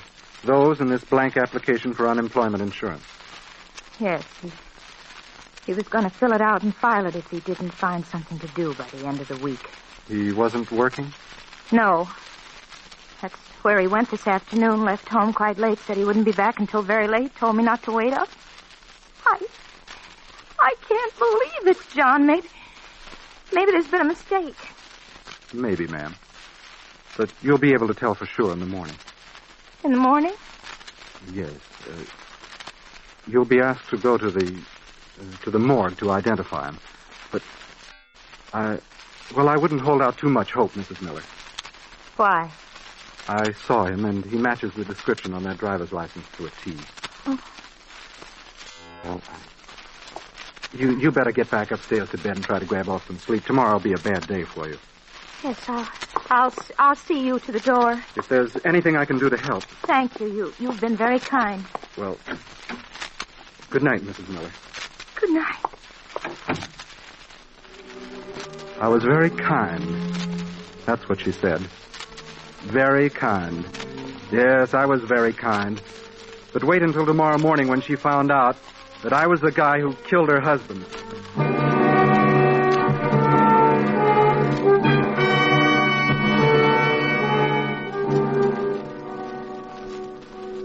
I never figured they'd give the story such a big spread. I figured on a third of a column, maybe on the inside pages, but no. The thing happened to break when they were fresh out of visiting generals and strikes and major accidents, so they splashed the sordid details all over the front page. There was a three-quarter view cut of me in my uniform and cap smack in the middle of page 1. The caption read, "Cop hero shoots gunman in warehouse robbery." It went on to tell my story. How I saw a light flashing in the warehouse, crept to the door and surprised the thief, John Miller. How he drew and tried to plug me, and how in the gunfight that followed I shot and killed him. It all sounded just like something out of a dime detective story with me the big hero. What I didn't like was the way it played up that he was an ex-serviceman, honorably discharged, out of a job, a victim of the times, a Joe who had distinguished himself in combat only to come home to find himself a forgotten hero. Even brought out how he used the German Luger he'd brought home as a souvenir to stage the robbery. But, of course, the important thing was everybody said I was right. They all agreed that I had no way of knowing that the guy was an ex-serviceman. One reporter said when a guy has a gun and he's about to use it, you don't walk up and say, "Please me, I see your discharge papers." Of course, the boys at the station saddled me with that hero stuff and rode me all over the place, kidded me about how it felt to be a celebrity and swoon at myself on the front page. When I left the station to go on my regular tours, I guess I must have had my picture snapped 50 times. Seems everybody wanted to get into a shot with me. When I got back from tours, the captain left word at the desk for me to go right into his office. Oh, Norris, come in. Here, sit down. Oh, thank you. Well, you're quite a hero, Norris. First chance I've had to talk to you about it. I never figured it'd draw as much attention as it has, Captain. Captured a lot of people's imagination. A lot of important people. Important people? Including the commissioner. The commissioner? Yeah. He called me today. Norris, how would you like to be transferred to the detectives division? Plain clothes, This was too much. If he only knew how long I'd wanted to change into plain clothes and join the detective squad. If he only knew how long and hard I'd worked for it. And now he laid it right in my lap. Yes, it was quite a day. Quite a day. But if I thought it was over, I had another guest coming. That night I went to Mike's place for dinner. I usually ate dinner at Mike's, mainly because he served the best mess of food 75 cents could buy. Only tonight when I came in, he said... Tonight, Peter, the dinner is on me. Oh, never let it be said Pete Norris argued with a guy about buying him a meal. Just the one thing, Pete. Well, I figured there was a catch in it, Mike. What do you want? Please, Pete, I would like you to autograph this menu, eh? Well, talk about your believe it or not. Here was a man I'd known for the past too many years. And now, just because I shot a man and got my picture on the front page, he was all excited about getting my autograph. Well, I scribbled my name on the menu for him and ankled to one of the tables in the back and sat down. First chance I'd had all day to be alone and really think. As I dug into the plate of spaghetti Mike served me, a pair of brown eyes suddenly snapped on in my brain. It wasn't the first time since last night that I'd thought of those eyes, or of the person they belonged to, but I'd always been able to close them out because so much was happening. Now, they stayed with me. I couldn't rightly tell whether they were accusing or just hurt. Then an incredible thing happened. A voice that matched those eyes spoke. Hello. Hello, Officer Norris. Oh, Mrs. Miller, I was just... I'm sorry if I'm bothering you, Officer Norris, but, well, you were so kind last night when you came to tell me. I just wanted to ask you a few more questions. Well, of course, Mrs. Miller. Oh, sit down, please. Thank you. You've eaten? Yes, thanks. Or coffee, maybe? No, thank you. I just want to talk, if you don't mind. Well, of course I don't mind, but you've certainly read the papers. Papers? I mean, you know I'm the one who... Yes, I know.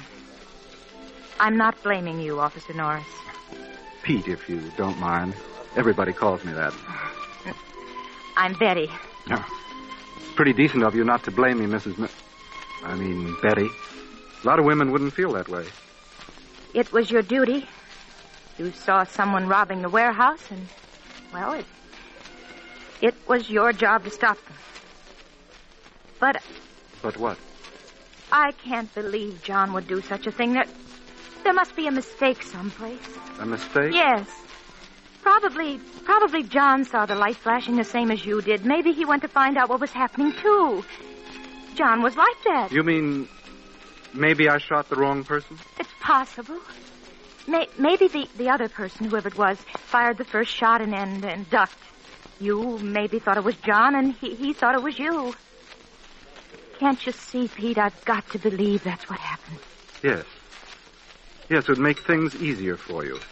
No, not for me, Pete. For Jigger. Jigger? My son.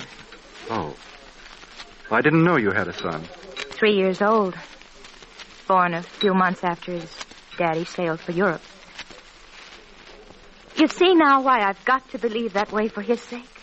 Why I've got to prove that John didn't really go there to rob and kill? Well, believing it, that's okay, Betty, but proving... Oh, that's a different thing. That's not going to be so easy. No, it's not going to be easy, Pete. But I've got to do it. That's why I came here. To ask you to help me. Well, of course I'll help, but where do we start? There isn't a single clue to go on. We've got to find a clue. How? I don't know. Pete. I haven't the faintest idea where to even begin. It's like looking for a tear in an ocean. But you will help me, won't you? I tried to say no.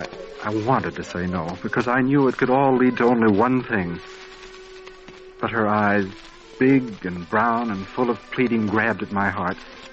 It wasn't just pity that made me say, yes, I've been in harness too many years to let anything like that sway me. This was something stronger. Something that had never happened to me in all my years. Something I told myself never would or could happen to me. Last night I felt it when she first opened the door. But I managed to fight it off then. Now it was too powerful, too overwhelming to fight off. Besides, I didn't want to fight it off. Yes. I was in love with Betty Miller. I was in love with the wife of the man that I'd killed.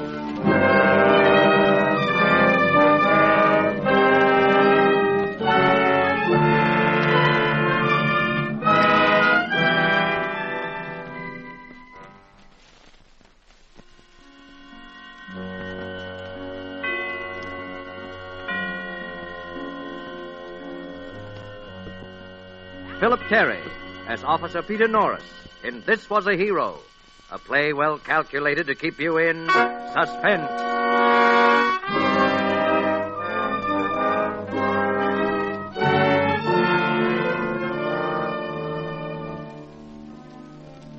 Strange. It's strange when you're in love with someone you don't want to sit and talk to them about death. Death is something that seems very far removed from life. Love is just another way of saying life, of saying you're glad to be alive.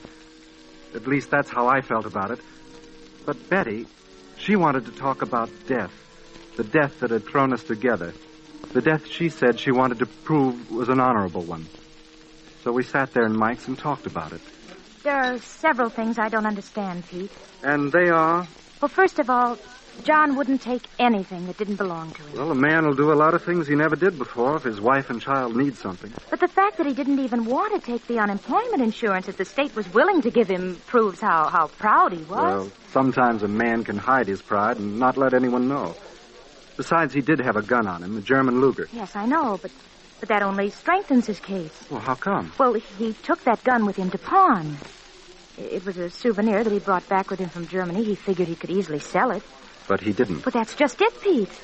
He said if he got the job he went after, he wouldn't pawn it. Oh, well, now, wait a minute. Maybe this is important. In other words, you think he got the job? Oh, Pete, if we can prove that, maybe we can prove he had no reason to rob the warehouse. Because if he had a job, certainly John never would have done such a thing. Never. If I can find out that much, I'll prove he died honorably. I'm telling you, Pete, I'm not going to let this thing rest. You know what job he was after? No, I just never thought of asking. Where did he hear of it? Read it in the paper. Oh? What paper? The Evening Globe. You still got it? Why, no, he took it with him. And he went to see about the job late in the afternoon? After 4 o'clock. Why? Oh, no reason.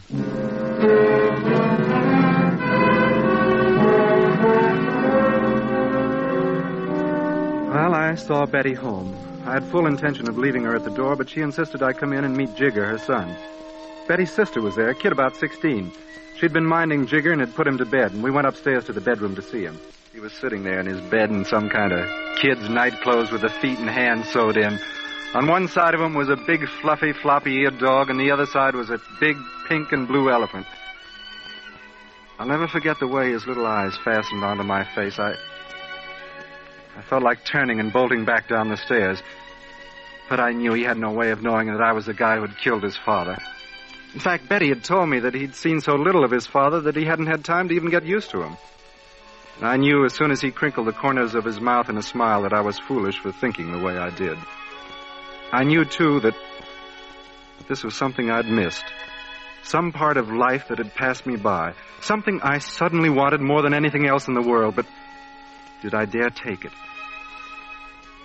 I finally shook hands goodnight with the little fella, said so long to Betty and her sister, and left. I took the bus back downtown. I found a newspaper stand that had a copy of last night's Evening Globe. Turning to the classified ad section, I went through a list of help wanted. Under car washer's mail, I found an ad placed by a guy named Crown who ran the city garage on Maple Street. Now, Maple Street wasn't too far from the warehouse where I shot John Miller last night. In fact, you had to pass the warehouse to get to the bus line.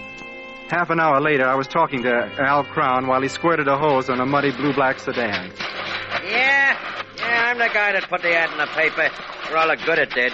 Guy's out of work, I hear. Guys can't get a job, everybody says. Nuts, I says. How long did you run the ad? A whole week I runs the ad. What happens? 3 guys answers it. 3 guys? Yeah, 1 a night. That's all they last. So what happens? Al Crown's got to climb into a pair of rubber boots and clean cars himself. Al Crown, the guy what owns the joint, has to do this. Oh, hand me that sponge, will you? Yeah. Oh, thanks. You hire anybody last night? Huh? I say, did you hire anybody last night? Last night? Oh, yeah, last night. Yeah, I found me the answer to a garage owner's prayer. He was a sweetheart. Guy washed more cars in the 8 hours he worked than the other two guys washed together. Remember his name? Wait a minute. I ain't so good on remembering. Johnny. Yeah, Johnny something. A nice-looking kid with blonde curly hair and glasses. Said he was coming back tonight. Never figured he'd stand me up. Oh, yeah, I remember. Miller. Johnny Miller, that was it. Oh. But I guess they're all alike. Collects his $7 and blows. You haven't read today's papers? Look, I was washing cars with this here Miller guy till midnight. Anybody come in? Huh. After 5 o'clock at night, this place is deader than underneath the satin pillars of a casket. So Miller left here at midnight? On the noggin. And I spent the rest of the night fixing flats, changing oil, and scraping plugs. Didn't hit the sack till almost 9 this morning, just got up an hour ago. Now, you tell me, what time do I have to read papers? And why? Another war been declared? Or did some brain find something to split the thing that split the atom, huh?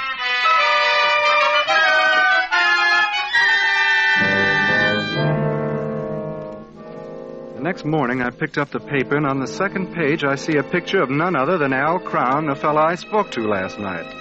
There was a one-word caption over his photo. Murdered. Below was the picture. The picture was the story. Someone had stolen into the garage last night and beat the garage owner to death with a heavy jack handle. It looked like a murder-robbery job, the paper said, because the cash drawer was rifled and things in the office were scattered all over. Well, as soon as I had breakfast, I called Betty. I told her I had the morning and most of the afternoon off, and I'd like to see her. There were suddenly a lot of things I wanted to talk to her about. She said okay, so I grabbed the bus out to her place. Maybe I was imagining things, but I had a peculiar feeling that something was wrong the minute she opened the door. I don't know what it was, but there was something about her eyes. Aren't you coming in, Pete? Oh, thanks. I don't have to report until late this afternoon. Thought maybe you and I and Jigger could go someplace. Oh, I'm sorry, Pete. I let Jigger go with my sister. She's promised to take him to the zoo for so long. Oh, well, I'm sorry, Pete. Oh, well, it's okay. Maybe it's just as well anyway. There's some things I'd like to talk over with you. You found out something? Let's go someplace else and talk, shall we? Pete, you don't like this house? Well, maybe it's remembering how and why I first came here. Uh-huh. I'll get my hat, Pete. I'll only be a second. She turned and walked into the next room to get her hat. She couldn't have been much more than across the threshold when I clapped my eyes on it. He was lying right there on the end table on top of a couple of books. A copy of the Evening Globe. I grabbed it up in my hands. The date on it seemed to leap off the paper and smash into my brain. Wednesday, October 24th, the night before last. The night her husband was murdered. It was the copy of the paper she said she didn't have. The page the paper was open to was a classified ad section, and halfway down the first column was the item, car washer, mail.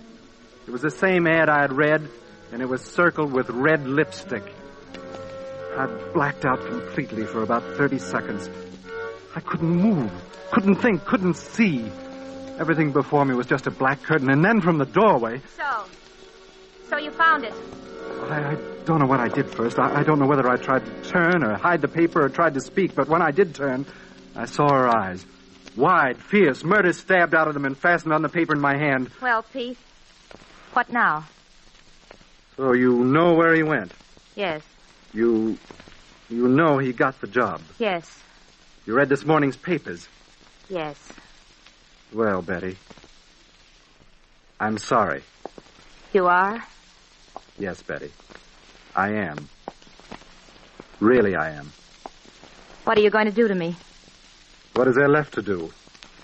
Only one answer. You're going to kill me. Like you killed John and the garage owner. Yes. Then you did kill him. Yes. You're the one who was actually robbing the warehouse, and John surprised you, and you killed him, and then turned the story around, made yourself a hero. Too bad you found out, Betty. I've grown very fond of you. I wanted to marry you, Betty. I wanted to make you my wife. You're mad you wanted to marry me, the wife of the man you murdered? I'd have made it up to you and to Jigger. I'd have given you the things John Miller never could have given you. No. It's too bad, Betty. No. But you know Don't. too much to stay alive. All right. Oh. Hello, Captain. Well, I suppose you heard it all. Yeah, we were hiding upstairs, Norris. Mrs. Miller called us as soon as she read about Al Crown's murder this morning. We were coming to get you, but decided it was better to have you come here, as Mrs. Miller suggested. Okay, boys, take care of them. Come on, Norris.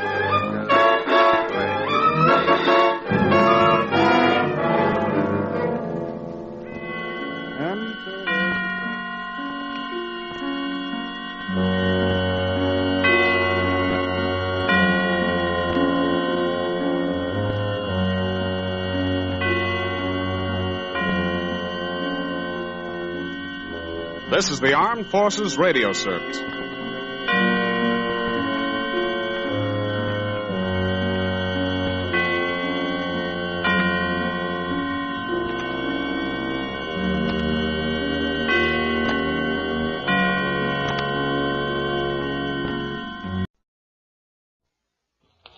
Now, Roma Wines, R-O-M-A, made in California for enjoyment throughout the world. Roma Wines present Suspense. Tonight, Roma Wines bring you Mr. Joseph Cotton as star of The Pasteboard Box, a suspense play produced, edited, and directed for Roma Wines by William Spear. Suspense, radio's outstanding theater of thrills, is presented for your enjoyment by Roma Wines. That's R-O-M-A, Roma Wines. Those excellent California wines that can add so much pleasantness to the way you live, to your happiness in entertaining guests, to your enjoyment of everyday meals. Yes, right now a glassful would be very pleasant, as Roma Wines bring you Mr. Joseph Cotton in a remarkable tale of suspense. Save it, Walter. Taking all of that I can. I'm through, you understand? Through. Oh, sorry, sir. Couldn't help but overhear you. What's the difference now? I hope you haven't quarreled seriously with your brother, sir. Quarreled? What else have I ever done with him but quarrel? Oh, I realize he's a bit difficult at times, sir, but I'm sure he has your best interest at heart. Yeah, well, from now on, he can stop worrying about my best interest because I'm getting out of his life tonight for good.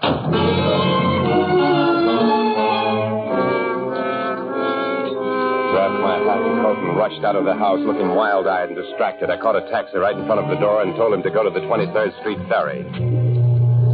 On the ferry, I stood by the stern rail. I walked up and down, puffing hard on a cigarette, looking out into the fog and acting nervous and jumpy. I leaned against the rail and bowed my head down on my arm. 2 or 3 people standing around out there began to look at me.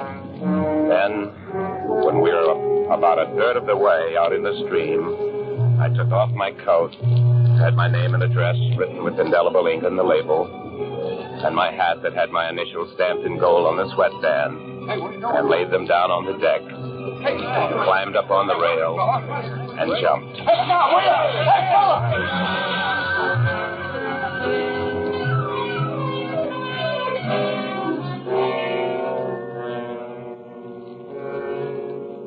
It was as easy as that.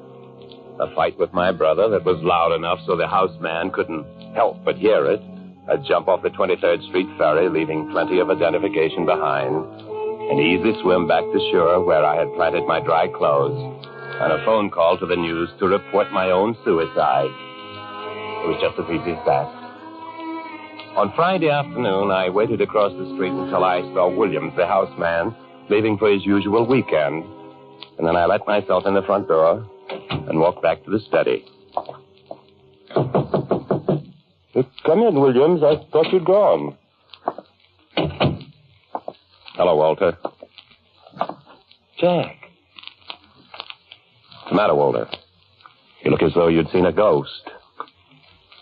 Jack, well, haven't you seen the papers? I thought you were dead. Yeah, I changed my mind. Jack, how could you? How could you have done such a thing? I didn't. I just went swimming, that's all. Don't tell anyone I'm here. Yes? This is Mr. Picel. Yes, I told you once it was broken. Well, I'm sure I don't know. I know certainly I didn't break it. Yes, it's still in the box.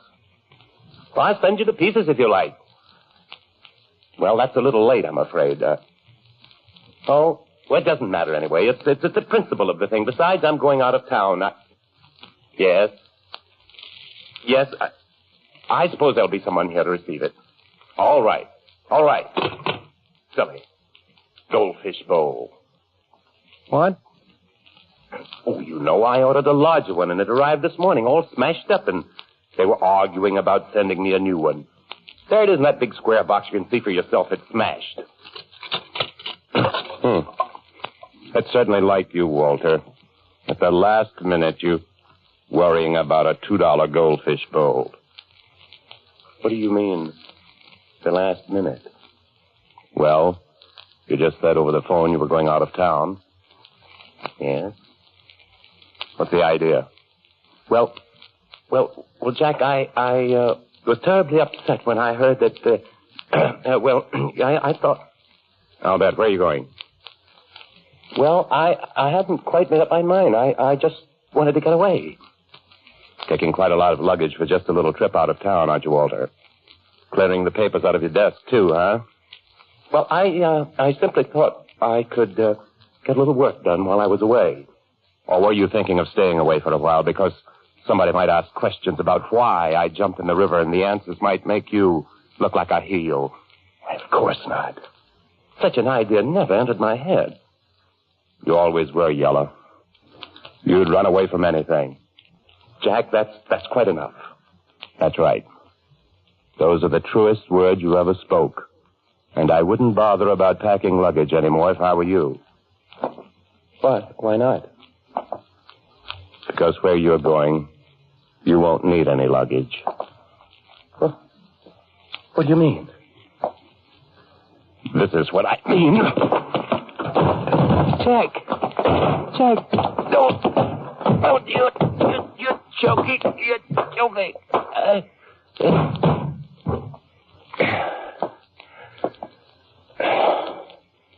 You won't need any luggage anymore, brother.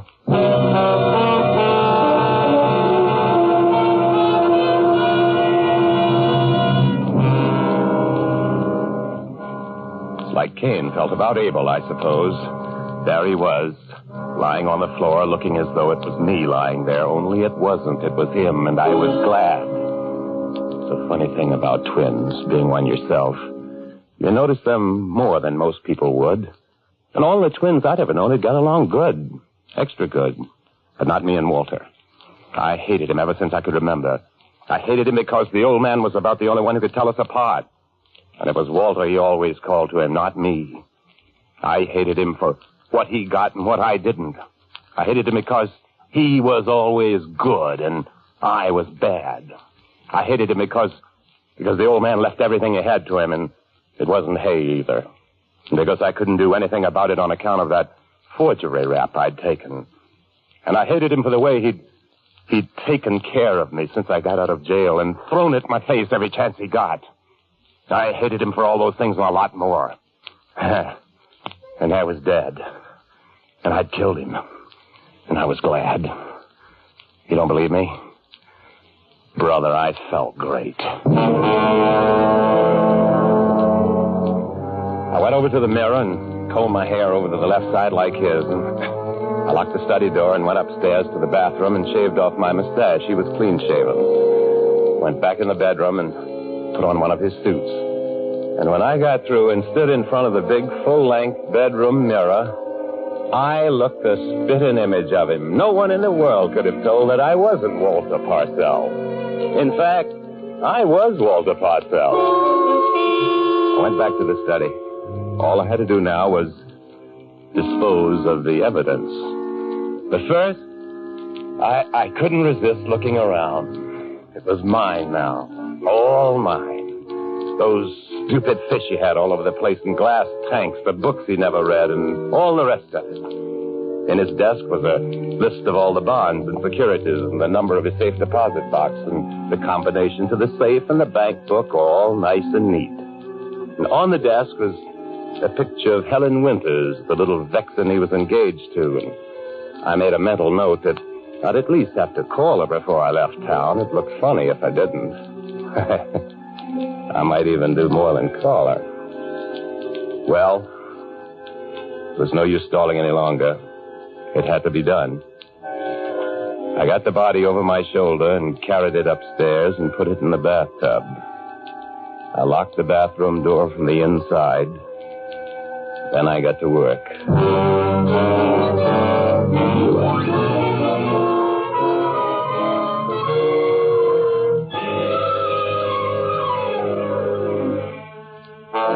For Suspense, Roma Wines are bringing you a star, Joseph Cotton, in the pasteboard box by Joe Grenzebach. Roma Wines' presentation tonight in radio's outstanding theater of thrills, Suspense.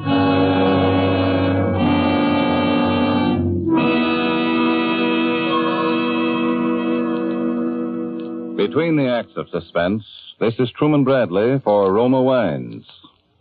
Here's a simple secret about entertaining that has won compliments for many a hostess. The next time you have dinner guests, keep them pleasantly occupied during that hour before the meal by serving Roma California Sherry. Serving Roma Sherry before dinner has become a friendly American custom. Yes, glorious golden amber Roma Sherry with tempting fragrance and intriguing nut-like taste is the perfect first call for dinner. And you'll find Roma Sherry equally pleasing with a tasty evening snack, a delightful wine to serve anytime. Roma Sherry, like all Roma wine, is a true natural wine, crushed from choicest grapes, grown in California's finest vineyards, then unhurriedly guided to taste perfection by Roma's ancient winemaking skill, bottled at the winery for unvarying goodness. Delight your family, your guests, with delicious Roma Sherry, now selling at the lowest prices in years. Insist on Roma, R-O-M-A, for uniformly high quality at low cost. Remember, more Americans enjoy Roma than any other wine. And now, Roma Wines bring back to our Hollywood soundstage Joseph Cotton as star of the Pasteboard Box, a play well calculated to keep you in suspense.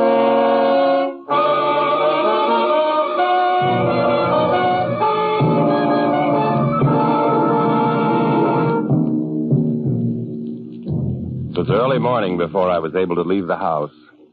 I walked to the nearest subway with a suitcase, a heavy suitcase, because it was also weighted down inside with old furnace grates and sash weights. I got off the subway at Dyckman Street and took the Dyckman Street ferry to Jersey. About halfway across, the suitcase that I had on the rail, as though it was something to lean on, just sort of slipped out of my hands into the river.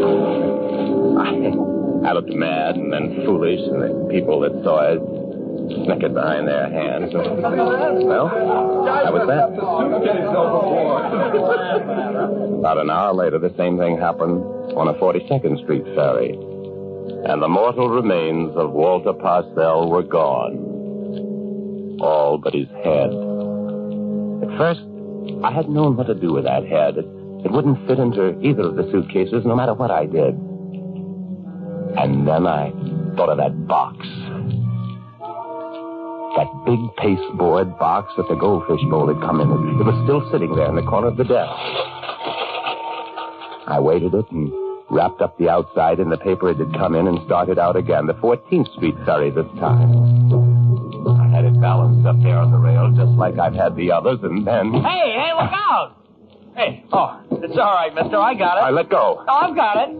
Huh? What's the matter? I thought you dropped it. No, here it is. Hey, that was close, all right. Another second and it would have been gone for good. Yeah.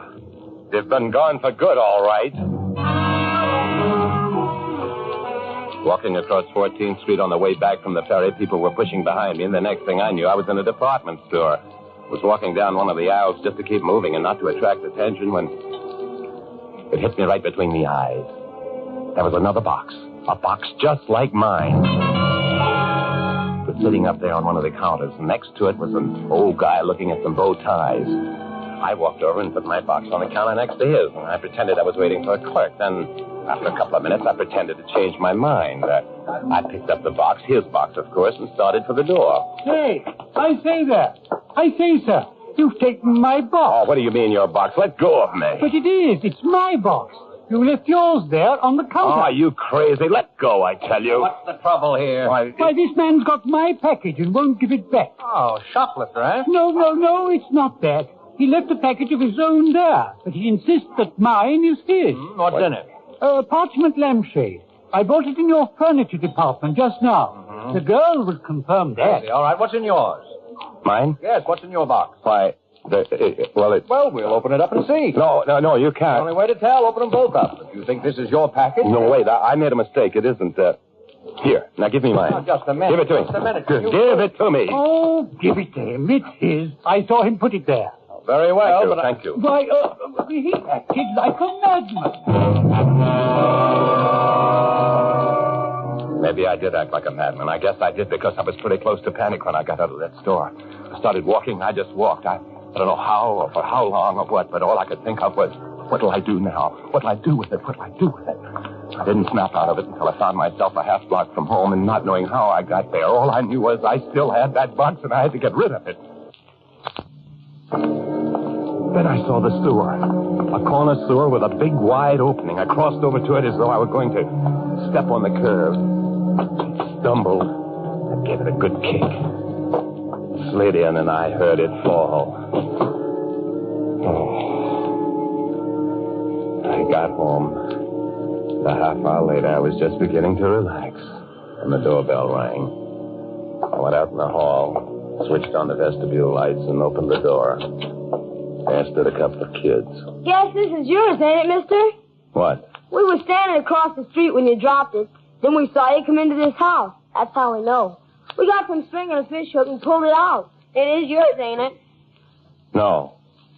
You mean it ain't yours? No, I never saw it before in my life. Now beat it. Oh, then we can open it, huh, Johnny? Wait, no. I don't know. Maybe we ought to take it to the cops. Here, you give that to me. Give it to me. But you said... I made a mistake. I didn't recognize it. Now give it to me. Beat it. Well, aren't you glad to get it back? Huh? Oh, sure. Here. Thanks. Gee, $5. There must be diamonds in that box.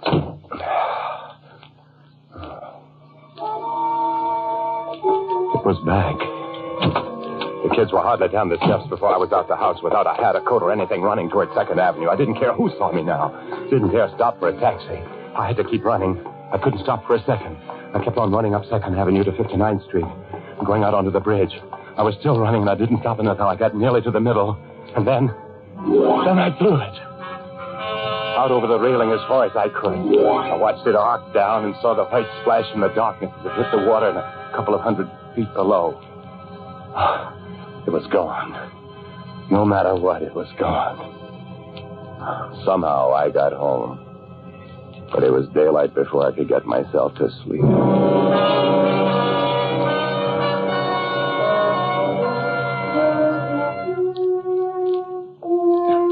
Monday morning, I felt better. Got up fairly early and went down to study and make my plans. Seeing the picture of Helen Winters on the desk reminded me I ought to call her. As Walter left town without even calling the girl he was supposed to marry, it would look so good.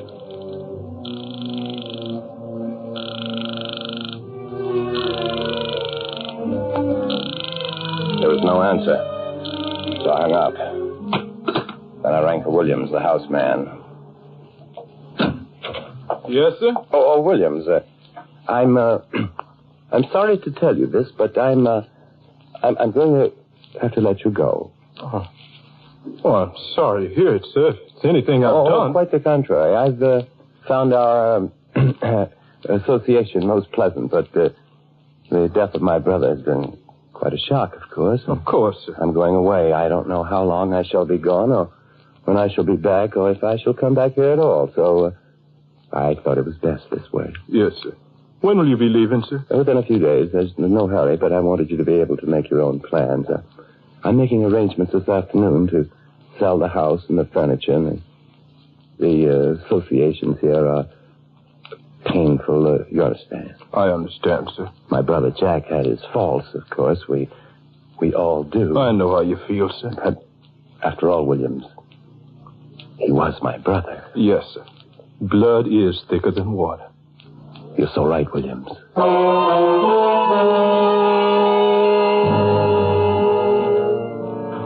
That first performance left me feeling pretty satisfied. The next one wasn't so easy. But for things to look right, it had to be done. So after breakfast, I went down to police headquarters. Well, what can we do for you, Mr. Parcell? Why, I'm going away for a while, and I wondered if you had recovered my poor brother's... His body? Yes. No, I'm sorry. We haven't, Mr. Parcell. Oh, I see. Now, while you're here, though, there is something you might look at for us. Very well. This way, please. It's just a routine matter of identification, but we like to have these things on the record. Of course. Something you found? Yeah, that's right. Fished it out of the East River this morning. The East River? That's right. The East River. For a minute, I just stopped breathing. Because it wasn't in the East River that I jumped off the ferry. That was on the other side of the island. The East River was where I'd thrown it. And then I was all right again because I saw what he had. A pair of trousers. Mine. You recognize these, Mr. Parcell? Oh, yes. Those are the trousers my brother wore the night he died. Uh-huh. Probably kicked him off and tried to swim to shore. Yeah, well, thanks, Mr. Parcell. That's all we need. Very well, but you said the East River, and it was the North River where poor Jack... Oh, carried down by the current and around by the tide. Caught in the propeller of a ship, maybe. Funny things happen in the waters around this island, Mr. Parcell. Yes. Yes, I imagine they do.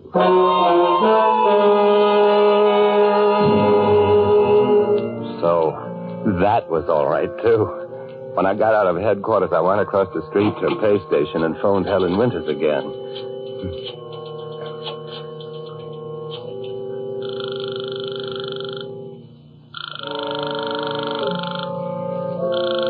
There was no answer.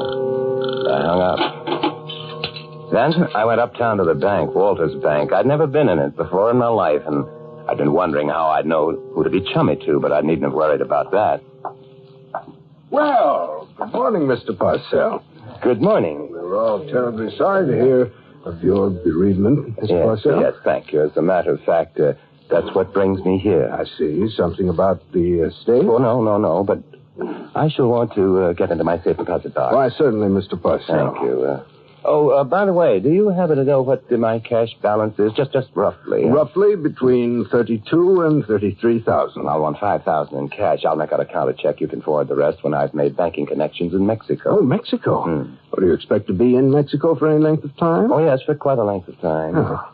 Shall we go down to the vault, sir? Oh, yes, by all means.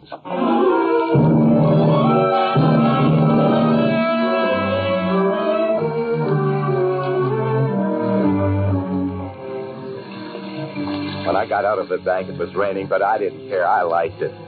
I was walking on air anyway, and I decided to walk home that way. It's nearly 30 blocks, and I was soaking wet when I got there, but what's a little rain to a guy with $100,000 in his pocket?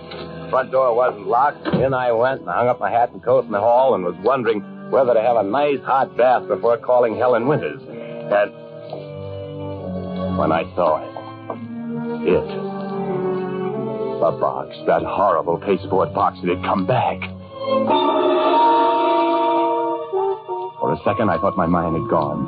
But there it was, sitting on the desk. Wet and soggy, and the limp paper peeling off as though it had been fished out of the river just that minute. And then I remembered I hadn't seen it sink, and what the cop had said about tides and currents. And then the doorbell rang. I rushed to the window. There was a police car outside. For a moment, I thought of grabbing up the box and running, escaping out of the back somehow, and then I knew that wasn't any use. It didn't matter. If it was some sort of a police plan, it didn't matter anyway. And if it wasn't, if it was just another one of those terrible coincidences, there was still time. Whatever they wanted, I could bluff it through, and there'd still be time. I pulled myself together and went out and opened the door.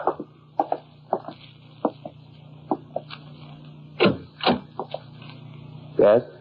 We're from headquarters. Yes. You're Walter Parcell? Walter Parcell? They thought I was Walter Parcell. They didn't even know he was dead. That was all right. There was still time. I said, are you Walter Parcell? Yes, I'm Walter Parcell. You know a young woman named Helen Winters? Oh, Helen Winters, of course. She's my fiancée. Then I'm afraid you're going to have to come along with us, Mr. Parcell. With you, why? Helen Winters has been murdered. And I might as well tell you now that anything you say will be used against you. The evidence is pretty conclusive. That you murdered her. I didn't. I couldn't. We found her this morning in the coroner report. She was killed Friday night. You were seen entering the place that night, and you were seen leaving. A gun that we traced to you was found in an ash can a block away. Now, what do you expect us to believe, Mr. Parcell? Wait a minute. There's a mistake. There's been a terrible mistake. I'm not Walter Parcell. I'm his brother. I'm his brother, Jack. The one who committed suicide? Yes. Only I didn't. I changed my mind. I swam back to shore. I came back here, and I found Walter. He was dead. He killed himself. And now I know why. Don't you see? Because he murdered the girl. You didn't report it. Where's the body? The body? Yes, the body. No, that's it. Now, look. Everyone knew I quarreled with Walter, and so I thought they'd pin it on me. I thought they'd say I killed him. So I disposed of the body. Then I took his place. We're twins, don't you see? Mr. Parcell, I've been in this business a long time, and I've heard some beauties. But I never had a man ask me to believe one like that. True. I swear it's true. All right, then where's the body? I threw it in the river with the weights. I thought so. Come on. Now, wait a minute. Come on. I can prove it. I can prove it. Yeah, how? Because I've still got his head. His head? That would prove it, wouldn't it? Oh, wouldn't it? It certainly would. Come on. I'll show you. Here in that box, see? I'd open it. Sure. I threw it in the river, and it got back here somehow. It's still wet, see?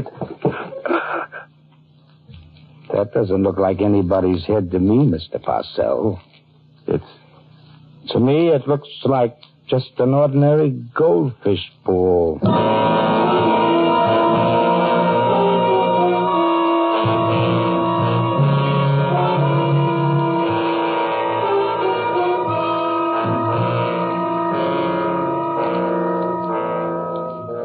That was it, of course.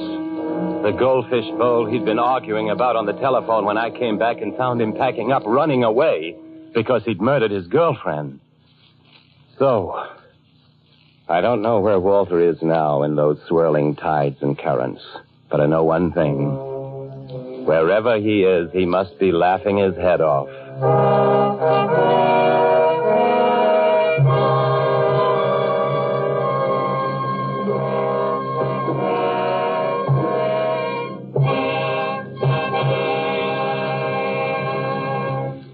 Suspense. Presented by Roma Wines. R-O-M-A. Made in California for enjoyment throughout the world.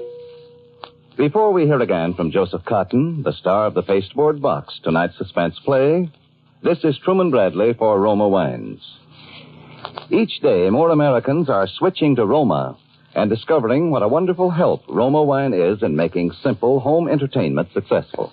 The reason? Taste. Superb taste for only pennies a glass. And, says famous hostess Elsa Maxwell, there's a Roma California wine to delight everyone. Rich, ruby red Roma port, mellow, nut-like Roma sherry, smooth, golden Roma muscatel, and flame-bright Roma Tokay. I give my guests their choice and share with them Roma's goodness. Each of these fine Roma wines may be served with cake, fruit, nuts, or other tasty snacks when guests drop in. Many prefer these wines with dessert. You'll find them delightful anytime. Get Roma wine tomorrow.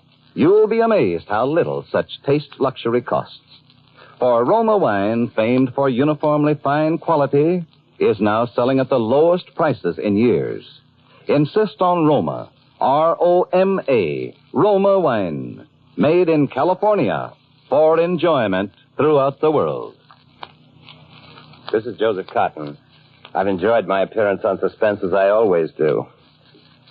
Next Thursday, a unique actress whom all of us here in Hollywood love and admire, as you do, will be the leading lady on Suspense, Dame May Whitty.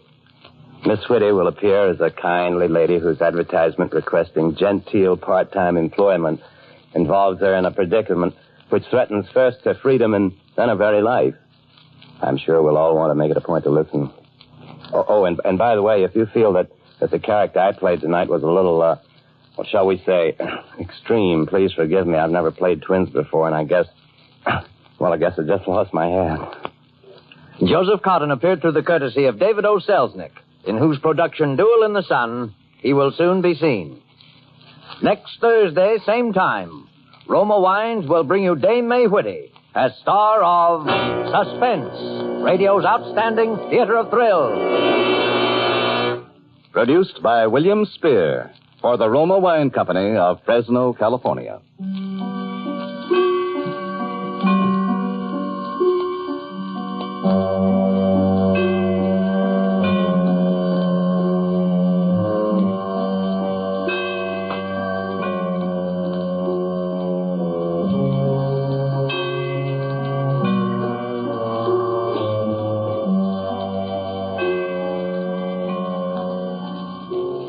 This is CBS, the Columbia Broadcasting System, KQW, San Jose.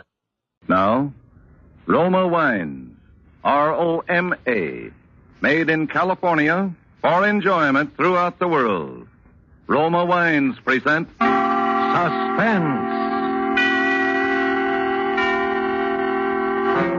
Tonight, Roma Wines bring you Mr. Paul Henry, star of No More Alice, a suspense play produced, edited, and directed for Roma Wines by William Spear.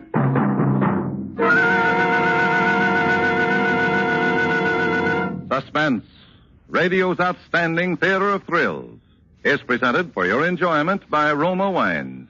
That's R-O-M-A, Roma Wines. Those excellent California wines that can add so much pleasantness to the way you live, to your happiness in entertaining guests, to your enjoyment of everyday meals. Yes, right now a glassful would be very pleasant. As Roma Wines bring you Paul Henry in a remarkable tale of Suspense.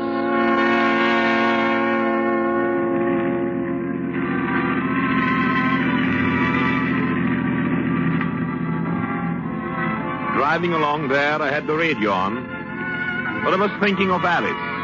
A few more miles and I'd be home with her. I was thinking how her teeth gleamed through a twisted smile she'd got in the habit of wearing. How white and inviting her throat was. I was thinking of her voice when she accused me of being in love with Eliza Waters. Cold, shrill, full of bitterness. Your attention, please. A prison break has been reported by Warden J.G. Johnson of Greystone Penitentiary.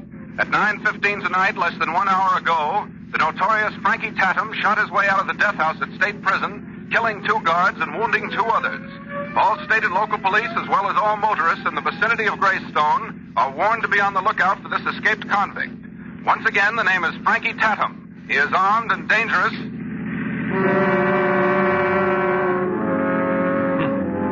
I was just entering Greystone.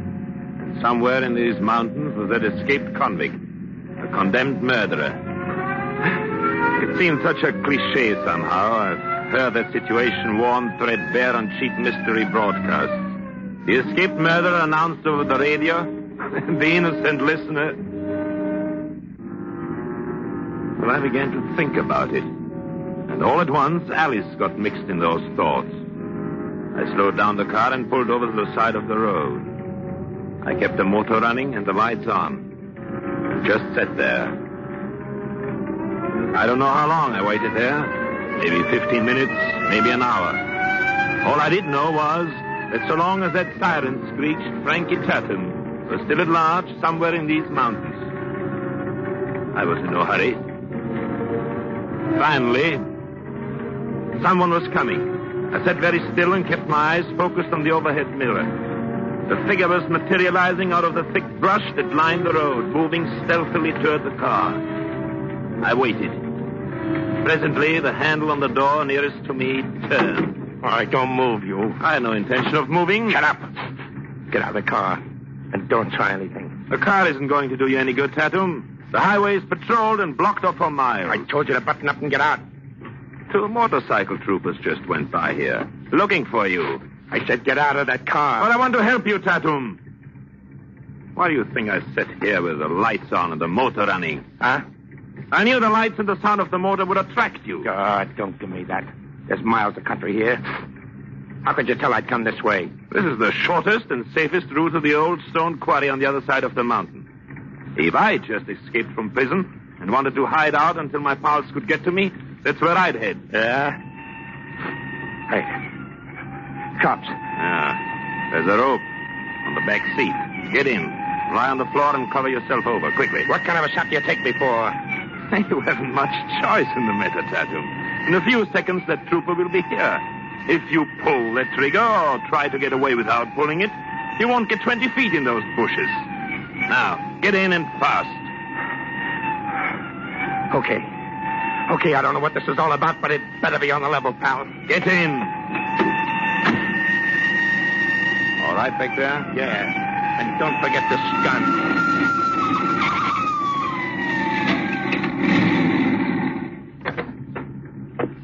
What's going on here? Having trouble with my motor, officer. Keeps heating up on me and stalling. Well, you got it running now for if it's overheated. Just started it up. I see your license. Oh, gladly. Here you are. Warren Rice. Oh, Dr. Rice. Right. Gosh, Doc, why didn't you say it was you? Probably because you didn't ask me. You better watch it, Doc. Frankie Tatum's escaped from the death house up here. Frankie Tatum? Yeah, you must remember him, the bank robber and killer. Papers were full of him a while back. Bad guy. Shoots you in the back quick as he'd breathe. Did you say shoot me in the back? Yeah, he's loose somewhere in these mountains. You better not hang around any longer than you have to, Doc. He's a bad actor. Thanks very much, officer. I'll get started right away and see if I can make home without stalling again. Yeah, well, good luck, Doctor. Good luck to you, officer. Hope you find Tatum.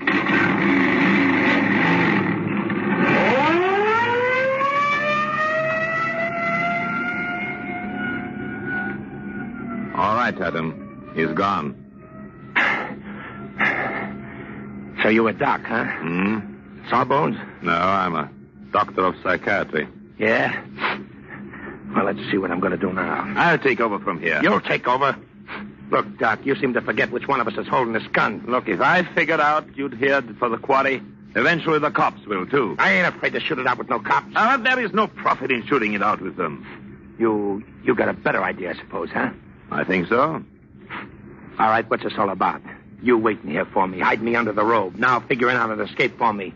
It don't add. We'll talk about that on the way. On the way to where? On the way to my home. You see, Tatum, a psychiatrist, every once in a while, comes upon a subject so interesting.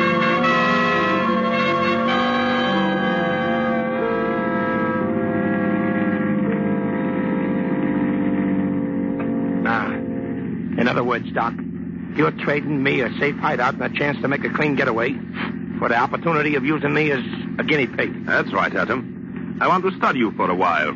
Yeah? Well, you've fronted for me all along the line. And if I can make a clean break out of town in a few days or so, well, I guess I can stand being under glass that long. Okay, it's a deal. All right, Tatum. Follow me. Wait a minute. Hey, we going to the front door? No. There's a side entrance. Leads to the left wing of the house. That's where I have my office. Okay. This is it, Tatum. Wait till I get my keys out. This is the one. There is a light switch right where your hand is, Tatum. Click it on, will you please? Okay. Well, this is quite a layout. Yes, I had this annex put on the main building so I could have it private. No one uses it but me. Yeah? Where'll I stay? Well, there's a little room back of the office. It has a bed and everything else you'll need. I use it sometimes for patients I bring home and sometimes for myself when I work late and don't wish to be disturbed by my wife. Yeah? Well, it's not bad. Well, I'm glad you like it. Just make yourself comfortable. I'll be back. Okay. Hey, Doc, bring some grub with you. All right, I will. As soon as I've had a little talk with my wife.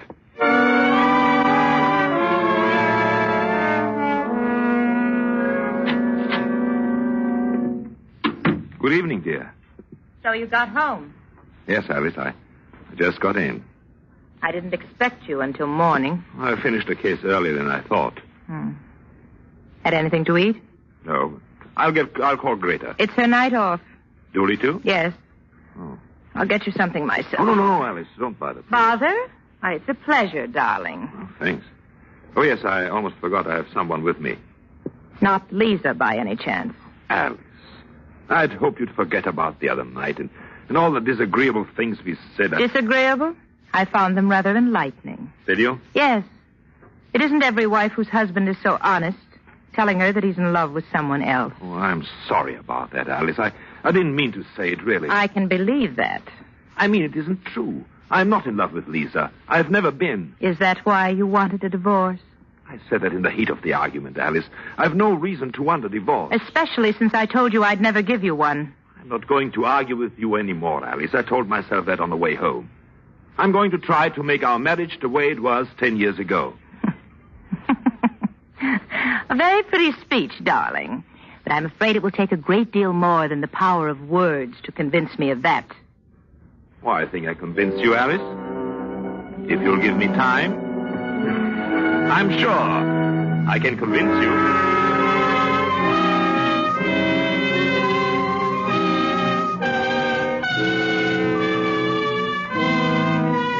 For Suspense, Roma Wines are bringing you as star Paul Henry in No More Alice by Martin Ryerson. Roma Wines' presentation tonight in radio's outstanding theater of thrills, Suspense.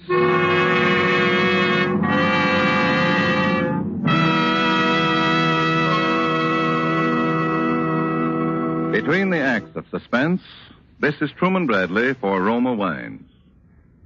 What to serve when friends call during Lent? Millions of Americans answer this question by serving Roma California wines. Yes, Roma wines, delightful anytime, are especially appropriate during Lent. Roma wines offer you a traditional beverage of moderation. Delicious, easy to serve, inexpensive. You're ready for guests or pleasant family evenings at home with a small selection of Roma sherry, port, muscatel, or Tokay. And remember, only Roma offers you such taste luxury for so little. Yes, because Roma wine is America's first choice. Roma brings you superb wine for only pennies a glass, just about the cost of a soft drink.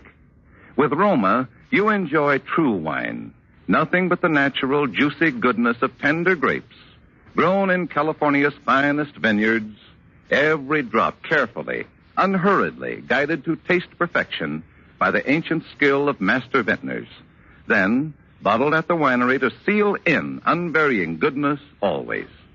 Get Roma wine tomorrow. Delightful anytime, ideal during Lent. Insist on Roma, R-O-M-A, Roma wines. Discover why more Americans enjoy Roma than any other wine. And now Roma Wines bring back to our Hollywood soundstage Paul Henry, who, as Dr. Warren Rice in No More Alice, continues a narrative well calculated to keep you in suspense.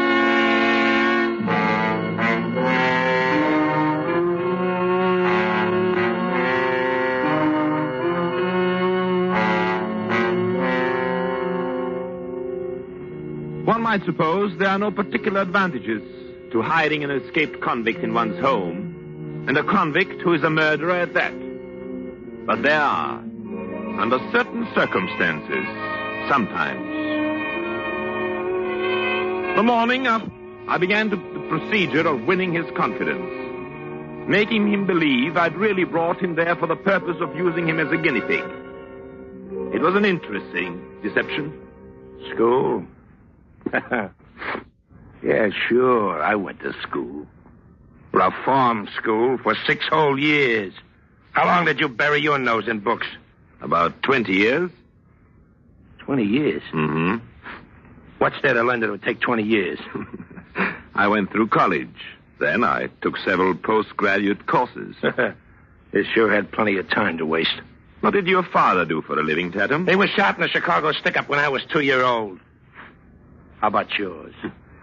My father was the president of a bank. Bank? Blank check, huh? Yes, Tatum. I never really wanted for a thing in my life that I couldn't have. Well, we sure came out of different baskets, didn't we, Doc? Yeah. Tell me, when you robbed the bank or killed someone, was it premeditated? You mean, did I plan him? Yes. Well, sure. Sure, you have to lay out a bank job. But killing, well, that just happened. Somebody just had the rough luck to get in my way. Did you feel you had the right to take the life of another human being? Why not? Somebody tries to take something from me, so I nudge him out of the way.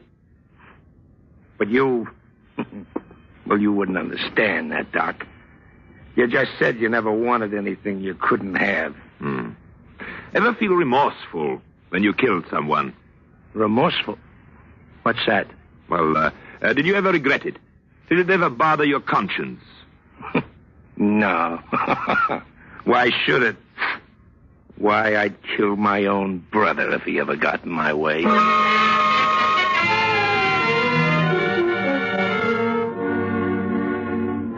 It went on like that for the next 3 days. I kept Tatum in that little room and had Dooley, our butler, bring his meals to the office. No one saw him. Finally, on the morning of the third day... Look, Doc, how much longer are you going to keep me holed up in this room? I'm starting to get punchy. Maybe tomorrow you'll be able to leave, Tatum. I've contacted your friends. What'd they say? Well, they said, as soon as I get a definite answer from them, you'll be on your way. Well, look, Doc, I don't want you to think I don't appreciate all this, see, but staying cooped up in this 2x4 room is almost as bad as being in stir. Except that you know you're going to get out of here. Yeah. Yeah. Yes. It's funny. You know, I had you pegged wrong at first, Doc. I thought you was just using me, and that sooner or later I'd have to bump you.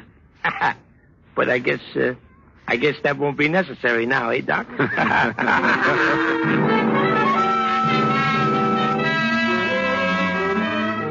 Yes, Tantum was getting restless. So was I. I couldn't keep him hidden out much longer. The rooms were getting dirty and had to be cleaned by Greta. Alice was getting a little curious as to who my patient was. If he stayed there too long, there would be questions. It was time to act. That evening it rained, came down in torrents, but it was mild compared to the storm that surged inside me. I walked into the drawing room and saw Lisa Waters sitting in front of the fireplace alone. Alice asked me to drop over and said you'd be furious if I didn't stay for dinner. Hello, Lisa. Where is Alice? Hello. She went to see Greta about dinner. Well, Warren, aren't you going to sit down? Hey, no. You're beside me on the divan. Thanks. My. It's been a long time since I last saw you. Does that mean you missed me? But of course. You know by this time that you're my favorite husband? Am I? Uh-huh. I've often told Alice that if I ever get married, I'll try to find a husband just like you. Well, hello, Doctor. Hello. You finished your work rather early this evening, darling. Or did you happen to see Lisa's car in the driveway? Alice, well, anyone hearing you would think... Think what, Lisa? Warren isn't early for dinner very often. Come to think of it, he hasn't been early since the last time you were here. Doesn't she tease something awful, Warren? Oh, but I'm not teasing. Don't you know, Lisa, that the other night Warren confessed... Alice, please. What's the matter, darling? I was only going to say you confessed that of all my friends, you prefer Lisa. That was sweet, Warren. Mind if I sit between you two? Well, you'll be breaking up a very handsome couple. Yes, I know. By the way, speaking of breaking up, we had a most interesting discussion the other night about divorce. Alice, must you... Certainly not you and Warren. Oh, no, Lisa, darling. I don't believe in divorce. I told Warren that no matter what happened, I'd never give him a divorce. I don't imagine you would. After sacrificing and working with him for 10 long years, I'd never step aside for anyone. Not even if that anyone was you, Lisa. My best friend. That's how marriage should be. Till death do us part. At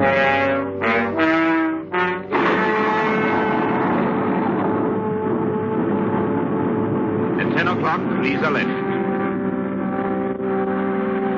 It was still storming. As I walked her to the car under an umbrella, I fought the desire to take her in my arms. Tell her that after tonight she would be mine and I would be hers. And there would be no more No more Alice. But she seemed so young, so far from the thought of murder. Suppose I were wrong and took her into my confidence, tell her about my plan to kill Alice. It could mean the end of everything. No, I must wait. It wouldn't be long now before there'd be no more goodbyes like this one. I watched a car crawl down the driveway into the rain and the darkness. Then I went back into the house. Alice was in the drawing room. I didn't have much to say. She did all the talking. She still goaded me about Lisa, asked if I kissed her goodnight, if we made a secret tryst. Well, finally, I told her I had to get back to my patient in the office outside. I watched her turn out the lights and climb the stairs to her room. It was the last time I'd ever see Alice alive, I told myself. But I didn't feel badly. I felt good. Very good. When I got to the office, Tatum was listening to the radio. Hard left and across to the This jaw. was it. And Dugan is down. All right. Coy is going All to right, Tatum. Better kill the radio. Three, Huh? counting over Dugan. Yes, sure. Looks like a knockout. What's up? My wife. What's the matter with her? She found out you were here and who you are. Hey, that ain't good. What's she gonna do? Call the police. One side, brother. I'm on my way. Wait a minute. I've cut the phone wires. She's got legs, ain't she? She can't get out of the house without us hearing her. We've got time. Let's try to think this thing out. You think it out. I'm the one that's on the spot. What? Hey, wait a minute. How did she find out? Well, I don't know. Just put two and two together somehow. What's the difference now? Plenty, because from the way it looks here, nobody could have tipped her off but you. Ah, don't be a fool. Come on, talk fast, Doc, because if you cross Put that gun down. Why should I cross you? How do you think I stand in this? I don't know. How do you? Shielding an escaped convict. I'd go to prison for that. It's some kind of a trap. This is what you've been leading up to. Why, you... All right, Tatum.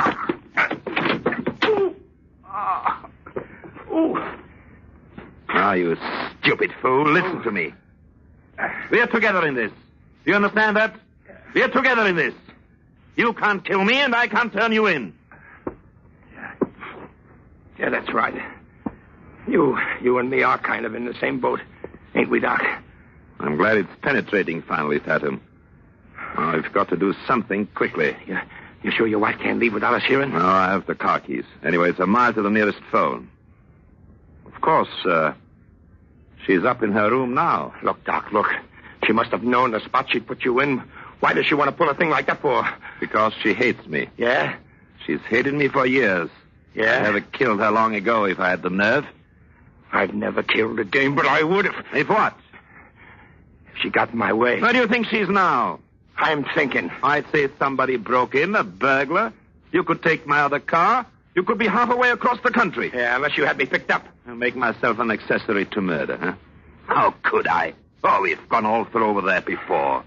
Yeah. Yeah, you're right. You really are in this, ain't you? Any way you play it. The only way. Either of us. Pick up your gun.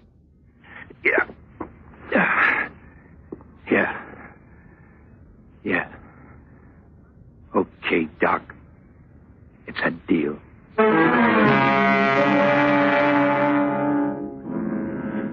Slowly, Tatum opened the door and slipped into the hall. I waited a few seconds. Then I walked to the desk. I unlocked the top drawer and got out my revolver. Cautiously, I opened the door and moved into the hall toward my main building.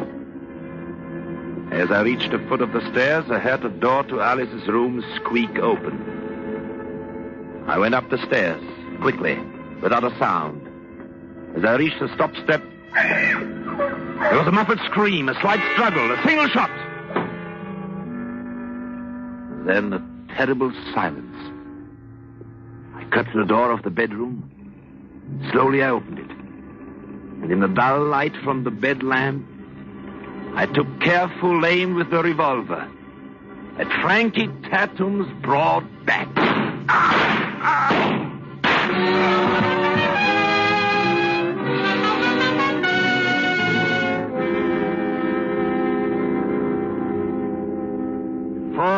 I pumped into him. A wave of conquest swept through me. For this was perfection. This was the difference between a crude killer like Frankie Tatum and me. This was exactly as I had planned it. In a moment, Dooley, our butler, summoned by the shots, would rush into the room. He would find me standing there with a gun in my hand. The way I would disarrange the room in the next few seconds would convince him and the police that Frankie Tatum had broken into my wife's bedroom and murdered her. And I, the gallant husband, had rushed to the scene and blazed away at him. It would look awfully nice in print. I would be quite a hero. And no one would know that I had carefully planned this murder step by step, from the moment when I first heard the prison siren on the mountain road. Yes, now at last, I was free to marry Lisa. Already I was busy turning over the furniture, disarranging the bed, reaching to tear the robe from the probed figure on the bed. And then... Warren! A voice. A woman's voice. Warren! I spun to face the doorway. I could feel the blood drain from my face. A terrible coldness reached out and grabbed at my heart. Alice. It was Alice. Framed in the doorway. Fear smashed into my brain. I turned toward the figure on the bed. Turned it over. A scream choked in my throat. There, before me, lay the lifeless body of Lisa. He's the man who escaped from Greystone Penitentiary. He's the man you kept locked in your office. Isn't he? But I put her in her car. I saw her drive away. You planned to have him murder me. But he killed her instead. But I saw her drive away. She came back. Landslide blocked the highway. I told her to spend the night. She could have my room. You planned to have him murder me, didn't you? You planned to have him murder me, didn't you? She spoke. She gloated. Alice moved into the room. I circled toward the doorway. The revolver was still warm in my hand. As I reached the doorway, I raised the gun. My finger tightened on the trigger. And then something came down out of the blackness and washed away every thought from my mind.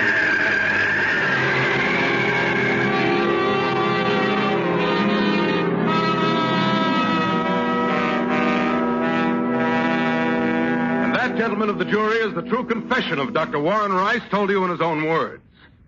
Ironically, the very person Rice expected would be his chief collaborating witness turned out to be the man who trapped and convicted him.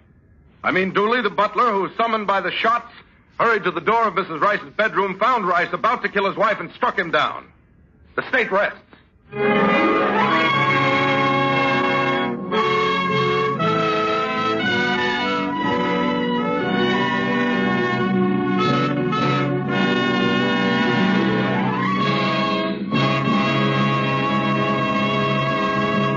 Suspense. Presented by Roma Wines. R-O-M-A. Made in California for enjoyment throughout the world. Before we hear again from Paul Henreid, the star of No More Alice, tonight's suspense play, this is Truman Bradley for Roma Wines. If meatless Lenten meals fail to intrigue that family of yours, just serve a fine Roma table wine with tomorrow's dinner. Yes, the simplest meals become more flavorful, more exciting with Roma wine. Plain baked beans or spaghetti are royal treats when served with red, robust Roma California Burgundy. And your favorite fish or omelet will taste better than ever with a glass of pale gold Roma California Sauterne. And listen to the praise you get for the extra appetizing goodness, the cheerful warmth, the air of friendly companionship that Roma wine adds to your dining pleasure.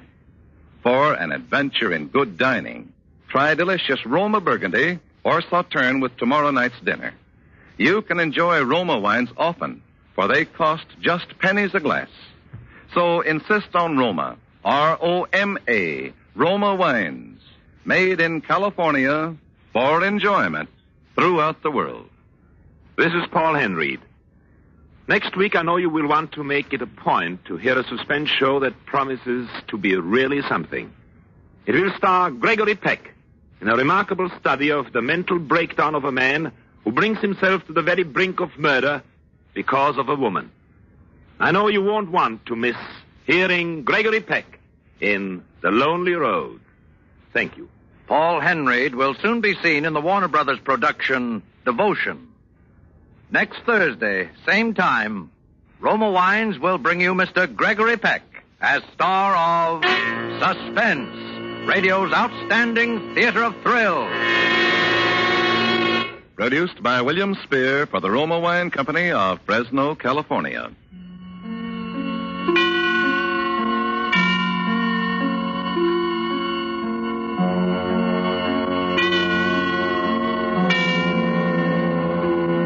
Suspense is broadcast from coast to coast and to our men and women of the armed forces overseas by shortwave and through the worldwide facilities of the Armed Forces Radio Service.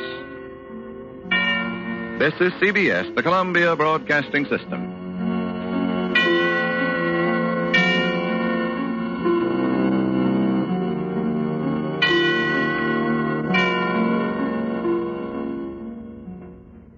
Now, Roma Wines. R-O-M-A. Made in California for enjoyment throughout the world. Roma Wines present Suspense. Tonight, Roma Wines bring you Mr. Gregory Peck as star of The Lonely Road, a suspense play produced, edited, and directed for Roma Wines by William Spear. Suspense, radio's outstanding theater of thrills, is presented for your enjoyment by Roma Wines. That's R-O-M-A, Roma Wines. Those excellent California wines that can add so much pleasantness to the way you live, to your happiness in entertaining guests, to your enjoyment of everyday meals. Yes, right now a glassful would be very pleasant, as Roma Wines bring you Gregory Peck in a remarkable tale of suspense.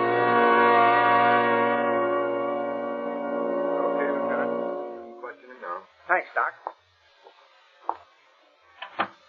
Well, hello, Gare. How goes it?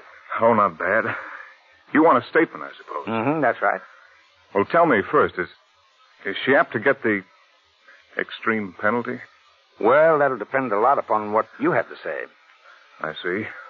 Well, I'll give it to you straight. I'm counting on you to do your best for her. Oh, sure. Oh, go ahead, shoot. Okay.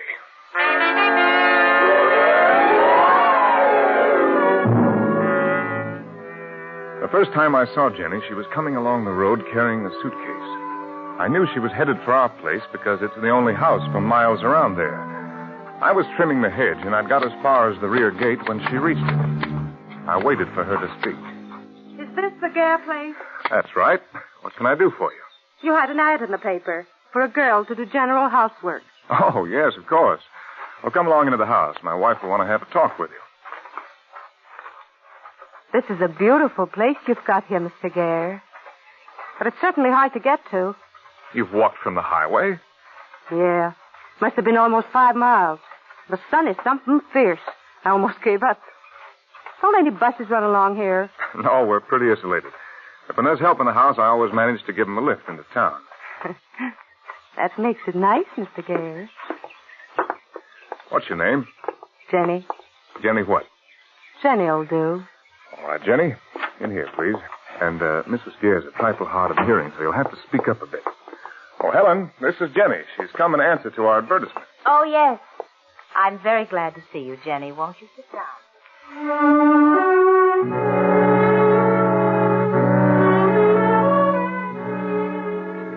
She was extraordinarily looking. Not beautiful or pretty. Striking, I guess, would be the word. She had heavy black braids wound about her head. Her eyes were a clear green and looked straight through you. And she was lean and powerful, like a young animal, a leopard or a panther or something. Well, my wife engaged Jenny. That night she cooked an excellent dinner and served it well. She had on a purple skirt and a cerise, I guess you'd call it, blouse, and I could see Helen eye it with disfavor. Every time the girl came close to me, I could feel the strength of her. And those green eyes watched us as if she was sizing us up. We took our coffee and cigarettes out on the veranda after dinner. You can look right over the orange grove to the hills. It's nice. Steve, what do you think about Jenny? Oh, well, it's a little early to judge. Seems capable enough. That was a darn good dinner, if you ask me. Maybe we're in luck, darling. Maybe. What is she, do you think? Mexican? No, I'd say Slavic with that build and shape of face. A little more coffee, Helen. Half a cup. You're probably right.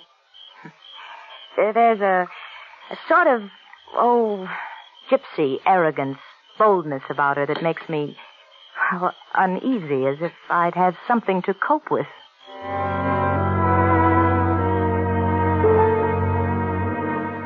We went up to bed early. I was pretty exhausted every night with all the physical work I had to do. I turned out the light, and for some reason stepped over to the window. Jenny's room was downstairs on the same side of the house as ours in the rear. Her light was still on. She was getting ready for bed, and her shadow, huge and black, lay across the lawn. Her arms were raised to take down those heavy braids. There was something actually classic about the thing. The picture of it stayed in my mind long after I'd got into bed. Well, 2 or 3 days went by, and Jenny, well, the thing was, you were conscious of her all the time. Wherever she was, about the house, whatever she was doing, you thought about her. I was working in the garage one afternoon when she came out there with the butcher knife. Mrs. Gare says you've a whetstone out here. Could I get you to sharpen my knife for me, Mr. Gare? Of course. Just a moment. What's that you're doing? Oh, I'm trying to mend this old bear trap. Oh, are you a trapper, Mr. Gare? Oh, no. Hardly. There's a coyote around that's been stealing the chickens. I'm hoping to catch him. There. Now then, let's have the knife.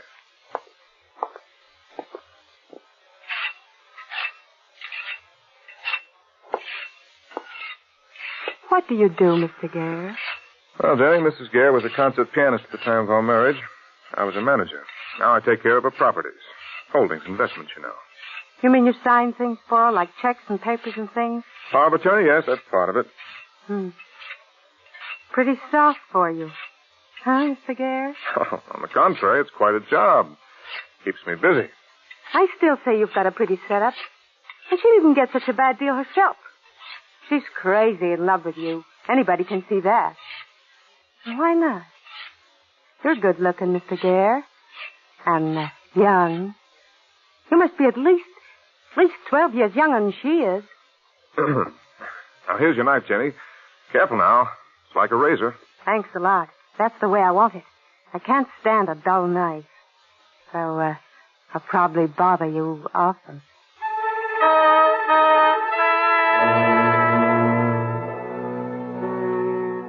A few more days went by. I finished my trap and set it out near the chicken run, hoping I'd catch my thief. And one night after dinner, we were in the living room.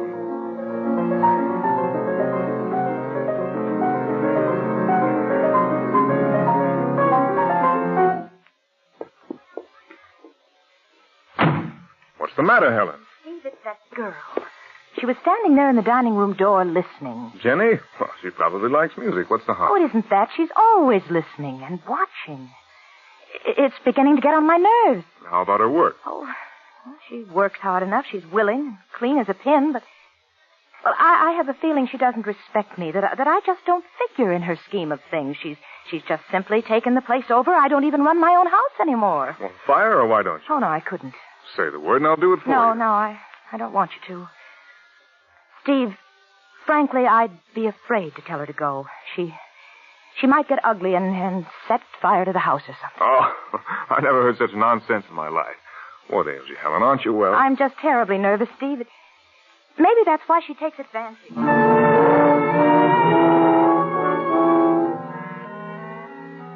Well, that settled that.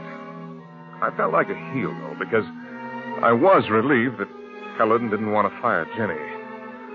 I was obliged to admit to myself that the girl was getting under my skin.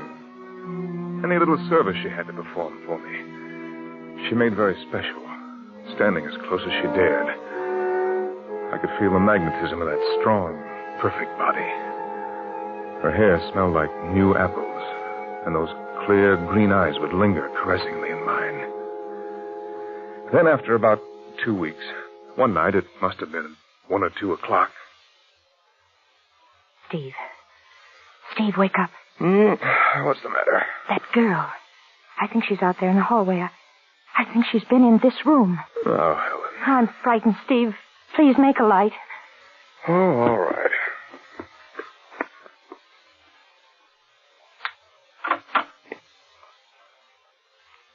No one around, Helen. You must have been dreaming, dear. Oh, perhaps I was.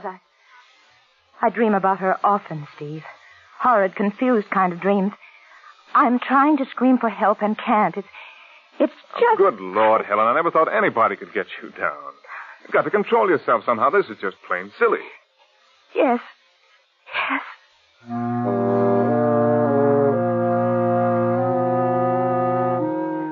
I turned out the light and got back into bed.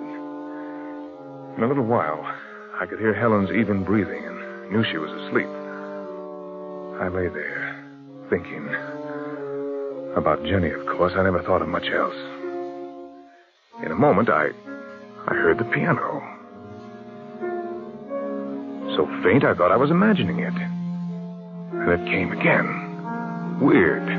Ghostly. I got up again, put on my robe, and slipped downstairs. The living room was dark except for the moonlight pouring through the window.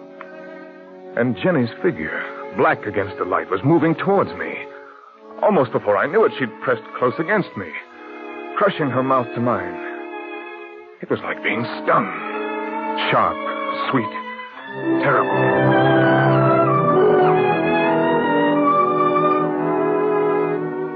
Jenny, what is this? Don't kid me. You knew this was coming, that it had to come, that nothing could keep us apart. Now everything's going to be all right. But Jenny, we can't. Helen is no fool. We can't let her stand in our way. What do you mean? It won't be hard. Just a matter of figuring the best way. I don't know what you mean, Jenny. And we can't stay here talking like this any longer. It'll be just you and me, Steve. And all that money. Think what we can do with it. Just think. Are you crazy? Yeah. Crazy for you. Just like you are for me. Listen, Steve. Inside of 5 or 6 years, you're going to be stuck with a deaf old woman. What you going to do? Sit here and grow old with her? Not you. Sooner or later, you'll clear out. So why not now? With me. Why? It's not so simple as you make it sound, my dear. All you have to do is to spread around the town that Helen's going to visit her folks. Mississippi or someplace. And leave her to me. Afterwards, you can say your wife's decided to stay down south. That you're going to sell out and join her. Then we can turn everything into cash and we're on our way. Easy?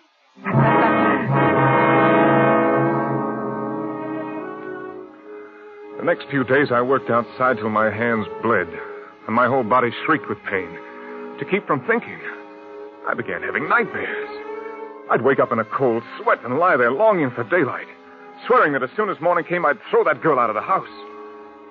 But she'd brush against me or touch my hand, and I'd be wild for her again.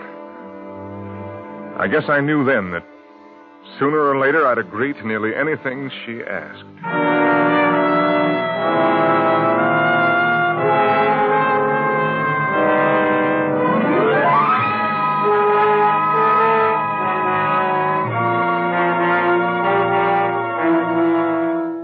For Suspense, Roma Wines are bringing you as star Gregory Peck in The Lonely Road by Marion Orth. Roma Wines' presentation tonight in radio's outstanding theater of thrills, Suspense.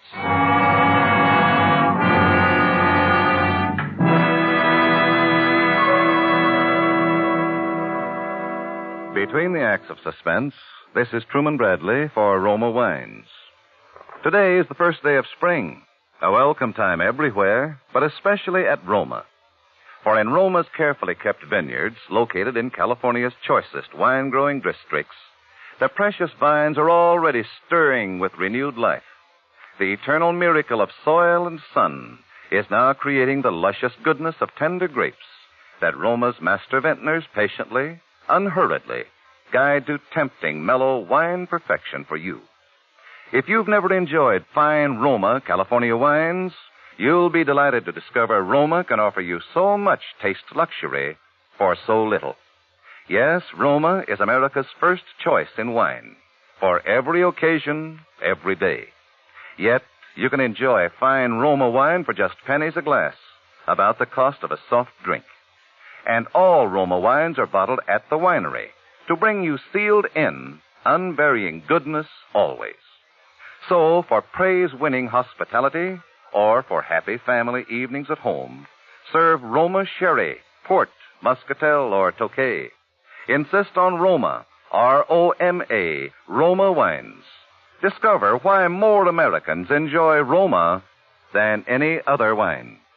And now Roma Wines bring back to our Hollywood soundstage Gregory Peck, who as Stephen Gare in The Lonely Road continues a narrative well calculated to keep you in suspense.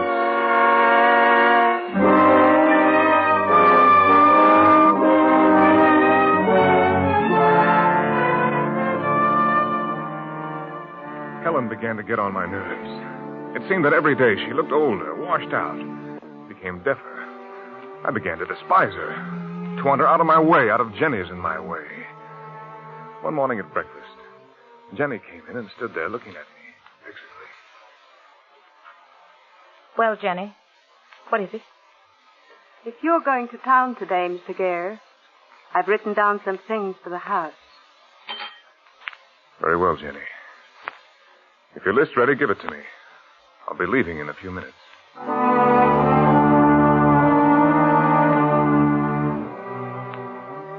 I knew what she meant. She was getting impatient.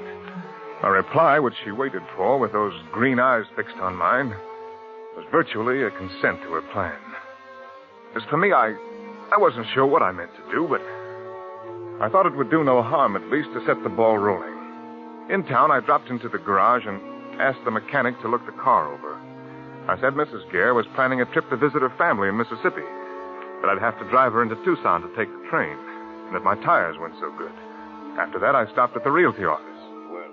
Really, Mr. Gare, you're thinking of selling that beautiful place of yours? Oh, it's just a possibility. I don't want any prospective buyers about the places yet, but my wife is planning a trip south, and I may follow her and remain there permanently. Help such a problem. The place of ours takes a lot of handling. A fellow gets fed up after a while. Well, there'd be no difficulty disposing of the property, Mr. Gare. Well, just let me know when you're ready. Meanwhile, I won't bother you with people coming.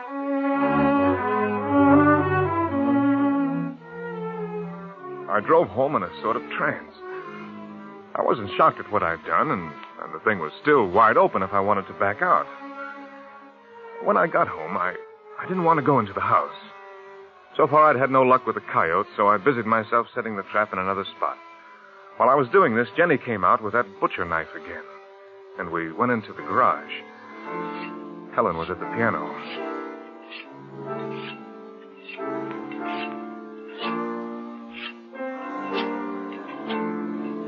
Did you do what I told you to, Steve? Yes. Good. I can't stand this much longer. All right, Jenny. But I can't bear to be here when... Kiss me, Steve. Don't worry. It'll be when you're out of the house. She didn't say any more, just looked at me with a twisted little smile. I gave her the sharpened knife, and she kissed me and went into the house. At dinner that night, Helen said... I had words with Jenny today, Steve. I can't have her around any longer. You can fire her tonight if you will. What? Oh, no, my dear. I offered to do it once and you wouldn't let me. Now you'll just have to do it yourself. Steve, I'm afraid of her terribly. Why, has she been ugly, threatening? Oh, don't shout so, Steve. I'm not as deaf as all that. And she'll hear you. No, she hasn't threatened me, nothing like that. There's just something about her that fills me with horror.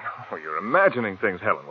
What possible reason could she have for harming you? I don't know, but this house has become a dreadful place. I'm cold all the time, and I'm shaky, and you seem different. You look at me sometimes as if you hate me. Now, see here, Don't Helen. try to reason with me. If she doesn't get out of this house quick, I'll lose my mind. She's like a witch or something malignant or evil. Jenny came in just then to change the plates for dessert. As she bent over to take the platter, she held that knife in her hand in such a way that my blood ran cold for a minute. After she'd gone out. You haven't noticed it, but lately I haven't taken a mouthful of food until I've seen you start to eat for fear she'll poison me. That's ridiculous. Why shouldn't she poison me as well? Because she's crazy about you. Oh, for heaven's sake. And you're crazy about her. Don't deny it, Steve. I may be deaf, but I'm not blind, you know. Look, Helen. I'm going into town for a drive. If you want to fire Jenny while I'm gone, that's all right with me.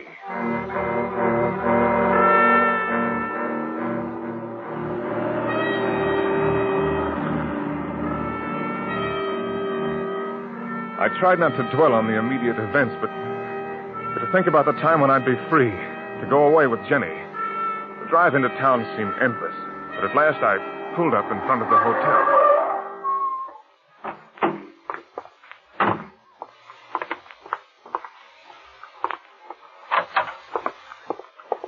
Hey, evening, Mr. Gare. Come for the papers? Yes, and a cigar, maybe, Fred. I looked around the little lobby. There wasn't a soul in there that I knew. I watched the people. One minute feeling sorry for them because their lives were so drab. The next envying them because they were so secure, simple. And I was sitting there staring unseeingly at the local paper when I suddenly came out of this trance or spell that I'd been under. The shock of realization was frightful. I didn't want anything to happen to Helen.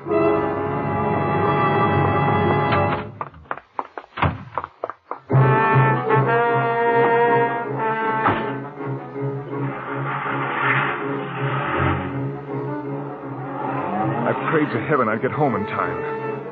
I kept recalling similar instances of such crimes I'd read in newspapers. I'd always wondered how people could become involved in such things. Well, I knew all about it now. Weak fool to let a coarse preacher like that lead me into such a thing. If only I could be in time. I'd throw that girl out and devote the rest of my life to making Helen happy. Helen, generous, loving, intelligent, and talented. Why hadn't I thought of all this before? Then I saw the car.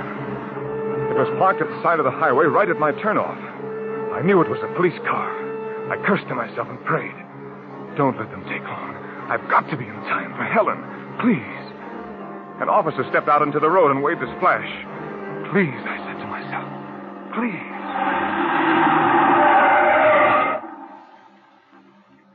Hello. What's up, officer? Oh, looking for a stolen car, but not a baby like that one. A local car, was it? Yeah.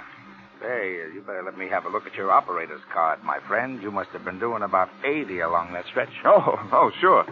Here you are, officer. I'm sorry I was overdoing it. I was just in town, and I guess I stayed longer than I intended. My wife's alone in the house and not very well, and I was in a hurry to get home. You live down this road? That's right. Say, maybe that car could have got down in there. I think I'll... No. I mean, I would have seen it. Okay, Mr. Gare. Just take it easy, will you? Certainly will, officer, and thanks. Good night.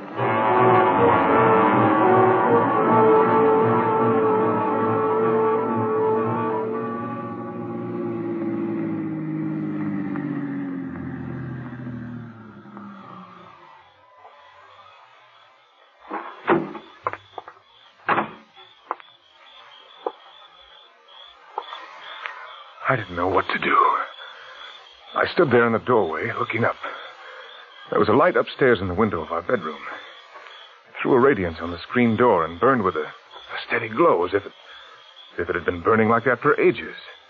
As if it had witnessed a scene of horror and brooded over it, keeping the secret to itself. When I started finally for the house, my legs were so stiff I could scarcely walk. I stayed off the gravel, walking on the grass, and went in the back door.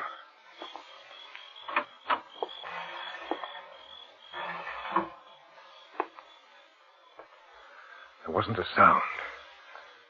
I tiptoed through the kitchen, through the dining room, across the hall. Then I could see the light from that lamp spilling down the stairway at the far end of the dark living room. My heart thumped so loud I could hear it. I wanted to call out, but I didn't dare. Whom would I call? Perhaps everything was all right. Perhaps Helen was up there in bed. How I prayed she was. I hesitated on the threshold, thought of glancing into Jenny's room, but that would have looked queer if nothing had happened.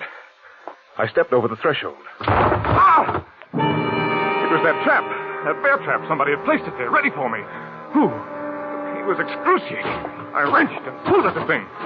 Helen! Jenny, somebody! Come and give me a hand. Oh!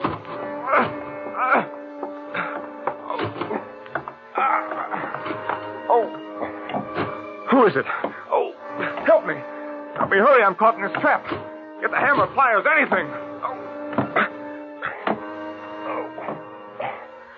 She reached the bottom of the stairs and snapped on the lights.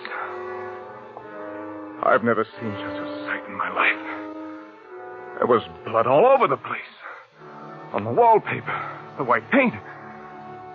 Then I saw Jenny, lying on the floor in a crumpled heap, her long braids soaking in Helen's dress. Her hands and face were spattered with it. Her hair was disheveled, her eyes like pinpoints of fire. And against her side, I could see the gleam of that long, sharp knife. She was coming slowly towards me. Oh, we were beautifully caught, Jenny and I. She with her knife, I with my trap. Helen, look like that. What's happened? You planned this together, you two. But it didn't turn out just as you thought it might. Helen, please don't look at me like that. Well, there she is. Look at her. If I hadn't been ready for her, I'd be lying in her place, and you'd be glad, wouldn't you, Steve? No. Helen, are you insane? Drop that knife, for heaven's sake, and listen to me. She came closer. I made a lunge for her. With the grip of that steel about my leg, threw me off balance, and I fell forward. She sprang on me. I fought her off, but that knife came at me. Face, throat, everywhere like flashes of lightning. Helen, don't do this to me. I swear I came back. Ah! Helen, don't! Ah!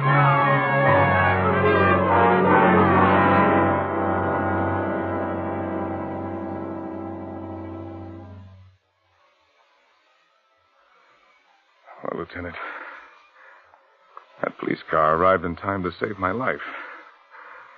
But I wish they'd let her finish the job.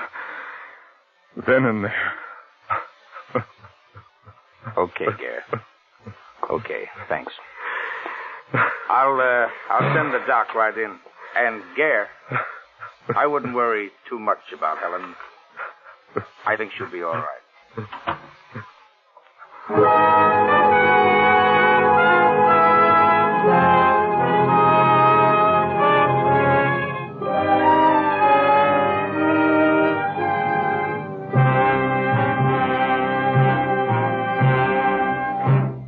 Suspense. Presented by Roma Wines. R-O-M-A. Made in California for enjoyment throughout the world. Before we hear again from Gregory Peck, the star of The Lonely Road, tonight's suspense play, this is Truman Bradley for Roma Wines. Here's how millions of American homemakers are relieving the monotony of meatless Lenten meals. They are adding zest and freshness to otherwise drab menus by serving a fine Roma table wine. Yes, Roma wine makes the difference between just eating and friendly, enjoyable dining. Try serving Roma California Sauterne with your favorite fish tomorrow. Discover how delicate, pale gold Roma Sauterne lends enchanting new charm and companionship to your table. How Roma's delightful fragrance and smooth, palatable goodness make dining more pleasureful. With baked beans or spaghetti, serve full-bodied, red Roma California Burgundy. They're perfect flavor mates. Tomorrow, Friday, make dinner a treat with Roma wine. Roma wines cost but pennies a glass. So little, everyone can enjoy them often. Insist on Roma. R-O-M-A, Roma wine. Made in California for enjoyment throughout the world. This is Gregory Peck. Like everyone else here in the film colony, I've always admired suspense, and it's been very exciting to appear here tonight. I want to thank Maria Palmer, who appeared as Jenny, and Kathy Lewis, who enacted the role of Helen in tonight's play. Next Thursday on Suspense, a very famous character of crime fiction will make his debut on the air. That'll be Baynard Kendrick's remarkable blind detective, Captain Duncan McLean. And Brian Donlevy will play Captain McLean in a radio play built around one of the most ingenious and cunning murders I've ever heard about. I'll surely be listening, and I know you will want to listen next Thursday to Suspense. Gregory Peck will soon be seen as star of The Yearling, produced by Metro-Goldwyn-Mayer. Next Thursday, same time, Roma Wines will bring you Mr. Brian Donlevy as star of Suspense, radio's outstanding theater of thrills. Produced by William Spear for the Roma Wine Company of Fresno, California. Suspense is broadcast from coast to coast and to our men and women of the armed forces overseas by shortwave and through the worldwide facilities of the Armed Forces Radio Service. This is CBS, the Columbia Broadcasting System.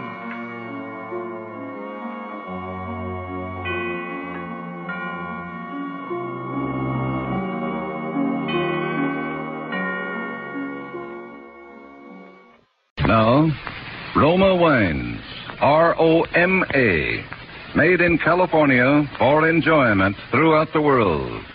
Roma Wines present Suspense. Tonight, Roma Wines bring you the MGM star Miss Agnes Moorehead in Postmortem, a suspense play produced, edited, and directed for Roma Wines by William Spear. Suspense, radio's outstanding theater of thrills, is presented for your enjoyment by Roma Wines. That's R-O-M-A, Roma Wines. Those excellent California wines that can add so much pleasantness to the way you live, to your happiness in entertaining guests, to your enjoyment of everyday meals. Yes, right now a glass full would be very pleasant, as Roma Wines bring you Agnes Moorehead in a remarkable tale of suspense.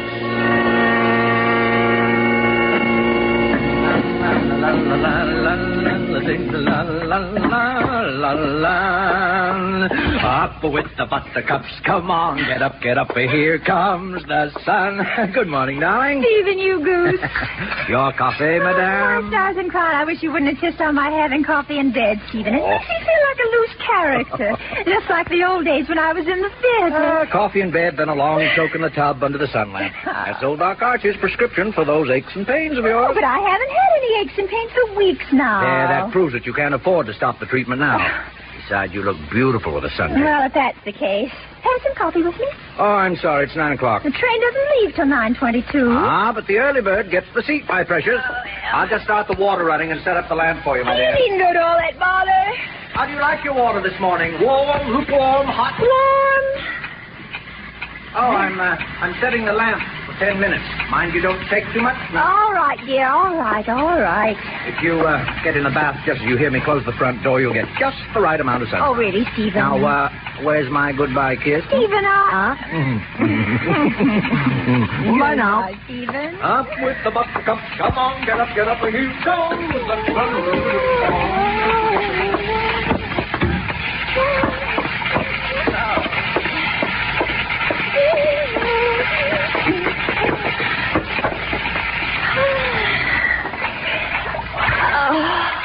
Oh, it feels so good to get into a nice bath.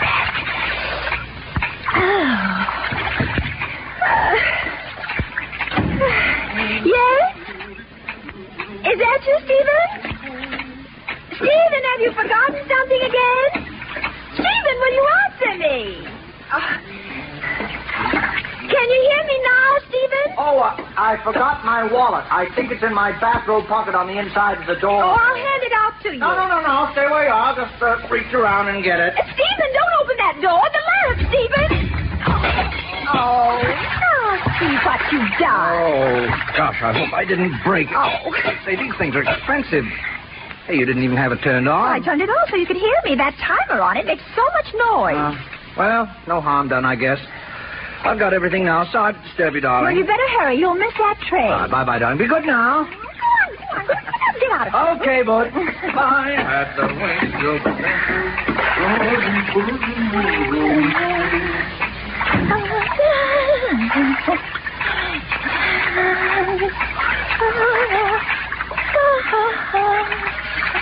Oh, now what? Oh. All right. Oh, catch my cold. Oh, well, you don't have to burn out the battery.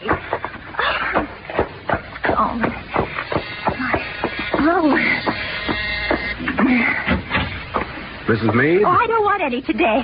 What was that you called me? Are you Mrs. Josephine Meade? Well, I was. My name is Archer now. I've remarried. What was it? This is the place, fellas. Hold everything. We're coming. But who are those men? Who are you? Does she know yet? Hold there, will you, Mrs. Meade? Hold it. All right, fine. Now let's try another one inside. Maybe in the kitchen, huh? All right. What were you doing? Fixing breakfast for your husband? I'll put the camera away. Can't you see she doesn't know yet? She don't know yet? Haven't you been listening to the radio, Mrs. Meade? No, a tube's burned out. Why? She really don't know yet. Will you tell me what it is? Aren't you going to ask us in? Well, I shouldn't, What? but Now, your husband, madam. My husband, he just left the house. Oh, had something happened to him?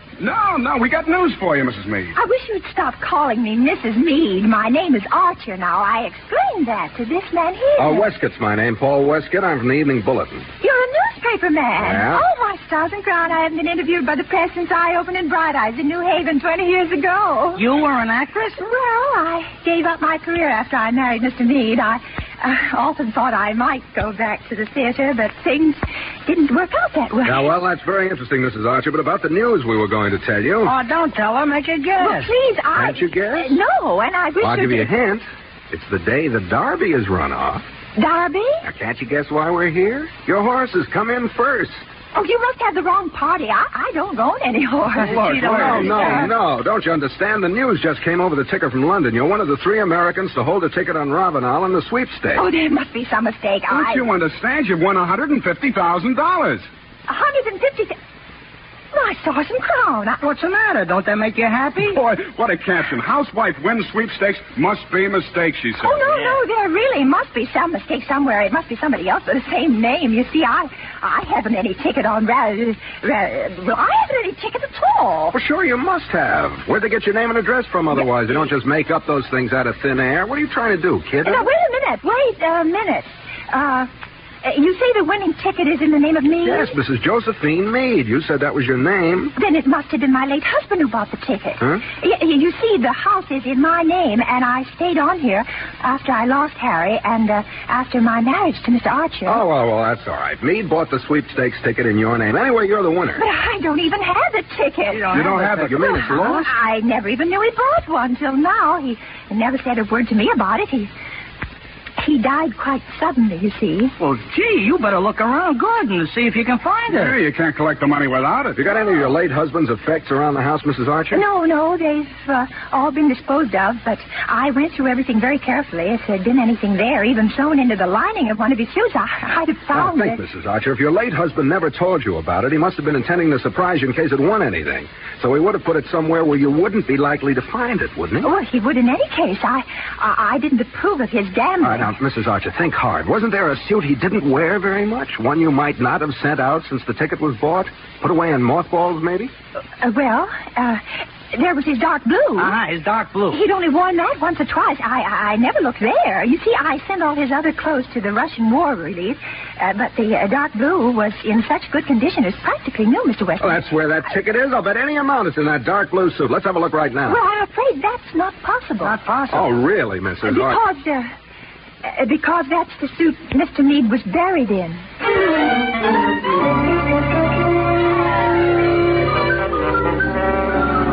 For Suspense, Roma Wines are bringing you as star Agnes Moorehead in Post-Mortem, a radio play by Robert Tallman from the story by Cornell Woolrich. Roma Wines' presentation tonight in radio's outstanding theater of thrills, Suspense.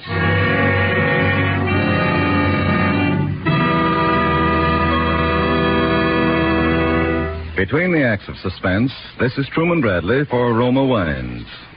Evenings at home can be dull as dishwashing or friendly as a fireside, depending upon the ingenuity of the lady of the house. Well, here's a simple suggestion many smart American homemakers follow to brighten stay-at-home nights. As a high spot in a quiet evening of restful reading or listening to favorite radio shows, serve Roma California Sherry. For Roma Sherry helps an evening along, adds a welcome note of warmth to friendly companionship. Yes, there's something about glowing golden amber Roma Sherry with the rich, mellow, nut-like taste that everyone enjoys.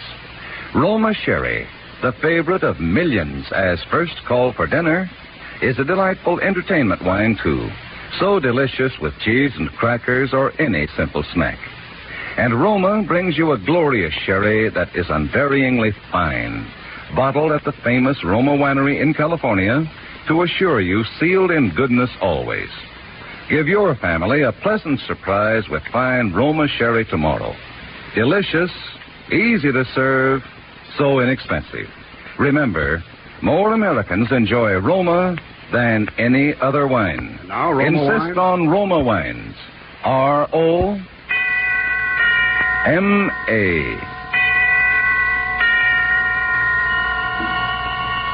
And now, Roma Wines bring back to our Hollywood soundstage Agnes Moorehead as Josie Archer with Joseph Kearns as Stephen in Postmortem, a tale well calculated to keep you in suspense.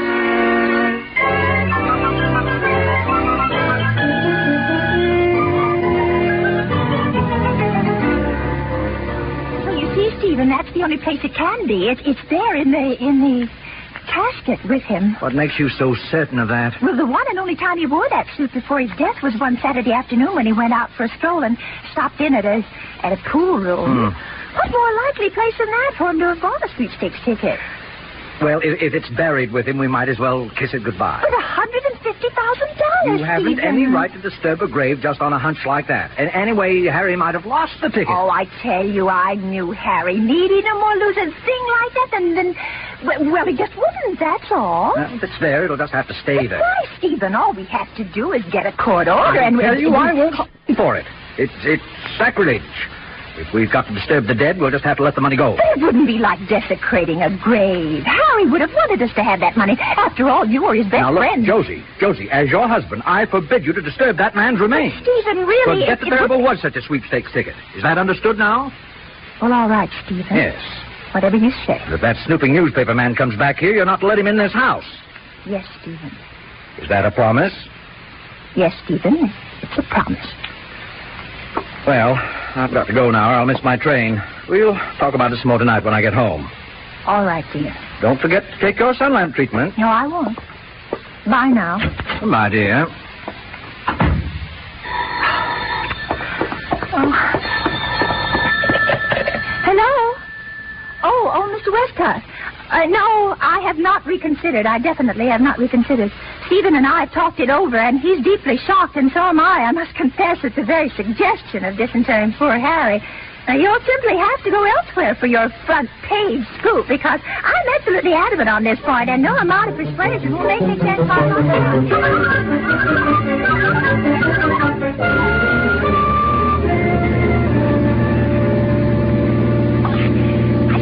Doing this. I know it. I shouldn't be doing this. Yes, There's Mrs. something that tells me.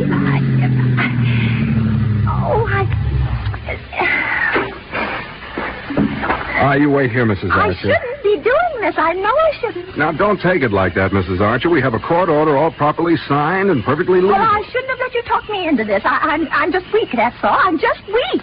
Stephen is sure to suspect something. That $150,000 ought to go a long way toward making him forgive you. Well, will it take long? No, the workman is supposed to have it all ready. All that has to be done now is... well, it won't take long. Would you rather wait in the caretaker's house? No, I'll come along with you. All right.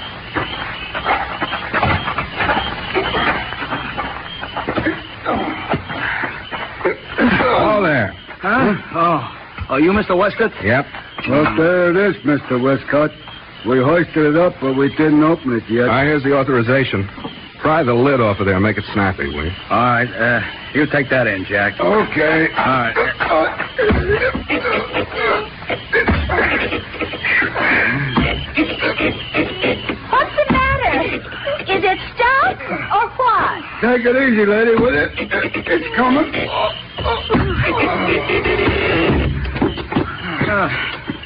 There you are, mister. It's all yours. Hold this light for me, will you? Keep it off your face. What's he doing now? frisking the corpse. Oh. And don't ask me why. Dear. Oh, dear Get that me. light off his face, will you? Sensitive type. Okay. I got what I came for. Oh, please, get that light off his face. Okay, mister, okay. Hey, if you're all finished, we'll tuck him in again. Wait a minute. Huh? Put the light back on him. On his face. Now, on his face. Hey, what's a big idea? Oh, Harry. Okay, you can douse that light now. Now, listen, you guys. Leave this just as it is. And stick right here until you hear from me. How come? What's the matter, Mr. Westcott? I'm not sure yet, but I've just got a hunch the DA is going to want an autopsy on this body. Why, stars and crowns.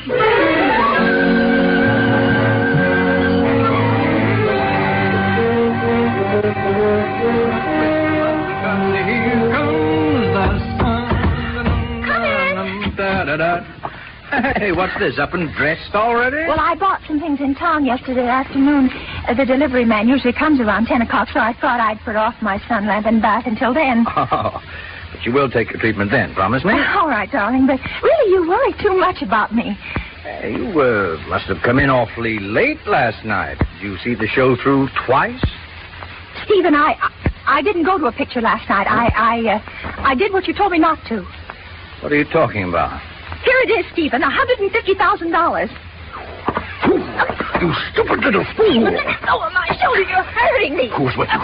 Who saw it beside you? Nobody, Stephen. I got the permit and took it out there, and he showed it to the man in charge of the grounds, and he got a couple of words. All right, go on. One of them got it out of the vest pocket, yes. And then they put the lid on again and lowered it and covered it up. You're sure everything was put back again, just the way it was? Why, yes, Stephen, of course.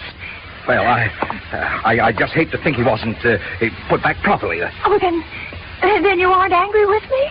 I guess I acted pretty silly about it. I thought... I don't know what I thought. Stephen, you didn't suspect me of having anything to do with Harry dying so suddenly. Oh, why, of course not. What an idea. Look, you better give me that ticket for safekeeping. I'll put it in the safe down at the office till you're ready to turn it in. That's a wonderful idea, Stephen. It makes me nervous having it around the house. $150,000, Stephen. Just think of it. Oh. Harry's been pretty good to us, hasn't he? Don't say things like that, Stephen. I'm sorry. Oh, Lord, it's nearly 10 o'clock. I've missed my train. But if you hurry, you can catch the 10:15. So. You won't forget your sunlight? I'll start it at 10:15 sharp, I promise.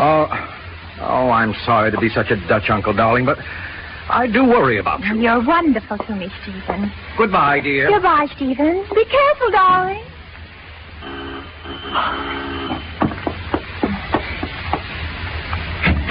Come in quickly. He just this minute left the house. I suppose he took the ticket with him. How did you know?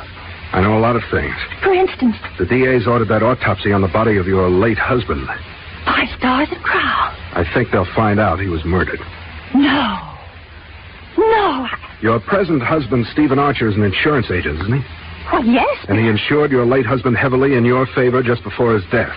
Well, that doesn't prove anything. Well, maybe not. He's pretty good to you, isn't he? Takes you to Florida every winter, stuff like that? Oh, I should say not. How did you get such an idea? That coat of tan you've got. Oh, that. Oh, that's from the sun lamp. I had a slight cold a while back, and now Stephen insists that I use the sun lamp for 10 minutes every morning while I'm in the bath. While you're in the bath? He says it's more beneficial that way. It's a terrible nuisance, of course. The bathroom's quite small, and the lamp is always toppling over and falling on top of me. How's that? Well, I always wait till Stephen has left the house in the morning to take my bath, and then he almost always forgets something at the last minute and comes dashing back and blundering in the bathroom, and over it goes. What sort of things does he forget? Oh, well, one day a clean handkerchief, and the next some papers or other things that he needs, or his fountain pen. Does he keep all those things in the bathroom? Oh, no, but he can never find where they are, so he comes barging into the bathroom to ask me, and then over goes the lamp. You don't say. I suppose you're insured pretty heavily in his favor now. Well, naturally, being in the business. Yes, naturally. Mr. Westcott, you don't... I don't think anything yet. Oh, dear, whatever shall I do? Tell you what, there's a way to find out if you'll cooperate with me. With your acting experience, this ought to be easy for you. Now, this is what I want.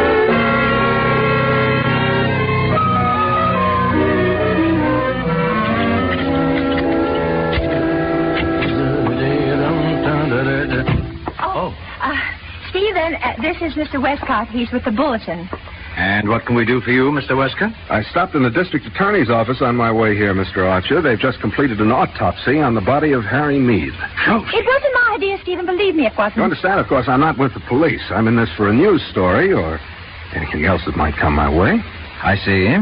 I might be able to help you people if you'll tell me the truth. What was the result of the autopsy?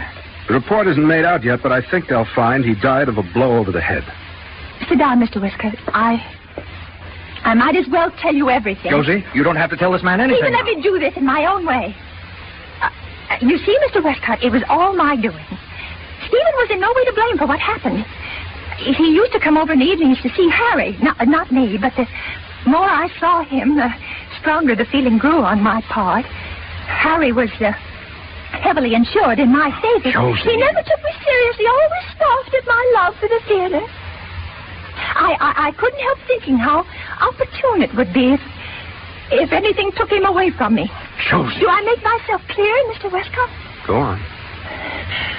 Well, the night Harry died, he had gone out and back at the house to get some air, and I was doing the dishes. And it came over me all of a sudden what I had to do. I dried my hands and went upstairs and got out an old flat iron I no longer used. And I came downstairs with it hidden under my apron and went out to where Harry was. Well, I stood there talking with him for a moment. And I waited until he turned his back to me.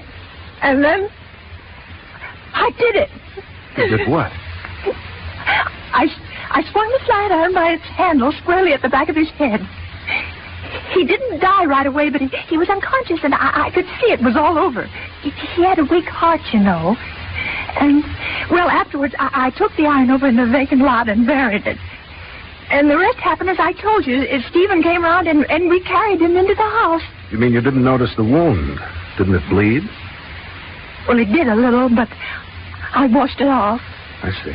And then I took some pinkish face enamel I had left over from the days when I was an actress, and I plastered that over the wound and even powdered it so it would be less noticeable. I made a good job of it because, after all, I do know something about those things, you know, makeup. So that's why the doctor never noticed it when he examined Harry's body. Josie, I can't believe it. Forgive me, Mr. Westcott, but this is a terrible, terrible shock. Well, now you know everything. I suppose you may as well drive me to police headquarters. Why should I? You mean you aren't going to turn me in? That dent in his head could have been made by the men who exhumed the body. You and I are the only witnesses to that, Mrs. Archer. Yes, but look here, can't they tell? In most cases. In this case, the body happens to be in a remarkably fine state of preservation. Besides, if I do you a favor, maybe you'll cut me in for a little of that sweepstakes ticket. Oh, anything you like at all. Good. I'll come back tomorrow and we'll talk it over. Good night. Good night, Mr. Westcott, and thanks. Thank you from the bottom of our hearts. Good night, Mrs. Archer. Good night. Well, my dear. Stephen. I've got to do a little thinking, Josie. This changes things considerably. It won't make any difference between us, will it, Stephen? I did it for us so we could be together. But you, of all people, and going out there and then looking at his body. But he was body. so well preserved, Stephen. He just looked as if he was sleeping.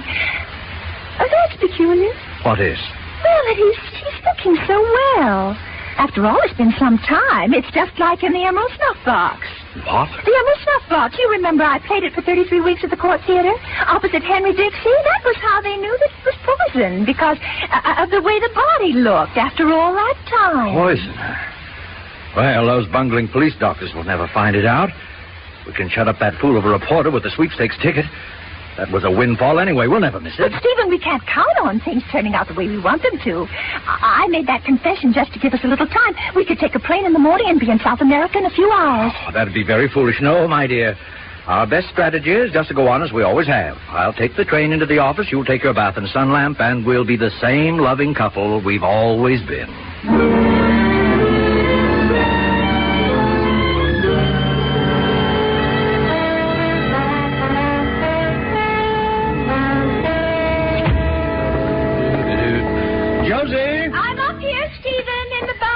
Got any idea where my iron pills are? I went off without them. They're on the sideboard in the dining room. You know perfectly well. What's that? I said they're on the sideboard in the I can't dining hear you. Mind if I open the door just a bit? Stephen, the sun lamp's right in front of the door. Wait till I move. That you say? I said don't open the door. The lamp, Stephen. Stephen, no.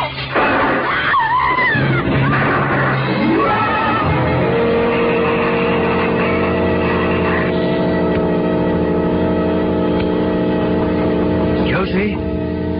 Josie? Josie? Well. That's that. Now, who the devil is it?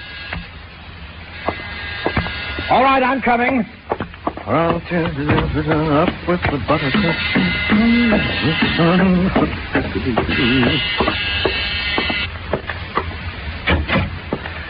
Mr. Archer? Yes. My name's Madison, Bureau of Detectives. Oh, yes, Inspector, come in. This is most opportune you're coming just at this time. I was about to telephone the police. Oh? The most terrible thing has happened to my poor wife. Your wife? She was in the bath taking her sun lamp treatment. Like a blundering fool, I opened the door and the lamp fell over into the tub. I ran downstairs to cut off the house current, but before I could get back, she must Wait a minute. You went all the way downstairs to cut off the house current? Why didn't you just pull out the plug? Oh, I don't know. I was panicking. I got confused. There was a dreadful glare of light, sparks flying all over the place. I was half blinded. Where's she now? Well, she's still in there. I was trying to get up my nerve to go in when the doorbell rang. I couldn't bear to see her like that, Inspector. Electrocuted. It's just too horrible. Well, let's go up and have a look. Probably too late, though. Yes, Inspector, I'm afraid it is too late, but as you say, we must do all we can. Yeah. Well, Mr. Archer, this certainly happened at an opportune time, as you say. A warrant has just been sworn out for your wife's arrest for the murder of her first husband, Harry Meade. This reporter here from the Bulletin says he got a confession out of her. Hello? Oh, poor Josie. Poor Josie. Perhaps it was just as well it happened this way. Is it, Stephen? Is it just as well? Josie! Well, Mrs. Archer, congratulations. You carried it off with flying colors. What do you mean, carried it off? By stars and crowns, Stephen, I wasn't even in the tub. I just stood behind the door and screamed when the lamp went out. Josie, you ought to be ashamed of yourself giving me a fright like that. It's no good you're pretending any longer, Stephen. Mr. Westcott was absolutely right. You're nothing but a common murderer. Josie, why, surely you don't believe That's what my confession was for, you goose, to trap you. They know all about how you killed poor Harry, where you got the poison and everything. Don't you, Inspector? That's right, Mrs. Archer. Why, you're worse than Sheldon Lewis was in the Iron Claw. You'd stoop to anything. My stars and crown, when I think what might have happened if Harry hadn't had on his new blue serge when he bought that sweepstakes ticket. Oh, officer, do your duty. Josie. Some little Josie. Well, I guess this about ties it. Come on, Archer. Let's go. Up on your feet. Yes, Stephen. Up with the buttercups.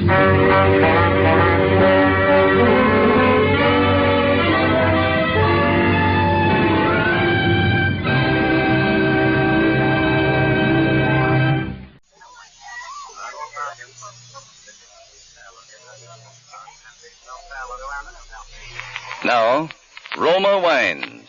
R-O-M-A. Made in California for enjoyment throughout the world. Roma Wines present Suspense. Tonight, Roma Wines bring you Mr. Vincent Price as star of The Name of the Beast, a suspense play produced, edited, and directed for Roma Wines by William Spear. Suspense, radio's outstanding theater of thrills, is presented for your enjoyment by Roma Wines. That's R-O-M-A. Roma Wines. Those excellent California wines that can add so much pleasantness to the way you live, to your happiness in entertaining guests, to your enjoyment of everyday meals. Yes, right now a glassful would be very pleasant, as Roma Wines bring you Vincent Price in a remarkable tale of suspense. News and views in the world of art. Yesterday at the Deauville Galleries, a record-breaking crowd attended one of the most sensational exhibitions of recent years. Masterpiece of the show is a portrait by James Dorrance titled The Name of the Beast. It's a savagely candid work, a face from which violence has shattered the last vestige of humanity. The tragic circumstances of the artist's death are too well known to review here. But at the same time, one cannot help speculating upon the essential mystery surrounding this remarkable canvas. What is the name of the beast?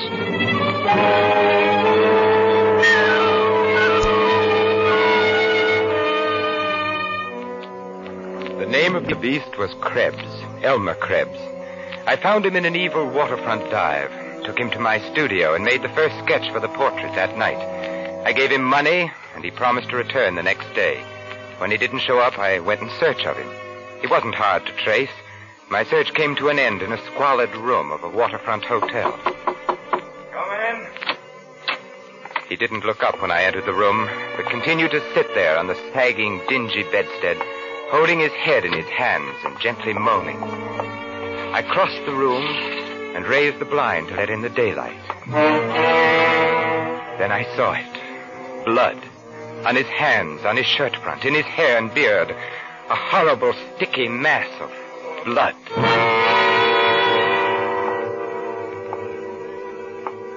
You didn't show up for our appointment today. I'm the painter you met last night, remember?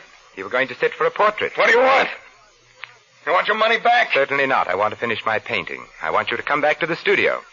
You must be crazy. Look here, it's very important for me to finish that painting. I'll make it worth your while. Money? I don't need money. Not anymore. Maybe I can help you in some other way. You're in some kind of trouble, that's obvious. What business is that of yours? You'd better wake up and pull yourself together. We'll have to get rid of those clothes some way or other. Well, I'll think of some way. What happened? I told you it's none of your business. Why don't you leave me alone? I'm sick. All that blood. The first thing we must do is clean up this mess here. And get those clothes off. And the shoes, too. I'll make a parcel out of them and dump them in the river after dark. You'd better shave off that beard, too. They'll be looking for a man with a beard, you know. Who will? Why, the police, of course. What makes you so sure of that? I know more about you than you think I do. You're bluffing. Maybe, maybe not. But you're in no position to take chances. For all you know, I might be a witness. I might have seen you kill... Shut up! Temper. I told you I'm sick. I'm liable to do anything. It wouldn't be smart for you to do anything to me, Elmer. I'm your only hope. You know that, don't you? You lost your head. You were clumsy. To get away with murder, you need a clear head. Look at the mistakes you've made already. Blood all over you. As good as a rope around your neck. Where did you hide the loot? So that's what you're after. Then it was robbery. Somewhere close by, too. Couldn't have gone far with all that blood on you without attracting attention. Well? It was in a shop, I imagine. That means they probably won't find the body till Monday What's morning. all this third degree? You with the police? On the contrary, Elmer. I'm going to save you from the police. Huh? I told you. I want to finish painting that portrait of you. It don't make sense. All this just to paint some crazy picture. Ah, but what a picture, Elmer. I've waited 20 years to paint this picture. Everything I've ever painted has been merely the preparation for this. I've worked alone, never exhibited a single canvas. Do you know what it is to work alone? Yeah, I know. Nobody knows your name, but one day, quite suddenly, a masterpiece explodes in the face of a jaded world. Like your murder, Elmer. After a life of petty crime, at last an act of yours really means something. Newspapers will headline it. The whole world will be clamoring to know your name. Exciting, isn't it? Exciting? Well, that's the way I feel about this portrait. I must finish the job. How do I know you won't take those clothes to the cops instead of dumping them? I'm taking a terrible chance walking out of here with a bundle of blood-stained clothes as it is. They'd fit me about as well as they fit you. Okay, that's fair enough. By the way, where did it happen? The hot shop. Number 23, next to the alley. Was it necessary? The old man came in, started firing a revolver right off. I don't pack no rod. Wasn't nothing else to do. I grabbed the fire axe off the wall. Oh, my. And I suppose the police have your fingerprints on file? Yeah, I done time once. What did you do with the axe? Just dropped it there. I was sick, all that blood. I suppose you left nice red fingerprints all over the place. I didn't touch nothing. Maybe the windowsill going out. That's the first place they'll look. And you're obviously in no condition to go back there now. What are you trying to do? Buy yourself a nice murder rap? My dear fellow, any intelligent man can get away with murder if he keeps his wits about him. You ought to be very grateful to me, Elmer. I'm going to take your clumsy crime and make it into a work of art.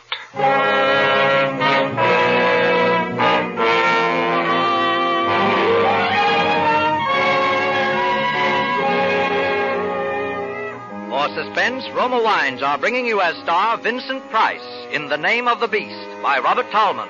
Roma Wines' presentation tonight in radio's outstanding theater of thrills, Suspense.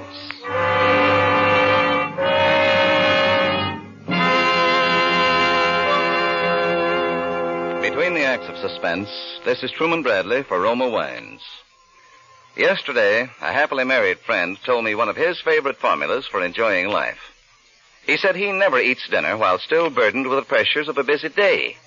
Instead, he sits down for a few minutes, takes it easy, chats with his wife, and enjoys with her a glass or two of Roma California Sherry, the perfect first call to dinner. Yes, Roma Sherry before dinner is a pleasant custom millions now share with family and friends. For Roma Sherry is a glorious golden amber wine, soft and mellow on the tongue, so inviting with its pleasing nut-like taste. Roma Sherry makes mealtime more welcome, helps you anticipate the good food to come. And when friends drop in, there's no more gracious greeting than a glass of Roma Sherry. Tomorrow night, before dinner, share Roma Sherry with your family. It costs no more to serve Roma, America's favorite wine. So insist on Roma, R-O-M-A, Roma Wines. Remember, more Americans enjoy Roma than any other wine. And now Roma Wines bring back to our Hollywood soundstage Vincent Price as James Dorrance with Elliot Lewis as Krebs in The Name of the Beast, a tale well calculated to keep you in suspense.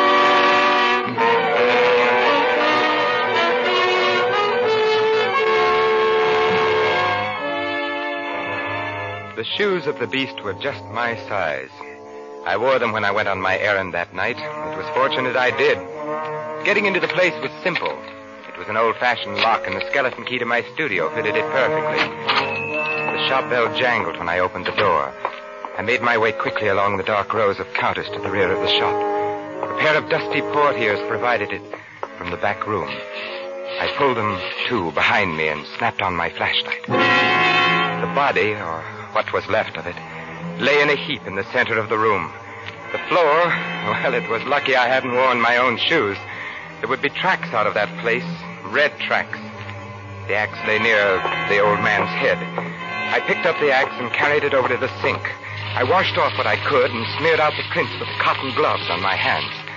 Then I made a quick circuit of the room, taking in every surface. With the wet gloves, I smeared the prints on the safe handle, the windowsill, and the jimmy the murderer had so stupidly left behind him.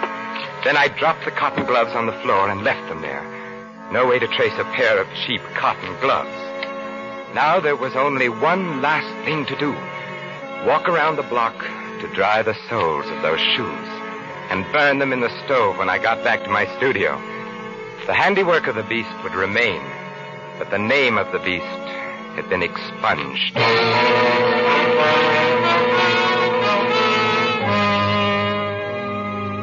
But I didn't burn the shoes, nor did I throw that bundle of clothing into the river as I had first planned to do that night. No.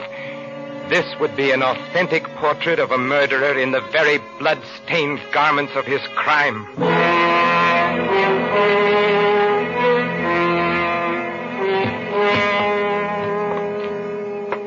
That will be all for today, Elmer. How much longer does this go on? Until the painting is finished. You can't set a time limit on the completion of a masterpiece, you know.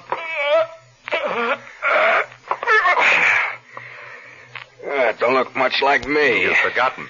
I made the first sketch before you shaved off your beard. I don't like this picture. Did you have to paint in all that blood? My dear fellow, no one in the world would ever recognize you as the man with the beard in this I don't like this picture. I don't like staying here. Look, what about that stuff? When can I start cashing in on it? I should have thought I was paying you enough to live on. Suppose I want to get married. Well, What? Oh, good Lord, man. You mustn't even consider it. In the first place, I can't afford to support another person. Who's asking you to support anybody? I got that stuff, haven't I? Well, I'm going to cash it in, that's all. Listen to me, Elmer. If you try to unload as much as one piece of that loot, the police will be on your tail so fast. Oh, no, my friend. That stuff has got to stay where it is for some time to come. You just say that, so I'll have to depend on you. So you can paint that lousy picture. Maybe.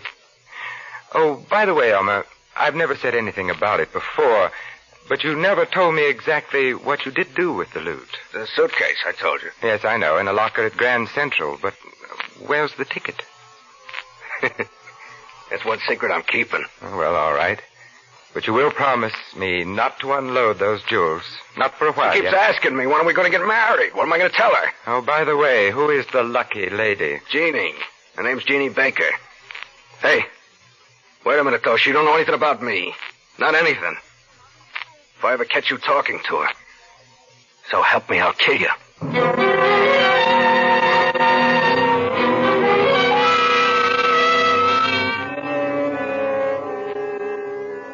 You're a friend of Elmer's? Well, not a friend exactly. I'm afraid this will be rather a shock to you. You're very close to Mr. Krebs. Well, we're engaged to be married. What is it? Is he in some kind of trouble? Are you a detective? Well, not exactly. You see, I represent the insurance company. What insurance company? State indemnity. Our policyholder doesn't want to prosecute, but at the same time... Prosecute? Well, after all, the jewels were of considerable value. What jewels? Why, the jewels in the suitcase, in the locker at Grand Central. He did leave the ticket with you, didn't he?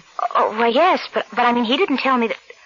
Well, he did say it was valuable and he didn't want to risk losing the ticket, but... How did you know about it? My dear Miss Baker, we insurance investigators have ways of finding out these things. Now then, if you're a sensible young woman... And I can see that you're not only a sensible young woman, but a very beautiful one as well. Mr. Dorrance, what has he done?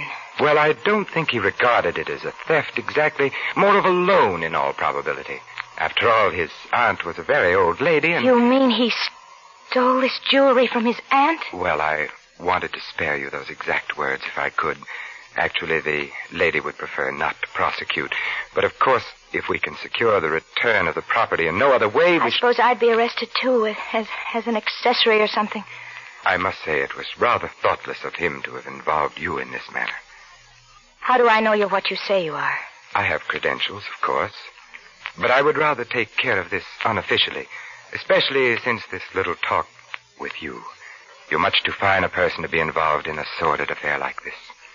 I don't even know that suitcase has any jewels in it. Then supposing we go there together and get it, Jeannie?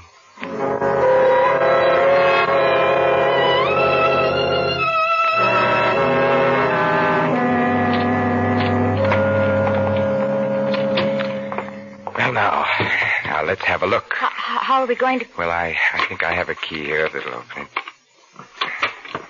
There. What? Those must be worth a fortune. Yes, they are, Miss Baker. Do you understand our concern? Yes. Close it up. I don't want to look at it anymore. I'd like to have spared you this. You understand, of course, that I wouldn't dream of prosecuting. Not now that I've met you. I don't know how to thank you, Mr. Dorrance. This is such a shock to me. How could he? How could he? There. You're not the first innocent girl to be deceived by an unscrupulous fellow like that. How did you happen to become involved with him in the first place? Oh, I was lonely. I have no friends here, and he came into the cafe where I wait tables. Oh, there now. You won't let anything happen to me. I promise you, I'll do anything to keep you from knowing another moment's unhappiness.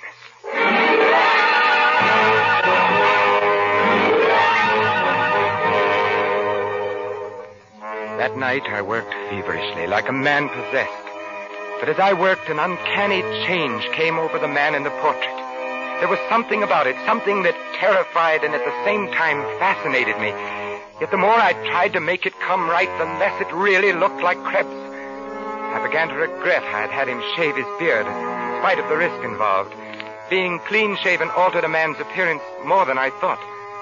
But that wasn't the real difficulty. The real trouble was Jeannie Baker. How could she ever have loved a beast like Krebs? A girl so gentle, so lovely. I tried not to think of her. But the image of Jeannie stood between me and the canvas. And the painting just would not come right. And as Krebs sat there sullenly posing for me, his eyes began to grow more and more cunning and suspicious, as though he could actually read my thoughts.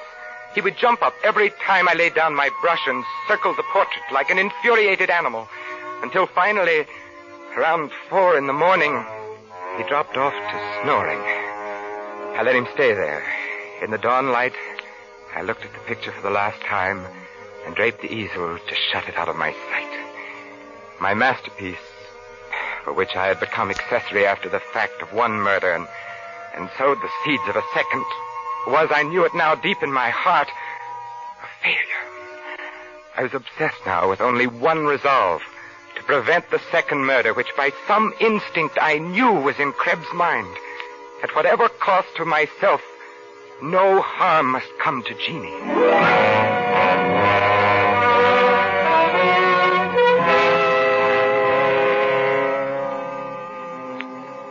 Mr. Dorrance, I've been told that artists are full of romantic notions, and the Bureau has dealt with a number of them in this neighborhood, as you can well imagine. But I must say that of all the pipe dreams that have been brought to me, yours is the most fantastic. Oh, but listen, Inspector, you've got to believe me. That girl's life is in danger. Yeah, we're checking on that. Now, let's check on a few other things, Mr. Dorrance. You say that on the night of the 12th, you met this man Krebs at a place called Louis. Yes, sir. And afterwards, you went with him to your studio and made a sketch of him for a portrait. All right, so far so good. He promised to return the following day and sit again for the painting. Well, he failed to show up, so you sought him out at his hotel. Now the story really becomes incredible. He tells you he's committed a ghastly murder. He's covered in blood. You offer to help him get away with the murder in order to finish the portrait. Oh, now really, Mr. Dorrance. You painters need publicity as bad as all that. But, Inspector, I tell you, I have all the evidence. Where? At my studio. Where's this man Krebs? Except for the portrait you say you painted of him, I can't find a shred of evidence that he exists. Now, just a minute. Yes, Sergeant. They've picked up the girl. Good. Send her in. Oh, she'll tell you. She'll tell you who Krebs is. Oh, come in, Miss Baker. We won't detain you long. Miss Baker, do you know this man? I say, do you know this man? It's all right, my dear. Speak up. Yes. His name is Elmer Krebs.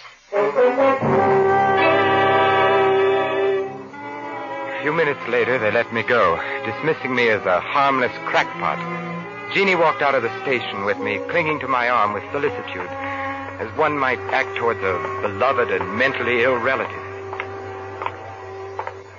Why did you do it? Elmer came to my apartment last night. He told me the whole story. But then why? He was boasting about how he's pinned the crime on you. Don't you see? Everything you've done to save him has incriminated you. The blood-stained clothes, even the loot. Oh, I'm tired. I don't know. Listen to me. He'll always be a threat to us, to our happiness. He's safe. The police don't even know he exists. They don't even know what he looks like. There's still the portrait. It's not a masterpiece, but they can identify him from it.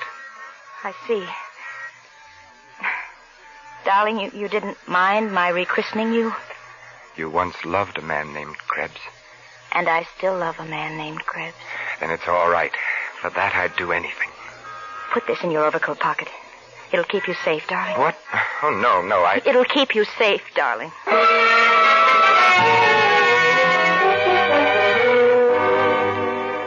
He was there in my studio when I got in that evening, waiting for me. I had more or less expected it. I hadn't expected to find him in such a cheerful frame of mind. He had pulled the drape off of the painting and was walking round it, viewing it from every angle. Hi, Dorrance. How did you get in here? Through the door. No more window jobs for me, Dorrance. A picture. How about that? Got a new model, huh? What? The picture? Oh, it's no good. By the way, it's finished now. You won't need to come here anymore. You don't say. I'll get you the suitcase. I suppose it'll be safe for you to cash that stuff. I already found the the suitcase, Dorrance. Oh? Well, take it along with you then. It's over there on the table. I opened it up. Well?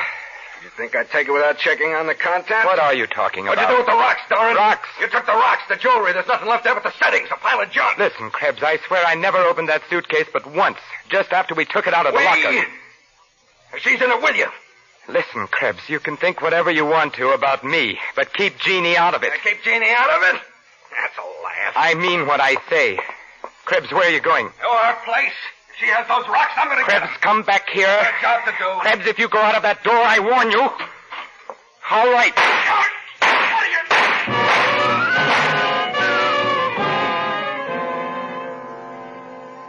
I dragged his body inside the door and left it there. Then I dropped the revolver Jeannie had given me back in my overcoat pocket and left my studio.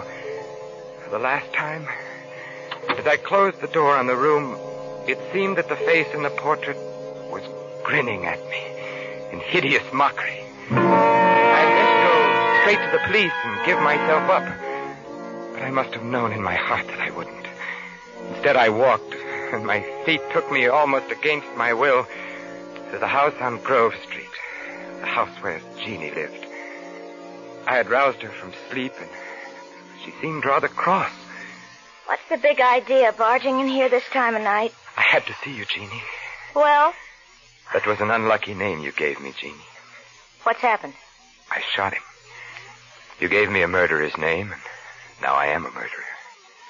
So you really did it. I wondered if you'd have the guts. Jeannie! Oh, What do you want me to do, put on black and cry myself to death? you loved him once. Who said so? You were going to marry him. Maybe. I thought he was smart once. I said I'd marry him if he pulled a really big job. I might have kept my word, but he bungled it. What's worse, he involved me. When I found out he'd planted that stuff on me. You knew all the time. So what? So what? You'll get your cut. Oh, Krebs was right. You did take those stones, and I killed a man for you, to save you. What did you do with the gun? It's in my overcoat pocket. I was going to the police. Oh, you sap. Why didn't you leave the gun there? Make it look like suicide. Was, in a way, wasn't it, Jeannie? I'm Krebs now. Dorrance is dead.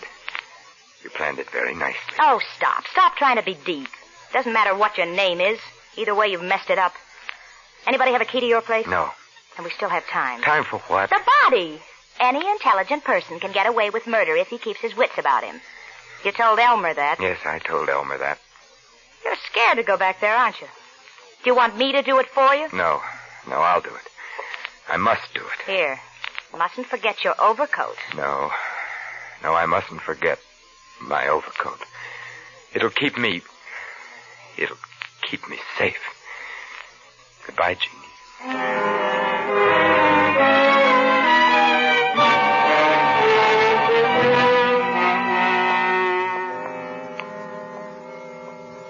Two stiffs. What a shambles. Looks as if he shot this guy and then bumped himself off. Who are they? I don't know the other one. This is the guy that came into headquarters Saturday. You know, the artist. Huh? Well, there must have been something to his story after all. Here's a note he left. See. Dear Inspector, the portrait I told you about is standing on the easel facing the window so you can see it in the light. James Dorrance. I guess this must be it here. He said it identified the murderer. Is it a good likeness? Gee, I don't know. You look at it. Why, that's a woman. Yeah, it's that dame we picked up. The little waitress. Hey, but look, it's got men's clothes on. Bloody. And the way he's made the face all twisted and ugly. She was a good-looking kid. Yeah, she was. He must have been cracked. I guess he must have been. A thing like that makes you wonder, don't it? Yeah, a thing like that makes you wonder.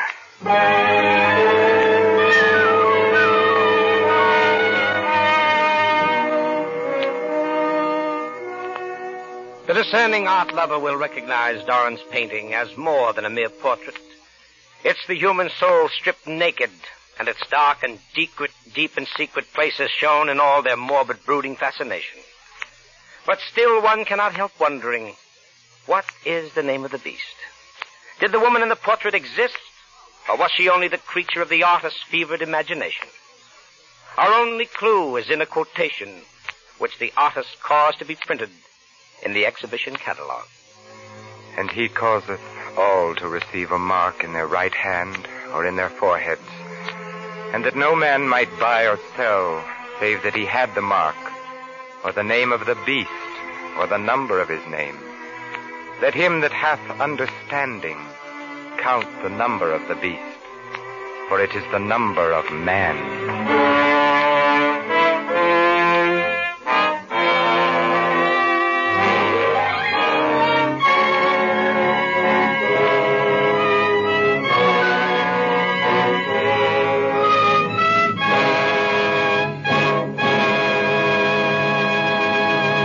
Suspense. Presented by Roma Wines. R-O-M-A. Made in California for enjoyment throughout the world. Before we hear again from Vincent Price, the star of The Name of the Beast, tonight's suspense play, this is Truman Bradley for Roma Wines with a tip for you men. Every wife loves surprises. Little unexpected deeds that reflect thoughtfulness. So tomorrow night, boost your stock with her. Solve her problem of how to brighten weekend dining. Add to your own mealtime pleasure, too. Take home a bottle of delicious Roma California Burgundy.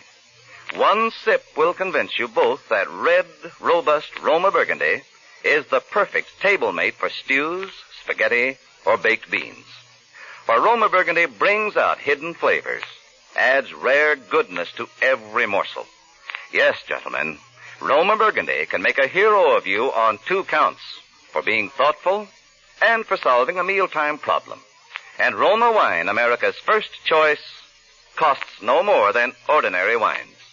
Remember, for greater dining pleasure tomorrow, take home Roma Burgundy. Insist on Roma, R-O-M-A, Roma wines, made in California for enjoyment throughout the world. This is Vincent Price. Next Thursday, our friend Keenan Wynn will be your star on Suspense in what sounds like a very exciting play, which all takes place on a bus making a return trip from the State Insane Asylum. I know you won't want to miss it next Thursday. And now, let me add my voice on behalf of a very great and wonderful cause. The pennies, the dimes, and the dollars that you give when you buy Easter seals give crippled children their chance for happy living. Help a crippled child to walk again. Buy your share of Easter seals tomorrow. Thank you. Vincent Price appeared through courtesy of 20th Century Fox and will soon be seen in their production Dragonwick. Next Thursday, same time, Roma Wines will bring you Keenan Wynn as star of Suspense, radio's outstanding theater of thrills. Produced by William Spear for the Roma Wine Company of Fresno, California. This is CBS, the Columbia Broadcasting System.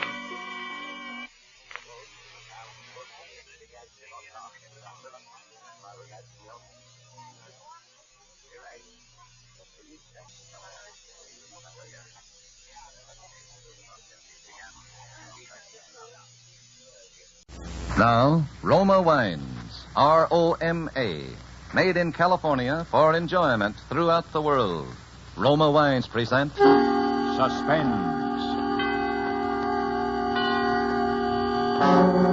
Tonight, Roma Wines bring Selznick star Mr. Joseph Cotton in Crime Without Passion by Ben Hecht, a suspense play produced, edited, and directed for Roma Wines by William Spear. Suspense, radio's outstanding theater of thrills, is presented for your enjoyment by Roma Wines. That's R-O-M-A, Roma Wines. Those excellent California wines that can add so much pleasantness to the way you live, to your happiness in entertaining guests, to your enjoyment of everyday meals. Yes, right now a glass full would be very pleasant, as Roma Wines bring you Joseph Cotton in a remarkable tale of Suspense. She had phoned me to come over to her apartment. She wanted a showdown. Well, I wanted a showdown, too, and so I went over to her apartment. And after all the time I've given you. Well, everybody thinks we're engaged to be married. Now you're trying to give me the go-by just like that. The girls in this show, what a laugh they'll hand me. Who do you think you are, anyway? Now, calm and watch your temper. To think I've been such a fool. Earl Wilson and everybody, won't they give me the razz in their column? Mm-hmm. And the rest of the bunch around the El Bravo. Well, when they get through with me, I'll probably lose my lead in the Bird of Paradise. The nerve! Treating me as if I was a nobody. Where do you get like that, taking up a girl's time? She was a dancer at the El Bravo Club. She was number 1 on the line in the Bird of Paradise number in the floor show. That was where I first noticed her. I looked at her now with complete detachment. I wondered what I had ever seen in this red-headed, illiterate creature with her childish face and muscular legs. How could I have ever considered her charming or desirable? Probably for you. More likely it's Eddie White calling you, that dean of collegiate heroes. Oh, yeah? For me, by any mischance, just say I'm not here. Hello? Hello? No, he's not here. I don't know where he is. He's not here. Your office. Always making me lie for you. And as for that crack about Eddie White, you don't fool me, not for a minute. Uh-huh. Don't just stand there and say, in that smug way. You know very well I haven't been seeing Eddie White. You're just using that for an excuse, aren't you? Well, are you or aren't you? You know all the answers. Sure, I know the answer to that. You're just saying that because you're trying to get rid of me, trying to put me on the escalator, that's what. Well, have it your own way. Have it your own way? Why, you stop. Now, cut that out. You think because you're a lawyer you can get away with this? I'll show you. Hey, look out. Your photograph in a swell, expensive frame. I'll show you what I think of that, too. You're not going to make a sucker out of me, you stupid. No, not my derby. Your derby? Why, I'll smash your face. Stay away from me, Nat, and don't come near me. Oh, that hurt. That ain't the half of it, huh? You little vixen, how I hate you. I loathe you. I hate all of your kind. Don't strike me, don't you dare. Lou, put down that candlestick, Lou. Put it down, Lou. Don't do it.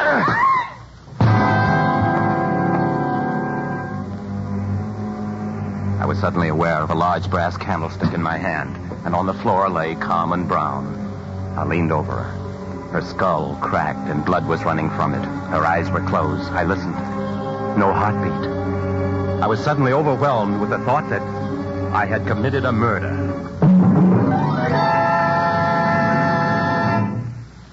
I don't think there's a lawyer in New York with more thorough experience in the handling of criminal cases. No. I knew all the angles. I knew the pitfalls of the defense in such a case as this. I knew the psychology of the prosecution. I had unexpectedly and inadvertently been cast in the role of a criminal. Through my mind rushed all the prejudices and difficulties of such a case.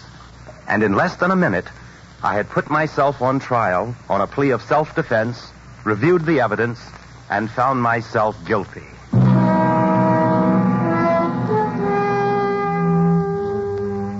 It's a curious thing.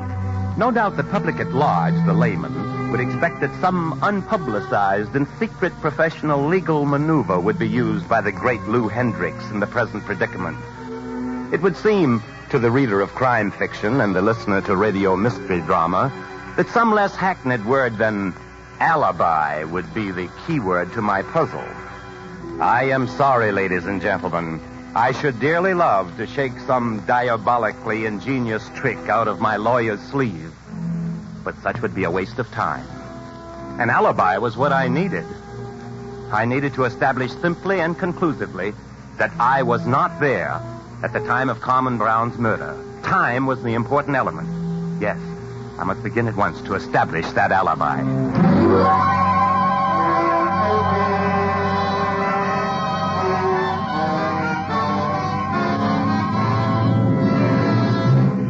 For Suspense, Roma Wines are bringing you Joseph Cotton in Crime Without Passion by Ben Hecht. Roma Wines' presentation tonight in radio's outstanding theater of thrills, Suspense.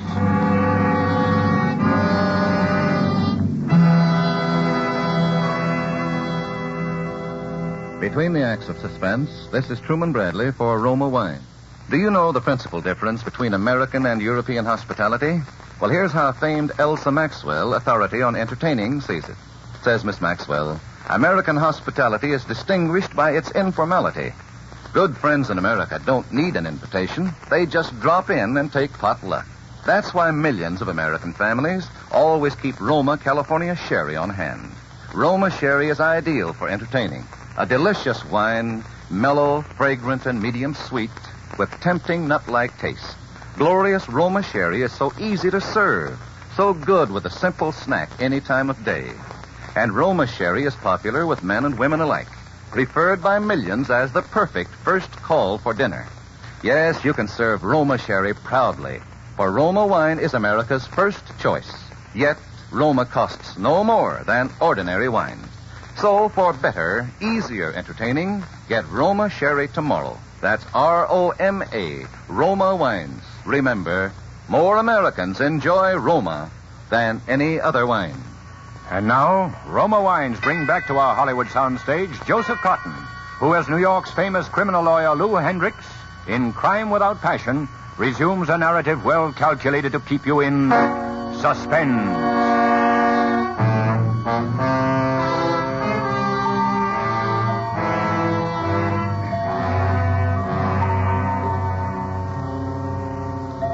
I leaned over and glanced at the watch on Carmen's wrist.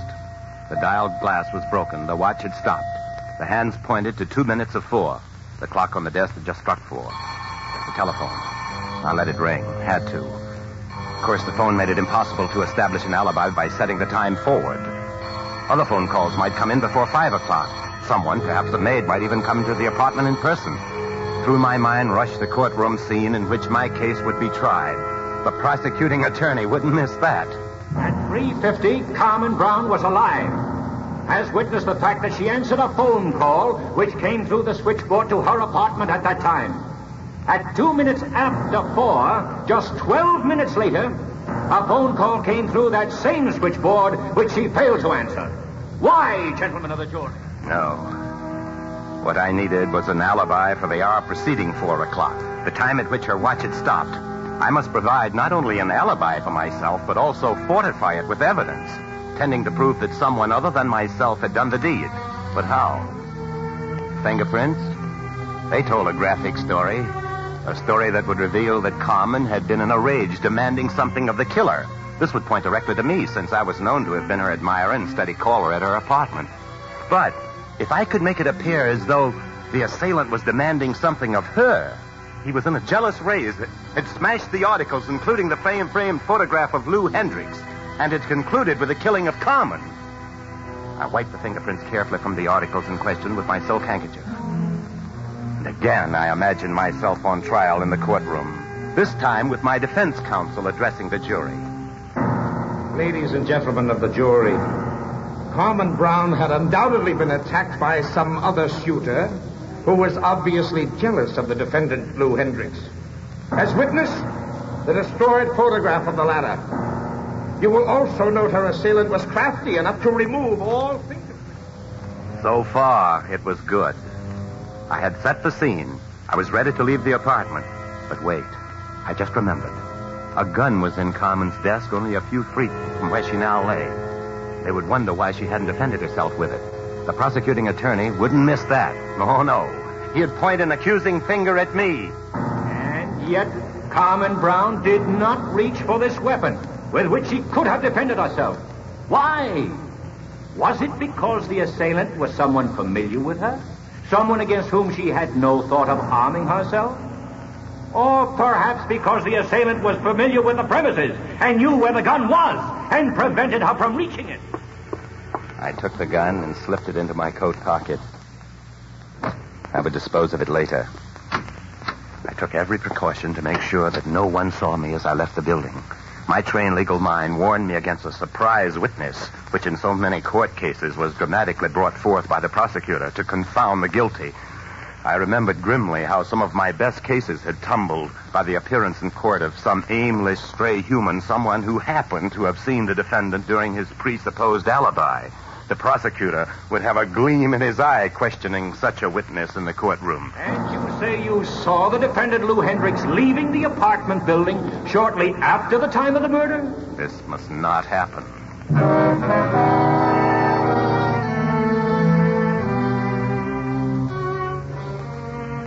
I had my plan pretty well in mind by now. I took a back shortcut to Broadway, the Palace Theater. It was an off hour. There was not a long line waiting. I bought my ticket and went quickly in. Without waiting. Seats in the third aisle to your right, please. The moment I was seated, I got up again. I returned to the lobby up the other side of the aisle and went directly to the lost and found desk. Was there something I can do for you, sir? I wish to report the loss of a pair of gloves. Oh? Do you have any idea where they were lost? Oh, somewhere in the theater. I had them when I came in. I'm not usually so careless, but the picture was so engrossing, I was completely carried away with it. And, well, apparently I failed to carry away my gloves. Gloves, I imagine they'll be turned in, sir? Oh, I'm sure they'll be found. If you'll just make a record of it. Lou Hendricks is the name, with an X. Hendricks, huh? Hendrix, huh? That's an unusual spelling. Family name. Well, all right, sir, Mr. Hendricks. If you'll just fill out this blank with your name and address and the time. Oh, yes. Oh, yes, to be sure, the time. Let's see. What is the time? It's exactly 20 minutes after 4. I'll record that on the blank for you. After 4? Well, could it be that late? Heavens, I had no idea of the time. Quite a long picture. Yes, the picture was a little longer than most. I hope you enjoyed it, sir. Oh, yes, indeed. I enjoyed it very much. It was well worth sitting through. Well, thank you very much. I had established an alibi for having spent the time between 2:30 and 4:20 in the movie theater. This was a period of 2 hours, and this was now recorded in black and white at the Lost and Found desk. I'd taken care that this should be a movie that I had already seen, so I'd be able to recite the plot in question. The main body of my alibi had been achieved. I now went directly from the movie to my next port of call, Sardi's Restaurant, where I'm well known. How are you, Mr. Hendricks? Your usual table? Yes, Henry. Seen the headlines? No, I just came from a movie. Oh, by the way, what is the exact time? I've got to make a telephone call. It's just 4:30, Mr. Hendricks. 4:30. I think I'll make my telephone call while you make me a chicken sandwich. Okay, the booth is just there, you know. Yeah.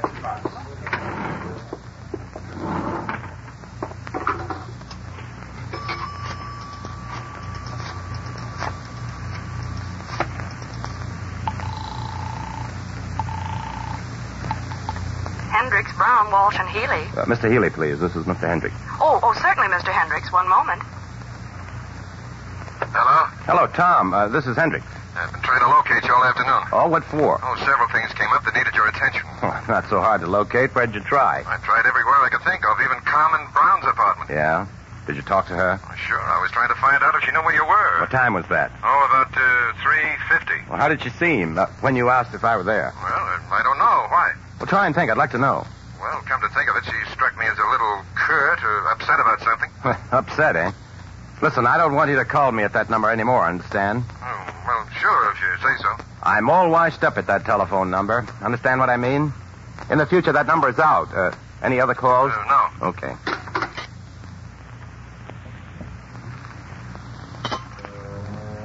Again, my mind reverted to the courtroom scene in which I imagined my case being tried. But this time, I had my case well in hand. The thought of facing the prosecuting attorney did not disturb me. The thought of that little bout between the two attorneys even amused me. So, Mr. Hendricks told you that you needn't try to reach him at Miss Brown's apartment anymore, eh? Ladies and gentlemen of the jury, when the defendant made this statement to his trusted friend and law partner, he had undoubtedly good reason to believe there was another man in Carmen Brown's life. I had forged another link in the chain of evidence pointing to my innocence. Everything was working out in favor of a perfect alibi for my defense. Everything was going fine. I was beginning to enjoy the case very much.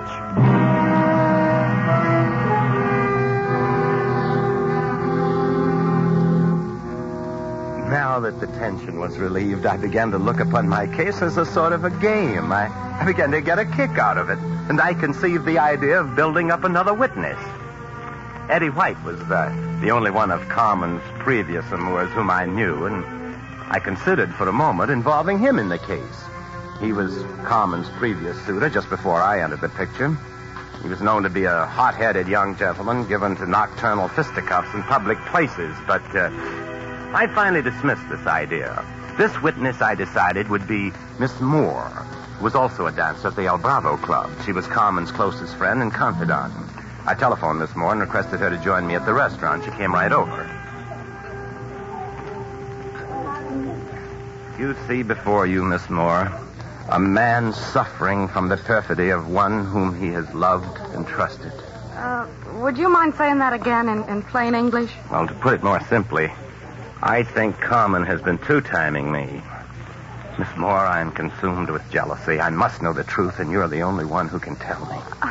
I don't get you, Mr. Hendricks. Miss Moore, I'm going out of my mind with the brooding and uncertainty of this thing. Oh, that's terrible, Mr. Hendricks. My law practice is suffering. I'll wind up by losing all my money. Oh, you mustn't do that, Mr. Hendricks. You know something? No. What is it? Oh, honest, Mr. Hendricks, I wouldn't tell this to another soul. You know Carmen's my best girlfriend. Oh, yeah. But you're such a swell guy. Well, I think you should know. But to tell you the truth, I don't think Carmen appreciates you. That's what. Miss Moore, if there is another man, someone Carmen really loves, I'd force myself to step aside. It's her happiness. Oh, well, I ain't saying she has. I just say Carmen has got an awful swell head since she got the lead in the Bird of Paradise number. She thinks she's some punkins. And I'm only saying I don't think she appreciates a high-class gentleman like you. Thank you, Miss Moore. Have you seen Carmen today? No, I haven't. Have you seen her? No, I don't trust myself to see her. Goodness knows what I would do feeling this way. Oh, Mr. Hendricks, you're all worked up. And I don't blame you. Say, I have to leave you. I hate to leave, but I gotta go. It's getting late and the dinner show goes on before long, you know. Tell Carmen I'll be over to the El Bravo tonight and give her a last chance to prove herself. Oh, I'll sure give her your message, Mr. Hendricks. I sure will. I knew Carmen had not been receiving attentions from another man, but if I could get Miss Moore to testify in court, I could use her to convince the jury that I was jealous of Carmen, but that I loved her and wanted her alive, not dead. This would make my case airtight. I then made another telephone call. This was to Carmen's apartment. Hello? Hello, is Miss Carmen Brown in? I'll ring her apartment.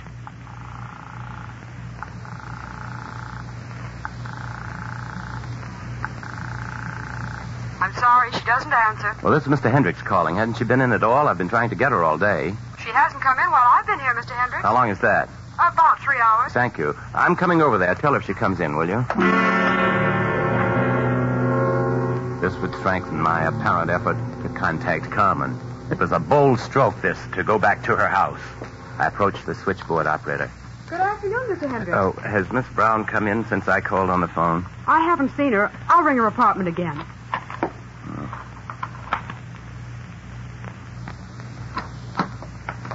She still doesn't answer. Well, please give her this note when she comes back. All right, Mr. Hendricks. I'll see that she gets it.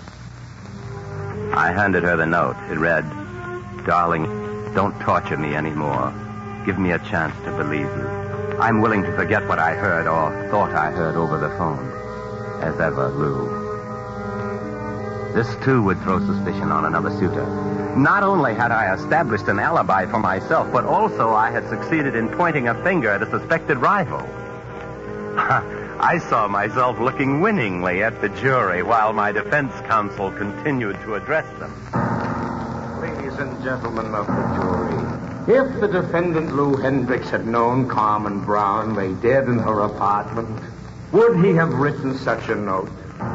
The testimony reveals, ladies and gentlemen of the jury, that the defendant strongly suspected that Carmen Brown was receiving... But he did not know that this very afternoon this creature had entered her apartment, struck her down, and killed her, while the defendant was still trying to seek her out and forgive her.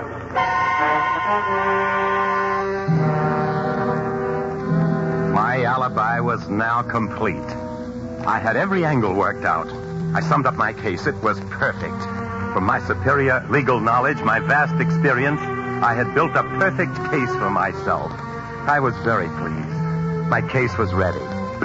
I had an excellent dinner, really excellent. I then put in another phone call to Carmen's apartment. I was ready to hear the news of the finding of the body. At the news of the crime, I would rush right over and act my part of the thoroughly grief-stricken suitor. This would be the finishing touch, a final flourish, as it were. Miss Brown does not answer. The crime had evidently still not been discovered.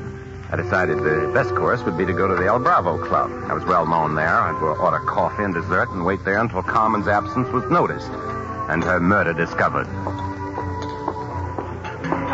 Good evening, Mr. Hendricks. Right this way, Oh, sir. good evening, George. Hello there. How are you? Hello, Lenore. Hi, Kay. Hello. David Oak. Lud. So I said to him, I said, look, if you think I'm going to sit around here. Oh, come on. Blonde, can't you think of anything but blonde? Oh, honey, come on. Let's go home. Oh, not yet, children. No, children. Oh, the famous criminal lawyer Lou Hendricks. Oh, our ex-college hero, Eddie White. Product of the higher education. Looking him over, I see. Yeah, mind if I sit here? Well, this is the entertainer's table. I have no monopoly on it. Then I'll sit down. By the way, Hendricks, I didn't know you were such a movie fan. Just what do you mean? Saw you going into the Palace Theater this afternoon. You did? Just what time was that? What time? Ooh, a little after 4, I should say. You're crazy. If you think you saw me going to the Palace after 4, Why, I came out at 4:20 after seeing the whole show. I don't care what you say. I saw you going in at 4:15, to be exact. I was going to say hello, but you weren't looking my way. How'd you like the picture? Ought to be in your line, all about one of those crooked legal sharks. And you say you saw the defendant Lou Hendricks going into the theater at 4:15? Yes, sir, I did. The surprise witness that I had been so carefully guarding against. Here he was, sitting opposite me in the person of all people, Eddie White. In a flash, I could see all the evidence I had planted turning against me. The prosecution would take it apart piece by piece. The all too obvious false mechanism of my alibi. There was no alibi. I had no case. Eddie White's simple statement of the time, 4:15, revealed all of my subsequent actions as those of a thoroughly guilty man. Look, White. It must have been somebody else you saw. Listen, don't tell me. I saw you looking around, buying your ticket and ducking in. I know it was 4:15 because I had a date outside. And don't get excited. It wasn't with Carmen. That's a lie. What's that? I said you're lying. You didn't see me. Oh, that's what you said, is it? Listen, I never liked you, and I don't take that kind of talk off a guy I got no use for. Get that? You're a liar. You're not only a liar, but a numbskull, a perennial drop kicker. Once a drop kicker, always a drop kicker. Oh, you little shyster. Take your hands off my collar. Let me go. Take your hands off me. Calling me a liar. You little shyster. You no good little shyster.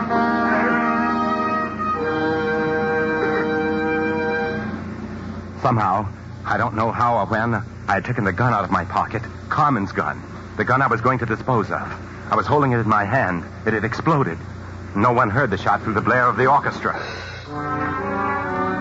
A new number of the floor show was starting. Everyone's attention was focused on the dance floor. The chorus girls were coming out for the Bird of Paradise number, and everything was a little blurred, a little hazy. I looked at the girls as they came forward. Leading the chorus, I saw Carmen Brown. She was dancing. This could not be. I grew sick. I shut my eyes, and I opened them again. It was no hallucination. It was Carmen. Under her ear, at the back of her head, I saw strips of court plaster. And I knew then what had happened. I'd left her apartment without taking a second look at her. Evidently, the blow had merely knocked her out. She must have regained consciousness and called for a doctor. It was as simple as that. She was alive now and dancing.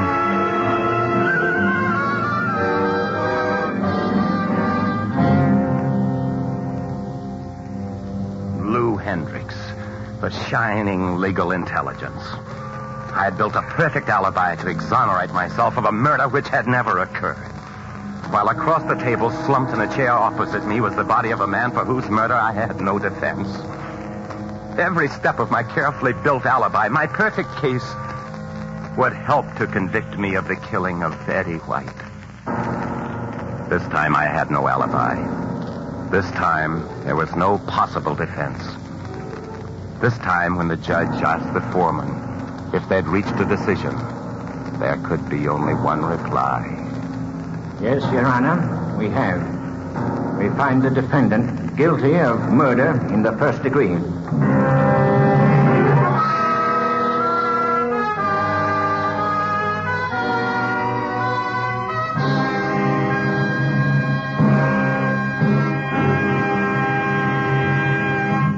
Suspense. Presented by Roma Wines. R-O-M-A. Made in California for enjoyment throughout the world. Before we hear again from Joseph Cotton, the star of Crime Without Passion, tonight's suspense play, this is Truman Bradley for Roma Wines. One of the finest cooks I know recently told me her secret for winning praises. She said she cooks no better than her friends, uses about the same recipes, but her dinners win more compliments. Actually taste better, because she regularly serves Roma wine with meals. Yes, Roma wine does make food taste better.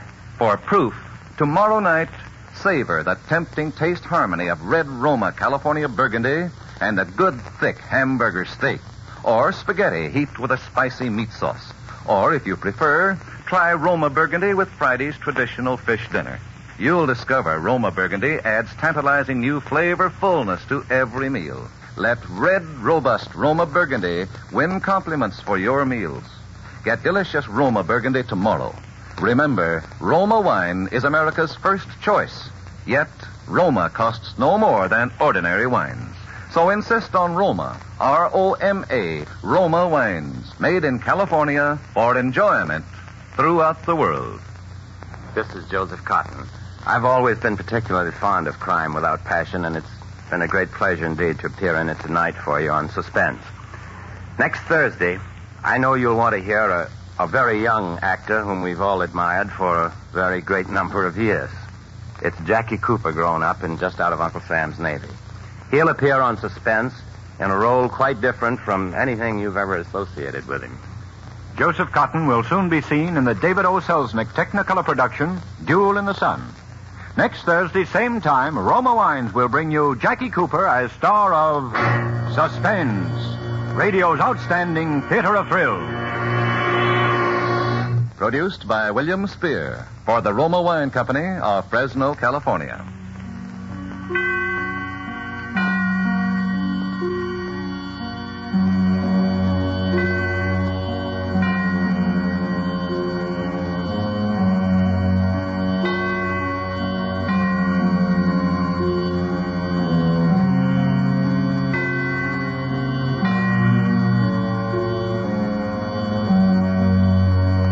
Now, Roma Wines, R-O-M-A, made in California for enjoyment throughout the world. Roma Wines present Suspense. Tonight, Roma Wines bring you Mr. Hume Cronin, who is currently being seen in the Metro-Goldwyn-Mayer production, The Green Years, as star of Too Many Smiths, a suspense play produced, edited, and directed for Roma Wines by William Spear. Suspense, radio's outstanding theater of thrills, is presented for your enjoyment by Roma Wines. That's R-O-M-A, Roma Wines. Those excellent California wines that can add so much pleasantness to the way you live, to your happiness and entertaining guests, to your enjoyment of everyday meals. Yes, right now a glassful would be very pleasant, as Roma Wines bring you Hume Cronin in a remarkable tale of suspense.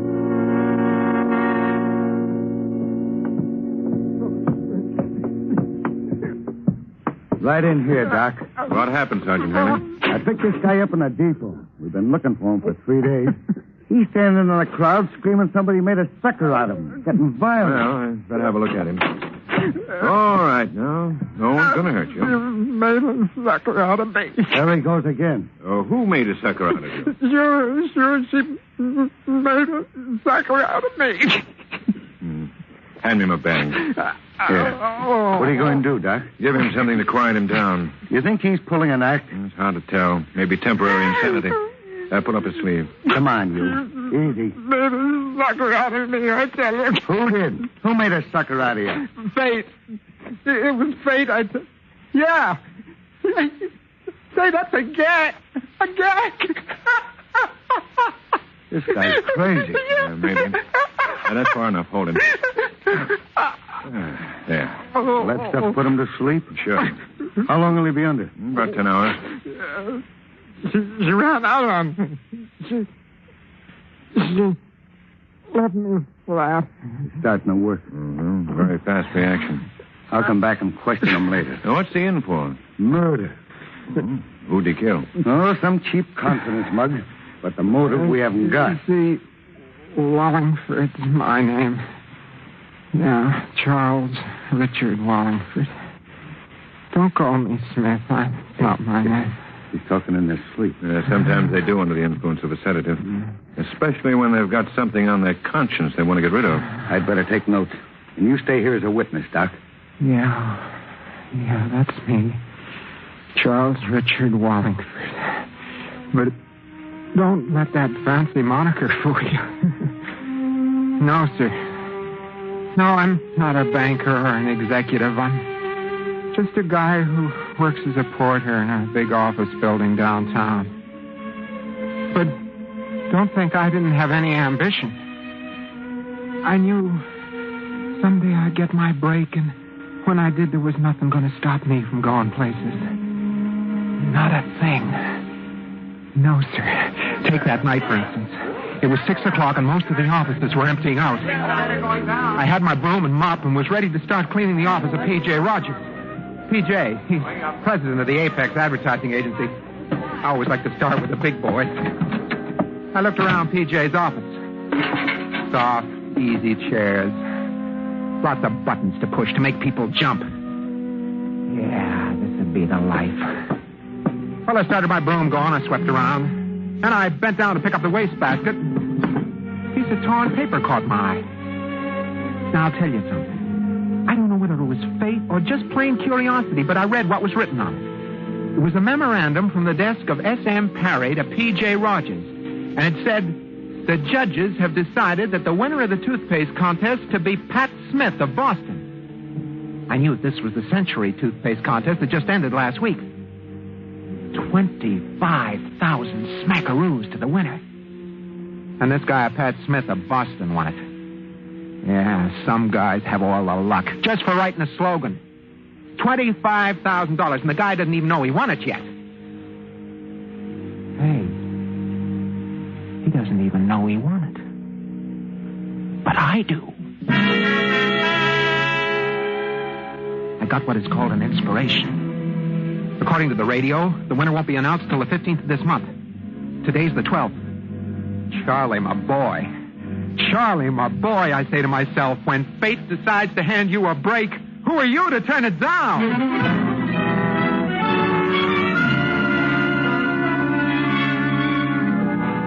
I stalled around till I made sure everyone had left the agency. Then I went for the filing cabinets that had the entries. They were listed from A to Z.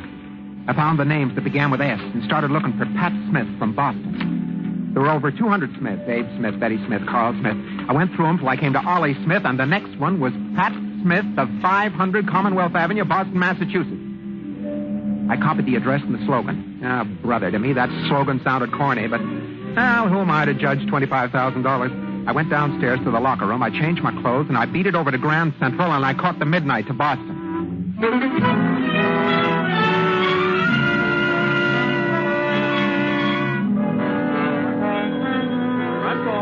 Front boy. 500 Commonwealth Avenue was a big hotel with a sign reading for men only. I walked up to the desk. May I help you? You have a Mr. Pat Smith staying here? Pat Smith? Now, let me see. George Smith. Harry Smith. Ah, yes, Pat Smith. Room 1133. 1133, thanks. Oh, say, mister, look, we have... The clerk started to yell something after me, but the elevator door closed and I didn't wait. Yeah, I didn't wait. I wish I had, but I didn't.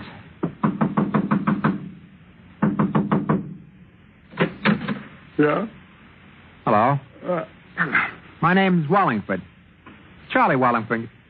I'd like to talk to you. What about? About $25,000. Is this a joke?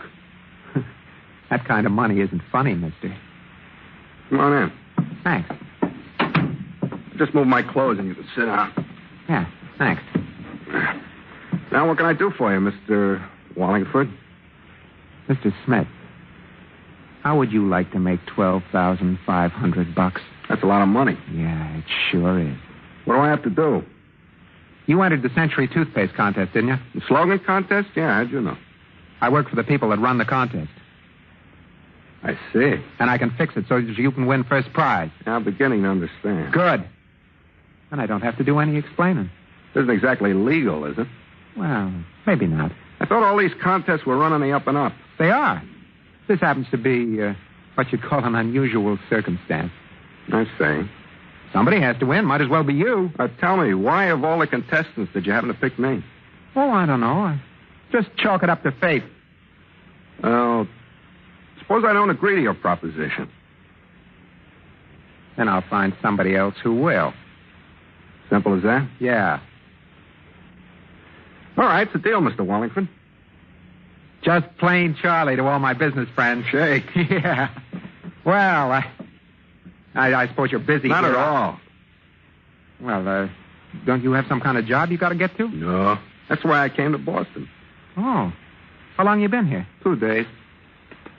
Hey, how come your entry had this address? Oh, I reserved this room a month ago. I've been using it as my mailing address. Oh, I see. Where you from, Pat? Nowhere in particular, just where my business takes me. You don't say. You, got any family? No, not a soul. Maybe you have friends here in Boston, huh? Not a one. Well, that's too bad. Why the look? Oh, nothing. I was just thinking. Yeah, about the money? Right the first time. You know, it's too bad our paths didn't cross before. Why's that? I think we'd have made a good team. What's your racket? Stocks and bonds. Sell 'em? Mm-hmm. Legitimate? What do you think? I don't. Say, isn't contests out of your alley? Oh, it's just a hobby. I see. But sometimes they pay off, huh? Come on, let's blow this place and really celebrate our little deal. Sure, anything you say. I knew I had this guy figured from the second I laid eyes on him. Just a small-time confidence mug. And I knew he wasn't going to play 50-50 with me. No, sir. The minute he got his hands on that dough, I'd have to sing for my half. So I decided to take it all. I could be Pat Smith for a couple of days. And just so there wouldn't be too many Smiths, I'd fix this one up with a one-way ticket.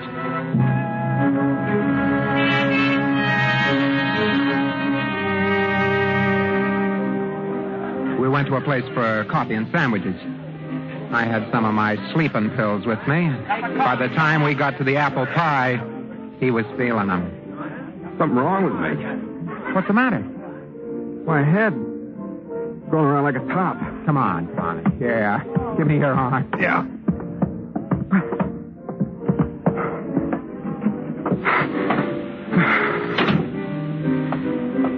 The air will straighten you out. I just want to lie down. You will. In a little while. Where are you going? Just walking. I want to lie down. Hey, now, wait a minute. Take it easy. Hey. Here. Hold up.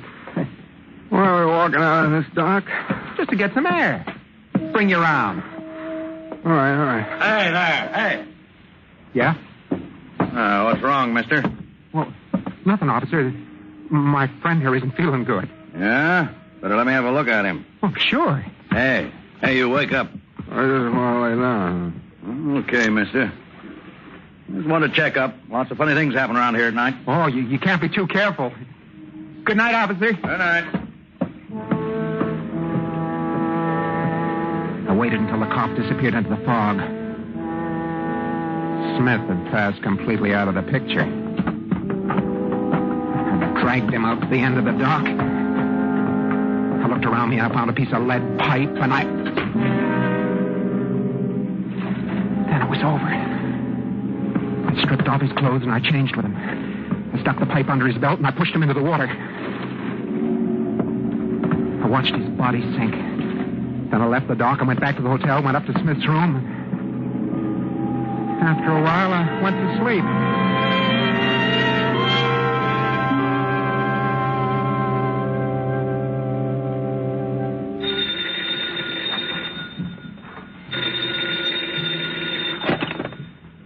Yeah? Mr. Smith? Mr. Pat Smith? Speaking? There's a young lady waiting for you. Waiting for me? Yes, sir. She says she's your fiancée.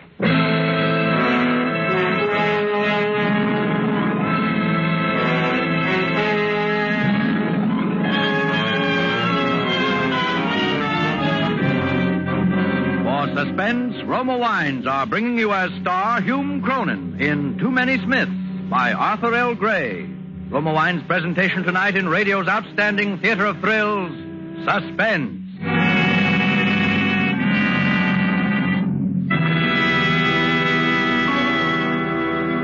Between the acts of suspense, this is Truman Bradley for Roma Wines. Visiting friends in Hollywood, I noticed that more and more of them now entertain with wine. And of all wines served in America, Roma, of course, is the most popular.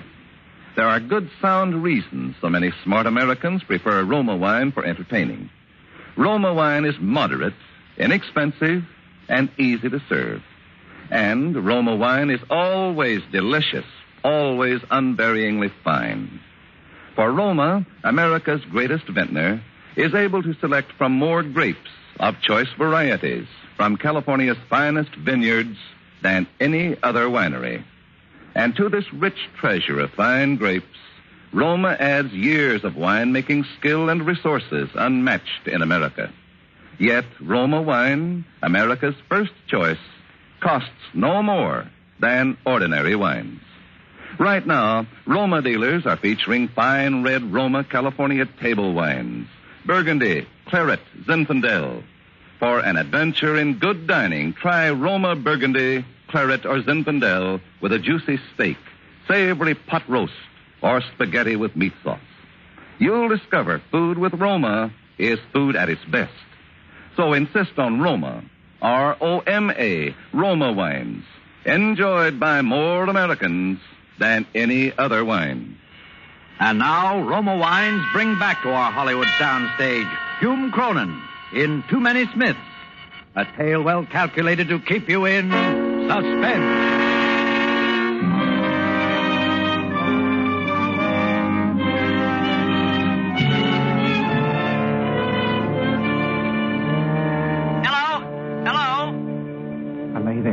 Paralyzed with that phone in my hand. Hello? Hello? Mr. Smith? Did you hear me, sir? Your fiancée. My fiancée? Yes, sir. Oh, okay. I'm coming right down. She'll be waiting for you in the reception room.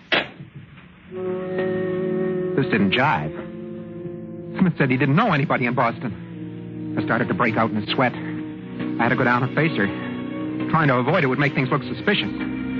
I took my time dressing, but my mind was going like a machine gun. But it was no use. There was nothing to do but face her and to try and bluff my way.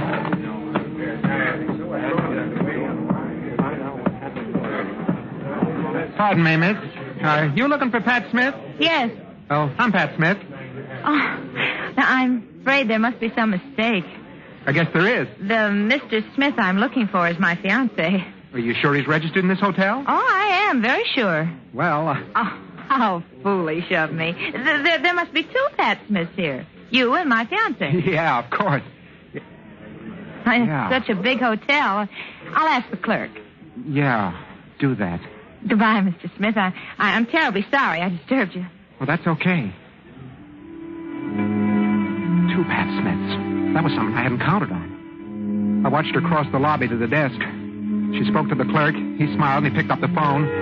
The dame sat down and waited. In a few minutes, a middle-aged guy walks up to the desk, and the clerk pointed out this dame to him. I took a good look at this other Pat Smith and beat it into the elevator and went upstairs to my room.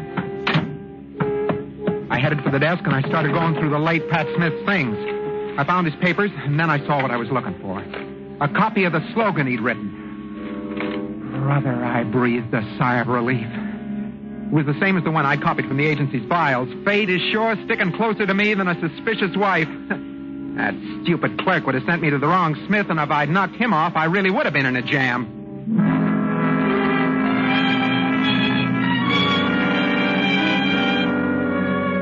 You know, I didn't sleep good all that night. Around 8 a.m., I headed for the drugstore in the lobby. My head was buzzing. I wanted a cup of black coffee. As I was drinking my second cup, I glanced in the mirror in front of me, and I saw the second Pat Smith come in. I turned around to watch him buy some stuff at the counter, razor blades and shaving soap, cream, stuff like that, and a large tube of Century toothpaste. Toothpaste. It was only then it began to creep into my mind. Maybe this Pat Smith had entered the contest also. And if so, maybe he was the guy that was going to collect the 25 grand. Maybe I'd been barking up the wrong tree. A sick, weak, empty feeling settled in my insides. I put a quarter on the counter and followed Smith into the lobby. I beg your pardon. Yes? Isn't your name Smith? Pat Smith? Yes, it is. Funny thing, that's my name also. Oh, yes. I heard there was another Pat Smith staying here. You mind if I sit down? No, go right ahead. Thanks. Kind of funny, two Pat Smiths living under the same roof. Well, I don't know. Smith's a very common name. You're right there. You know, that's how I met your girlfriend. My girlfriend? Yeah, the tall, blonde, good-looking dame. Oh, yeah, I remember. But wasn't she looking for you? I don't get you. Well, the clerk telephoned me in my room that she was waiting downstairs, and when I met her, it seems that I wasn't the Pat Smith she was looking for. Darn it. You weren't? No, so naturally I assumed it was you. Couldn't be a third Pat Smith here. Well, hardly. I spoke to the clerk about it, and he checked the register. Maybe she had the wrong hotel. Well, I doubt that very much, because I've seen her about the lobby for the past few days. You have? Well, what's wrong? Huh? Nothing. I was just thinking. Yeah. I see you're doing a crossword puzzle. Uh-huh, yeah. You interested in puzzles? Sometimes. I like contests better. You know, the kind they have on the radio? Yeah. Did you ever enter one of those? Well, as a matter of fact, I have, yeah. How about the Century toothpaste contest? Oh, of course, at $25,000. That's it. It's quite a big prize to shoot for. Yeah, sure is. What kind of slogan did you write? Oh, I think it's pretty good. I got a copy right here in my pocket. Care to read it? Oh, I sure would. Let me see now. Here it is. I don't think it'll win first prize, but it might win one of the lesser ones. Well, what do you think, Pat? Yeah. Yeah, it's pretty good. Much better than the one a certain party I knew wrote.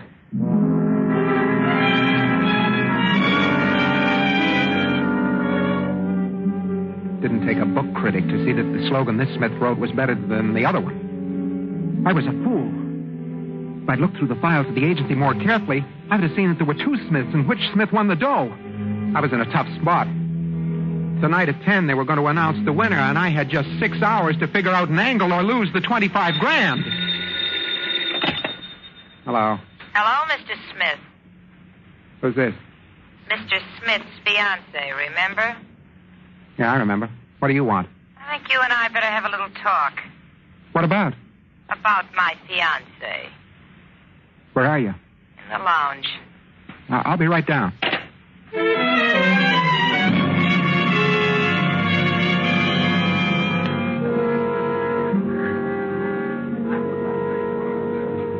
Well, hello. Sit down, won't you? Thanks. Okay, what's on your mind? You? Oh, I'm flattered. You needn't be. Okay. What about me that's so interesting? Why you killed Pat Smith. I don't know what you're talking about. Let's not be stubborn about this, Mr. Wallingford. Must I repeat my question? No. Who are you? You already know that. What's your name? Betty. Betty what? I'm asking the questions. How do you know he's dead? In the evening papers. Here, let me see that. Here. Police discover body in Charles River. At first thought to be Charles Wallingford, but fingerprints taken from the dead man proved his identity to be Pat Smith, small-time confidence man wanted by the police in 3 states. Police are looking for Wallingford. New York City police have discovered that Wallingford's been missing from his rooming house for the past 5 days. You see how I know. Where do you fit? I was supposed to meet Smith here. We had a little job planned. Oh, I see. You went and spoiled it. Why? Come on, start talking. If I don't like the tone of your conversation, maybe the police will. Well, I couldn't see any way out but to tell her the whole story. I couldn't bluff. I was scared, and she knew it. She didn't say anything while I was talking. She just sat and stared at me. I always told Pat those contests would be the death of him. Well, that's how it is. This other guy will collect all the dough. You giving up so easily? You have any ideas? $25,000. Yeah, I was a fool to get mixed up in this in the first place. Are you sure this Smith is going to win? Can't be anyone else. Yeah. Well, you've gone so far, why not take another step? What do you mean? I met this other Smith just as I met you. I know. And from the way his eyes lit up, I could see he was kind of sorry I wasn't his fiancée. So? I don't think Mr. Smith would mind very much taking a walk with me down to the river, holding hands. Yeah, I see what you mean. Just the way you did the other job. Well, I don't know. Scared? No, I'm game. Good. You get him out of that dock. I'll take over from there. Don't worry. He'll be there. Yeah. By the time the cops fish him out of the river, we'll have the money and plenty of distance. You mean we go together? What's the matter? Don't I appeal to you? Oh, sure. Well, wait here. I'm going to phone him and cast out the bait. Okay. Here's hoping he bites. Don't worry. He will.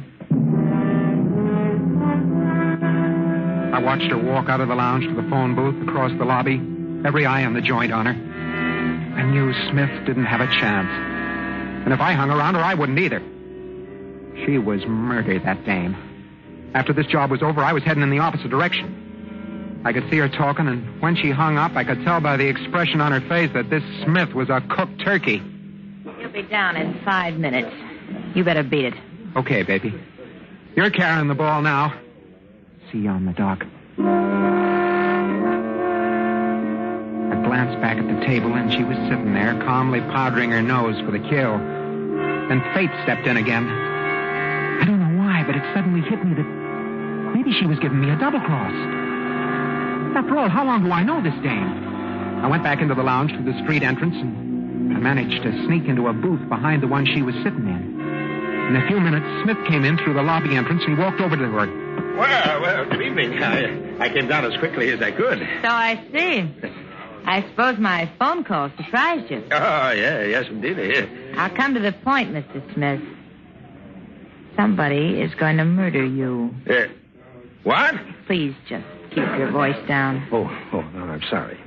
But in heaven's name, why? Why would anyone want to murder me? For $25,000. But I don't have that much money. You will.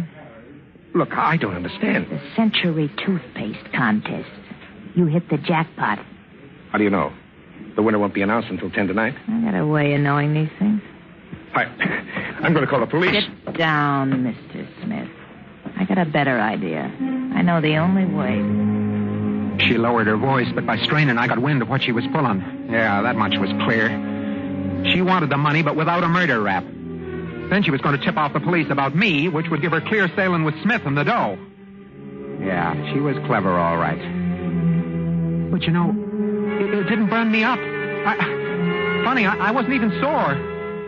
I was just tired and scared. I wanted to get away. Anywhere, so long as it was far from Boston. I had a few dollars left, so I beat it.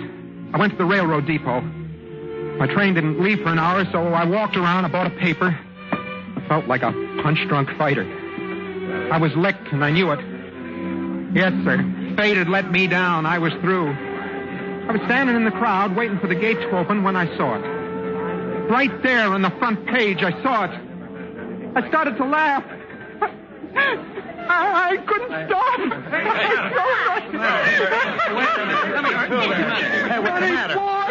What's the matter, buddy? Hey, you're Charles Wallingford, alias Pat Smith. You're wanted for murder.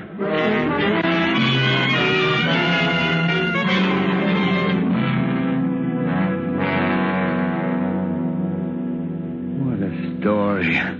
Starts out as a simple swindle and winds up murder. Yeah, but his story still doesn't tell me what I want to know. What's that, Doc? The cause for his temporary insanity. Oh, it doesn't it there? Hey, that newspaper. He was reading... What? On the first page. Yeah. Here. Take a look at this. The winner of the $25,000 Century Toothpaste Contest was announced last night. The lucky winner was Miss Pat Smith of the little town of Boston, Georgia.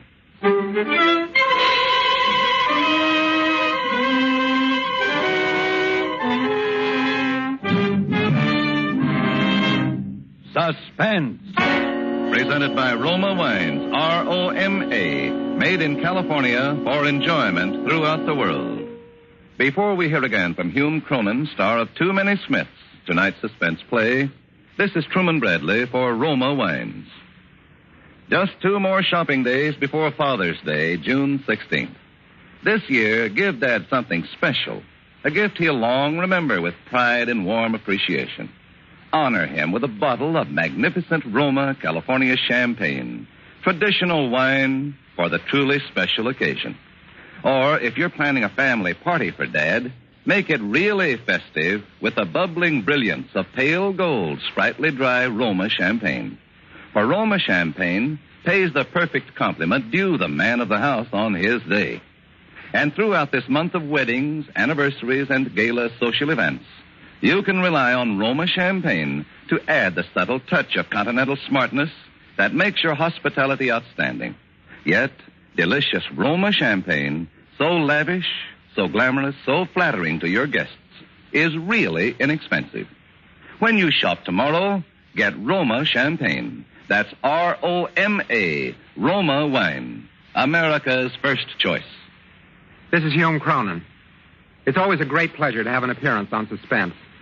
Mr. Spear's been telling me about next week's show, which sounds like one we won't want to miss. June Dupre will star in a suspense play which takes place on a cross-country train trip. A play which tells the story of an apparently devoted wife and of her husband who's traveling with her. Next Thursday, same time, Roma Wines will bring you June Dupre as star of Suspense, radio's outstanding theater of thrills. Produced by William Spear for the Roma Wine Company of Fresno, California. This is CBS, the Columbia Broadcasting System.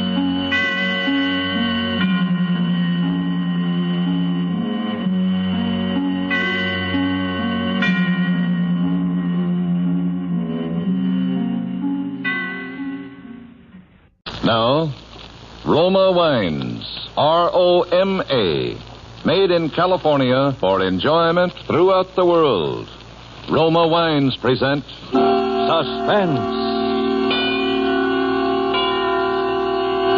Tonight, Roma Wines bring you Mr. Elliott Reed as star of Return Trip, a suspense play produced, edited, and directed for Roma Wines by William Spear.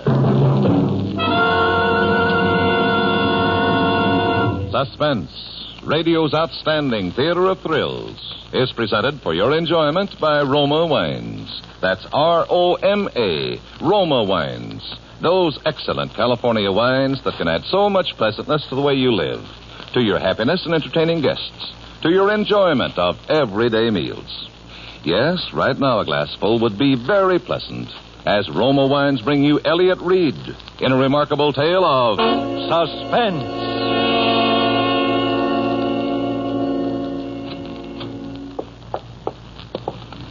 Nurse? Yes. There's someone to see you. Yeah? This is Superintendent Andrews of the State Institution. Oh. What do you got there? I've set up a dictaphone out in the hall.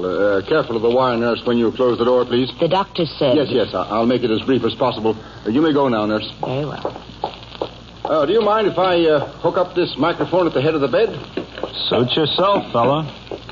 Well, it was a choice between a dictaphone and a stenographer, and I figured that in your condition... I don't feel too bad. Well, go on, ask your questions. Now, I understand you were driving the bus. Tell me what happened. You mean I can tell it in my own way? That's right. Great. I had an uncle once, you know, that was a writer. He wouldn't have gone near this kind of a story, though, with a 10-foot pen. No, he went in for happy endings.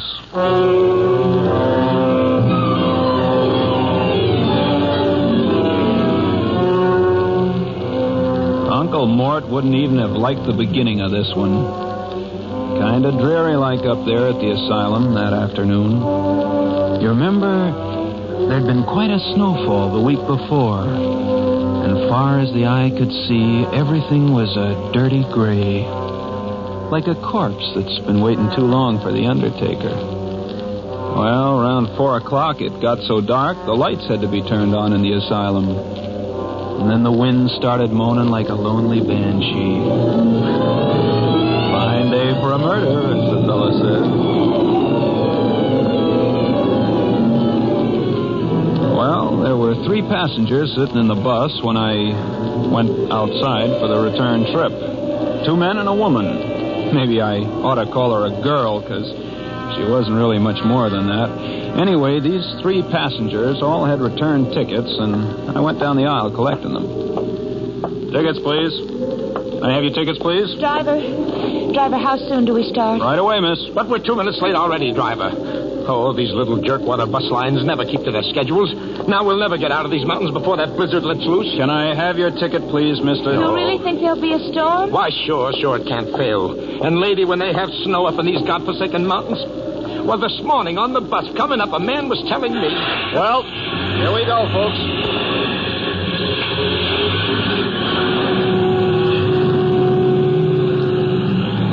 The windbag was sitting right across the aisle from the girl, second row from the front. Halfway back in the bus sat the 3rd passenger, all huddled up in his overcoat. He didn't open his trap. Well, that was the picture as we swung out onto the highway for the return trip. And this guy in back of me seemed to be itchy to start a conversation with somebody as soon as we got rolling. Well, might as well get acquainted, miss. 50 miles before we get down to civilization, you know. John Willard is the name. I said, I beg your pardon. Were you speaking to me? Well, yes. I'm afraid I was... Yeah, sure. These visits to the asylum, they're always depressing, aren't they? Well, this is my first time. Oh? Some friend? My husband. Husband? Oh, well, now, that's too bad. I hope he... Hey, what's that? Some kind of siren. Yeah, that's the asylum alarm, all right. But, driver, One of the inmates must be playing hide and seek with the keepers. Happens every once in a while. Gosh, what if it's my brother? Oh? He the busting out kind? Well, it kind of upsets him to see one of the family, but then if we don't come to see him, it upsets him even more. I see what you mean. Do they always catch them? Well, they tell me the place has never lost a customer yet. Oh, you know, a moment ago, I was praying that it wasn't Jim, but now I don't know, even if they had to... Well, I mean, it would be better than seeing him as he was today. Anything would be better than... Listen. Hey, that's a police siren. Sounds like they're almost on top of us. Yes, there they are. Look out, they're going to pass us. Pass nothing, they're flagging me down. All right, just keep your seats, everybody. They're guards. With rifles. Hey, we're looking for somebody. Yeah, we heard the asylum alarm. Is someone... Seen anyone along the road? Not even a jackrabbit. Officer, who escaped? Greg, Albert Gregg. Oh. What a relief. Hey, Holly, take yourself a walk down the aisle and keep your rifle ready when you look behind those back seats. Are you kidding? When was this coming out party? I don't know. Maybe as much as a couple of hours ago. Does this Greg have a gun? Can't guarantee he hasn't. But it was a file that sprung him. A tiny steel file. Must have been working away at the bar since the day he was committed, a month ago. His stay was short. Nobody back here. Okay, now, check the gents for identification. You know how it is, driver. You can't take chances. Oh, of course not. Here's mine. Huh? Oh, okay, driver. Your name, Frank Keniston? You can read, can't you? Friendly cuss, ain't you? You know, that's the first peep that passenger has let out. I was beginning to think he was a deaf mute. Yeah? Well, here, driver, you can have this stuff back. Oh, thanks. John Willard? Yes, sir. Okie doke. Come on, Denton, let's scram. We gotta find Greg before he finds anybody. Yeah. Hey, driver, you can turn around now and go back. Go back? Go back? Why? Oh, no. This Greg is a killer. What I mean is, when the mood strikes him, he strikes. Well, what's that got to do with us turning back? Didn't I tell you this man kills even without reason? Now he's got plenty of reason. He's got to get out of these mountains, but quick. If he's down the road, there are lots of ways he could stop a bus. I say turn back. But that blizzard's liable to break any minute now. We could be snowbound up here for days. And if I have to spend a night, one night in that asylum, so help me, they'd have to keep me there. Oh, listen, driver, listen to me, please. Just a second, Mr. Willard. You're just one passenger. There are three. Now, let's take a vote. What about you, miss? Whatever you say. Mr. Keniston? I say keep going. That settles it. Hurry up, Denton. Wait a minute. What does this killer Greg look like? Description says slight build, weight about 140. Dark hair, brown eyes, 27 years old. Denton, get the lead out of your britches. Yeah, but you know, I still think... We warned them, didn't we? Now, if they meet up with him, it's their funeral. Yeah. Well, we can take care of ourselves, fellas.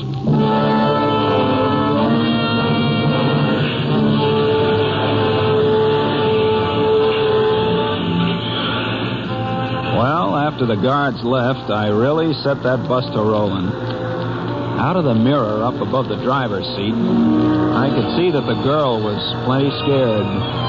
But she had nerve, I'll say that for her. When we slid around some of those snowbank curves, her lips would be drawn so tight the lipstick had a white border. But she didn't say boo. Willard, the windbag across the aisle from her, gave up trying to draw her into a conversation. And as for the third passenger, that English guy, Keniston, sitting halfway towards the back there, he kept acting like a clam afraid of losing its oyster. Might as well have had lockjaw, if you get what I mean.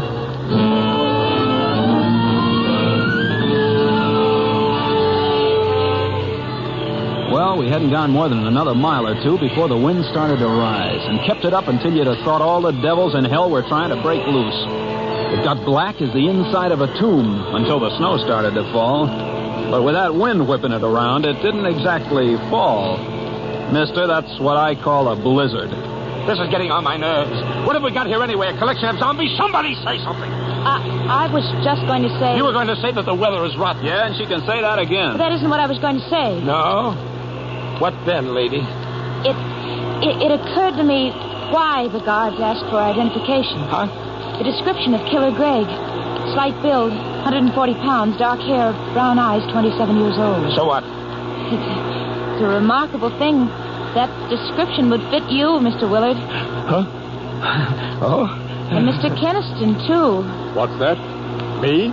That's a peculiar thing, isn't it, Driver? Yeah. Come to think of it, both of them could fit that description. And I've also heard that he's got a very soft face, almost like a woman. What do you think, Mr. Keniston? I don't happen to feel like talking. Yeah? Well, personally, I think... the more I think of what she said, the more remarkable it becomes. Yeah, she's got something there. Only remarkable isn't the word. What do you mean, Mr. Willard? This man, Gregg, may be insane, but he's not dumb. Now put yourself in his place. He knows he hasn't got a ghost of a chance making a getaway in the asylum clothing, see? So he borrows the wardrobe and identification of some stranger. Do you follow me? We're way ahead of you, Willard. It wouldn't be difficult for a killer. I should say not. But that still isn't the end of his problem, see? He's fighting against time. Yes. He's got to get out of these godforsaken mountains down to civilization before they can throw a noose around the whole area. And he knows if he's brought back alive, he'll be wearing a straitjacket until he's old as Methuselah. You've got quite an imagination, Willard. Yeah? Well, thanks. Now, the odds that Gregg will be able to get himself transportation are mighty slim, except for this bus line. So let's suppose... You've got a great imagination, all right. You got it all figured out. A bit too fat, if you ask me. Remember, please, sir, you're the one who was so dead set against turning back. Really, Keniston? Well, I'll leave it to the lady here and the driver. Do I act like a lunatic? Huh? Well? Search me. There were times, long periods of time, when Jim didn't either. My husband, I mean. That was the terrible part of it. He'd be just like the old days, and we'd be so happy together, and then all of a sudden, just without warning, he... Oh, I heard of lots of cases like that. Well, they tell me that sometimes it takes half a dozen of those special doctors, those... Psychiatrists? Yeah, psychiatrists. Yeah, well, sometimes they got to put a person under a microscope and study him for a long time before they can be sure, one way or the other. And many's the time they make mistakes. Well, I heard it one time when... Shut up! Nobody's going to talk like that about me. It's Keniston that's been acting crazy. And I'll bet it wouldn't take a half a dozen psychiatrists to... What's that? Huh? An avalanche! An avalanche! No. Well, it's coming down now!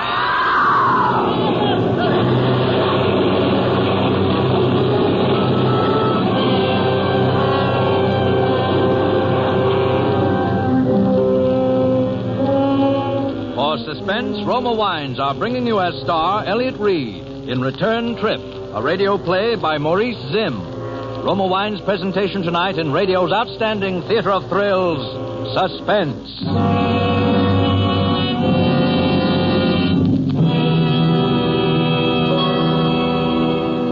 Between the acts of Suspense, this is Truman Bradley for Roma Wines. Nowadays, renewing old friendships interrupted by the war is a popular American pastime. For most of us, hardly a week goes by without some friend of pre-war vintage dropping in to say hello.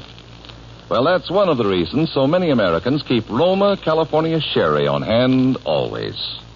For the gold and amber radiance and tempting nut-like richness of Roma Sherry capture the very spirit of gracious hospitality. And Roma Sherry does more than welcome guests. Roma Sherry is the perfect first call to dinner. The happy, mellow, moderate wine that suits your every entertaining need. Like the other fine Roma California dessert wines, Roma Port, Roma Muscatel, and Roma Tokay, Roma Sherry is a true wine from just the luscious goodness of the finest grapes. Patiently guided to taste perfection by Roma winemaking skill and resources, unmatched in America. That's why Roma is America's favorite wine. Why more Americans enjoy Roma than any other wine. So insist on Roma, R-O-M-A, Roma wines, and enjoy unvarying goodness at reasonable cost, always. And now, Roma Wines bring back to our Hollywood soundstage Elliott Reed, starring with Wally Mayer as Mr. Willard, Kathy Lewis as the girl, and Raymond Lawrence as Mr. Keniston in Return Trip, a tale well calculated to keep you in suspense. Well, Superintendent, what do you think of the yarn so far? Let's hear the rest of it. Okay. If you'll help me get a swig of that water. Sure. The way they got me rigged up here. Oh, thanks.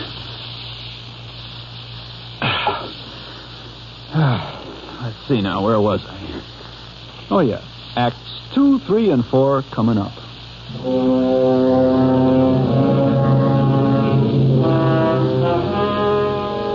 Well, after the avalanche struck, I just sat there gripping the steering wheel, sort of stunned. There wasn't a sound except for the wind, and that was muffled by the snow barrier that packed us in. Even on the far side, the bus was buried up to the middle of the windows.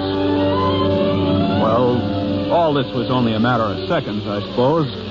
And then suddenly the quiet was broken by the most gosh-awful racket. It was as if somebody had up and given the signal for my passengers to go completely nuts. Get me out of here! Get me out of here! Look out! Willard's got an axe. The axe! Take it away from me! Let go of it, Willard. Let go of that axe. No! That did it. He's the one. He's the one. Lucky I saw him grab that fire axe. It's what the district attorney likes to call a lethal weapon. And then some. Step back. He's coming, too. Tie him up. You'll find a rope in the dashboard compartment. Get it for me. Driver, I'll report you for this. You will, huh? I was going to smash your window so we could get out of here. Oh, yeah? Sure. What did you think I... Oh, so that's it, huh? Here's the rope, driver. Now, look here. Wait a minute. You can't do this. You can't tie me up, you fools. I'm not Killer Greg. Maybe he isn't. Maybe. But like that guard said, we can't take chances. If you're innocent, mister, you can prove it to the authorities. If we ever live that long, have you forgotten we're trapped here by an avalanche and a blizzard that could go on and on and on? Just the same...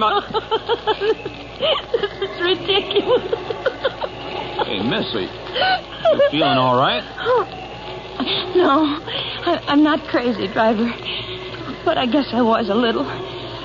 Actually, there's no proof that Killer Greg is on this bus. Well, if you put it that way... It's all my fault, and I'm sorry. My only excuse is that I was just so upset by seeing Jim, my husband. Well, I still say No. Now we've got to start acting like rational human beings. Let poor Mr. Willard up from the floor. Thanks, lady. Well, all right. But I'm warning you, Willard, no funny stuff. Oh, snap out of it, driver, will you? We've got to get out of this mess. Hand me that axe. Do I look that dumb? Oh, all right. Then use it yourself. Smash your window so we can crawl out. Willard, even you don't look that dumb. What makes you think the windows won't open? Huh? Then open one. What for? To let in the blizzard? But we've got to get out of here, driver. Not me. It would take a bear to make even a city block in that windswept hell. But we can't stay here. Why not? We're not freezing. Yet. The driver's right. Our best chance is to sit pat until the storm lets up. Yeah, but what if it doesn't, huh? What if it lasts longer than we do? What then, huh? What then? Shut up! Blowing your top won't do any good, Willard. Nobody's ever confused me with Pollyanna.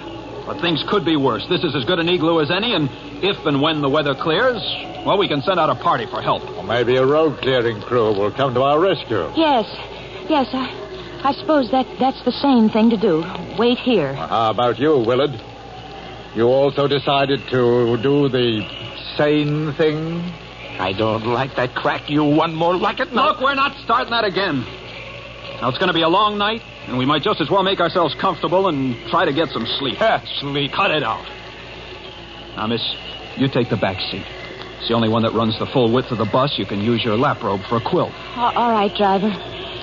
I want to apologize again to everyone for the way I behaved. Casting suspicion. Forget it. You need any help? No, thanks. I just don't know what came over me starting that idiotic talk. Please believe that I did... Why...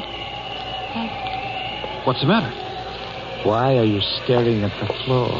Well, say something. Look. Look. File. A tiny steel file. The one that Greg... After the avalanche hit, there was a mad scramble. One of you lost it then. One of you is Greg. Killer Greg. Let me out of here. Oh, let me out of here. Let me out of here. Oh, I've got to get out of here. Well, we just let her wear herself out, kicking and banging on the door. Nobody said a word. Willard and Keniston just stared at me and at each other. By and by, the girl stopped her fussing, and then she stood and stared at the three of us in rotation. It would have made your flesh crawl. Outside, the blizzard was getting worse, if possible. Finally, I reached into the watch pocket of my pants and brought out the old timepiece. What time is it, driver? I broke the crystal. It still says 4:15. It's 5:30. Only an hour and a half since we started out. An hour and a half. 5:30 in the afternoon. The very best we're stuck until morning. 16 hours. Might as well be forever. Look, miss, we just got to make the best of it. I still think you ought to go back to the rear seat. And sleep? If you can. Willard, the driver, and myself will be keeping a rather close eye on each other. In the light of recent developments, you'll be all right. Here, driver, give me that axe. Huh? Let her have it for her protection. Sure, let her have it. Yes, give it to me. Okay. You holding on to the file, too? Of course she is. The file could also be a lethal weapon. Well, she took the axe and the file back to the rear seat with her, and we all sat down to wait. Those were the longest seconds of the longest minutes of the longest hours that ever... Well, somehow it got to be 9 o'clock, 10, 11. Finally, it was midnight.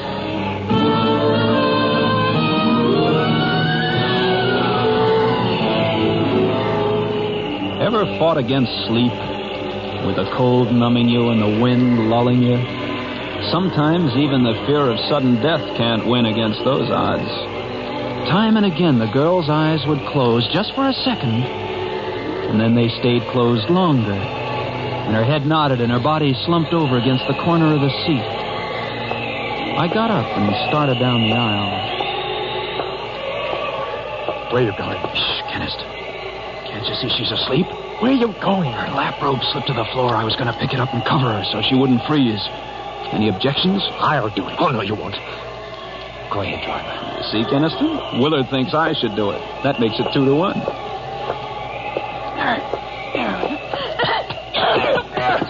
Help me! Help me with this wild cat! Get that file away from her before she jabs my eyes out!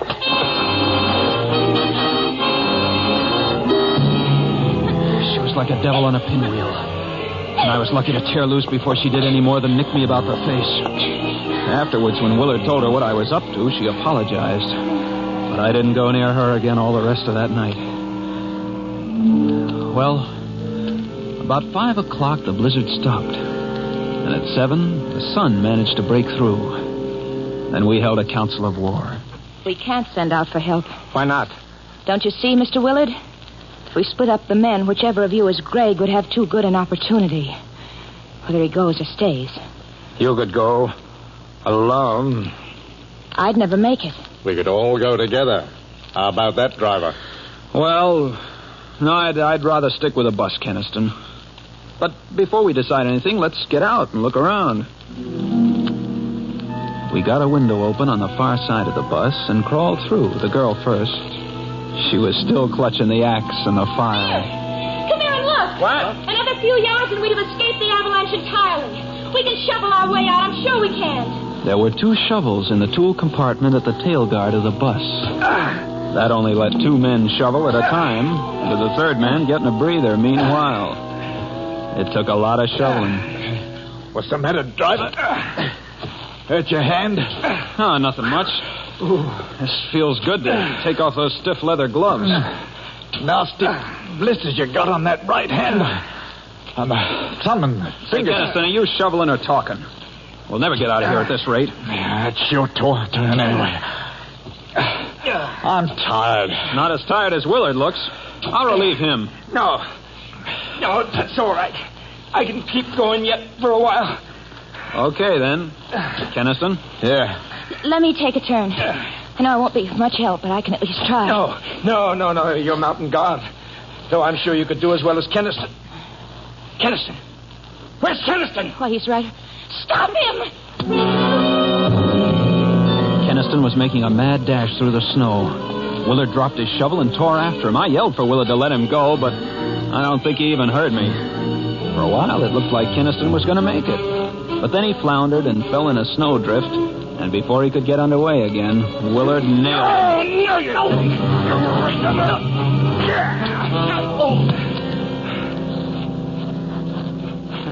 Well, he'll stay put for a while. What'd you do, knock him out? Well, what else was there to do? See? Oh. I know all the time it was Keniston. You think his running away proves it? It's the same as if he confessed. He knew it was his last and only chance. What are we going to do with him now? Tie him up. Then we're getting him and the bus out of here. Say, I wonder if there's a reward. In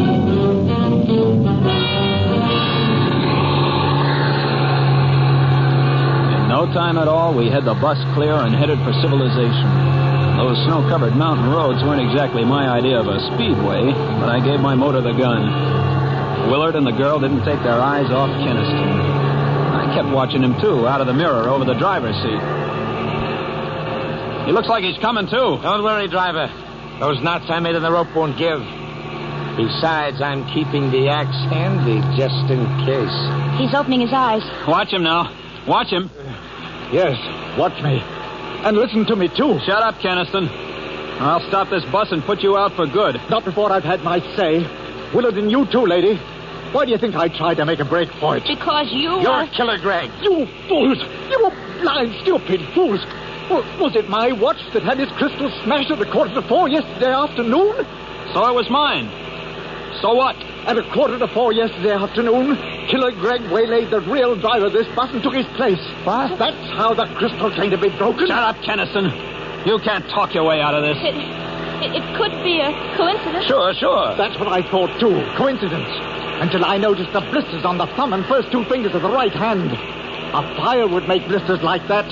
A file held in the right hand of Killer Greg. Look at him! Look at him! It's true! Greg! Don't come a step closer, any of you. You make the slightest move and I'll crash the whole lot of us. Don't do it, Greg. Stop the bus. We won't do anything. It was a perfect plan. It had to work. If only that avalanche hadn't come along. But I'll still make it. I'll make it even if I have to.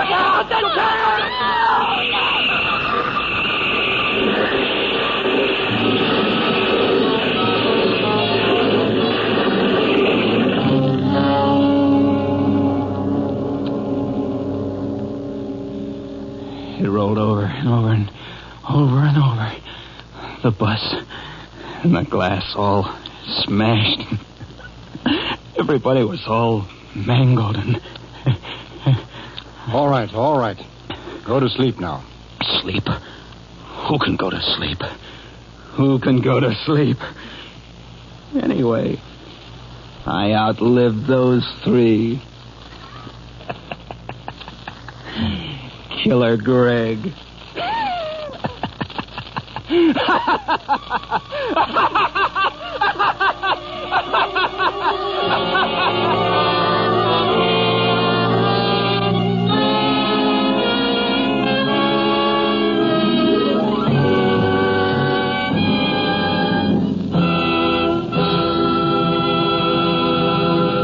Suspense. Presented by Roma Wines. R-O-M-A. Made in California for enjoyment throughout the world. This is Truman Bradley for Roma Wines. These days of hard-to-get meat and butter offer a real challenge to the American housewife who takes pride in her meals. That's why so many smart women serve Roma California Burgundy with dinner. They know that even the simplest meals taste better, becomes more enjoyable when served with a fine, robust Roma Burgundy.